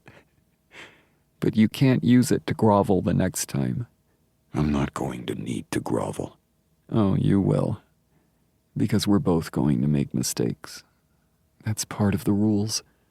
I leaned back, tilted my head. Rules? Of being in a relationship. You're going to make mistakes, but you figure out how to fix them without hurting the other person. I've watched my parents navigate 2 careers that take up so much space in their lives that it sometimes felt that there wasn't enough space for each other, or me. But they made it through. And we can too. As long as you talk to me. I stared at her, my heart racing. Okay. I promise I'll do better. I won't be the asshole that I know I'm being. Good. And I'm really delighted that you came here because we have that gala this weekend and I really don't want to go alone again. This time, my smile widened even further. I met you the last time. You know, I think we should make sure this gala ends a little better than the last time. Her smile softened as she wrapped her arms around me. Good. Because I want to enjoy myself with you and not be worried that I'm going to ruin everything. No. And I'll do my best not to ruin it either. I slid my fingers down her bare arm, and she raised a brow. Is there something you would like? She teased, and as I gently pulled down the straps of her dress, she rolled her eyes before I took her lips with mine. Oh, I think there's something that we could both want. Why does this feel different and yet the exact same? Blakely asked as we walked inside the large ballroom. Everyone wore tuxes and ball gowns with far too many diamonds and jewels. What a pretentious way to donate money for a reputable cause. But others wanted to be in their finery, and we let them. It wasn't the same organization as before, but we cages needed to show face and donate, and Blakely was here as my date. Well, this time I get to monopolize all of your dances, and not have to worry if I'm going to scare you away. I think after meeting your entire family, I'm not going to be that scared. Well, I'm scared, Isabella said as she stood on my other side, her green dress flowing around her in waves. She had piled her hair up on the top of her head in some sort of updo and added subtle makeup. I don't think I've ever seen you in a dress, dear sister. She glared at me, but I saw the fear in her gaze. I still don't know why I'm here. Because you're a cage, I said as I squeezed her hand. And our world is starting to realize that, so you have to deal with what we do. And that means getting in fancy dresses and schmoozing? I'm going to have to do it too, and I'm just dating him, Blakely said, and I squeezed her hip. Hey, I thought you liked schmoozing me. Please don't finish that sentence, Isabella said as she pinched the bridge of her nose. I should just go. I've showed my face, did the cage thing, but I'm going to go. Oh, I don't think so, James said as he moved forward. Flynn is off talking with a potential client, which I think you're going to want to hear about, James said, looking at me before turning back to Isabella. And while you are a cage, you're a cage that works with us, so now you're going to have to deal with everything that comes with it. Why can't anyone else be here? There's a lot of us. Sophia would be great at this. She used to have to do those things when she was in the ballet. I'm sure we'll bring Sophia to these two, I said, holding back my laughter. However, you work with us, so you get first dibs. Come on, little sister, I'll take you to the punch. We are the same age, and my birthday is before yours, Isabella snapped, and I just shook my head as those two walked off, and Blakely shook beside me. Hold back your laughter. Isabella won't appreciate it, I murmured. Getting her out here was like pulling teeth, but I'm sure she'll figure it out. You know, she didn't really need to be here. I said softly. Blakely's eyes twinkled. Oh, I figured. But it's a good way for her to get to know you guys in all aspects. You know, Emily would actually love this. Is it weird that I feel like I don't even know her at all? She's so much younger. You know Phoebe, and she's even younger. I've known her longer. I rubbed the back of my neck. I mean, I really do need to get out of my head and whatever Dad said and worry about the family that we have. You are the big brother, and I think you're doing a pretty good job about it. And I can do a better one. Because once those letters start to arrive, I have a feeling Dad's going to do his best to try to hurt each and every one of us. And we're not going to let him. Because you have me on your side, too. I leaned down and brushed my lips against hers, my heart swelling. Out of the corner of my eye, Blakely's old boss walked by, whispering something to his wife. That glare on his face looked like it needed to be ripped off, but Blakely squeezed my hand and just smiled over at him before her attention went to someone else. She ignored him completely, and I couldn't have been prouder. Because she was right. Just like my father, that man did not have the right to have any space in her life.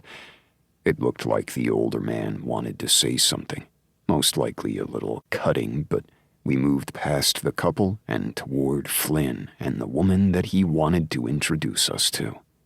And that was that. No huge blow-up. I didn't pound my fist into the man's face, and Blakely didn't even have to say a word. She ignored him like he didn't matter. Because he didn't. She was with us, the Cages, and that was just fine with me. Not to mention that the so-called rivalry stood no chance. We'd outbid them on each and every proposal they'd tried in the past few months, and would continue to do so until they got the hint. The Cages played to win. I see you're here, a cold voice said from beside me, and I realized that maybe I had thought those words too soon. I squeezed Blakely's hip as we turned to the side. Hello, Mother. Aston. She looked at Blakely and nodded tightly and didn't bother to say anything to the woman that I loved. Ice practically slid off this woman, and I had to wonder exactly what had happened to her to make her this way. Had she always been this way? Or had Dad's constant infidelity and lies done it? It was hard to feel sorry for her when she acted like this, but I did. Because I didn't want my mother to hurt. I didn't know you would be here tonight, I said. You look lovely. I'm here with Dorian. I didn't want him to bring some floozy. I raised a brow and looked across the ballroom. I hadn't even realized Dorian would be here, but there were shadows in his eyes, and I had to wonder exactly what had happened. It's good you're here. The world needs to see the Cage. Don't embarrass us. I shook my head, wondering why she was like this. I'm not the Cage, Mom, I said pointedly, and her eyes narrowed. I'm Aston. I'm not Dad, and I think Dorian's doing just fine without you. But you're welcome to go stand with him. It's good that you actually like one of your sons. And with that, I nodded goodbye and pulled Blakely to the dance floor. Mother just stood there, fuming. But Dorian was now talking animatedly with Isabella and James, so my mother had nowhere to go other than to speak to people she didn't want to. Well, that was fun, Blakely said with a roll of her eyes. Family, am I right? I said, and she just laughed. I love your brothers and sisters, so I'm glad you have the multitudes that you do. I don't know what's going on with her, or how she keeps getting colder, and maybe we'll figure it out, or maybe we won't. But I'm done trying to act like Dad to make her happy, which sounds far weirder than it should be. Blakely held back a laugh, her shoulders shaking.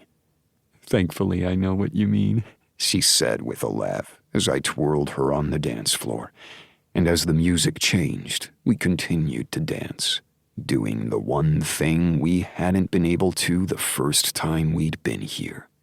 Just be. I had almost lost her. Had almost pushed her away because of the man they had wanted me to be. And I wasn't going to be that anymore. I was going to be who Blakely needed me to be.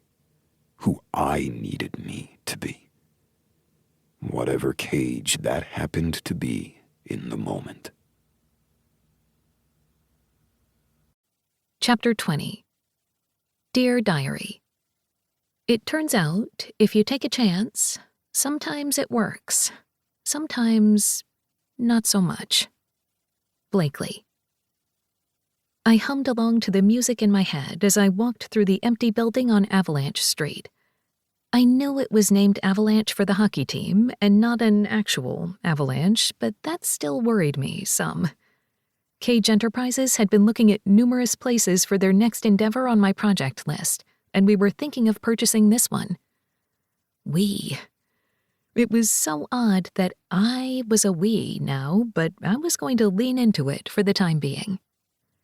However, the building that I now stood in was a little older, but was going to be the home of a future business that one of our loan recipients was going to use. The best part, it was going to be a multiple loan partner establishment. The women had come together with a proposal, and the Cages were going to be the ones that helped fund it.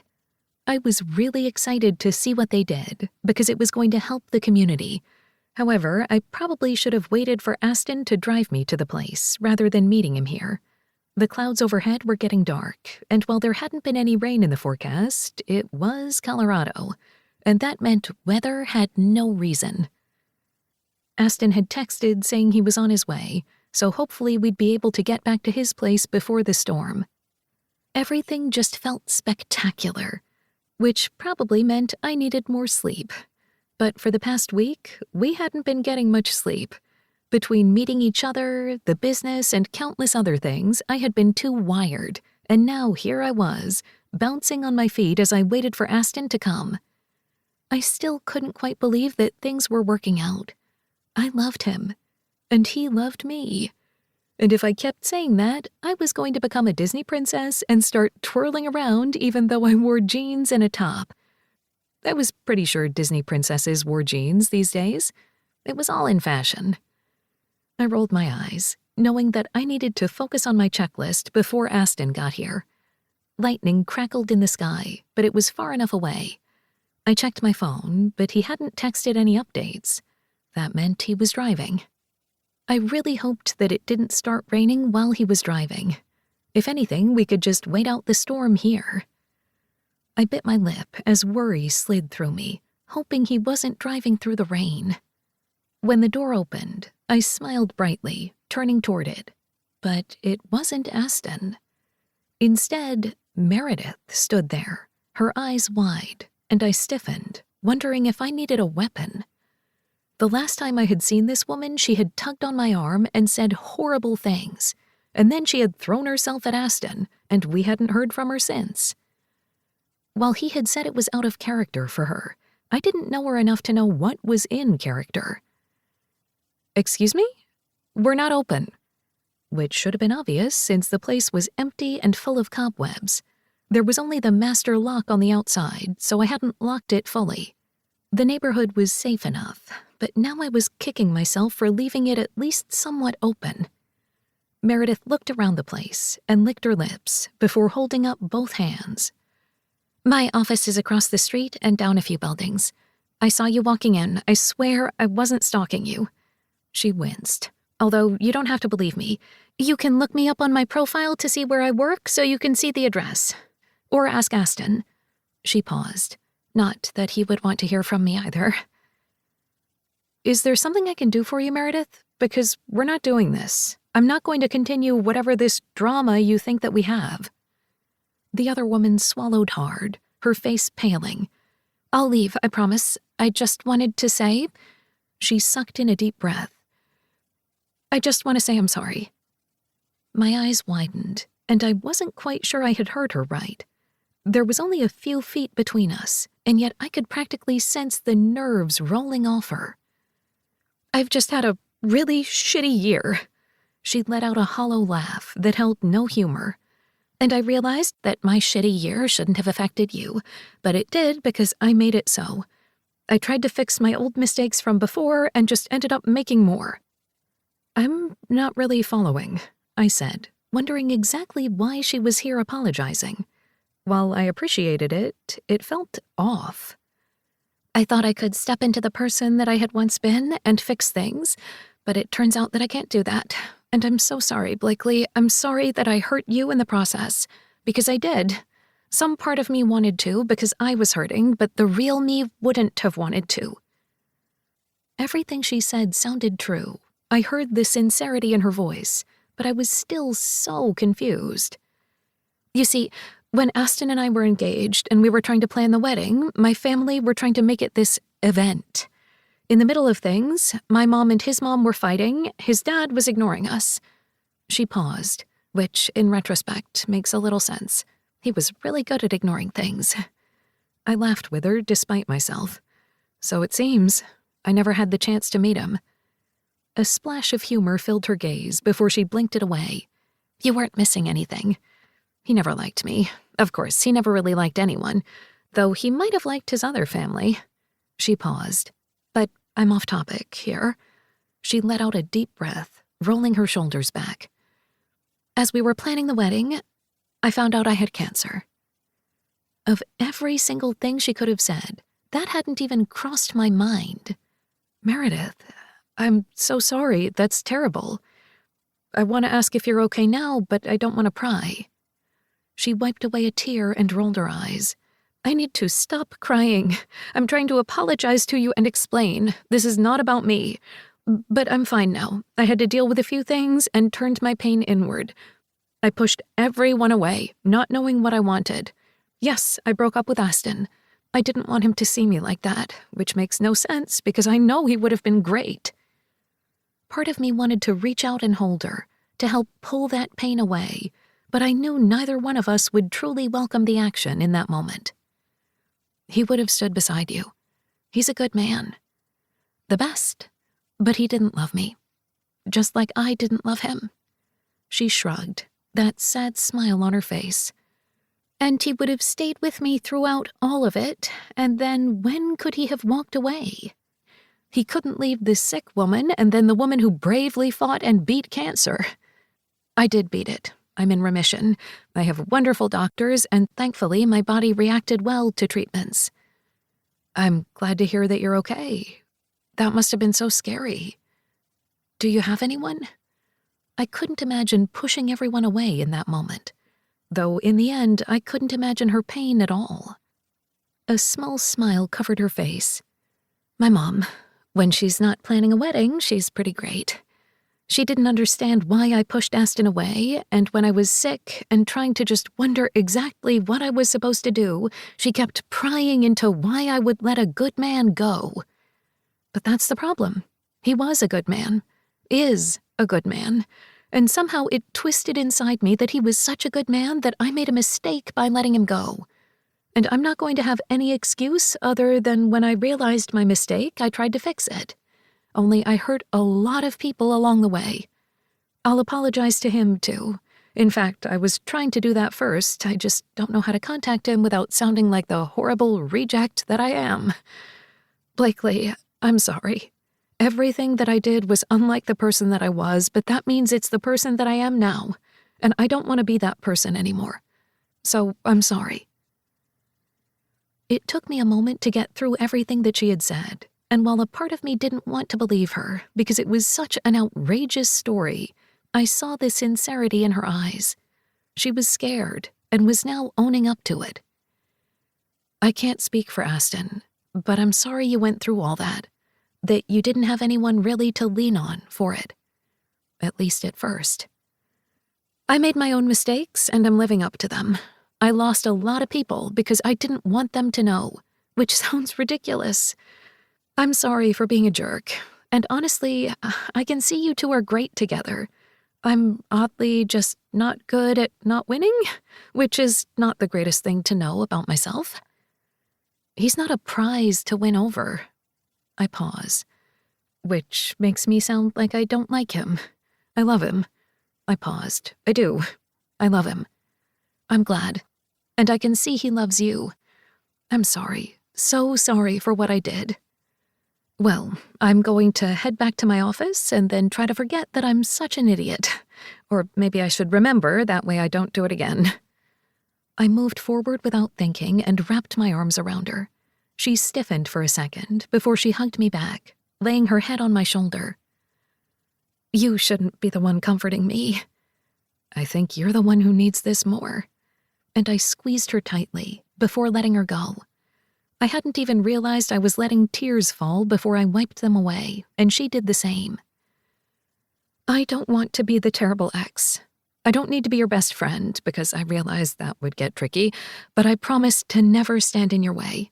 And if I ever see some woman making cat eyes at him, I'll block the way for you. That got a laugh out of me. I can do that myself, but you can't really help them. Aston's beautiful. I want to say yes, but since I just tried to say that I was doing better, I'm not going to put my foot in my mouth anymore. Laughing, I shook my head. But before I could say anything else, a huge crack of lightning shattered into the sky, the sound eliciting a scream from both of us. Meredith reached out and gripped my hand as the electric pole in front of the building snapped. In an instant, I tugged at her arm, and we dove back behind the lone counter in the room as the poles slammed into the sidewalk, shattering the glass fronts.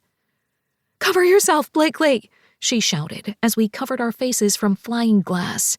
Smoke filled the building immediately, and the scorching sound of fire from the transformer hit my ears. "We need to get out of here. Is there a back door?" Meredith asked, and we each coughed, both of us looking around. "I think so. I don't know this building. We were just checking it out." "Okay, let's go," she whispered, and I realized that she had glass in her hair and a cut on her face. Since my face hurt as well, I figured we each looked the same. We gripped each other's hands, bending down so that way we were as close to the ground as possible. Getting out the front way wasn't going to work, so we had to use the emergency exit. Only when we pressed the back door, it wouldn't budge.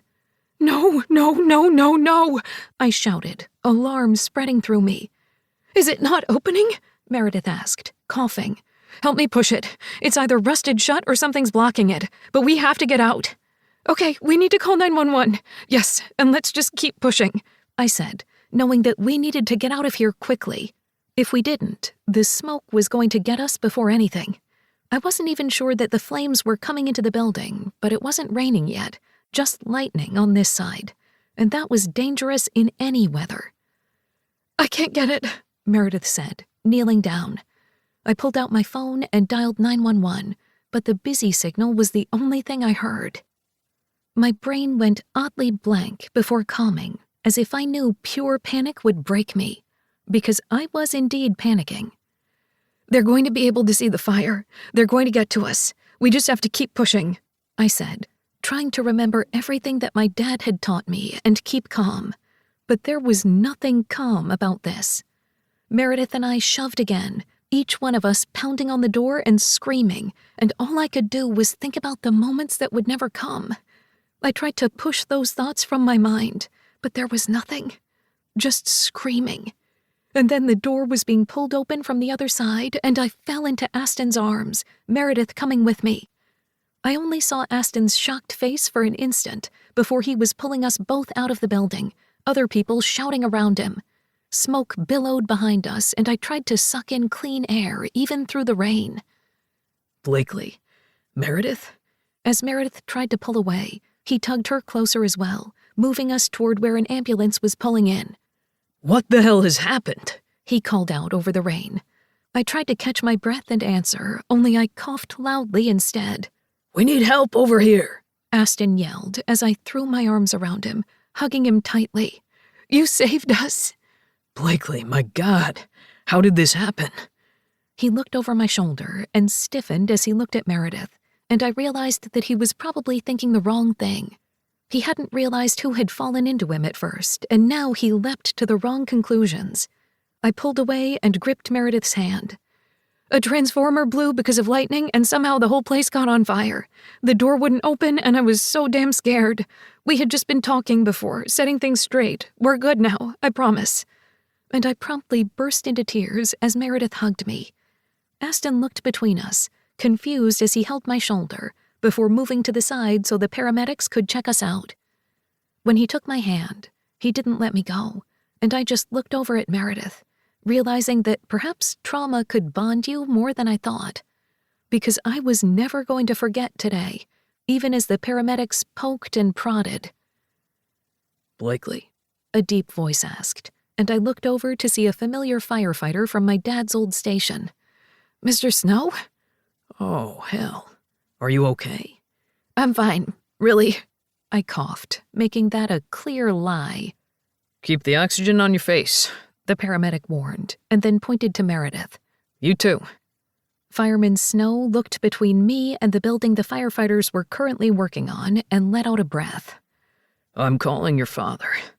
I groaned, knowing that soon the entire station was going to be checking to make sure baby Blakely was fine, but that didn't matter. I just leaned into Aston's arms as he held me, my other hand still in Meredith's. "I love you so much. Never do that again." He kissed the top of my head as we tried to explain what had happened. It turned out Aston had finally made it to the street to meet with me, only to see it catch on fire. He had run around the back as the front was blocked. He'd used a crowbar to get the door open as the authorities pulled up. When we explained that Meredith had been there to apologize, he just shook his head, listening. I knew we'd have to explain again, because I wasn't going to let him blame Meredith. It was literally lightning. But for that one moment, he had been scared it had been his ex. But it hadn't. No. It had been a single storm that still raged around us. "Okay, so we're not going to buy that building," he said with a laugh. But again, no humor in that. "I don't think so." I held on to him, the shakes finally hitting my body from the adrenaline. "It was not up to code," Meredith said in her most prim voice, and somehow I was laughing and coughing, holding on to Aston, and wondering exactly how this was my life.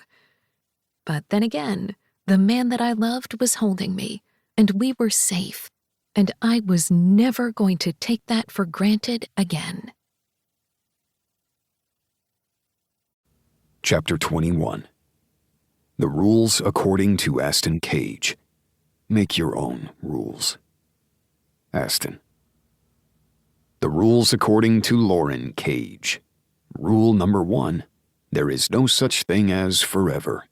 Rule number 2, never lie to your family. Rule number 3, only lie to your family if number 2 is unavoidable. Rule number 4, cage first, always. Rule number 5, never let the world see. The rules we needed? Rule number 6, added by Aston. Remember who you are versus who you need to be. Rule number 7, added by Aston. Break the rules. Rule number 8, added by Aston. Forever might never be enough, but it's always worth trying for. The rule that matters? Make your own rules.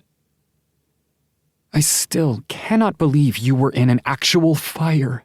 Isabella held Blakely's hands, and from the look on Blakely's face, my sister seemed to be squeezing her hands a little too tightly. You might want to let Blakely go so she can feel her fingers later. Blakely gave me a thankful smile as Isabella released her. Sorry about that, but seriously, thank you for saving them. Even your ex, because she sounds like a really nice person once she's doing better.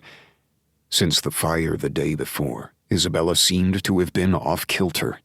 Hell, everyone seemed to be. I had met with Blakely's parents at the hospital so she could get checked out, and as many of the firefighters who had once worked with or heard of Blakely's father had come to check in. Then the cages had shown up en masse.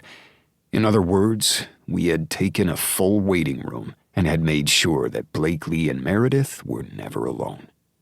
The fact that Meredith's parents hadn't shown up because they were out of town worried me. However, I had a feeling that with the way that Blakely and Meredith had bonded in an incident I never wanted to think about again, my ex wasn't going to be alone for long. I wasn't quite sure how I felt about that, but in the end, it didn't matter, because they were both fine. I just opened a door, I said, though it was much more than that. I had ended up needing stitches on my hand from a cut I had hid from Blakely at first. Having to use a crowbar to pry open the door had scared the shit out of me, but I had heard them banging on it and knew that they had no other way out. So now my hand was wrapped up, and Blakely seemed in better condition than I was. Then again, I couldn't help but hold her, wanting to make sure she was actually real. I could have lost her when I had just found her, and I never wanted to have that feeling again.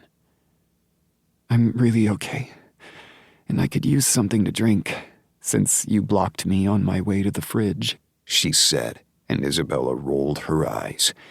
I just need to make sure you're okay and relatively unharmed. Of course, the bandaged one behind you won't let me ensure he's fine as well. My sister glared at me as Emily and Sophia pushed me down on the couch. I let out a grunt and glared at them. Really? Emily shook her head. You won't rest. You have stitches. You're supposed to be resting. I held up my arm. On my hand, not on my feet. Just let them do it, Kyler said from his perch on the armchair. It's really hard to fight against them. I just let it happen. You should listen to him. He grew up with us, Isabella said, and I met the gazes of the others in the room. Somehow all 12 siblings, plus Blakely and Cale, had fit into my living room. We had invited Blakely's parents as well, but they had declined, saying that it might be a little too many cages all at once. I didn't blame them, and it was nice to have the siblings all in one place. We really hadn't been like this since everything had happened. Okay, so we're not buying that building, James said suddenly. Blakely snorted. That's what Aston said, though it was really cute, but clearly not taken care of. We'll find another place, and make sure it's inspected before we walk into it, Flynn said dryly. The problem is it was inspected, James growled. They're fired, don't worry, he added as I narrowed my gaze at him. It was an odd set of circumstances with the storm and everything, but the emergency exit, that's a worry. I shuddered and was grateful when Blakely sat down next to me. I kissed her temple, and she wriggled closer. I'm fine. I'm safe. Just breathe. I'll breathe later, I grumbled, while Dorian and Theo came into the living room, their hands full of platters. We're just going to eat in here, Theo stated, as it wasn't really a question since he was already making it happen. Kyler hopped off the couch, and Hudson followed him, and soon we were overflowed with 15 kinds of appetizers and finger foods. I cook when I'm nervous, just let it happen, Theo said pointedly, as Emily rubbed her hands together. Having a chef in the family might be my favorite thing ever. She looked up at him and beamed. I know you're busy, but I really would like to learn how to make a souffle. Dorian snorted as Theo just grinned. Brother Dearest over here is laughing because he cannot make a souffle, but I can help. But can I ask why that in particular? I don't know. I just always wanted to make one after watching Doctor Who. And my favorite restaurant that I went to in Paris was all about the souffles. Theo rubbed his hands together. Oh, I know exactly what you're talking about. And yes, we'll make them. You're going to create a monster, Isabella said, but there wasn't too much humor in her tone. She kept looking over at Blakely and then off into the distance. Something was going on with her, and we would figure it out once we could all just settle. As I stared around at my family, everybody speaking to one another as if we hadn't all been forced together in an odd sense of genetics and circumstances, I realized that maybe all of us in one room wasn't that bad. Ford and Cale were in the corner laughing about something as Sophia came up to both of them and leaned into her boyfriend's hold. The two of them seemed happy, and I liked the way that he treated my sister, just like I liked the fact I could freely say sister and not feel like I was out of my element. At least too far. I was never going to understand my father, and I knew that every single person in this room could walk away from what that man had built at any moment. But in the end, it had forced us to get to know one another. I knew that no matter how many forced dinners we had, it would be on our terms, as much as we could make it happen.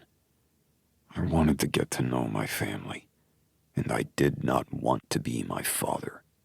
Would follow the rules of the will, but those were the only ones.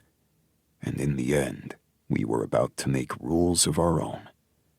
I knew that not everybody was happy with the situation, and there was going to be resentment bubbling up soon, and we'd deal with it. I wasn't resentful of the people in this room, not with what they represented. My mother might change her mind at some point and stop being so icy cold, but I did not care what my father thought anymore. Not when I had almost lost the woman that I loved, not once, but twice, and I never wanted to feel that again. You're off in your head, she whispered, and I kissed her temple. Just thinking, I cleared my throat and held up my glass. How about a toast? Should we take a picture for the attorney? James asked. I rolled my eyes. You know what? Let's do it, just so we can get ahead on the game. I'll send one from my phone, too, just to annoy him. Kyler grinned as he said it, and I had a feeling that the brother I knew the least was probably going to keep us on our toes. We all held up our glass as they each took a photo, and then I cleared my throat. Okay, an actual toast. To the cages we are, not the cages he made. And to figuring out how the fuck to make this work without his lordship ruling over us. Hear, hear, Dorian said. So eloquently put, Isabella added. We each held up our glasses before taking a sip, and I looked down at Blakely and raised a brow. I'll figure out a better toast next time. I like that you're already thinking of next time. As long as you're there, I can do it. My brothers made oohing and ahhing sounds, with Dorian gagging in the back, but I just leaned down and pressed my lips to hers. I love you. I love you too, Cage. Please call him Aston. There's way too many cages in this room. You might get confused, Dorian said with a laugh. I'm pretty sure I can't confuse him for anyone. Just saying. That was far too sappy, Isabella said with a laugh that didn't reach her eyes. And as I held up my glass again, we all took a sip. And then I kissed Blakely on the temple again and settled back as my family figured out their new routines and did the one thing that we had never been allowed to do. Tell our secrets. Chapter 22. Lost in the darkness, lost in the light. Where does the path end, or where does it begin? Isabella. I inhaled deeply, letting the mountain air soak into my pores and hopefully remind me exactly why I was here. Of course, I didn't have a good answer for that. Eyes closed. I didn't even know why I was out here.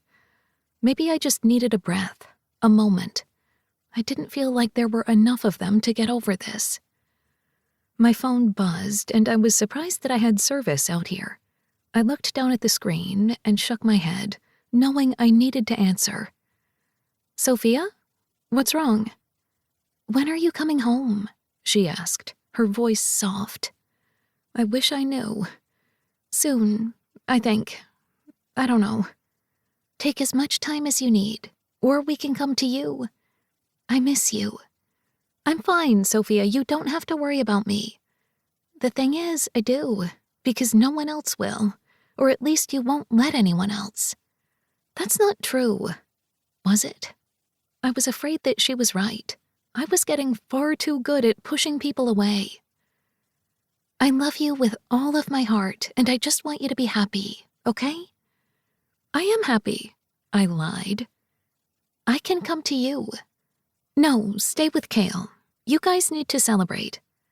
My lips tilted up into a smile, just thinking about the way that my family was growing. Everybody seemed so content, like they were all moving on while I was standing back, screaming into the abyss, wondering what I was supposed to do. I was supposed to be the strong one, the one to be there when people needed to lean on, and yet I knew if they tried, I would crumble, and I would hate myself in the end. Kale says we can both come up there. He's a good man, Sophia. I'm happy for you. And I wasn't lying. He was a good man to her. Just like my best friend falling for my half-brother seemed like the perfect match in heaven, and my baby sister falling in love as well. Everybody was moving forward, and all I could do was scream. You don't have to do this on your own. I know, and I'm not alone, I lied. Do you want me to talk to her? No, I can handle it. I always do. You adding that last part doesn't make me feel very happy. I'm not broken, Sophia. Maybe a little bruised, but not broken. I'll handle it, and then I'll come home, I promise. I will take you up on that. And if I don't hear from you in the next couple of days, Kale and I are going to come up there. We won't force you to come back, but we're going to see you. Because I love you, big sister. I love you too, little sister. And you don't have to worry about me. And you don't get to tell me what I get to worry about. It's that lovely thing about choice and humanity. I feel like I taught you too well. Funny, because it probably should have been Mom and Dad who taught us. I don't want to talk about them, I blurted, and Sophia's sigh over the line matched my own. Okay, I love you. I love you too. I slid my phone back into my pocket when we ended the call, and I kept staring out into the cloudy sky. Large white cotton balls in the air made shapes I couldn't quite sketch out. I wasn't fanciful. I didn't see art in the air. I was the analytical one, the type A bitch according to my former boss, and I didn't know what else I was supposed to do. I couldn't see shapes and dreams in the sky. I couldn't see promise. I just saw a vast expanse that wouldn't let me go. After what he did, after what they did, I wasn't sure what I was supposed to do. But I needed to go back. I needed to stop hiding from what had happened and what would happen next.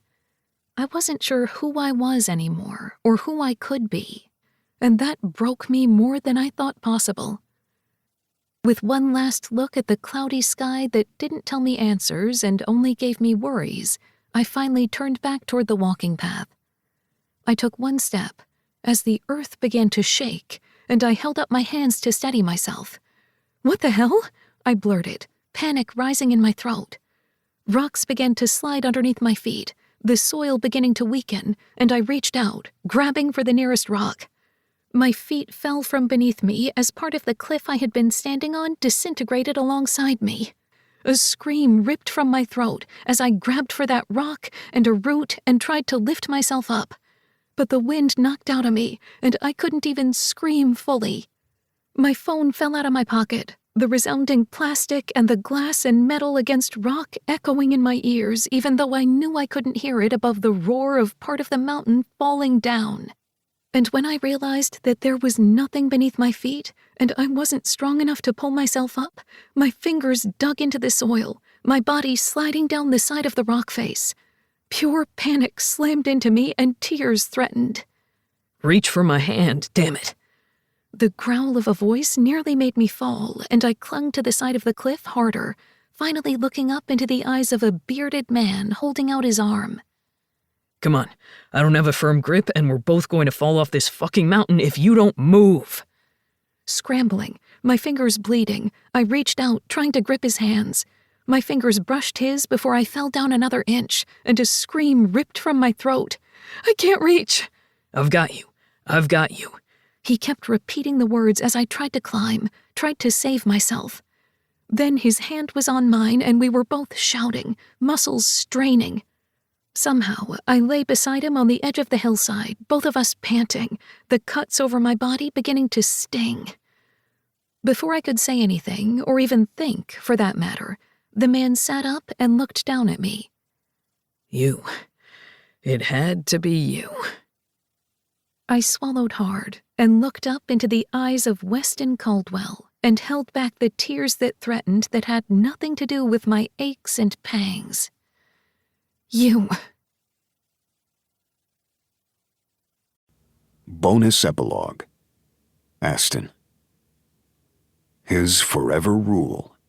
Promises kept. It was that damn soft pink dress. Or perhaps it was slightly different, but I knew that color. That color was always the one that made me groan, and I should probably talk to someone about that. Why are you looking at me like that? My wife asked, and I stood there for a moment, wondering if the phrase, my wife, would ever stop feeling surreal. But perhaps it couldn't, because Blakely Cage was my wife. Okay, so your eyes got really dark just then, and I feel like I need to run. I swallowed hard and moved a little closer, my hand outstretched. She slid her smaller one into mine and squeezed. I already ravished you earlier. I thought I would give you a break to at least breathe. I appreciate that, she said with a laugh. I'm a giver, I said, my gaze not leaving her eyes. I loved those eyes. Who would have thought this would be me, the man staring at his wife and unable to think about anything else? I was sure my brothers would have something to say about this, and would be a little worried, but I didn't care. This was my wife. You're looking at me like that again. You're wearing that color. You know I love that color. She looked down at her pink dress and blushed. I like pink. It does sort of match the first dress you saw me in, though, doesn't it? She asked, speaking of that gala so long ago that had changed everything. That night had been the beginning and an end, and yet for us it was merely a pause, and it had taken me far too long to realize that. It feels so surreal that we can take time off like this, even a week to hang out on a beach.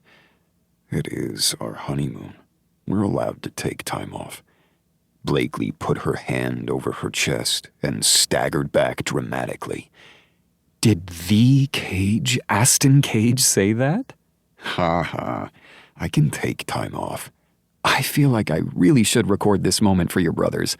We are not recording anything of the like. They do not get to see you in that dress. Then I really shouldn't mention that Isabella bought it for herself and then realized that she wanted to give it to me instead. I pinched the bridge of my nose. What did I say about bringing up my sister when we're on our honeymoon? I asked, making her grin. I can't help it that I tell my best friend all of our secrets. You're just going to have to deal with it. But then she knows everything, and she lords it over me. As if you don't lord it over her. You guys are so cute. Like real siblings who grew up together, bickering and yet taking over the world together. I like it. I'm pretty sure Isabella could take over the world on her own, I mumbled. You know what's funny? She said the exact same thing about you. I shook my head. Well, that's enough talking about my sister, or any of the other cages. I'm the only cage that matters here. Well, that doesn't sound nice. I thought I was a cage too. The smile that spread over my face slowly felt as if it was a whole new me. I couldn't help but grin at her, pride filling every ounce of my soul. Damn straight you are. You're my cage. Should I get all sappy and say you caged me and my heart and all that swoopy stuff? Did you just use the word swoopy? I asked, the chuckle rumbling in my chest. Yes, because I love you, you dork. I do too. Love you, that is. And you're the dork. I pulled her toward me, my hand on her hip as I lowered my head to hers. Since we're doing the unthinkable and actually taking time off, what do you say we really enjoy it? I wonder what we could do. No paperwork, no computers, and no phones? Whatever is there to do? I gently slid her dress over her head, groaning when my hands touched bare skin. You aren't wearing a single thing under here, I growled. Easy access? Plus, I really like when you growl like that. I let out another growl before stripping off my shirt and crushing my mouth to hers. Her breasts pressed against my chest, and I reached around, grabbing her ass. I want you. From the feel of you against my stomach, I figured that. You know, anyone else could walk up on us. It doesn't matter how private this beach is. Well, then we should give them a show. I tugged off my pants, and then I reached around and smacked her ass. Race you to the beach? If something other than you touches me in that ocean, I'm going to scream. Oh, I can make you scream. And then she ran off down the beach, waves lapping at her skin as she dove underneath the water, hiding herself. I chased her, both of us laughing as another wave hit us, and then another. I love you, I whispered, not able to hold it back. For a man who hadn't really said the words before, I couldn't help but blurt them out whenever I could. I'm really glad you broke your rule. Of falling for you? I'm really glad I broke it too. She wrapped her arms around my neck, and I lifted her up and down over my length. Both of us groaned as I continued to kiss her, needing her. Yes, I had broken the rule, the one I had imposed on myself that didn't matter in the end. Because she was my forever, my cage. And as we came together, both of us groaning, panting each other's names out, I held her close, knowing that this was only a beginning. One that might have scared me, but didn't. So, ready to see what happens next? I asked, pushing her wet hair from her face. She sighed and kissed my chin. Always. Always. And I kissed my wife again, and broke another few rules. This has been The Forever Rule, including the prequel Before I Knew, Book 1 in the Cage Brothers series, written by Carrie and Ryan, narrated by Emma Wilder and Jason Clark, produced by Wilder Audiobooks, post-production by Chrissy Farrell, text and production copyright 2024 by Carrie and Ryan. Thanks for listening, and keep an eye out for the next book in the Wilder Brothers series, An Unexpected Everything. Audible hopes you have enjoyed this program.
I needed to answer. "Sophia? What's wrong?"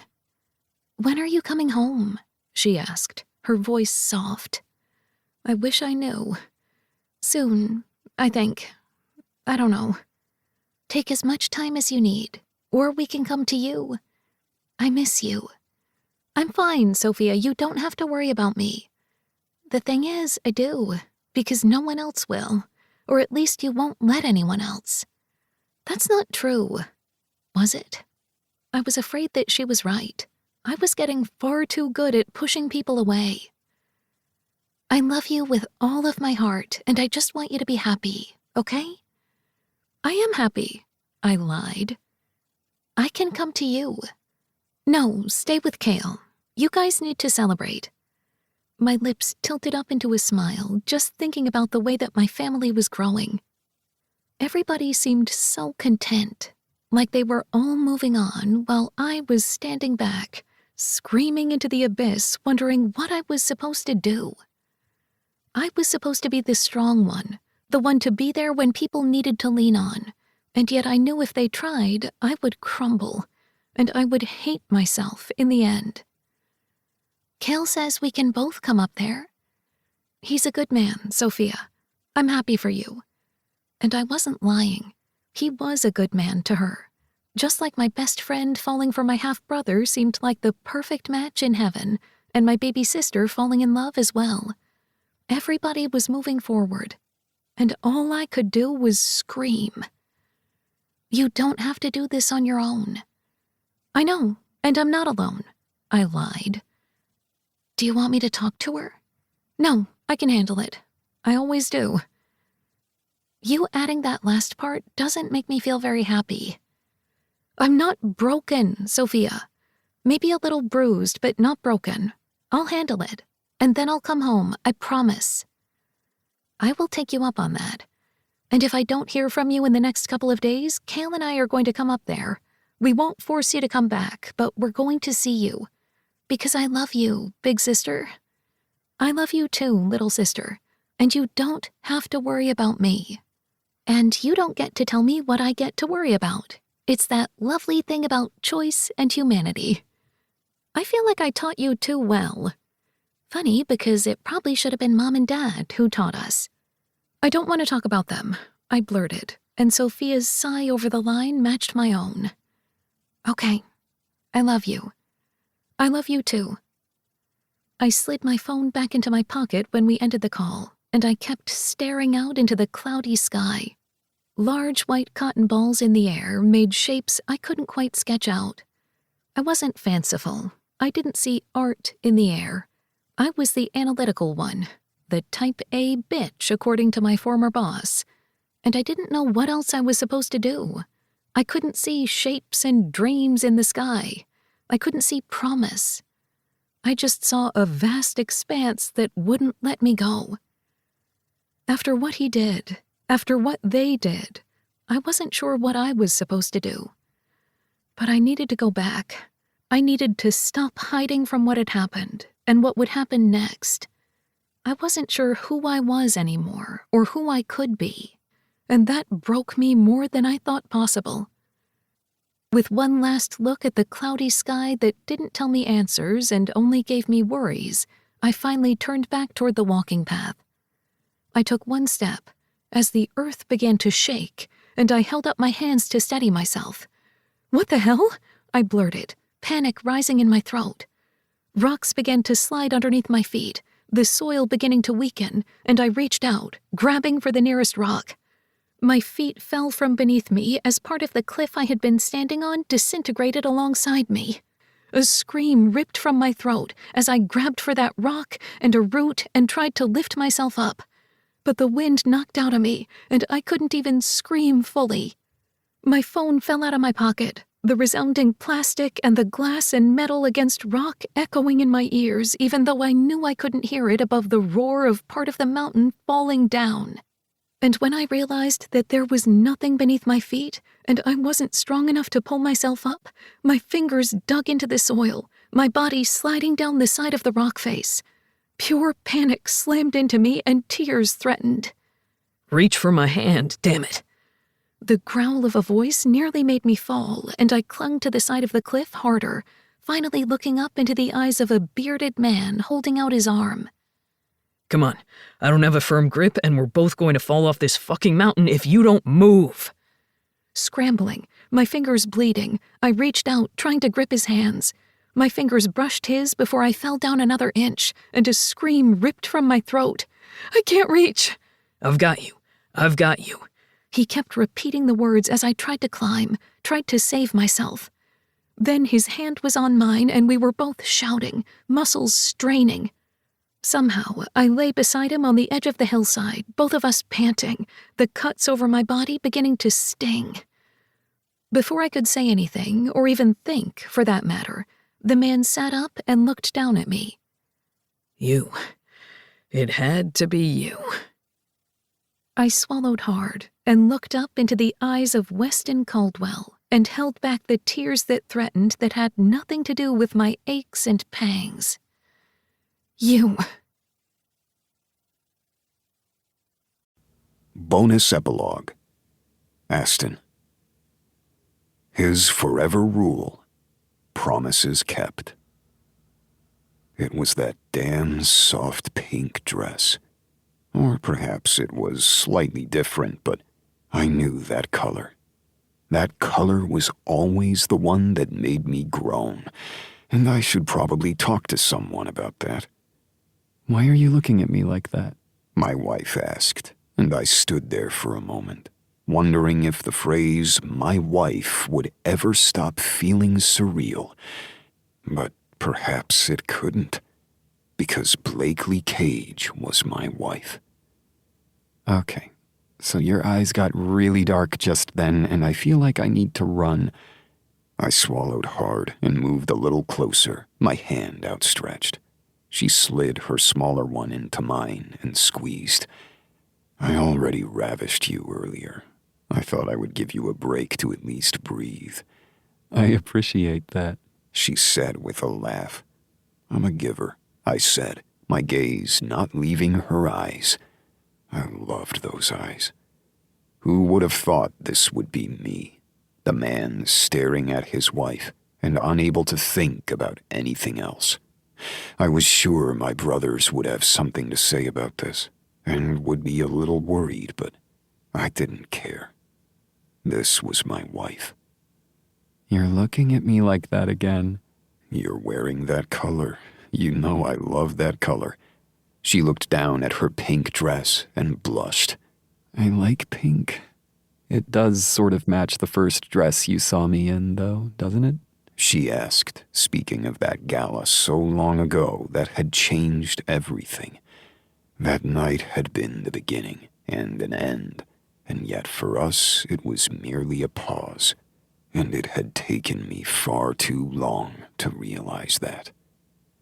It feels so surreal that we can take time off like this, even a week to hang out on a beach. It is our honeymoon. We're allowed to take time off. Blakely put her hand over her chest and staggered back dramatically. Did the Cage, Aston Cage, say that? Ha ha, I can take time off. I feel like I really should record this moment for your brothers. We are not recording anything of the like. They do not get to see you in that dress. Then I really shouldn't mention that Isabella bought it for herself and then realized that she wanted to give it to me instead. I pinched the bridge of my nose. What did I say about bringing up my sister when we're on our honeymoon? I asked, making her grin. I can't help it that I tell my best friend all of our secrets. You're just going to have to deal with it. But then she knows everything, and she lords it over me. As if you don't lord it over her. You guys are so cute. Like real siblings who grew up together, bickering and yet taking over the world together. I like it. I'm pretty sure Isabella could take over the world on her own, I mumbled. You know what's funny? She said the exact same thing about you. I shook my head. Well, that's enough talking about my sister, or any of the other cages. I'm the only cage that matters here. Well, that doesn't sound nice. I thought I was a cage too. The smile that spread over my face slowly felt as if it was a whole new me. I couldn't help but grin at her, pride filling every ounce of my soul. Damn straight you are. You're my cage. Should I get all sappy and say you caged me and my heart and all that swoopy stuff? Did you just use the word swoopy? I asked, the chuckle rumbling in my chest. Yes, because I love you, you dork. I do too. Love you, that is. And you're the dork. I pulled her toward me, my hand on her hip as I lowered my head to hers. Since we're doing the unthinkable and actually taking time off, what do you say we really enjoy it? I wonder what we could do. No paperwork, no computers, and no phones? Whatever is there to do? I gently slid her dress over her head, groaning when my hands touched bare skin. You aren't wearing a single thing under here, I growled. Easy access? Plus, I really like when you growl like that. I let out another growl before stripping off my shirt and crushing my mouth to hers. Her breasts pressed against my chest, and I reached around, grabbing her ass. I want you. From the feel of you against my stomach, I figured that. You know, anyone else could walk up on us. It doesn't matter how private this beach is. Well, then we should give them a show. I tugged off my pants, and then I reached around and smacked her ass. Race you to the beach? If something other than you touches me in that ocean, I'm going to scream. Oh, I can make you scream. And then she ran off down the beach, waves lapping at her skin as she dove underneath the water, hiding herself. I chased her, both of us laughing as another wave hit us, and then another. I love you, I whispered, not able to hold it back. For a man who hadn't really said the words before, I couldn't help but blurt them out whenever I could. I'm really glad you broke your rule. Of falling for you? I'm really glad I broke it too. She wrapped her arms around my neck, and I lifted her up and down over my length. Both of us groaned as I continued to kiss her, needing her. Yes, I had broken the rule, the one I had imposed on myself that didn't matter in the end. Because she was my forever, my cage. And as we came together, both of us groaning, panting each other's names out, I held her close, knowing that this was only a beginning. One that might have scared me, but didn't. So, ready to see what happens next? I asked, pushing her wet hair from her face. She sighed and kissed my chin. Always. Always. And I kissed my wife again, and broke another few rules.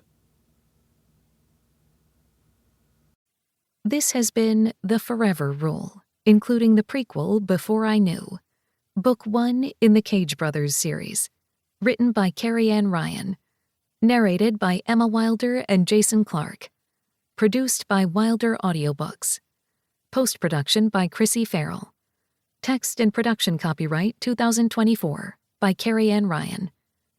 Thanks for listening, and keep an eye out for the next book in the Wilder Brothers series, An Unexpected Everything. Audible hopes you have enjoyed this program.